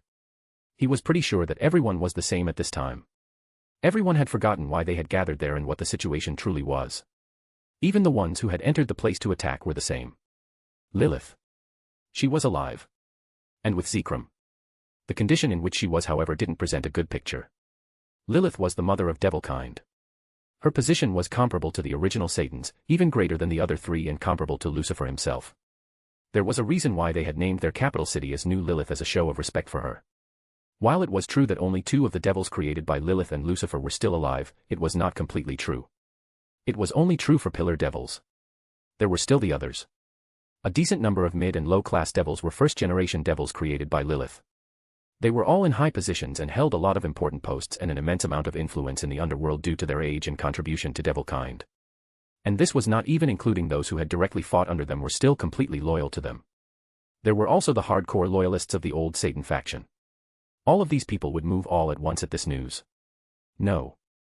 They were probably already moving. Finally there was the Lucifer house itself. Rise of him, and him. Even he felt his heart sink at the thought. It was hard to even imagine the severity of the mess. But first things first. Suji, take the entire peerage to the Bale territory. Set up a blockage around the place and evacuate everyone. Take the members of the Bale branch house into protection and for questioning. Graphia, send people to the Bale territory to calm down the people and stop riots from happening. Even his mother was trapped among the people of the Bale house. He couldn't lose his cool right now. His orders shook many people from their reverie and pushed them all into action. Falby immobilized the forces and Ajuka took control of the digital network. Seraphal was left to guard Zekrom to prevent the matter from going south because he was pretty sure there would be too many who would be coming after his head. While this was happening, the attackers had moved too. They scoured the room where Lilith was being held and it was revealed that she was under the sleeping sickness and his heart sank even more, if that was even possible. In the next 15 minutes, the fact that Zekrom Bale was responsible for the creation of the sleeping sickness and everything related to it was revealed. The news of tension in several parts of the underworld had already started. Surzex, I think you should give a public statement. His father stated. If the matters are left till the investigations are done, it would be very late. Everything will just get harder the longer we wait. I don't think that would be wise. A voice interrupted them. Looking at the speaker, it turned out to be Archduke Agars. What do you mean by that, Lord Agars? He asked, confused. First of all, understand that I am not blaming you for anything but look at this from an outsider's perspective. This incident will question the credibility of the Satans. And especially you due to your connection to Zekrom Bale. Are you insinuating, he asked, narrowing his eyes. The old lord let out a sigh. Surzex. Please see it like this. You were supported as the Lucifer not only due to your personal strength and contribution in the war but also due to your connection with Zekrom. This is a fact that no one can decline. Even your own power of destruction is the clan trait of the Bale from your mother, who is also present at the scene. No matter what you say, people will always remember this. Lord Agars explained. If today, you were to get involved in this investigation and they are found innocent, some might raise questions about the veracity of the investigation. He clenched his fist but listened because the point he was raising was a fact. We need good leaders like you four. Especially in a rough time like this. But please understand, this is a place where one wrong move will lead to a political suicide. Lilith is a name none of us can compare to, and I will be honest.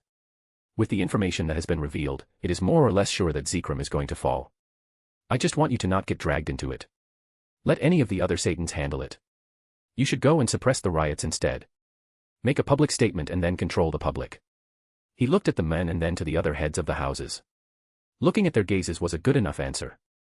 His grandmother was the next in line to speak. Lord Agars speaks quite reasonably. This matter is no longer something which can be taken lightly. I will go and awaken her too. At such a time, we need all the help we can get. If we try to solve this by strength, too many people will revolt. We are going to have too much on our hands as it is. You should concentrate on maintaining the peace of the underworld. He took a deep breath. Very well. Seraphal will take care of the investigation. She won't let any crime go unpunished. I will give a public statement, pulling out of this matter. Kaisis Gremory. She let out a sigh as Surzex left, heavily dissatisfied. She couldn't blame him for it. After toiling so hard for the underworld, to hear such a thing could be depressing for anyone. But they had no choice. At this point it was sure that Zekrom and the Bale House would fall. With all the information which was found in the room and provided, there was hardly any room for second guesses. But Lilith's appearance alone made this matter beyond complicated for them anyways. What Agar said was not wrong. In such a time, if Surzex were to get involved, it would lead to a massive political scandal, despite his good intentions. At such a time, voluntarily backing away and giving the charge of the investigation to someone else will clear the doubts of many as well as gain him the sympathy of some. The Bale House was going to fall. She didn't want the rubble to harm the Gremorys. Although, she wasn't sure she could do all that by herself anymore.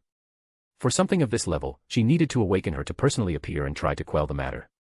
The only thing she could pray for was that this doesn't result in a war. Where are you going, mother? Zeoticus asked. To get help. Alicia Saulos. There is an emergency conference of the Satans.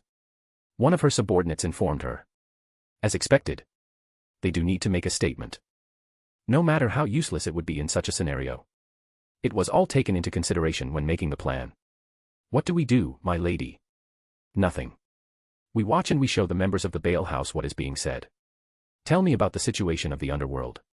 Our people have started working in different parts of the underworld. Gathering people who had resentment against the current way of things was not hard. As soon as the Satans get busy, we can start the next phase of the plan. This was the first major operation they had in the underworld. Every detail was thought about and they ran several simulations to make sure it doesn't go awry. They had to balance everything so that the underworld suffers the least amount of damage or it would be complete antithesis to their original goal. Ophelia was currently among the lords who were pressuring the Satans and sending the information about the situation there to Damien. The conference started in 15 minutes and she made sure that the broadcast was shown to even the captives. According to Ophelia, Surzex would be backing away from the investigation personally and Seraphal Leviathan, who is currently beyond pissed at Zekrom, will be taking control of the situation. What reaction will the Bale House have about this? Will they break and reveal some more of their buried skeletons? Their expressions were interesting to say the least. Lord Bale looked like he had seen a ghost. He went from cussing and enraged to quiet and in shock. Did you ever think that you all would face this situation someday when you were suppressing and killing the members of other houses, driving them into extinction and smearing their names with mud? It was a bit cathartic to see them kneeling like this. She had faced a lot of problems from their faction when she had ascended to her position too. Her house had to struggle to obtain a fair deal in any place due to the suppression of the Great King faction because she hadn't accepted to be a part of that faction. They had first tried to have one of their people marry her and ascend to the position of the lord of her house. She had downright rejected it. This had led to the eventual refuse to do business with her even when her house asked for the least amount of margins. It was only her clan Tate which helped her escape the eventual attack of the sleeping sickness. Her father was not so lucky though. Finally, she had to shift her business to the human world and gain a foothold to support her house. Unlike most of the houses, she had maintained a good hold over several businesses in the human world and this money translated back to the underworld currency. It took her over a century in making deals with the Archduke Agar's faction to finally be able to return back to the underworld and establish a business here. From there, she had stepped foot into the entertainment industry and established herself as the foremost actress in the underworld. She managed to make investments guided by her power of insight and in 400 years, she was able to stand firm in the underworld.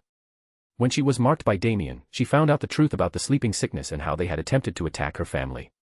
It was one of the main reasons why she personally asked to be assigned to this position for this mission. She wanted to see them suffer as well. My lady, the barrier has been surrounded by the forces of the Satans. They are not attacking us but they are not leaving either. And we have received information that the old Satan faction is moving too. Victoria said. Is that so? Very well. Let us move. Just render the ones inside unconscious temporarily when we leave. And just like that, they moved to one of the empty rooms which had been emptied beforehand and Gretel who was hiding all this time transported them all away with her dimension lost. The same thing was done in the other places that they had taken control of. Without anyone powering the barriers, the devices will self-destruct in 15 minutes which was more than enough time for them to disappear. Seraphal. She was outside the Bale House which still lay under the barriers. Those darned barriers which just refused to break no matter what. It was all Zekrom's fault. Not just Sona getting captured but also this entire mess. Lilith. He had kept Lilith captured under the sleeping sickness. That insane bastard. Did he not know what kind of mess it would be if he ever got discovered? The Lucifer House, the old Satan faction, even the entire underworld, and not to mention that scary new Lucifer who ran the bar along with his subordinates. There were far easier ways to commit suicide than this. She wasn't even sure what kind of punishment they could sentence someone to for that kind of crime. Because she was sure if it didn't satisfy everyone, things would get chaotic very soon. Not that it won't get chaotic.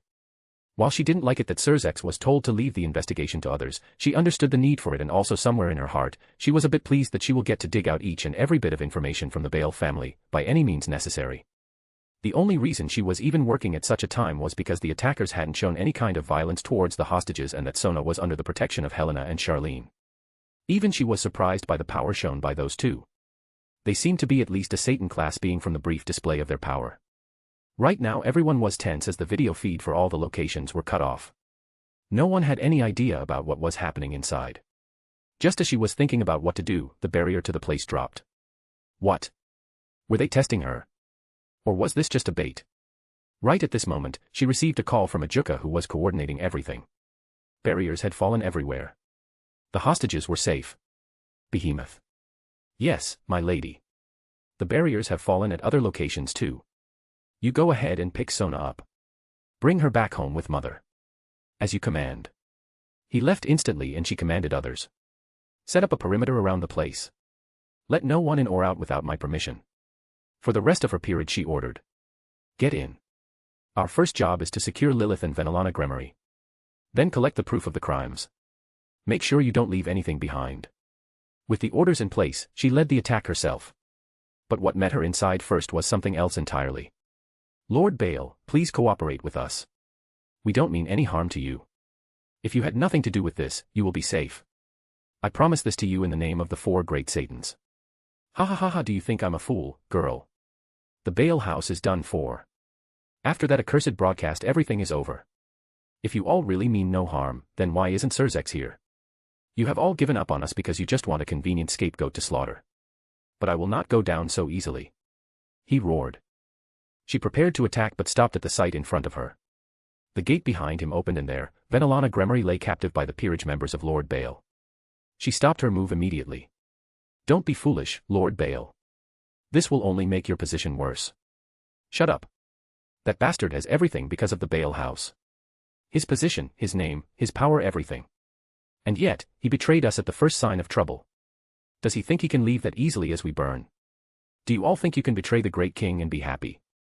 I will not allow that. He gathered the power of destruction in his hands, but Seraphol was faster. Before he could attack, she had already frozen his limbs completely. Even the peerage members were unable to do anything. She took the advantage of their surprise as she attacked, freezing them before they could do anything. Her peerage members rushed to recover Lady Gremory. She quickly picked her up but felt something odd. Her body felt heavy somehow.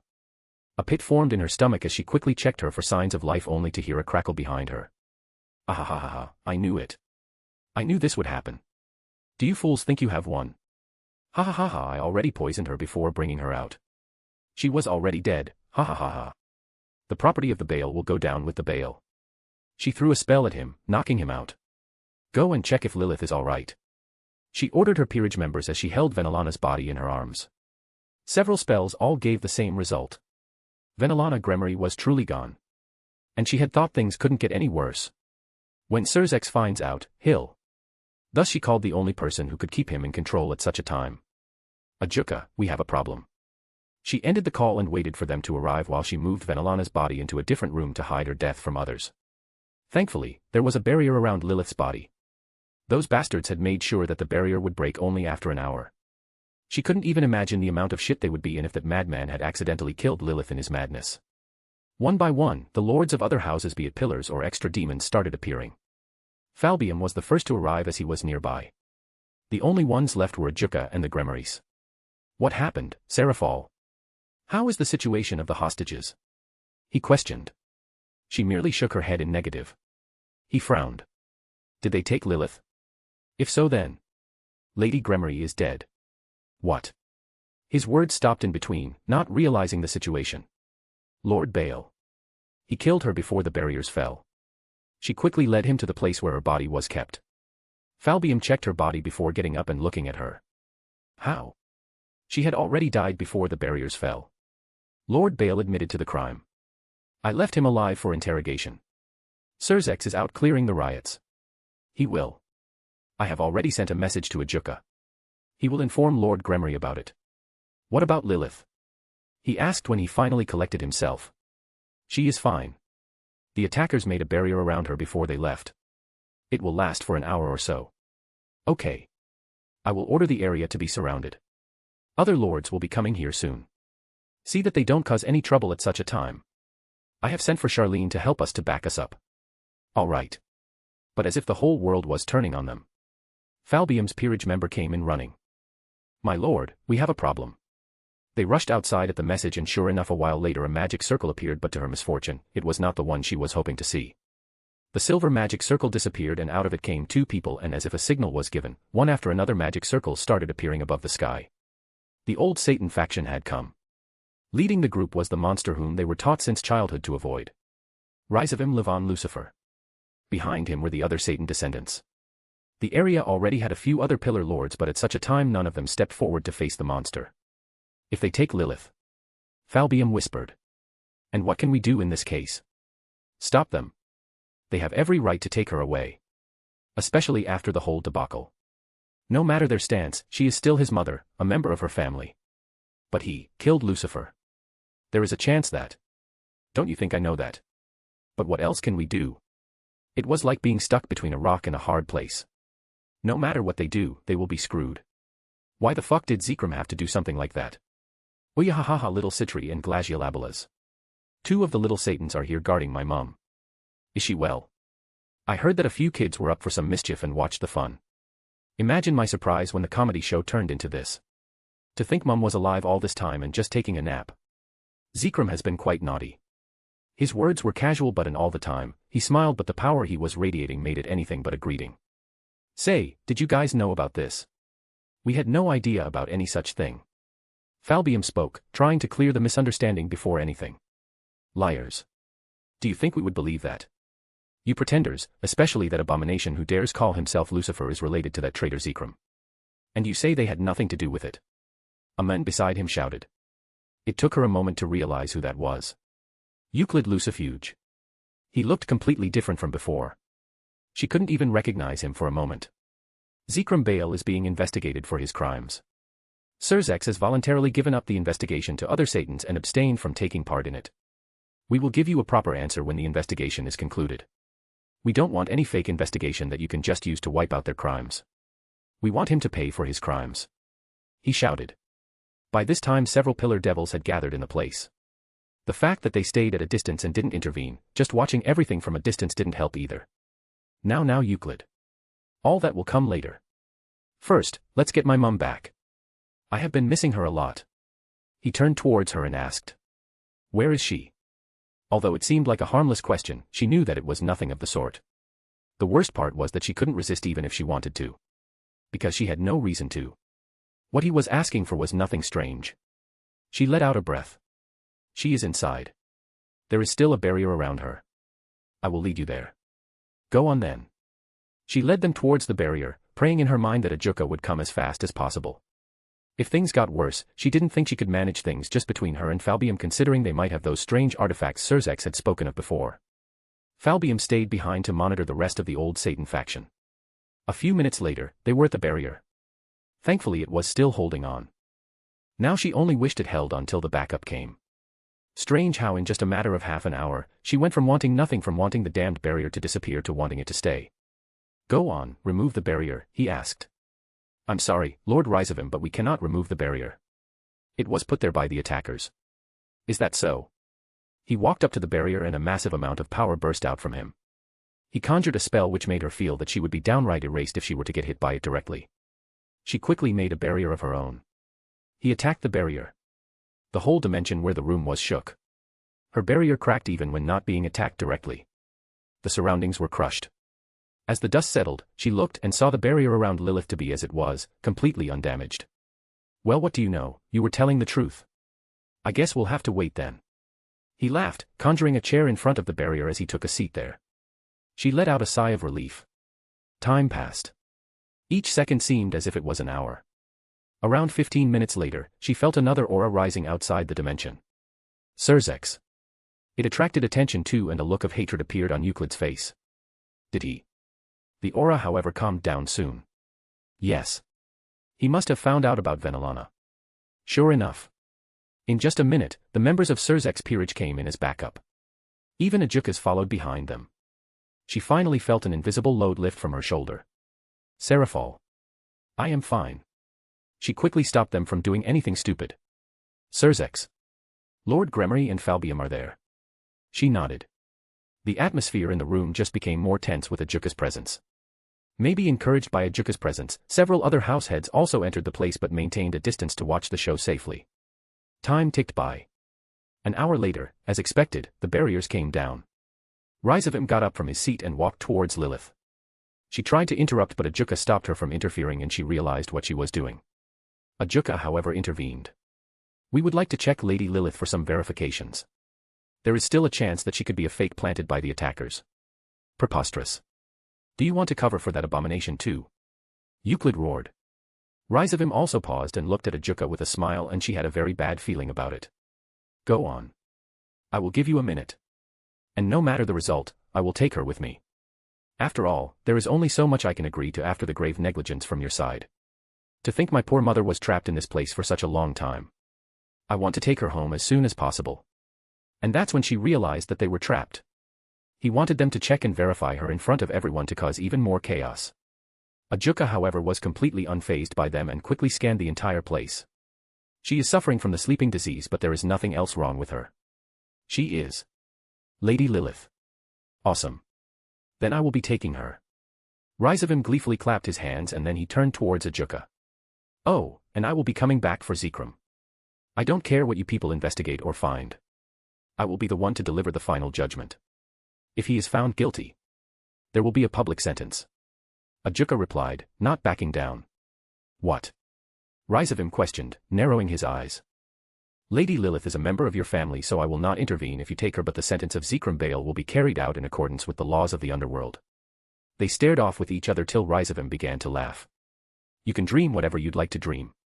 With his words said, he turned towards the case where Lilith was being kept and reached out to pick her up, only for someone to hold his wrist and slowly push it aside. She looked up to see a guy with silver hair and blue eyes. Damien Lucifer Asmodeus. Behind him were the same faces she had seen a few hours ago. Merlin Ambrosius, Ingvild Leviathan, as well as several other faces which she had no idea about. Even Rizavim was taken aback at his appearance and didn't react when he moved towards the case and picked Lilith up in his arms. Then he turned his head back to look at Rizavim, and Serafal found herself frozen at the coldness in those eyes. He didn't look even remotely similar to the person they had met 2 hours ago. Damien. I was ready to leave the bar with my team to go to the underworld, when I sensed a pair of guests arriving at my doorsteps. Musashi relayed that they wanted to talk to meet me. Bring them in. Soon, 2 figures walked in.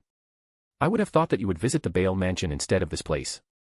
After all, that's the place which needs you more. Runia's Gremory. Oh ho, little Kaisis was correct. You do look like him. Almost so much that even I was fooled. The twin-tailed devil stared at me, looking smug. She was always like this. I have several memories regarding her too. But at this moment, her gaze was kinda annoying me. Damien, we have come here to ask for your help. Kaisis opened the conversation. I just looked at her unmovingly. Merlin took care of the conversation instead. And what help would that be? We have already stated that we want no part in the mess of the underworld. You are. Runias looked at Merlin slightly confused. Merlin Ambrosius. Oh, yes. Now that I look closer, you do seem a little familiar. I would say it's a pleasure to meet you, maybe even invite you for a drink and talk about old days, but I believe this is not a time for that. Can we leave aside the reminiscence for now? Why exactly are you here? If you want our help, I have already stated what our opinion is regarding the matter. Damien has also done the same when he met Surzeks. The devil race was created by Lucifer. Can you just sit aside and watch what is happening today? Kaisis questioned. Sit aside? No. We were in fact going there to bring back Lilith. Apart from that, what does it matter to us what happens to the devil race? Not to mention, don't you think you are being too presumptuous to think that only the devils living in the underworld constitute the whole devil race? But they do constitute a majority. She looked at me. Please.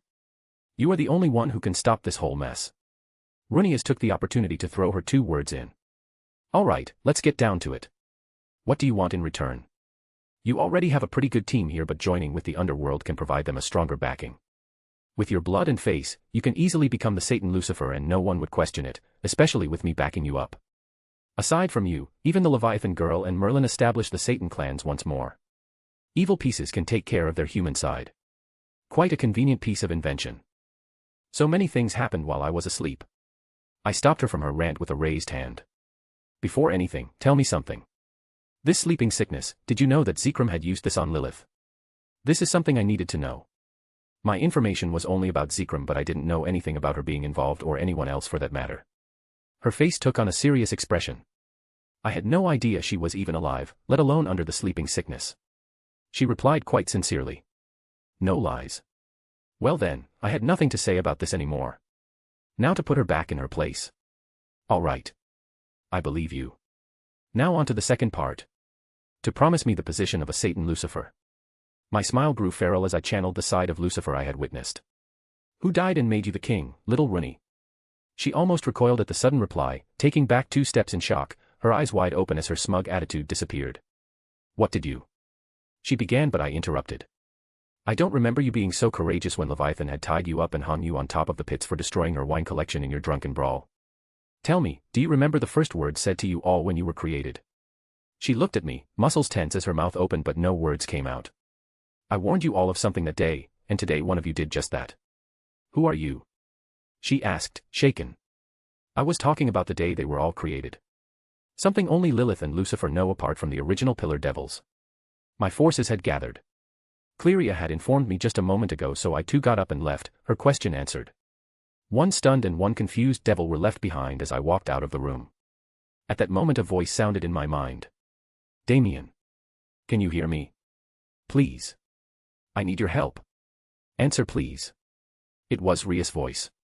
But unlike her usual shy and cheerful self, her voice was broken and filled with pain and sorrow. She's crying. What happened, princess? I questioned. Mother, she's not breathing. She is not waking up. She is, please. Her voice choked. I froze in my place, flashes of the past appearing in front of my eyes. My hands clenched at the painful memory. Where? I forced myself to speak. The Bale house. Damien, please, help me. I will be there soon. As soon as the connection was cut, I called Ophelia. What happened to Vanillana Gremory? I remember telling you that she should not be touched. Ophelia told me about the situation. Lord Bale. I clenched my teeth. It was just like back then. Due to my own foolishness. Back then my sister was crying and this time it was my friend. Back then it was Rizavim and this time fucking Bale. Damien. Merlin questioned, seeing my sudden change in mood. Let's go, Merlin. Today, we won't hold back. I had to hold back the last time due to my own weakness as Vienna cried in my arms. I did everything I could to never be in that position ever again. This time, screw holding back. As you order, my king. Michael. He watched as the whole place became quiet at the mention of the name. Even after so long, Helel's name could have such an effect, inciting both good and bad memories in all the angels. What are you saying, brother? Raphael asked, confused. I met Helel. He repeated. The mysterious angel who had appeared near the shroud was none other than our brother. That's impossible. He is dead. The dead cannot come back. Several calls sounded in the room as Raphael became the voice of reason once more and calmed them down. This gave him a chance to explain things. He was the one who showed me the last moments of Father, and to prove his words, he held the true Longinus possessed by one of his subordinates. As we had already seen, Father's blessing for him was stored inside the spear by him before passing. As soon as he held the spear, light enveloped him as his devil wings changed into 12 wings of pure silver color. The aura he was giving, the power, it was unmistakably the same. Holy power. He explained everything that happened in the meeting, and by the end of it everyone was completely silent. Why did he appear near the shroud? Uriel asked. His soul is injured. Every time he touches one, his soul heals a bit, and he believes that, if he can collect all the 5 holy relics, he can gain an audience with Father's spirit. What? He has already collected 4 out of 5 of them and only requires the incinerate anthem, which is in the possession of another one of our wayward brothers, Satnal. Everyone listened and he knew that he had to give orders now. What we need to do is try to find a clue about the incinerate anthem. He will not take any help from us, trying to solve everything on his own as a form of repentance, but we are family. And family helps each other. So, I request all of you to please try to see if you can find any clues about the last relic. If there is even a slight chance we can meet the spirit of Father, I will deploy the spies to search for Satnal's whereabouts. The church also has a good network. We have caught some people from the Fallen who had infiltrated the church. We will try to make them speak. Hellel also gave me some information about the Heavens system. It seems some of our brothers and sisters are using loopholes in the system due to Father's absence to escape falling. That's... How many? Uriel asked. Quite a few. Fortunately, I was also given a method to reduce the loopholes. I will be working on it to get the system back to its previous condition. Till then, I request you all to keep the church in check. We don't want any war with his faction. Over the next few hours, they discussed the plans for the future. When everything was done, the rest of the Seraphs left the place and the only ones left were the great Seraphs. He looked at Uriel. In Hellel's bar. I met Celine. Uriel paused, his eyes widening slightly. Even Raphael and Gabriel looked at him in surprise. He continued. She looked better than before. She sings there sometimes. You should go and visit sometimes. He looked lost at the reminder and absently nodded. Zeoticus Gremory. He lay on his knees beside his wife, looking at her cold lifeless body. On his side, Serzex was in a similar situation. The only reason he was not in his true form, going on a rampage, was because of Rias beside them. As someone who had fought in wars and led people, both life and death are something they had come to accept a long time ago. He had seen several close relatives die in both the wars, including his own father. But this never got any easier. To lose his life partner was the hardest. To see his children crying in pain beside him was even harder than trying to stop himself from. But someone has to hold themselves back to support the others. Serzex didn't look like he was currently able to do so, and Rias, she had been furiously praying. He got up, or rather forced himself to do so. Let's take her back home. No. Rias shouted. It will be all right. Mother will be all right. We just need to wait here a bit. Rias, he tried to make her understand, but she just refused to listen. Before he could say anything, someone entered the room quickly. L. Lord Asmodeus, Lord Luke. Serzex, it is. He looked like he had seen a ghost. Falbium, who had stayed behind to support Serzex, questioned. They're outside, it's. Lucifer. It is Lucifer. Lucifer. Oh. It must be him. So he came here too. However, before he could say anything, Rias, who heard this, got up and ran outside. He followed to see a strange scene. The entire place was eerily quiet. Every lord and lady, every single devil from the pillar houses was looking at a figure in the middle of the hall with a wide-eyed shocked look. There were even some reporters. Behind him was his entire entourage. Ones he had seen in the bar and the ones who were not there. Merlin, Graphia's sister, the Leviathan girl, Clane of the Holy Flames, there was even the infamous Kitsune, Akira, as well as several under masks whom he didn't recognize. Over a dozen people followed closely behind him. To his surprise, his daughter ran directly to him and hugged him. Please, help mother. She cried. You said you are the devil, right? You can help my mother then. Please, help us. The whole scene was attracting too much attention. He let out a sigh as he walked. Rias. Please don't disturb. His words, however, weren't completed when she took him by his hand and led him towards the room where Venelana's body lay, passing by him without a word. Stop this, Rias. Venelana is. Damien turned back and looked at him, a finger on his lips, signaling him to be quiet. He walked behind Rias and he followed. The other lords looked at the scene and followed too. Inside the room, Serzex looked at them but didn't do anything, too emotionally exhausted to even speak anything. Rias looked at Damien and continued. I will make a deal with you. If you help mother, I will give you anything you want from me. Rias. He shouted. The men in question, however, kneeled in front of Venelana, completely ignoring everything. Serzex narrowed his eyes. Losing one's mother is extremely painful. I know it better than most. But it's not time for you to lose yours today. He put a hand on Venelana's head. I, the bringer of light and the prince of darkness, order you, live. What do you think you? Before Serzex could complete his words, light erupted from her body and lit the whole room up brightly. What happened next made him forget his words completely.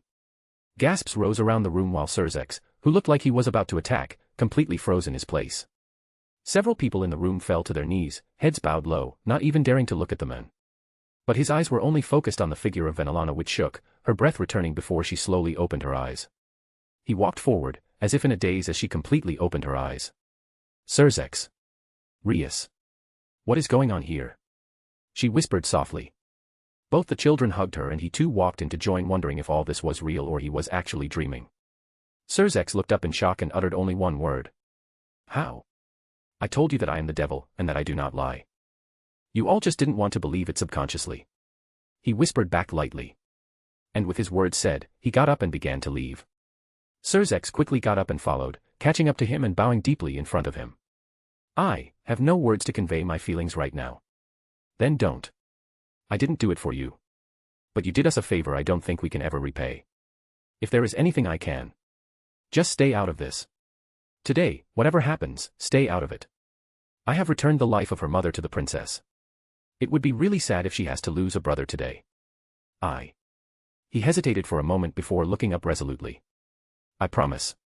While he was leaving, someone gathered their courage and asked. Who are you?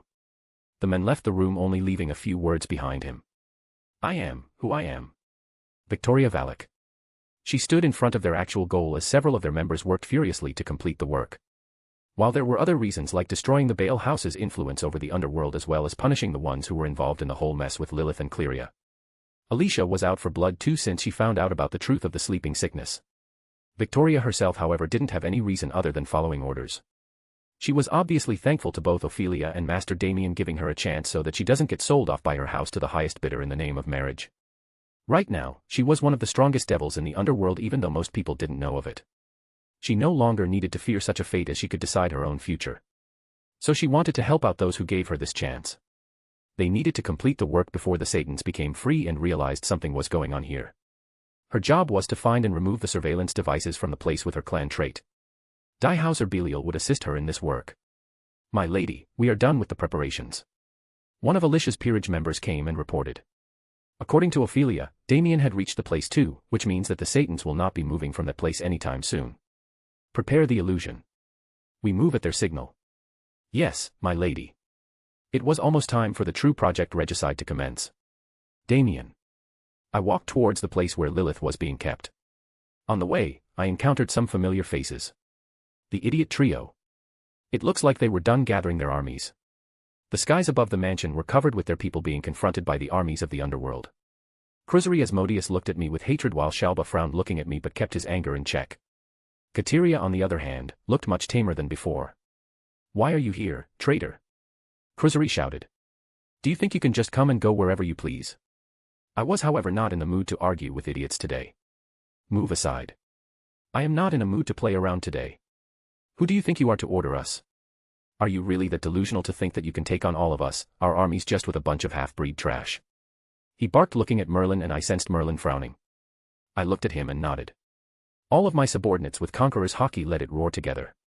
Even though they were not at my level yet, they were still extremely strong when it came to willpower. The sky was divided into several parts under their combined hockey as red lightning flashed all over the sky. The armies in the sky were struck by the sudden attack, falling down from the skies one after another under the horrified gazes of the two. Kateria had some idea about our levels, so she never said a word. In a few moments, the entire sky was clear once more. Army? What army? Merlin asked. We walked past the stunned fools who were too shaken to even move, let alone answer. I could sense the people inside as soon as we crossed the walls of the dimension where the room was. I heard the argument between Rizavim and Ajuka. Even in such a situation, the new Beelzebub didn't back down. This man really deserved the title of the Beelzebub. I entered the room, but everyone's focus was on Rizavim. Only Ajuka noticed me, his eyes widening slightly, but he didn't make any moves. Rizavim was extending his hand to pick Lilith up from her place.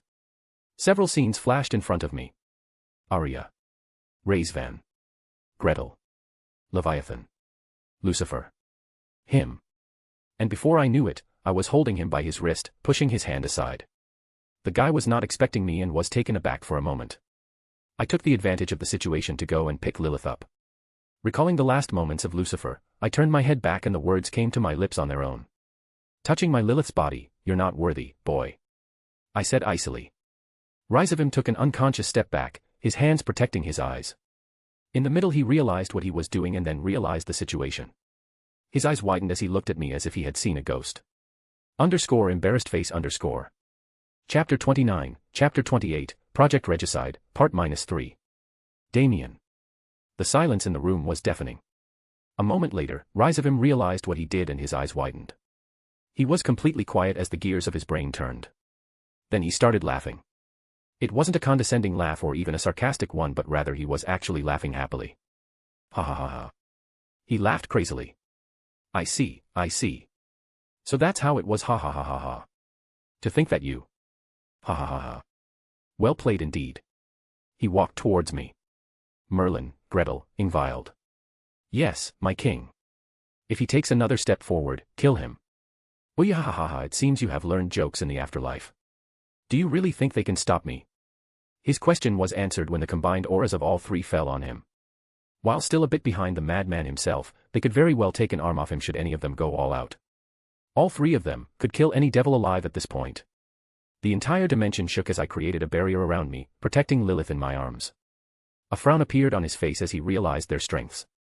Right at this moment another aura burst in the midst. I glanced towards the source. Ajuka. I will have to request that you all cease from fighting in this place. There is too much evidence and unrelated people here. To his credit, even in this situation, he didn't have any change of expressions. His voice was firm and there was not one hint of fear in his voice. Worthy of a Satan. Too bad, today I will get what I want. I turned my eyes to look at Rizavim, who understood the situation was not in his favor. He smiled and raised hands in a mock surrender. So scary. Everyone is getting serious, but I see that you are not in the mood for a reunion right now. I will leave you to Mother. Let's have fun the next time we meet. Oh, who am I kidding? We're totally going to have a blast. He laughed again before turning around and walking out, but not before throwing a look at me. I looked at him quietly as he walked away. Every fiber of my being wanted to tear him apart with my bare hands right now, but today was not the day for it. Everyone had worked very hard to make our current plan a success. I will not let it get wasted due to a moment of impulsiveness. We walked out of the place too, me carrying Lilith in my arms. As I brought her out of the mansion, I found myself staring at a massive crowd in front of me. The entire sky was full, as was the ground as far as eyes could see. Devils of all shapes and sizes, of all classes, had gathered in front of us. In the lead were the heads of almost every house among the pillars, some standing while others kneeled just as I stepped out. The scene looked completely unreal. I noticed that the ones who were knocked out by Merlin and the others were all removed, while my people, over 20,000 devils, had gathered on the right side under the command of several of my immediate team members. Over the years, we had gathered a decent amount of soldiers. After all, 2 hands can't do the work of 1,000. Among this, around 50,000 were devils and 30,000 were other species. We were the smallest group among the Abrahamic factions. Even the old Satan faction, which was just above us in terms of numbers, had around 6 times more people than us. But what we missed in quantity, we made up for in terms of quality. Each and every one of these 20,000 soldiers were high class at the very least. This level of strength put us above even the fallen angels and almost on par with the current devil government. But all of this could be changed in just an instant. All I needed to do was show my face once in front of the underworld. I didn't lie to Surzex when I said that the current government was a sinking ship. The people of the underworld wanted another option, but they didn't have any. And the old Satan faction were never the representatives of the original Satans. One of the main reasons the people of the underworld chose the current government was because the original Satans had passed away and their descendants wanted to continue the war, which would have led to the extinction of the devil race. But all of that changes when a true Satan gets involved. And right now was a similar situation. I, however, didn't address them but turned towards Ajuka. Where is Zekrom? He is being detained for investigations. Where? I repeated. Goetia prison. Asmodeus territory, he answered after a pause. Merlin, let's go to the Goetia prison. Seraphal. She breathed a sigh of relief as he started to leave. She was expecting him to appear, but not at that time. But then again, it would have been a catastrophe if Rizavim had taken Lilith away. Although she didn't know why, he seemed completely different from what they had seen a few hours ago. It was as if she was watching a completely different person, and the only thing common between them was their faces. She looked at the crowd in front of her, not even fathoming how messed up the situation was. First they find Lilith was alive and captured under the Baal estate, and now a Lucifer look-alike walks through the front door. But what happened next was even more surprising. She didn't think she would ever see a day when someone so blatantly threatened Rizavim and forced him to retreat. Then again, maybe it was not an empty threat either. With the power each of his subordinates were throwing out, they could have ripped Rizavim apart. Only the entire Baal territory and a few surrounding territories would have been erased from the face of the underworld as well. At least the younger Lucifer seemed more amicable and they could negotiate some terms with him. However, all her hopes were dashed as Ajuka stepped forward. He looked at Ajuka, who interrupted them. Zekrom Baal is still being investigated. We cannot allow anyone to meet him. Damn it, Ajuka. There was no way they could fight a war in these conditions. With the amount of things which were revealed today, if a fight starts, there would be another civil war for sure. Due to the deeds of the Great King faction and Zekrom, people were incensed at them but also the current government and the Satans for not stopping them in the first place. And if the literal miniature version of Lucifer were to get angry at this time. Surely as expected, the crowd started roaring at this. Thousands of auras rose up at the same time representing all their moods. Almost every pillar house was among the crowd, not to mention the thousands of devils who had come with him. Each one of them was high class or above. How in the seven heavens were they hiding such a force? She was about to go forward to calm down the matter when Damien raised his hand and the entire crowd stopped, their auras restrained. Her words were swallowed back. Even as prepared as she was, she felt a shiver run down her spine at the scene. As a child, she was told a lot about the Satans, the powers they had, the people they commanded, how they had laid the foundation of the devil race from the start. Especially the creator of their race.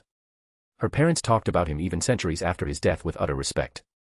He might be the embodiment of all the world's evil for the rest of the world, but for them, he was the equivalent of what the Father of Angels was to heaven. And today, she was able to see this with her own eyes.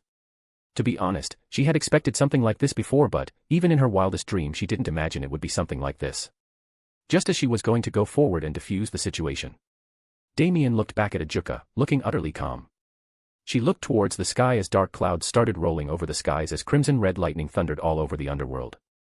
The worst part was that she didn't sense any kind of magical power causing this phenomenon. It was as if the underworld itself was raging at the insult to its king. The young man in front of her was giving her the feeling similar to what Surzex gives off in his true form. It was an instinctual fear of death when looking at something overwhelmingly stronger than oneself. But unlike Surzex, who transformed into a mass of mindless destruction, this one's essence was control and majesty. It was like someone was compressing an entire ocean into a drop of water, waiting to unleash all that at a moment's notice. The amount of power which makes one realize how small they actually were. Oh, and who will stop me? The atmosphere chilled.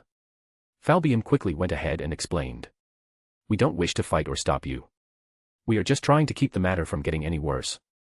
Damien looked at him with a slightly unamused expression on his face. Who are you again? I am the one chosen by the council to represent the underworld as the current Asmodeus. He replied, carefully choosing the words. Oh, good for you. He turned towards the crowd and questioned loudly. Who is the one investigating Zekrom Bale? She took advantage of the situation and stepped forward. We are not trying to protect Zekrom by any means. Please try to understand that we don't want this to result in a war. It's just that too much information was brought to light today. We just want to make sure we don't miss anything as well as address everything he might have done. This is just the standard procedure. He just looked at her with the same bone-chilling blue eyes and no expressions. That was not my question. It took her a second to realize what he had asked. I am the one who was assigned the investigation of the crimes of Zekrom Bale. She answered. You speak of standard procedures. Was a standard procedure followed when Cleria Belial was accused? If I remember correctly, the charges against her were similar, treachery, although I don't think there was any real evidence suggesting anything else except her relationship with a priest. I believe the job of investigating such an accusation is the responsibility of the one sitting on the throne, he questioned, and she winced. Another one of Zekrom's actions. And before you try to blame it on Zekrom or those involved in it, do remember that you all were also among the ones who had a say in it. A situation like hers could happen due to many reasons. Maybe she was trying to get information out of the priest, or maybe she was just seducing the wielder of the Aim no Murakumo to the devil side, making him a member of her peerage. I believe some of the others here have members from the church and the fallen angels, so why was standard procedure not followed for her? Tell me something, if it had been your little sister instead of Cleria Belial, would the standard procedure have been followed? He looked at all the Satans present, daring anyone to talk. She held her tongue when Sona was brought up. We are trying. And you have tried enough. Now, just stand on the side and watch how it's done, he cut her off. He turned towards the crowd. But you are right about a single thing. Zekrom is not just my criminal. So, in 2 hours there will be a public trial for Zekrom Bale in the Lucifer's castle. I will personally be the judge. She froze, but he was not done. He looked towards the crowd. If anyone has a problem, come forward. She turned towards the crowd, but not a single person moved. There was someone who was going to step forward, however. Ajuka. He has always been stubborn in a weird sort of way, however, before he could say anything, a hand fell on his shoulder. She looked at the owner of the hand. Surzex. Behind him were a few other people. Kaisis Gremory and a twin-tailed girl with crimson hair similar to his, but she didn't recognize her. The girl however was just looking towards Damien with fearful eyes, almost shivering lightly. She quickly went forward and kneeled in front of him, not even daring to look up anymore. It was the ones behind him that made her pause. Venelana Gremory? Wasn't she dead? She looked at Falbium, who was looking at Damien with a heavy gaze. The boy in question then turned towards the twin-tailed girl. I want Seacrum there. Drag him there if you have to. Any questions? And none, my king. With his words said, he walked forward, Lilith still in his arms. The crowd parted as he walked. Several of the older devils, the same ones who were arrogant in front of them, kneeled in front of him, not even daring to look up. His subordinates followed behind him as Gretel Lucifuge stepped forward and a grey mist spread out from his body, covering everyone who followed. It took her a moment to realize what it was. Dimension lost. Another Longinus. Just how many of those did they have? And dimension lost on her? She was already nearly a super devil, and to give a Longinus to her with her already crazy space magic. This was a level where she would be able to match even Surzex and Ajuka easily. She suddenly had a dangerous premonition. Did all of them have sacred gears? Because this would be the 4th or 5th Longinus they have. And then an even scarier thought came to her mind. Did he also?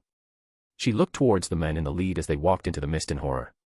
A few moments later, he and his subordinates all disappeared with the mist as the crowd erupted. She looked at Surzex, who shook his head and signaled them to walk somewhere private first. Their peerages stayed behind to address the crowd while they went back inside.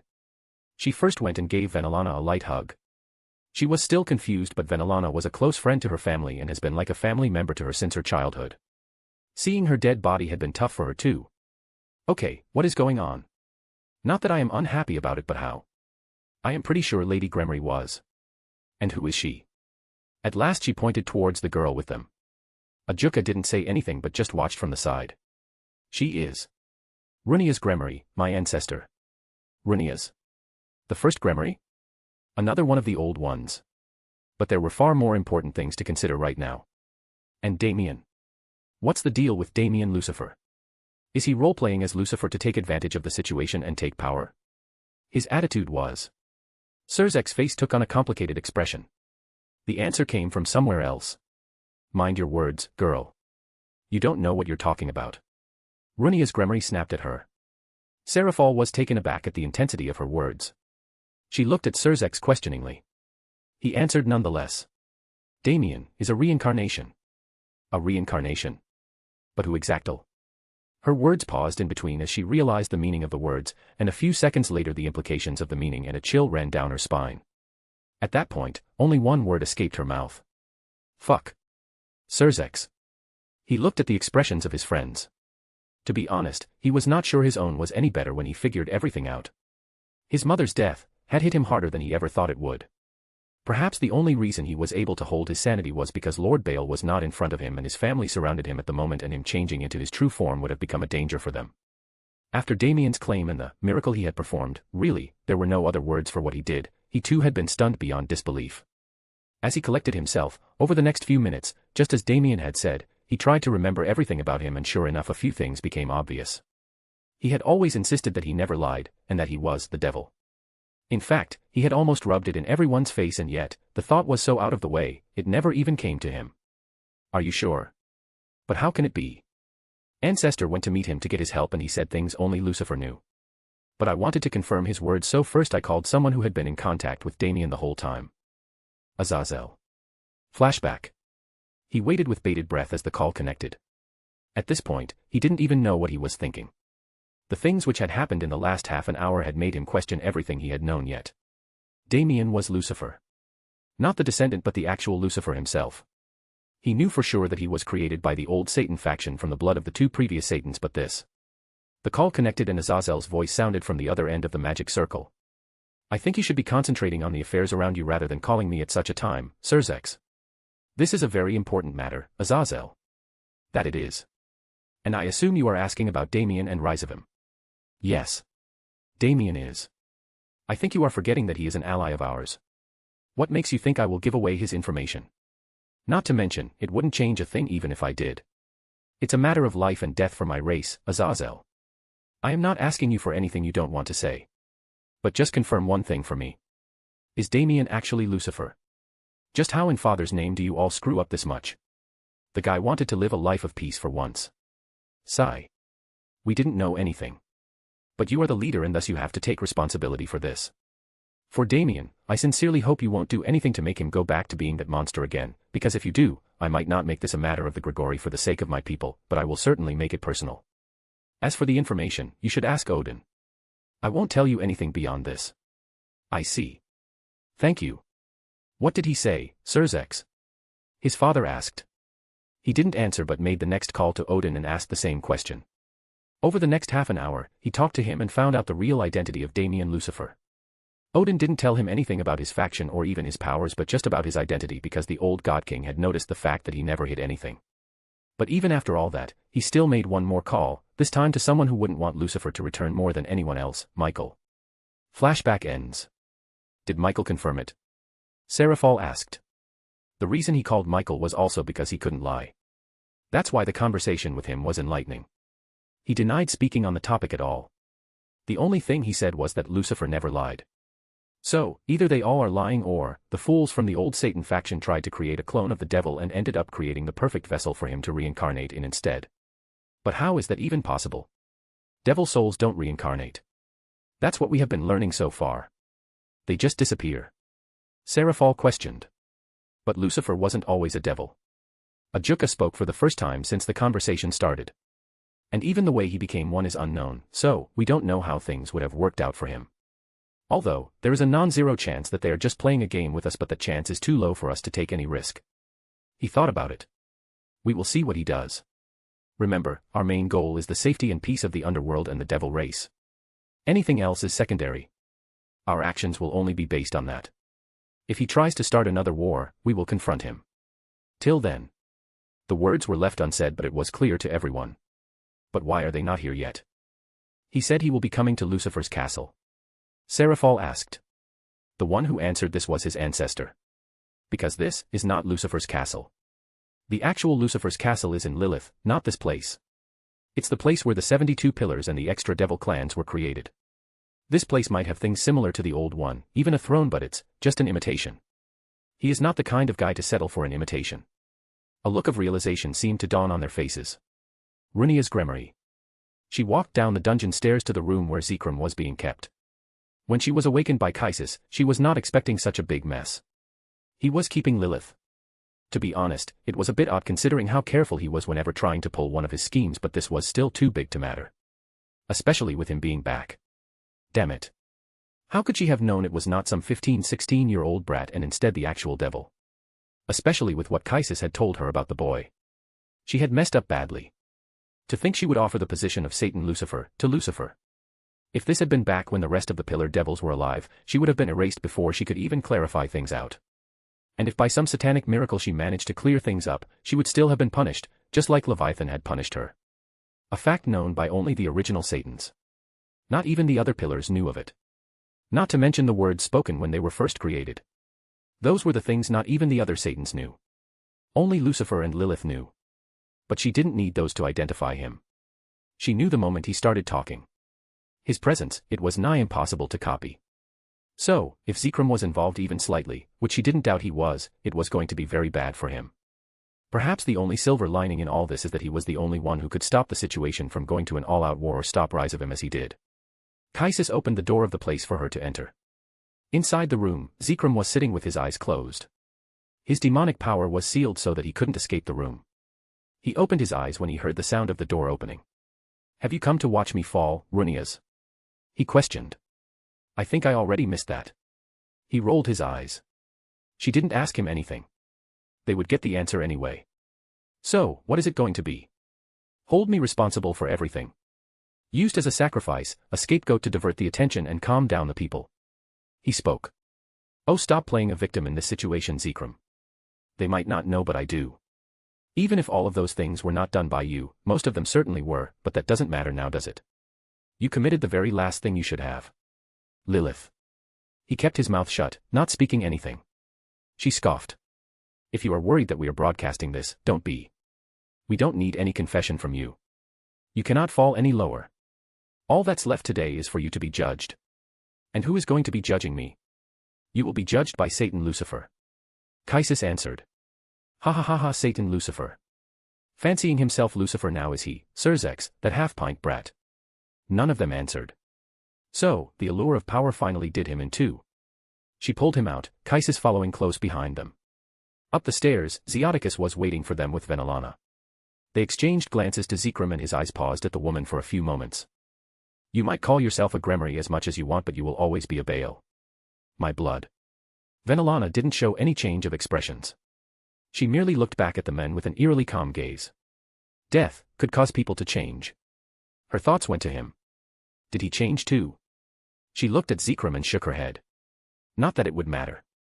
No matter whether he changes or not, the actions taken by Zekrom had crossed the line. Without any other words she teleported them out to the city of Lilith. They appeared among the familiar ruins of the old Lilith. The city had been destroyed in the Great War and repaired once, only to get completely razed down in the Civil War. It was decided to make the new city at a different location. The public reason was to preserve the site of the first Lucifer's castle, to show that the new Satans were just paying homage to them and not exactly replacing them. The actual reason was because this place brought back the memories of two devastating wars. And thus, just a few years later, this entire city had become a ghost town. No one lived here, and the only people who came here were the occasional first-generation devils, who cleaned and maintained the place to hold on to the memories of their younger age and comrades. But today was different. Today, the whole place was filled with people as far as eyes could see. Both the grounds and skies were covered by devils wherever one looked. They walked towards Lucifer's castle. The crowd grew loud, thousands of auras spiking at the sight of Zekrom, but none of them attacked even when they passed by them. Near the castle, Serzex stood to receive them. At this time, Zekrom spoke once more. Going all out with the symbolism. Judging me from Lucifer's seat, do you think this relic of the past would change anything? This city died with Lucifer. Just like he cannot come back from death, just sitting on Lucifer's throne won't make you the devil. Even now, he had the tone of a man who had things under his control. She really wondered what the source of his confidence is. Was he simply to deny the allegations as a terrorist act? Did he think that would work? Or was he planning to use someone as a scapegoat? Serzex, however, just turned towards him calmly and replied with an even tone. I know. The crowd parted, making a way as they neared the place. Serzex stopped as they got to the place where a girl stood and signaled to her that they had reached the place. The girl brought out a document. Zekrom Baal. Read this and sign. He merely glanced at the document. It states that you wish to continue with the trial and will answer every question you are asked as long as you are in this room, and you will do so truthfully. The men signed it with a scoff and threw aside the document.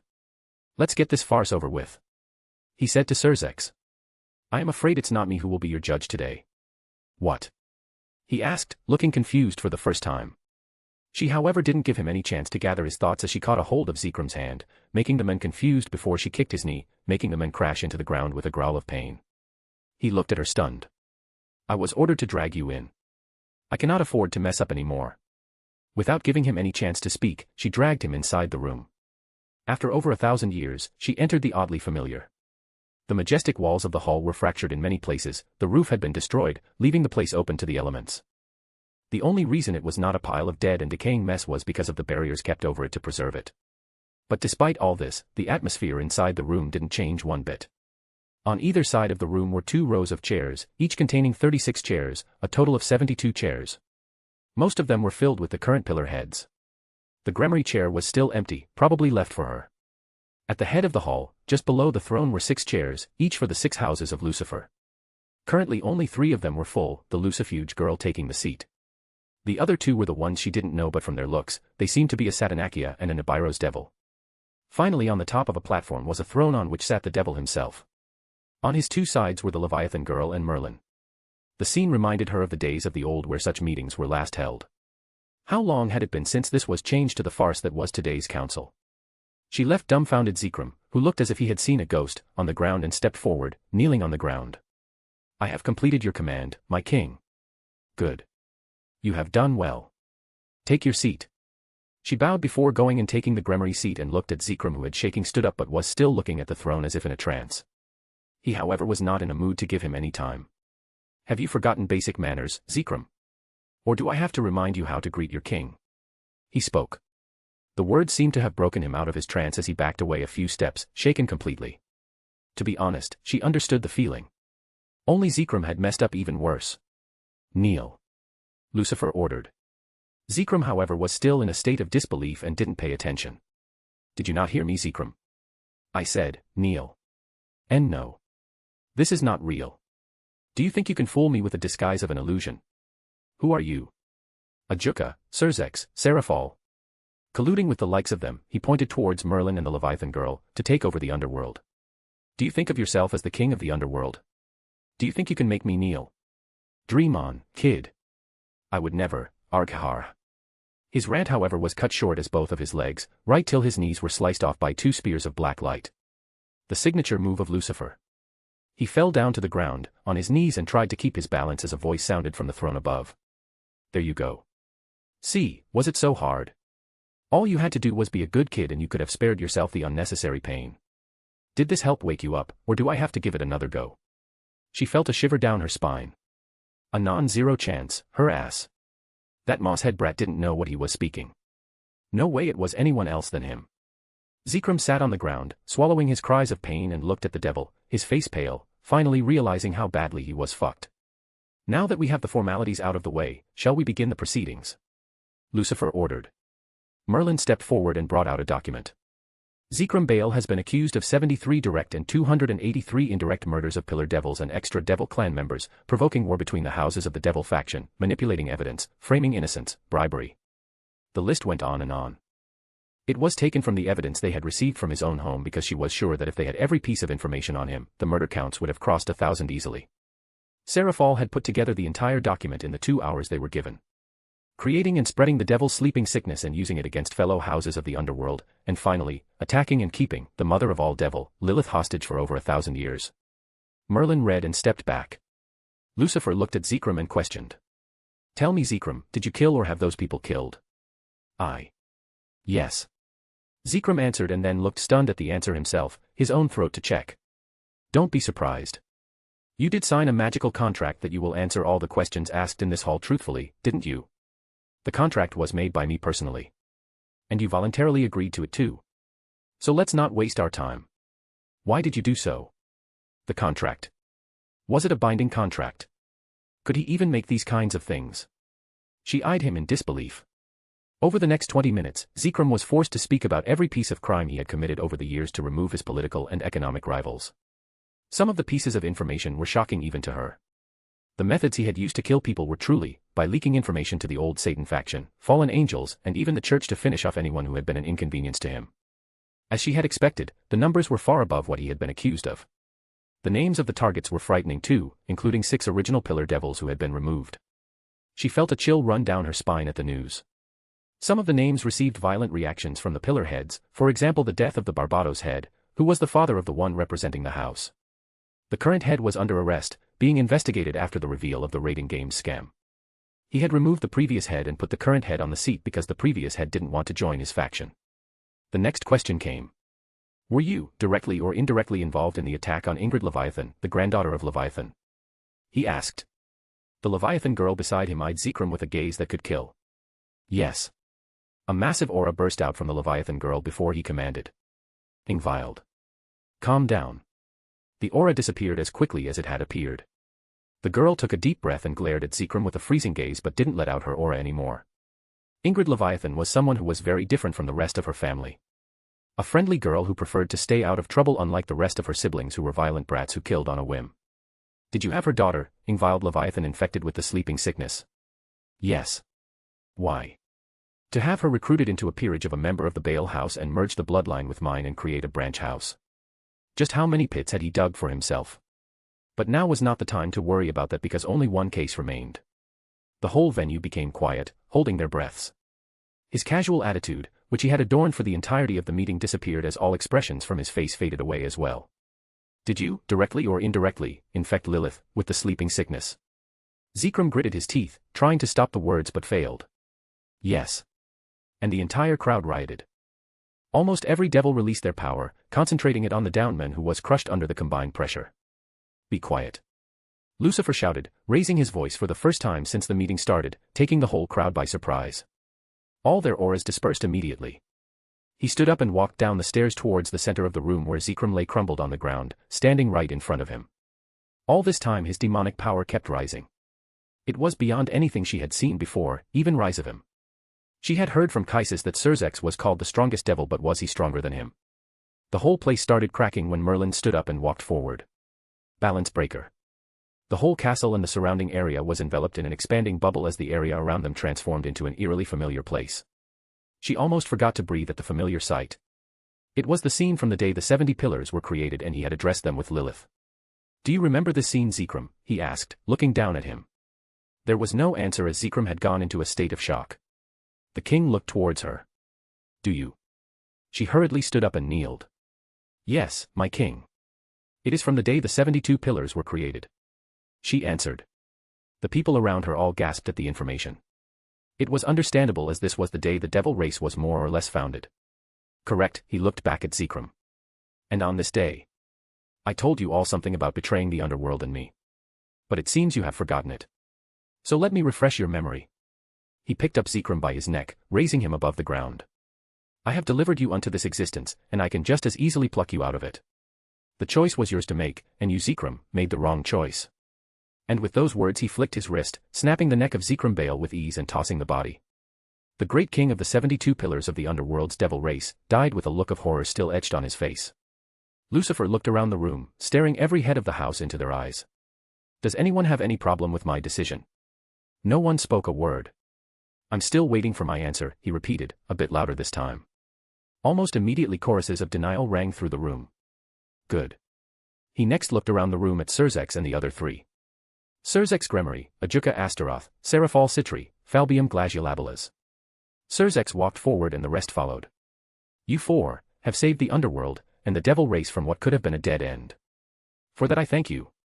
There is no doubt that each one of you has dedicated your life for the future of the underworld, and thus, the titles that you were given are well deserved." His voice sounded throughout the whole venue, and due to Merlin's spell, the scene was seen by the entire city. "I am sure that my comrades, your predecessors, wouldn't have minded it one bit. I know I don't. You all are good leaders." She looked at the scene, strangely. He was praising them. Did he want to reduce the burden of the whole incident on them by these words? "But you are not good kings." The whole crowd focused on the conversation due to the sudden change. "Do you know the difference between a leader and a king?" He looked at the four. "The king reigns but does not govern. You four on the other hand became so engrossed in governing that you forgot that you sit on the throne of a king. The devil race isn't a democracy. It wasn't made to be one. It's not in their blood. Believe me, I would know." By now the entire venue had gone back into silence. "And yet you let them control you. That was a mistake, and this is the result." The four of them listened quietly. "Today, I am giving you all a chance." Zekrom was just one person. There were several others who had assisted him in one way or the other, and they are still free out there. I assume they will be tried for their crimes as well. Surzex nodded. "Good. So, when you sentence them today, make sure you do what a king would do. There should be no kindness shown to traitors. Don't let today's situation arise ever again, or I would definitely keep the promise I made to your father's bishop the first time we met. I am the devil of my word after all." Surzex flinched lightly. She would have to ask them what promise he had made just to make sure they didn't accidentally mess up. With his words said, he walked out of the hall. All the house heads bowed till he left the room. 2 minutes after he had left, she finally let out a sigh of relief. At this time, one of Falbium Glaciolabalas' peerage members rushed in. Sir. What happened?" he asked gruffly. "Sir. Agrias. The terrorists took away the floating island of Agrias." "What?" "Damien. We walked out to see a strange scene in front of us. Zeoticus and Venelana were standing in front of a large crowd of devils. Behind them were a few people. I recognized them as Lady Baal and her son along with another black-haired child, Sarord Baal. It took me a moment to understand the situation. The crowd were trying to hold them responsible for the actions of Zekrom and Lord Baal and go on a crusade. Seriously, who are these people, devils or church members?" As I walked nearer, I heard the conversation clearer. Zeoticus and Venelana were trying to protect them from the angry mob. The sins of Zekrom had nothing to do with these children. They argued. Their ancestor killed so many pillar devils and even attacked Lady Lilith. Even their father must have been involved in the whole crime as the head of the house. They must be purged so that their name doesn't taint the underworld again. The one at the head of the crowd, one of the people I recognized who had his family members killed by Zekrom's plots and his house declared extinct later on, shouted as he threw a spell. I exchanged a look with Merlin and he was already in action before the guy's spell even completed, making a barrier in front of them. The attack clashed against the barrier and dissipated. The attacker turned back in anger but his face turned pale at the sight of me. All of them quickly kneeled. My father started the Great War and yet I don't see anyone throwing stones at me. I spoke. I know you are angry but don't let your anger cloud your judgment. The children had nothing to do with it. They are innocent, and if you were to harm or kill any of them, you would be doing the same thing as Zekrom. I walked forward to them and looked at Zeoticus and Venelana. Have the adults of the Baal house investigated and the children sent to the houses of their other parents? I do not wish to hear of any harm coming to these children. We are devils. We don't harm our children. That's what humans do. The two bowed and I turned to the black-haired boy. Serord Baal. I had heard about him a lot from Merlin but I had hardly seen his performance. Are you angry, scared? I asked. To my surprise he shook his head. No sir. There was no lie in his statement. I checked it with my Prince of Lies. He was actually not angry or scared of the crowd. Tell me child, what is your dream? I want to become a Satan.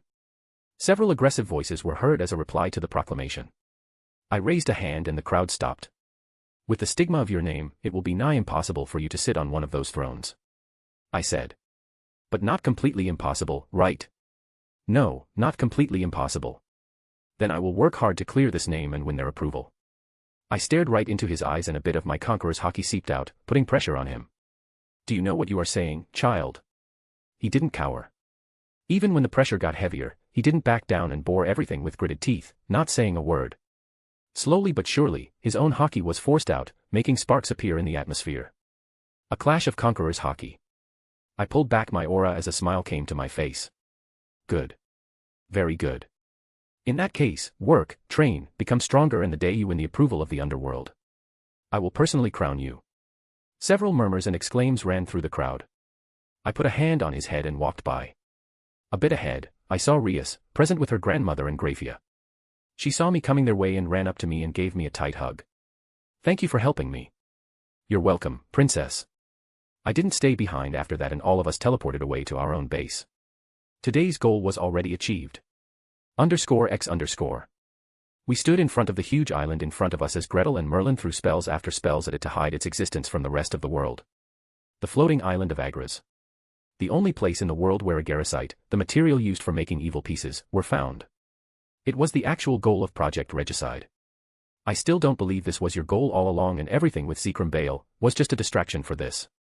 I am pretty sure the old man would have died of an aneurysm had he known of this.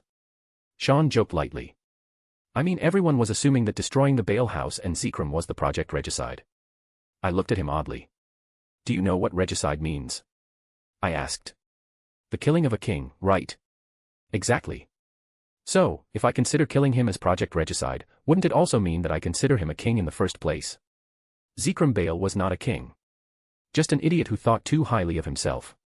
This end is exactly what he deserved. I replied as I sat down and Sean sat down beside me. Not to mention, this island was the biggest trump card in their possession. Should Ajuka actually go all out, he could have made hundreds of king pieces with the entire reserve of agaricite, raising an army of ultimate class beings easily. Now, that would have been scary.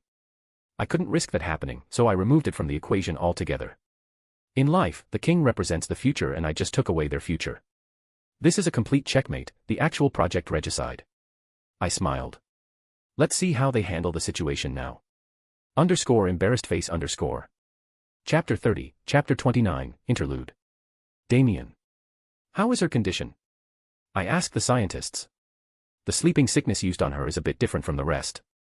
From what we found out, it was the prototype of the disease and a stronger version was used for her. We will need around a month to make an antidote for it. Helena, my main scientist, was not here at the moment so I needed to make do with these people. That is not to say they weren't good enough but were far behind Helena Dentalion, who was gifted a nerfed Mad Doctor essence by me. It's been 2 days since the entire fiasco and the whole underworld was in turmoil. Those 4 Satans got off their butts and started working as their roles. With a direct order from me in front of the entire underworld, they had gone all out on the Great King faction. Everyone was investigated and anyone who was found to have been involved in murders of fellow pillars, plotting against other pillar houses, using the sleeping sickness as well as any acts of treachery were all either executed or jailed. With Zekrom as a precedent, no one questioned. They didn't dare. Not even their family members. Questioning or raising any kind of voice right now would have been going against the entire devil race. I'll be honest, even I didn't expect Lucifer's name to have this much power in the underworld right now. There have been some unwanted consequences of the enthusiasm of these devils. Has the crowd outside the Gremory estate been cleared? I asked Merlin as we left the place together. No. They are not entering the estate because you were seen to be familiar with them, but they are not leaving either. It's not just the Gremory estate but the same case with every Satan's families as well as their castles.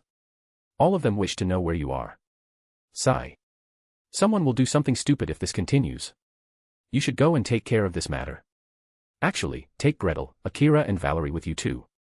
Akira and Valerie would be able to meet Akane and Gasper. They had been worried about them the whole time. It would do well for them to go and see for themselves. And while you are there, invite them to a meeting of the three factions. Ryzavim is going to make some big moves, and with the tools available to him, we all need to be prepared. I ordered. Euclid could only give me some information about his plans. Ryzavim was keeping everything to himself till the last moment. He was wary of the spies more than ever as there was a chaos in the old Satan faction since my reveal, both as Damien Lucifer Asmodeus and the reincarnation of Lucifer. The latter was still only a rumor to other people, but it was spreading at an insane speed everywhere. It was causing many people to question their allegiance in the old Satan faction as well. Knowing him, to prevent that, Ryzavim was going to do something big. As you order, my king. I teleported to the next location as Merlin left. The floating island of Agrias. The only place where a Jarosite, the crystals used to make the evil pieces, were found. King pieces were merely a fraction of what these crystals could be used for. If used properly, these were strong enough to rival the Amrita of the Hindu pantheon. I didn't have every memory of Lucifer, but I knew that this place was very dear to him. I don't know why though. Even then, I didn't want to use it willy-nilly. As for the Agericite, I can produce it with my mad doctor essence, so it was never an issue. The main objective was to remove this from the reach of the current government. The current devil race was not in danger of going extinct due to low numbers. What they were however in danger of was the unplanned and uncontrolled increase in number with the evil pieces as well as the way they were used. The worst part was, the evil pieces were so deeply ingrained in the society of the devil race that it would have been a massive pain to remove it. This was the best method.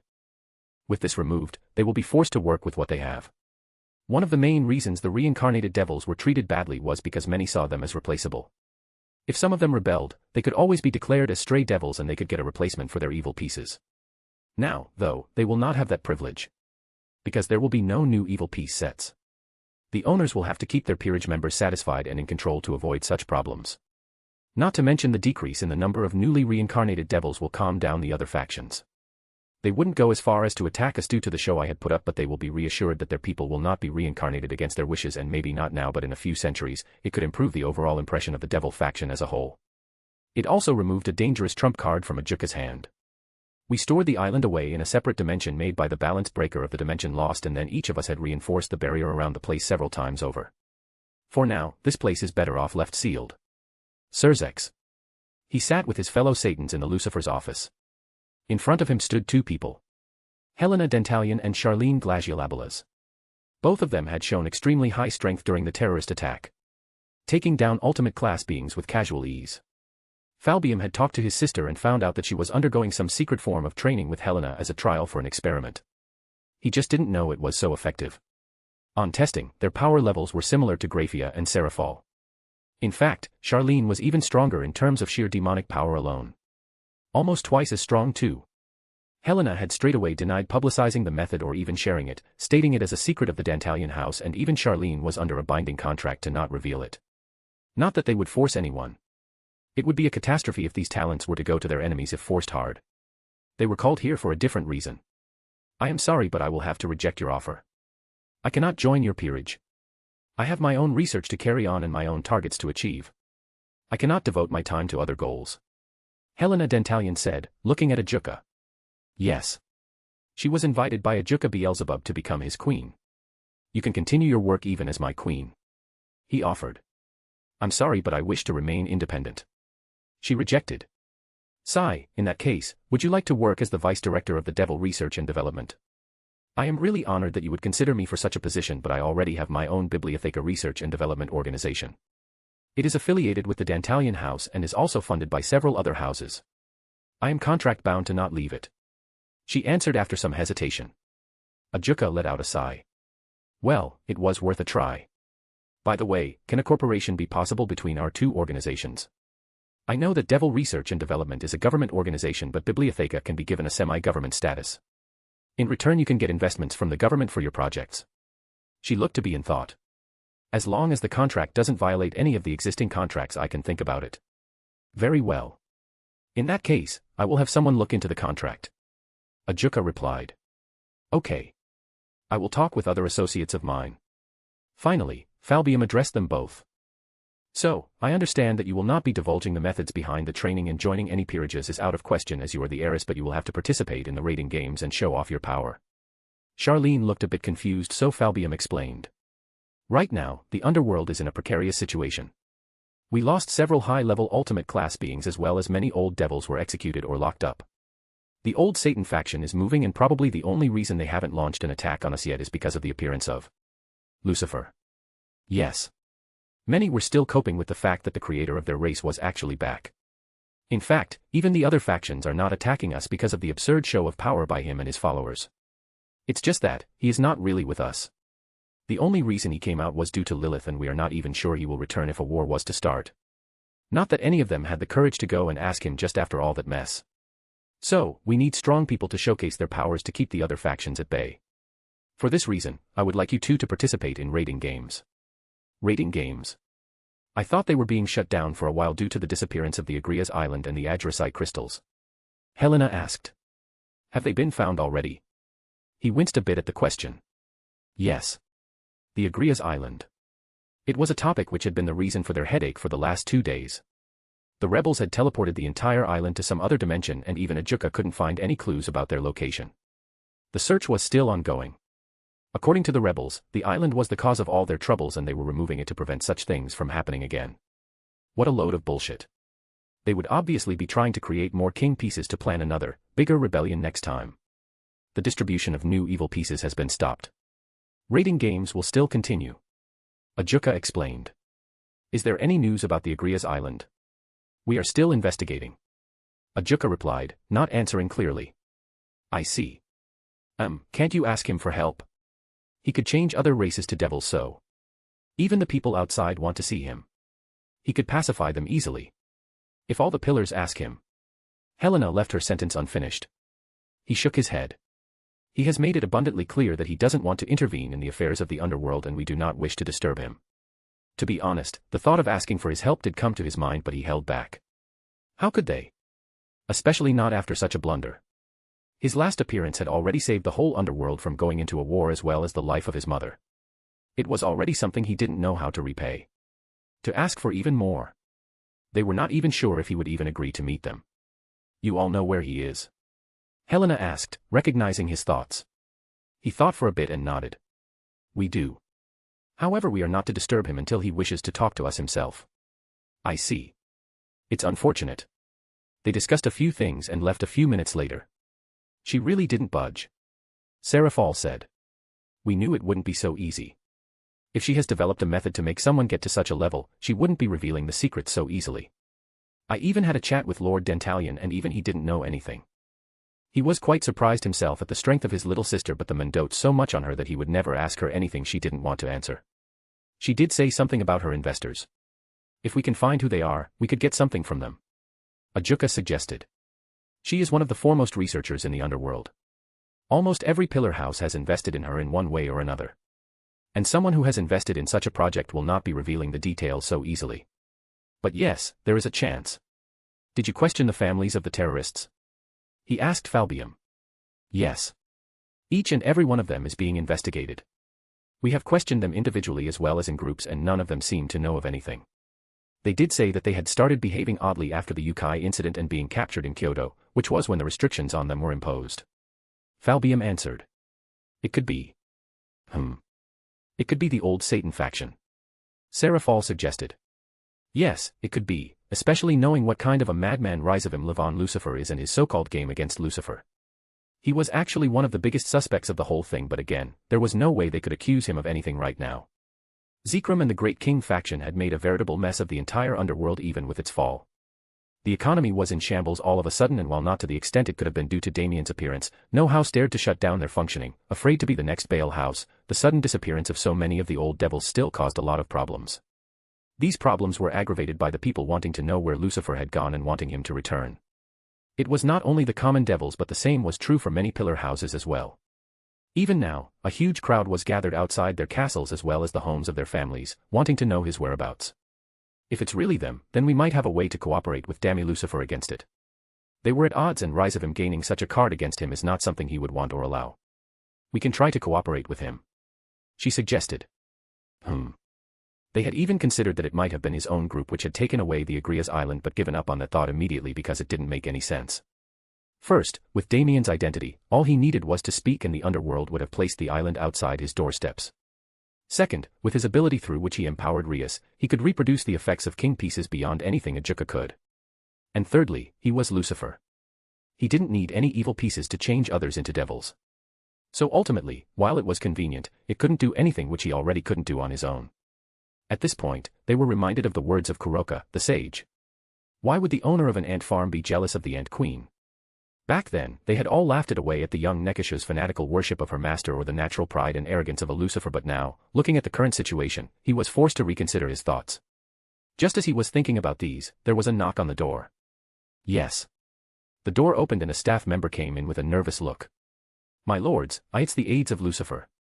They have arrived at the Gremory estate. Who and how many? He asked, suddenly. There are 4 people. Merlin Ambrosius, Gretel Lucifuge, Akira the Kitsune and a young Damfer girl. Very well. I will receive them myself. He exchanged a glance with his fellow Satans and answered. Zeoticus Gremory. He looked at the 4 people in front of him with complex emotions. The servants of Lucifer. By now there was no doubt about it. The old Satan faction, in their efforts to create a weapon against them, had resurrected the devil accidentally. Even if there was some doubt after several of the undeniable evidence and even his ancestor confirming it, it was washed away as he felt the warmth of his wife beside him and remembered the scene when he had brought her back from death and declared his identity. It was a scene he doubted he would forget till the end of his life. They had asked Venelana about what she had felt after dying. According to her, it was darkness, there was nothing and there was a feeling of falling down continuously. But there she heard a voice, a command, and a small light shone in the corner of that darkness, almost similar to the morning star, and then she was dragged out of that darkness and the next thing she knew, she was there. It felt a moment to her, almost like a dream, but the experience was as real as it could get. And now the servants of the same men had come to visit them. Not to mention their identities. Gretel Lucifuge, Akira, and Valerie Teeps. All 3 of them have some kind of relationship to the members of his household. Are you in good health? His thoughts were broken by Merlin's question. He realized that the question was focused towards Venelana and not him. Yes. She bowed. I will be eternally grateful to Lord Lucifer for his kindness. You can thank him on your own, you know. Just close your eyes and pray. He will listen. Whether he answers or not is a different thing entirely. Merlin smiled. The moment of silence stretched longer than he had hoped for and that made him have a premonition. Are you serious? He asked. You could always try. Merlin shrugged. In that case, I will try. Venelana answered. While we cannot assert how much you are welcomed here, Mr. Ambrosius, could you tell us why you have decided to visit us at this time? His mother asked, shifting the topic. It was something they needed to do at a different time. Me. I heard that Serord Bale was living here. The child wanted to become a Satan and Damien took a liking to the boy. In fact, even I was quite impressed by his will. I have heard that despite Damien's words, there has been less than positive attitude towards the boy and his family, so I wish to take him as a student. Huh. You know how I am somewhat known to be a guy who can teach kings and such. Merlin scratched his head and he had the urge to throw his shoe at the man's face. Teach a king. This guy had taught Arthur Pendragon. That person alone had killed several ultimate-class devils and countless others during his lifetime, including a few of his friends. He took a deep breath and reminded himself of the current identity of the man in front of him.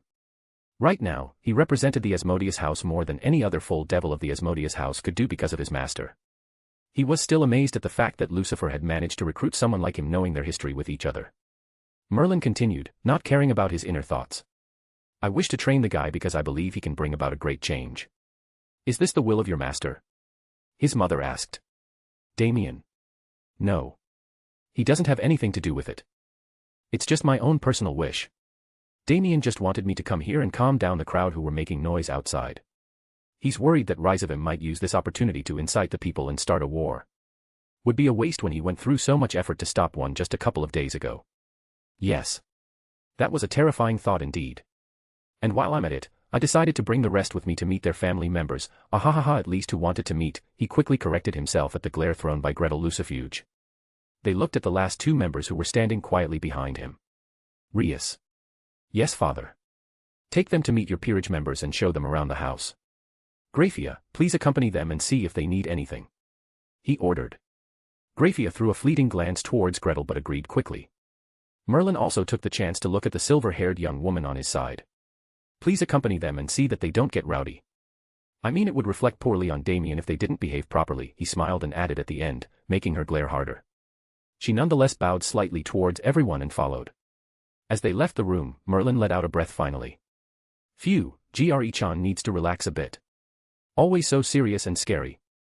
And yet you are not afraid of provoking her. His mother rolled her eyes. Ha ha ha ha, I enjoy living life on the edge. He laughed. At the same time, Serzex and the rest of the Satans arrived, and from the other end, his ancestor did as well. Merlin. Serzex. The two greeted each other. And the atmosphere in the room completely changed.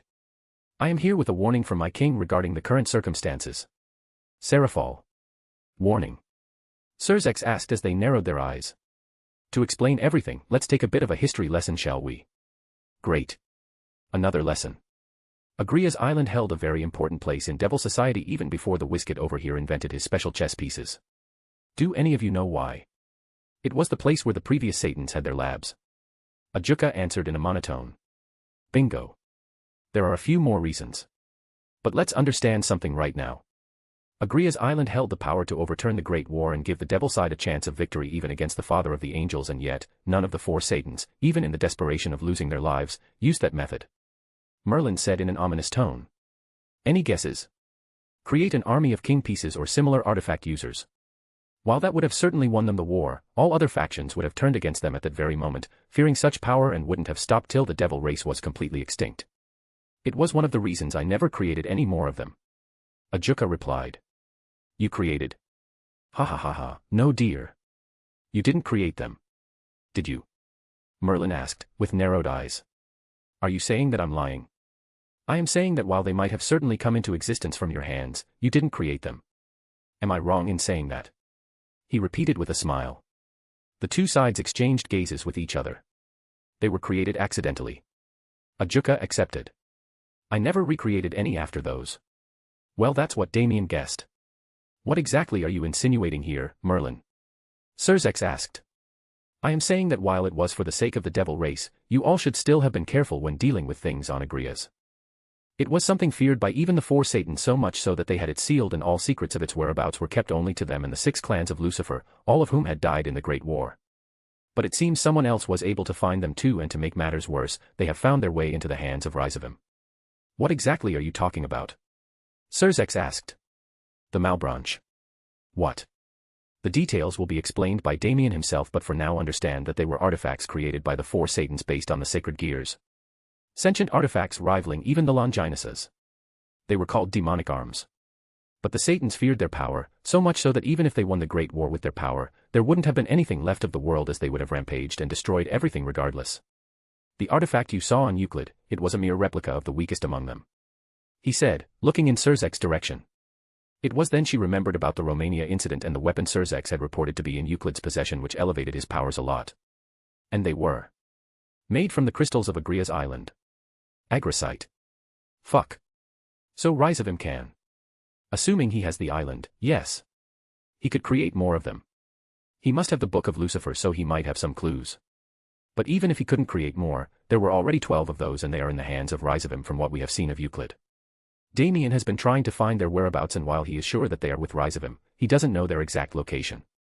It is something which can, and knowing the kind of person Rizavim is, will cause a second great war, he said with utmost seriousness, making the atmosphere in the room suffocating. 12 more Longinus-level demonic sacred gears, in the hands of Rizavim.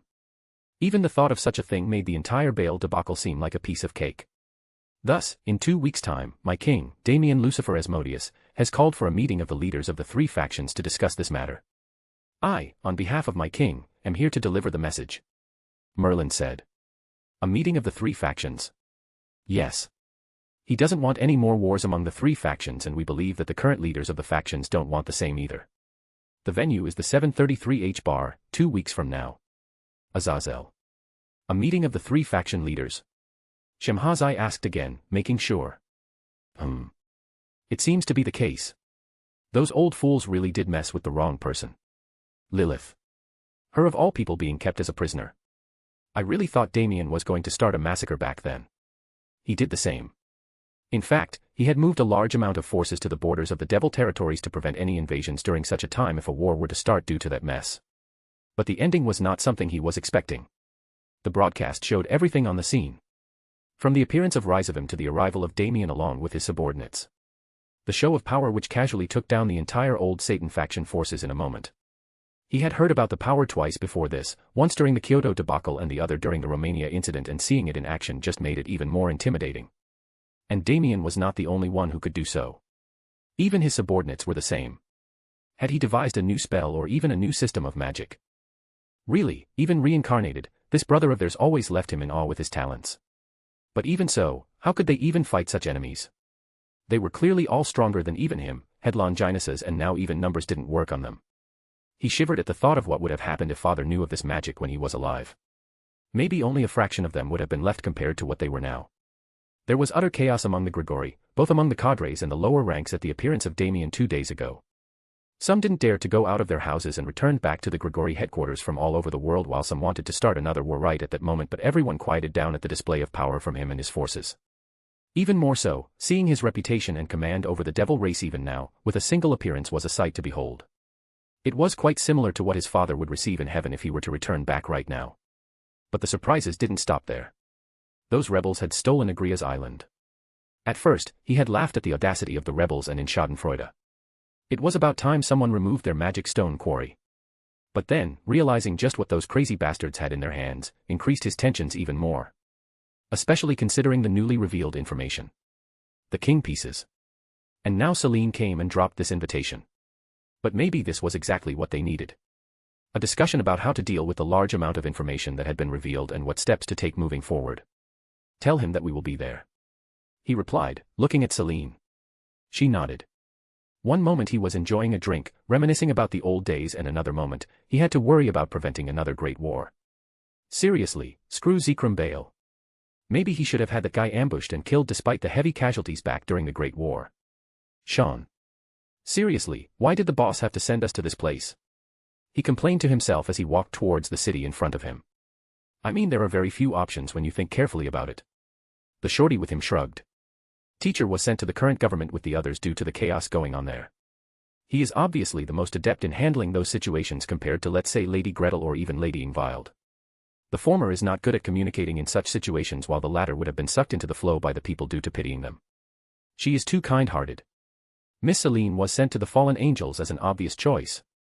As for this place, among his direct subordinates, it was either you, me, Asia Argento, or Meredith Ordenton.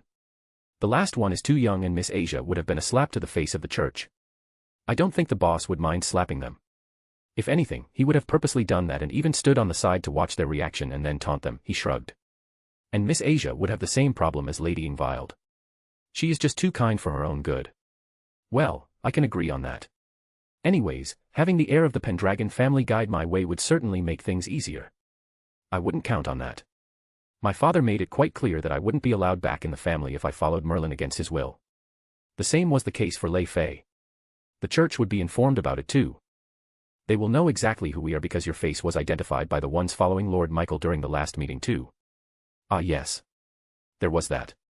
By that time they had reached the gates of the city. Who goes there? The guards shouted at them. We are messengers. He replied as he walked closer. Whose messengers? And whom are you sending the message to? _X_. Yes, screw boss, I don't lie, skit. See where that lead us to. He grumbled as he saw the crowd surrounding them, weapons drawn out towards them. There was another row of priests behind them, readying their spells, all ready to attack at any moment. I don't think you should have started with the boss name.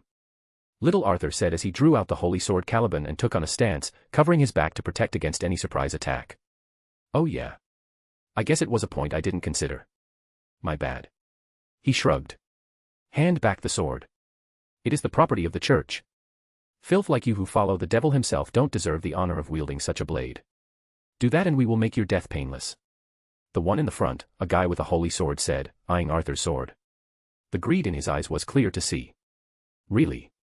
Sometimes, he wished he didn't have this kind of observation hockey. It also made him understand why the boss dislikes these kinds of people so much. While not everyone was like this, a large part of the crowd had similar feelings. More than trying to do something good, they wanted to get the spear for some kind of self-interest. Well, if this is the way you all treat a messenger, then I will speak your language as well. So much for diplomacy. He narrowed his eyes and summoned his sacred gear. True Longinus.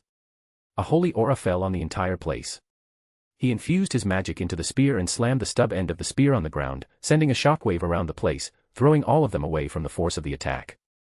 His aura released in earnest, pressuring the ones who had just gotten up back to their knees again. A crater was formed in the place they were standing. I have no words to speak to any of you. All I want is to deliver a letter for Archangel Michael to Seraph Ariel, who is stationed here. If that can be done in a peaceful way, I would be more than pleased to do so. But if you people want to use violence.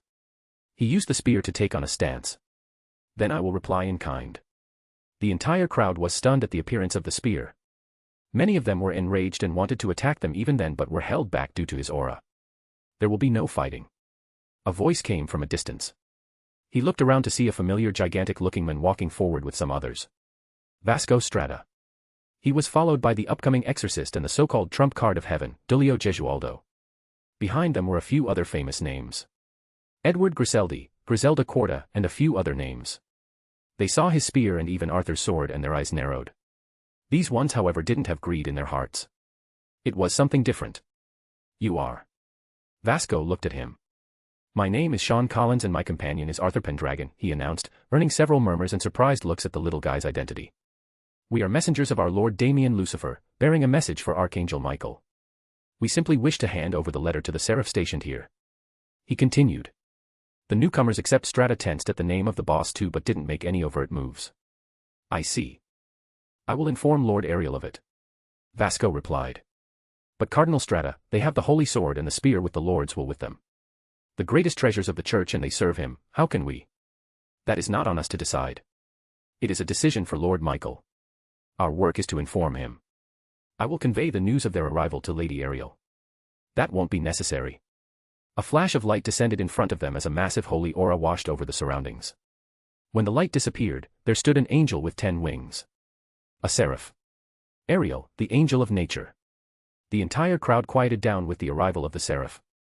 The angel in question, however, had her gaze occupied by the spear in his hands. I have heard of you. The current wielder of the true Longinus and the reincarnation of the son of Luff, Cuchulian, Ireland's child of light and the strongest wielder of the spear since father himself. She said, causing a massive commotion at his identity. Although one information was wrong though. He was third in the list of the spear's wielders, strength-wise speaking, but let's not go down that rabbit hole right now. And it seems those praises were not an exaggeration either. With the level of power I am sensing from you, anyone except the great seraphs won't be a match for you even without Father's spear. Thank you for holding back on these people. The crowd backed away a few steps in shock at the revelation. For what reason have you come here? Do I have permission to speak in private? She looked at him for a moment and then nodded despite the protests of several others. They were led to a private room. On reaching there he bowed a little and Arthur followed. We were tasked by our master to deliver this letter to Archangel Michael. There has been a certain incident which, if not dealt with properly, might devolve into something much worse, perhaps another great war even. For this reason, our master has called upon a meeting of the leaders of the 3 factions. This is a letter detailing the circumstances. He handed over the letter to her. Her eyes widened at the revelation as she took the letter to peruse, the color in her face drained slightly and then a look of anger came to her face. She breathed heavily and controlled her anger before looking at them. Very well. I will pass this on to Michael. Thank you, Lady Ariel. She hesitated a moment before looking at him. May I? Yes. May I touch the spear once? She spoke after steeling herself more. He took a moment to realize her words and then he passed on the spear to her with a smile. She accepted it with slightly shivering hands as her eyes teared up. I see. So this is why he sent me here. The realization finally came to Sean. Michael. He looked at the letter in his hands in great contemplation. Hell calling for a meeting of the leaders of the 3 factions. He had found out about what had happened in the underworld almost instantly due to the sheer scale of the thing. The Devil Net was both a wonderful tool as well as a curse when it came to information regulation.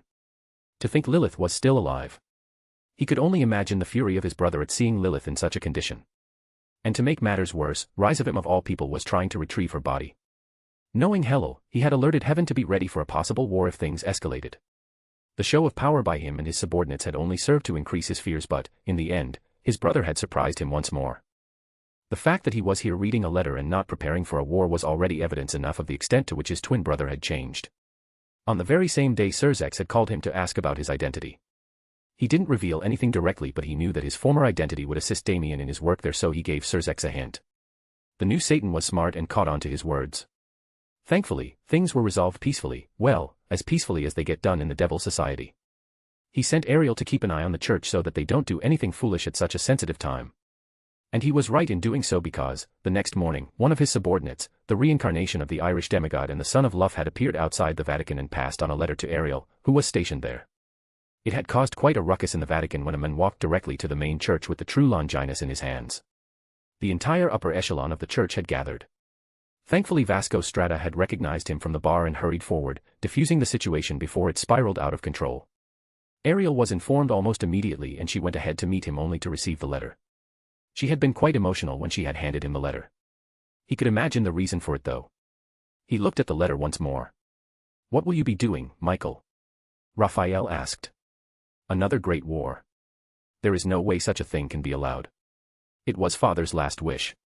I will go and attend the meeting. Talk to Azazel and Seraphal. Inform them that we will be attending the meeting as well," he ordered Gabriel. She nodded. "Who will be accompanying you to the meeting?" Raphael asked. He thought for a moment and then looked at Uriel, who seemed a bit lost. All of them understood his intentions and nodded. It was about time he cleared the misunderstandings with Celine as well. Saturnal. He was alive. Lucifer was alive. A chill ran down his spine as he tried to imagine the time when he had fought him in the Great War. He hadn't lasted moments and had to be rescued by Father. Back then he had understood one thing with certainty. Apart from Father and Michael, there was no one in the three factions who could fight him off. That realization made him experience a feeling of powerlessness which had carried on till this day. The apathetic look in his eyes as he defeated him and stood towering over his injured body. There was no way he could forget that. It was something which still haunted his dreams. Lucifer was on a level which normal angels, even seraphs, couldn't hope to ever match. He was created that way. Then again, it wasn't anything strange. He was always Father's favorite. And see where that led him to. But on that day, he understood another thing. There was no way he could ever hope to match someone like Lucifer no matter how much effort he put into it. He needed something more. He needed help. And what else was better than the tools made to kill gods and Satans alike? The sacred gears, specifically the Longinus. The greatest creations of their father. They held a key to make him surpass his limits and reach a level where he could finally get rid of these nightmares. His pursuit was however not taken in good light by their father and, he fell. He was cast out of heaven and he could still remember the look of disappointment on Father's face. Father had said that he was disappointed that he wouldn't be able to control his envy before casting him out of heaven. How? How was that his fault? He wouldn't have fallen if he was made the same as Lucifer. But no. He wasn't allowed that privilege, and when he tried to obtain it for himself, this was the result. That day, he had sworn that he would surpass Lucifer and he would be the one to kill him to show Father that he had made the wrong choice. But even that was taken away from him when he died along with Father and his fellow Satans. That said, he still didn't stop his research. And once more, Azazel had taken it upon himself to oppose him. But it seems now he finally has a chance once more. He will prove it to everyone that he was correct and show them that he is also someone who could defeat Father's favorite. He clenched his fingers as he looked at the lab in front of him. Yes. He would do that for sure, this time. He looked in front of himself. Yes. With this, he will surely be able to overcome the gap. Rise of him. And what makes you think I will trust or even be interested in something you would propose? The being in front of him said in a hollow voice. You might not trust me, but you will definitely be interested in what I want. Oh. And what exactly do you want? A war. I wish for a war between the three factions. One that, unlike the Great War, won't just stop at the death of their leaders but will engulf it till none of them is left. You, on the other hand, will not only be able to get rid of all the annoyances from the underworld and get a better share over the underworld, but also be able to get the Abrahamic souls which will have nowhere to go to after heaven is destroyed. With the new influx of souls, you can surely rise beyond the combined powers of your brothers. Hold your tongue, devil. Do not go to places which you shouldn't. Do you think I'm afraid of those two buffoons? Or even those abominations who currently call themselves Satans? Do you think your words will provoke me into starting a war to clean up after you? I never said you did, he rolled his eyes before replying. But you won't mind them being wiped out anyways. Especially since my father is back now. And you will never be starting any war. I have more than enough means to wipe out all three factions. All you need to do is to back me up. He smiled as he then went forward and explained his plans. To think Damien was hiding such a secret. He had laughed the entire day at the revelation. A reincarnation. And a reincarnation of Father. Project Genesis had created something more than he was expecting. Something he had only dreamed of but never knew he could achieve. A chance to play a game against his father, at his best. No. Not his best. He was beyond his best. Even the advantage of power which he had over him previously was gone. This time, the stakes were real, and he loved every moment of it. That's why he needed to put in just that much effort to win. Father had somehow raised some servants who were able to collectively hold him back or even finish him off. He didn't know how, but as expected of the one man he had looked up to. That said, this version of Father was a bit new. Probably hadn't assimilated all his memories yet. So, he needed to take his time and prepare. Or he might just end up like poor Zekrom. The fool who thought that just because he was given the rank of Great King, he was the actual king of the underworld. He had no idea that the sleeping sickness was artificial, or he would have torn him apart the moment he had retrieved his mother. But Father played the whole underworld on the palm of his hands. To think he would have spies in his own lab to be able to pull something like that off. There was no shred of doubt in his mind about his identity. It proved that although he didn't have all his memories, he still had the mind of the devil. And to play against the devil for his title, he couldn't afford to slack off. This is only the first part of the plan, he explained to the being in front of him. Venelana. She finally retired for the day. Are you all right? Zio asked again. He had been overly worried about her since that incident. Rebirth. Even now, it was strange to think about it. Back then, her mind was still in a state of confusion and she couldn't understand what was happening, so she wasn't able to thank him properly, but hearing what he had done, how he had saved her family from breaking apart. She was thankful to the creator of their race. Yes. I was just thinking of the thing Merlin had told us this morning. About praying to him. He asked. She nodded in agreement. I keep recalling that. I don't remember him ever having that power before. Then again, this version of Lucifer is a lot different from what we knew of him. What do you think? Well, there is only one way to know. She closed her eyes and held her hands together, and for the first time in her life, she did something which she didn't think she would ever do. She prayed. _embarrassed face_.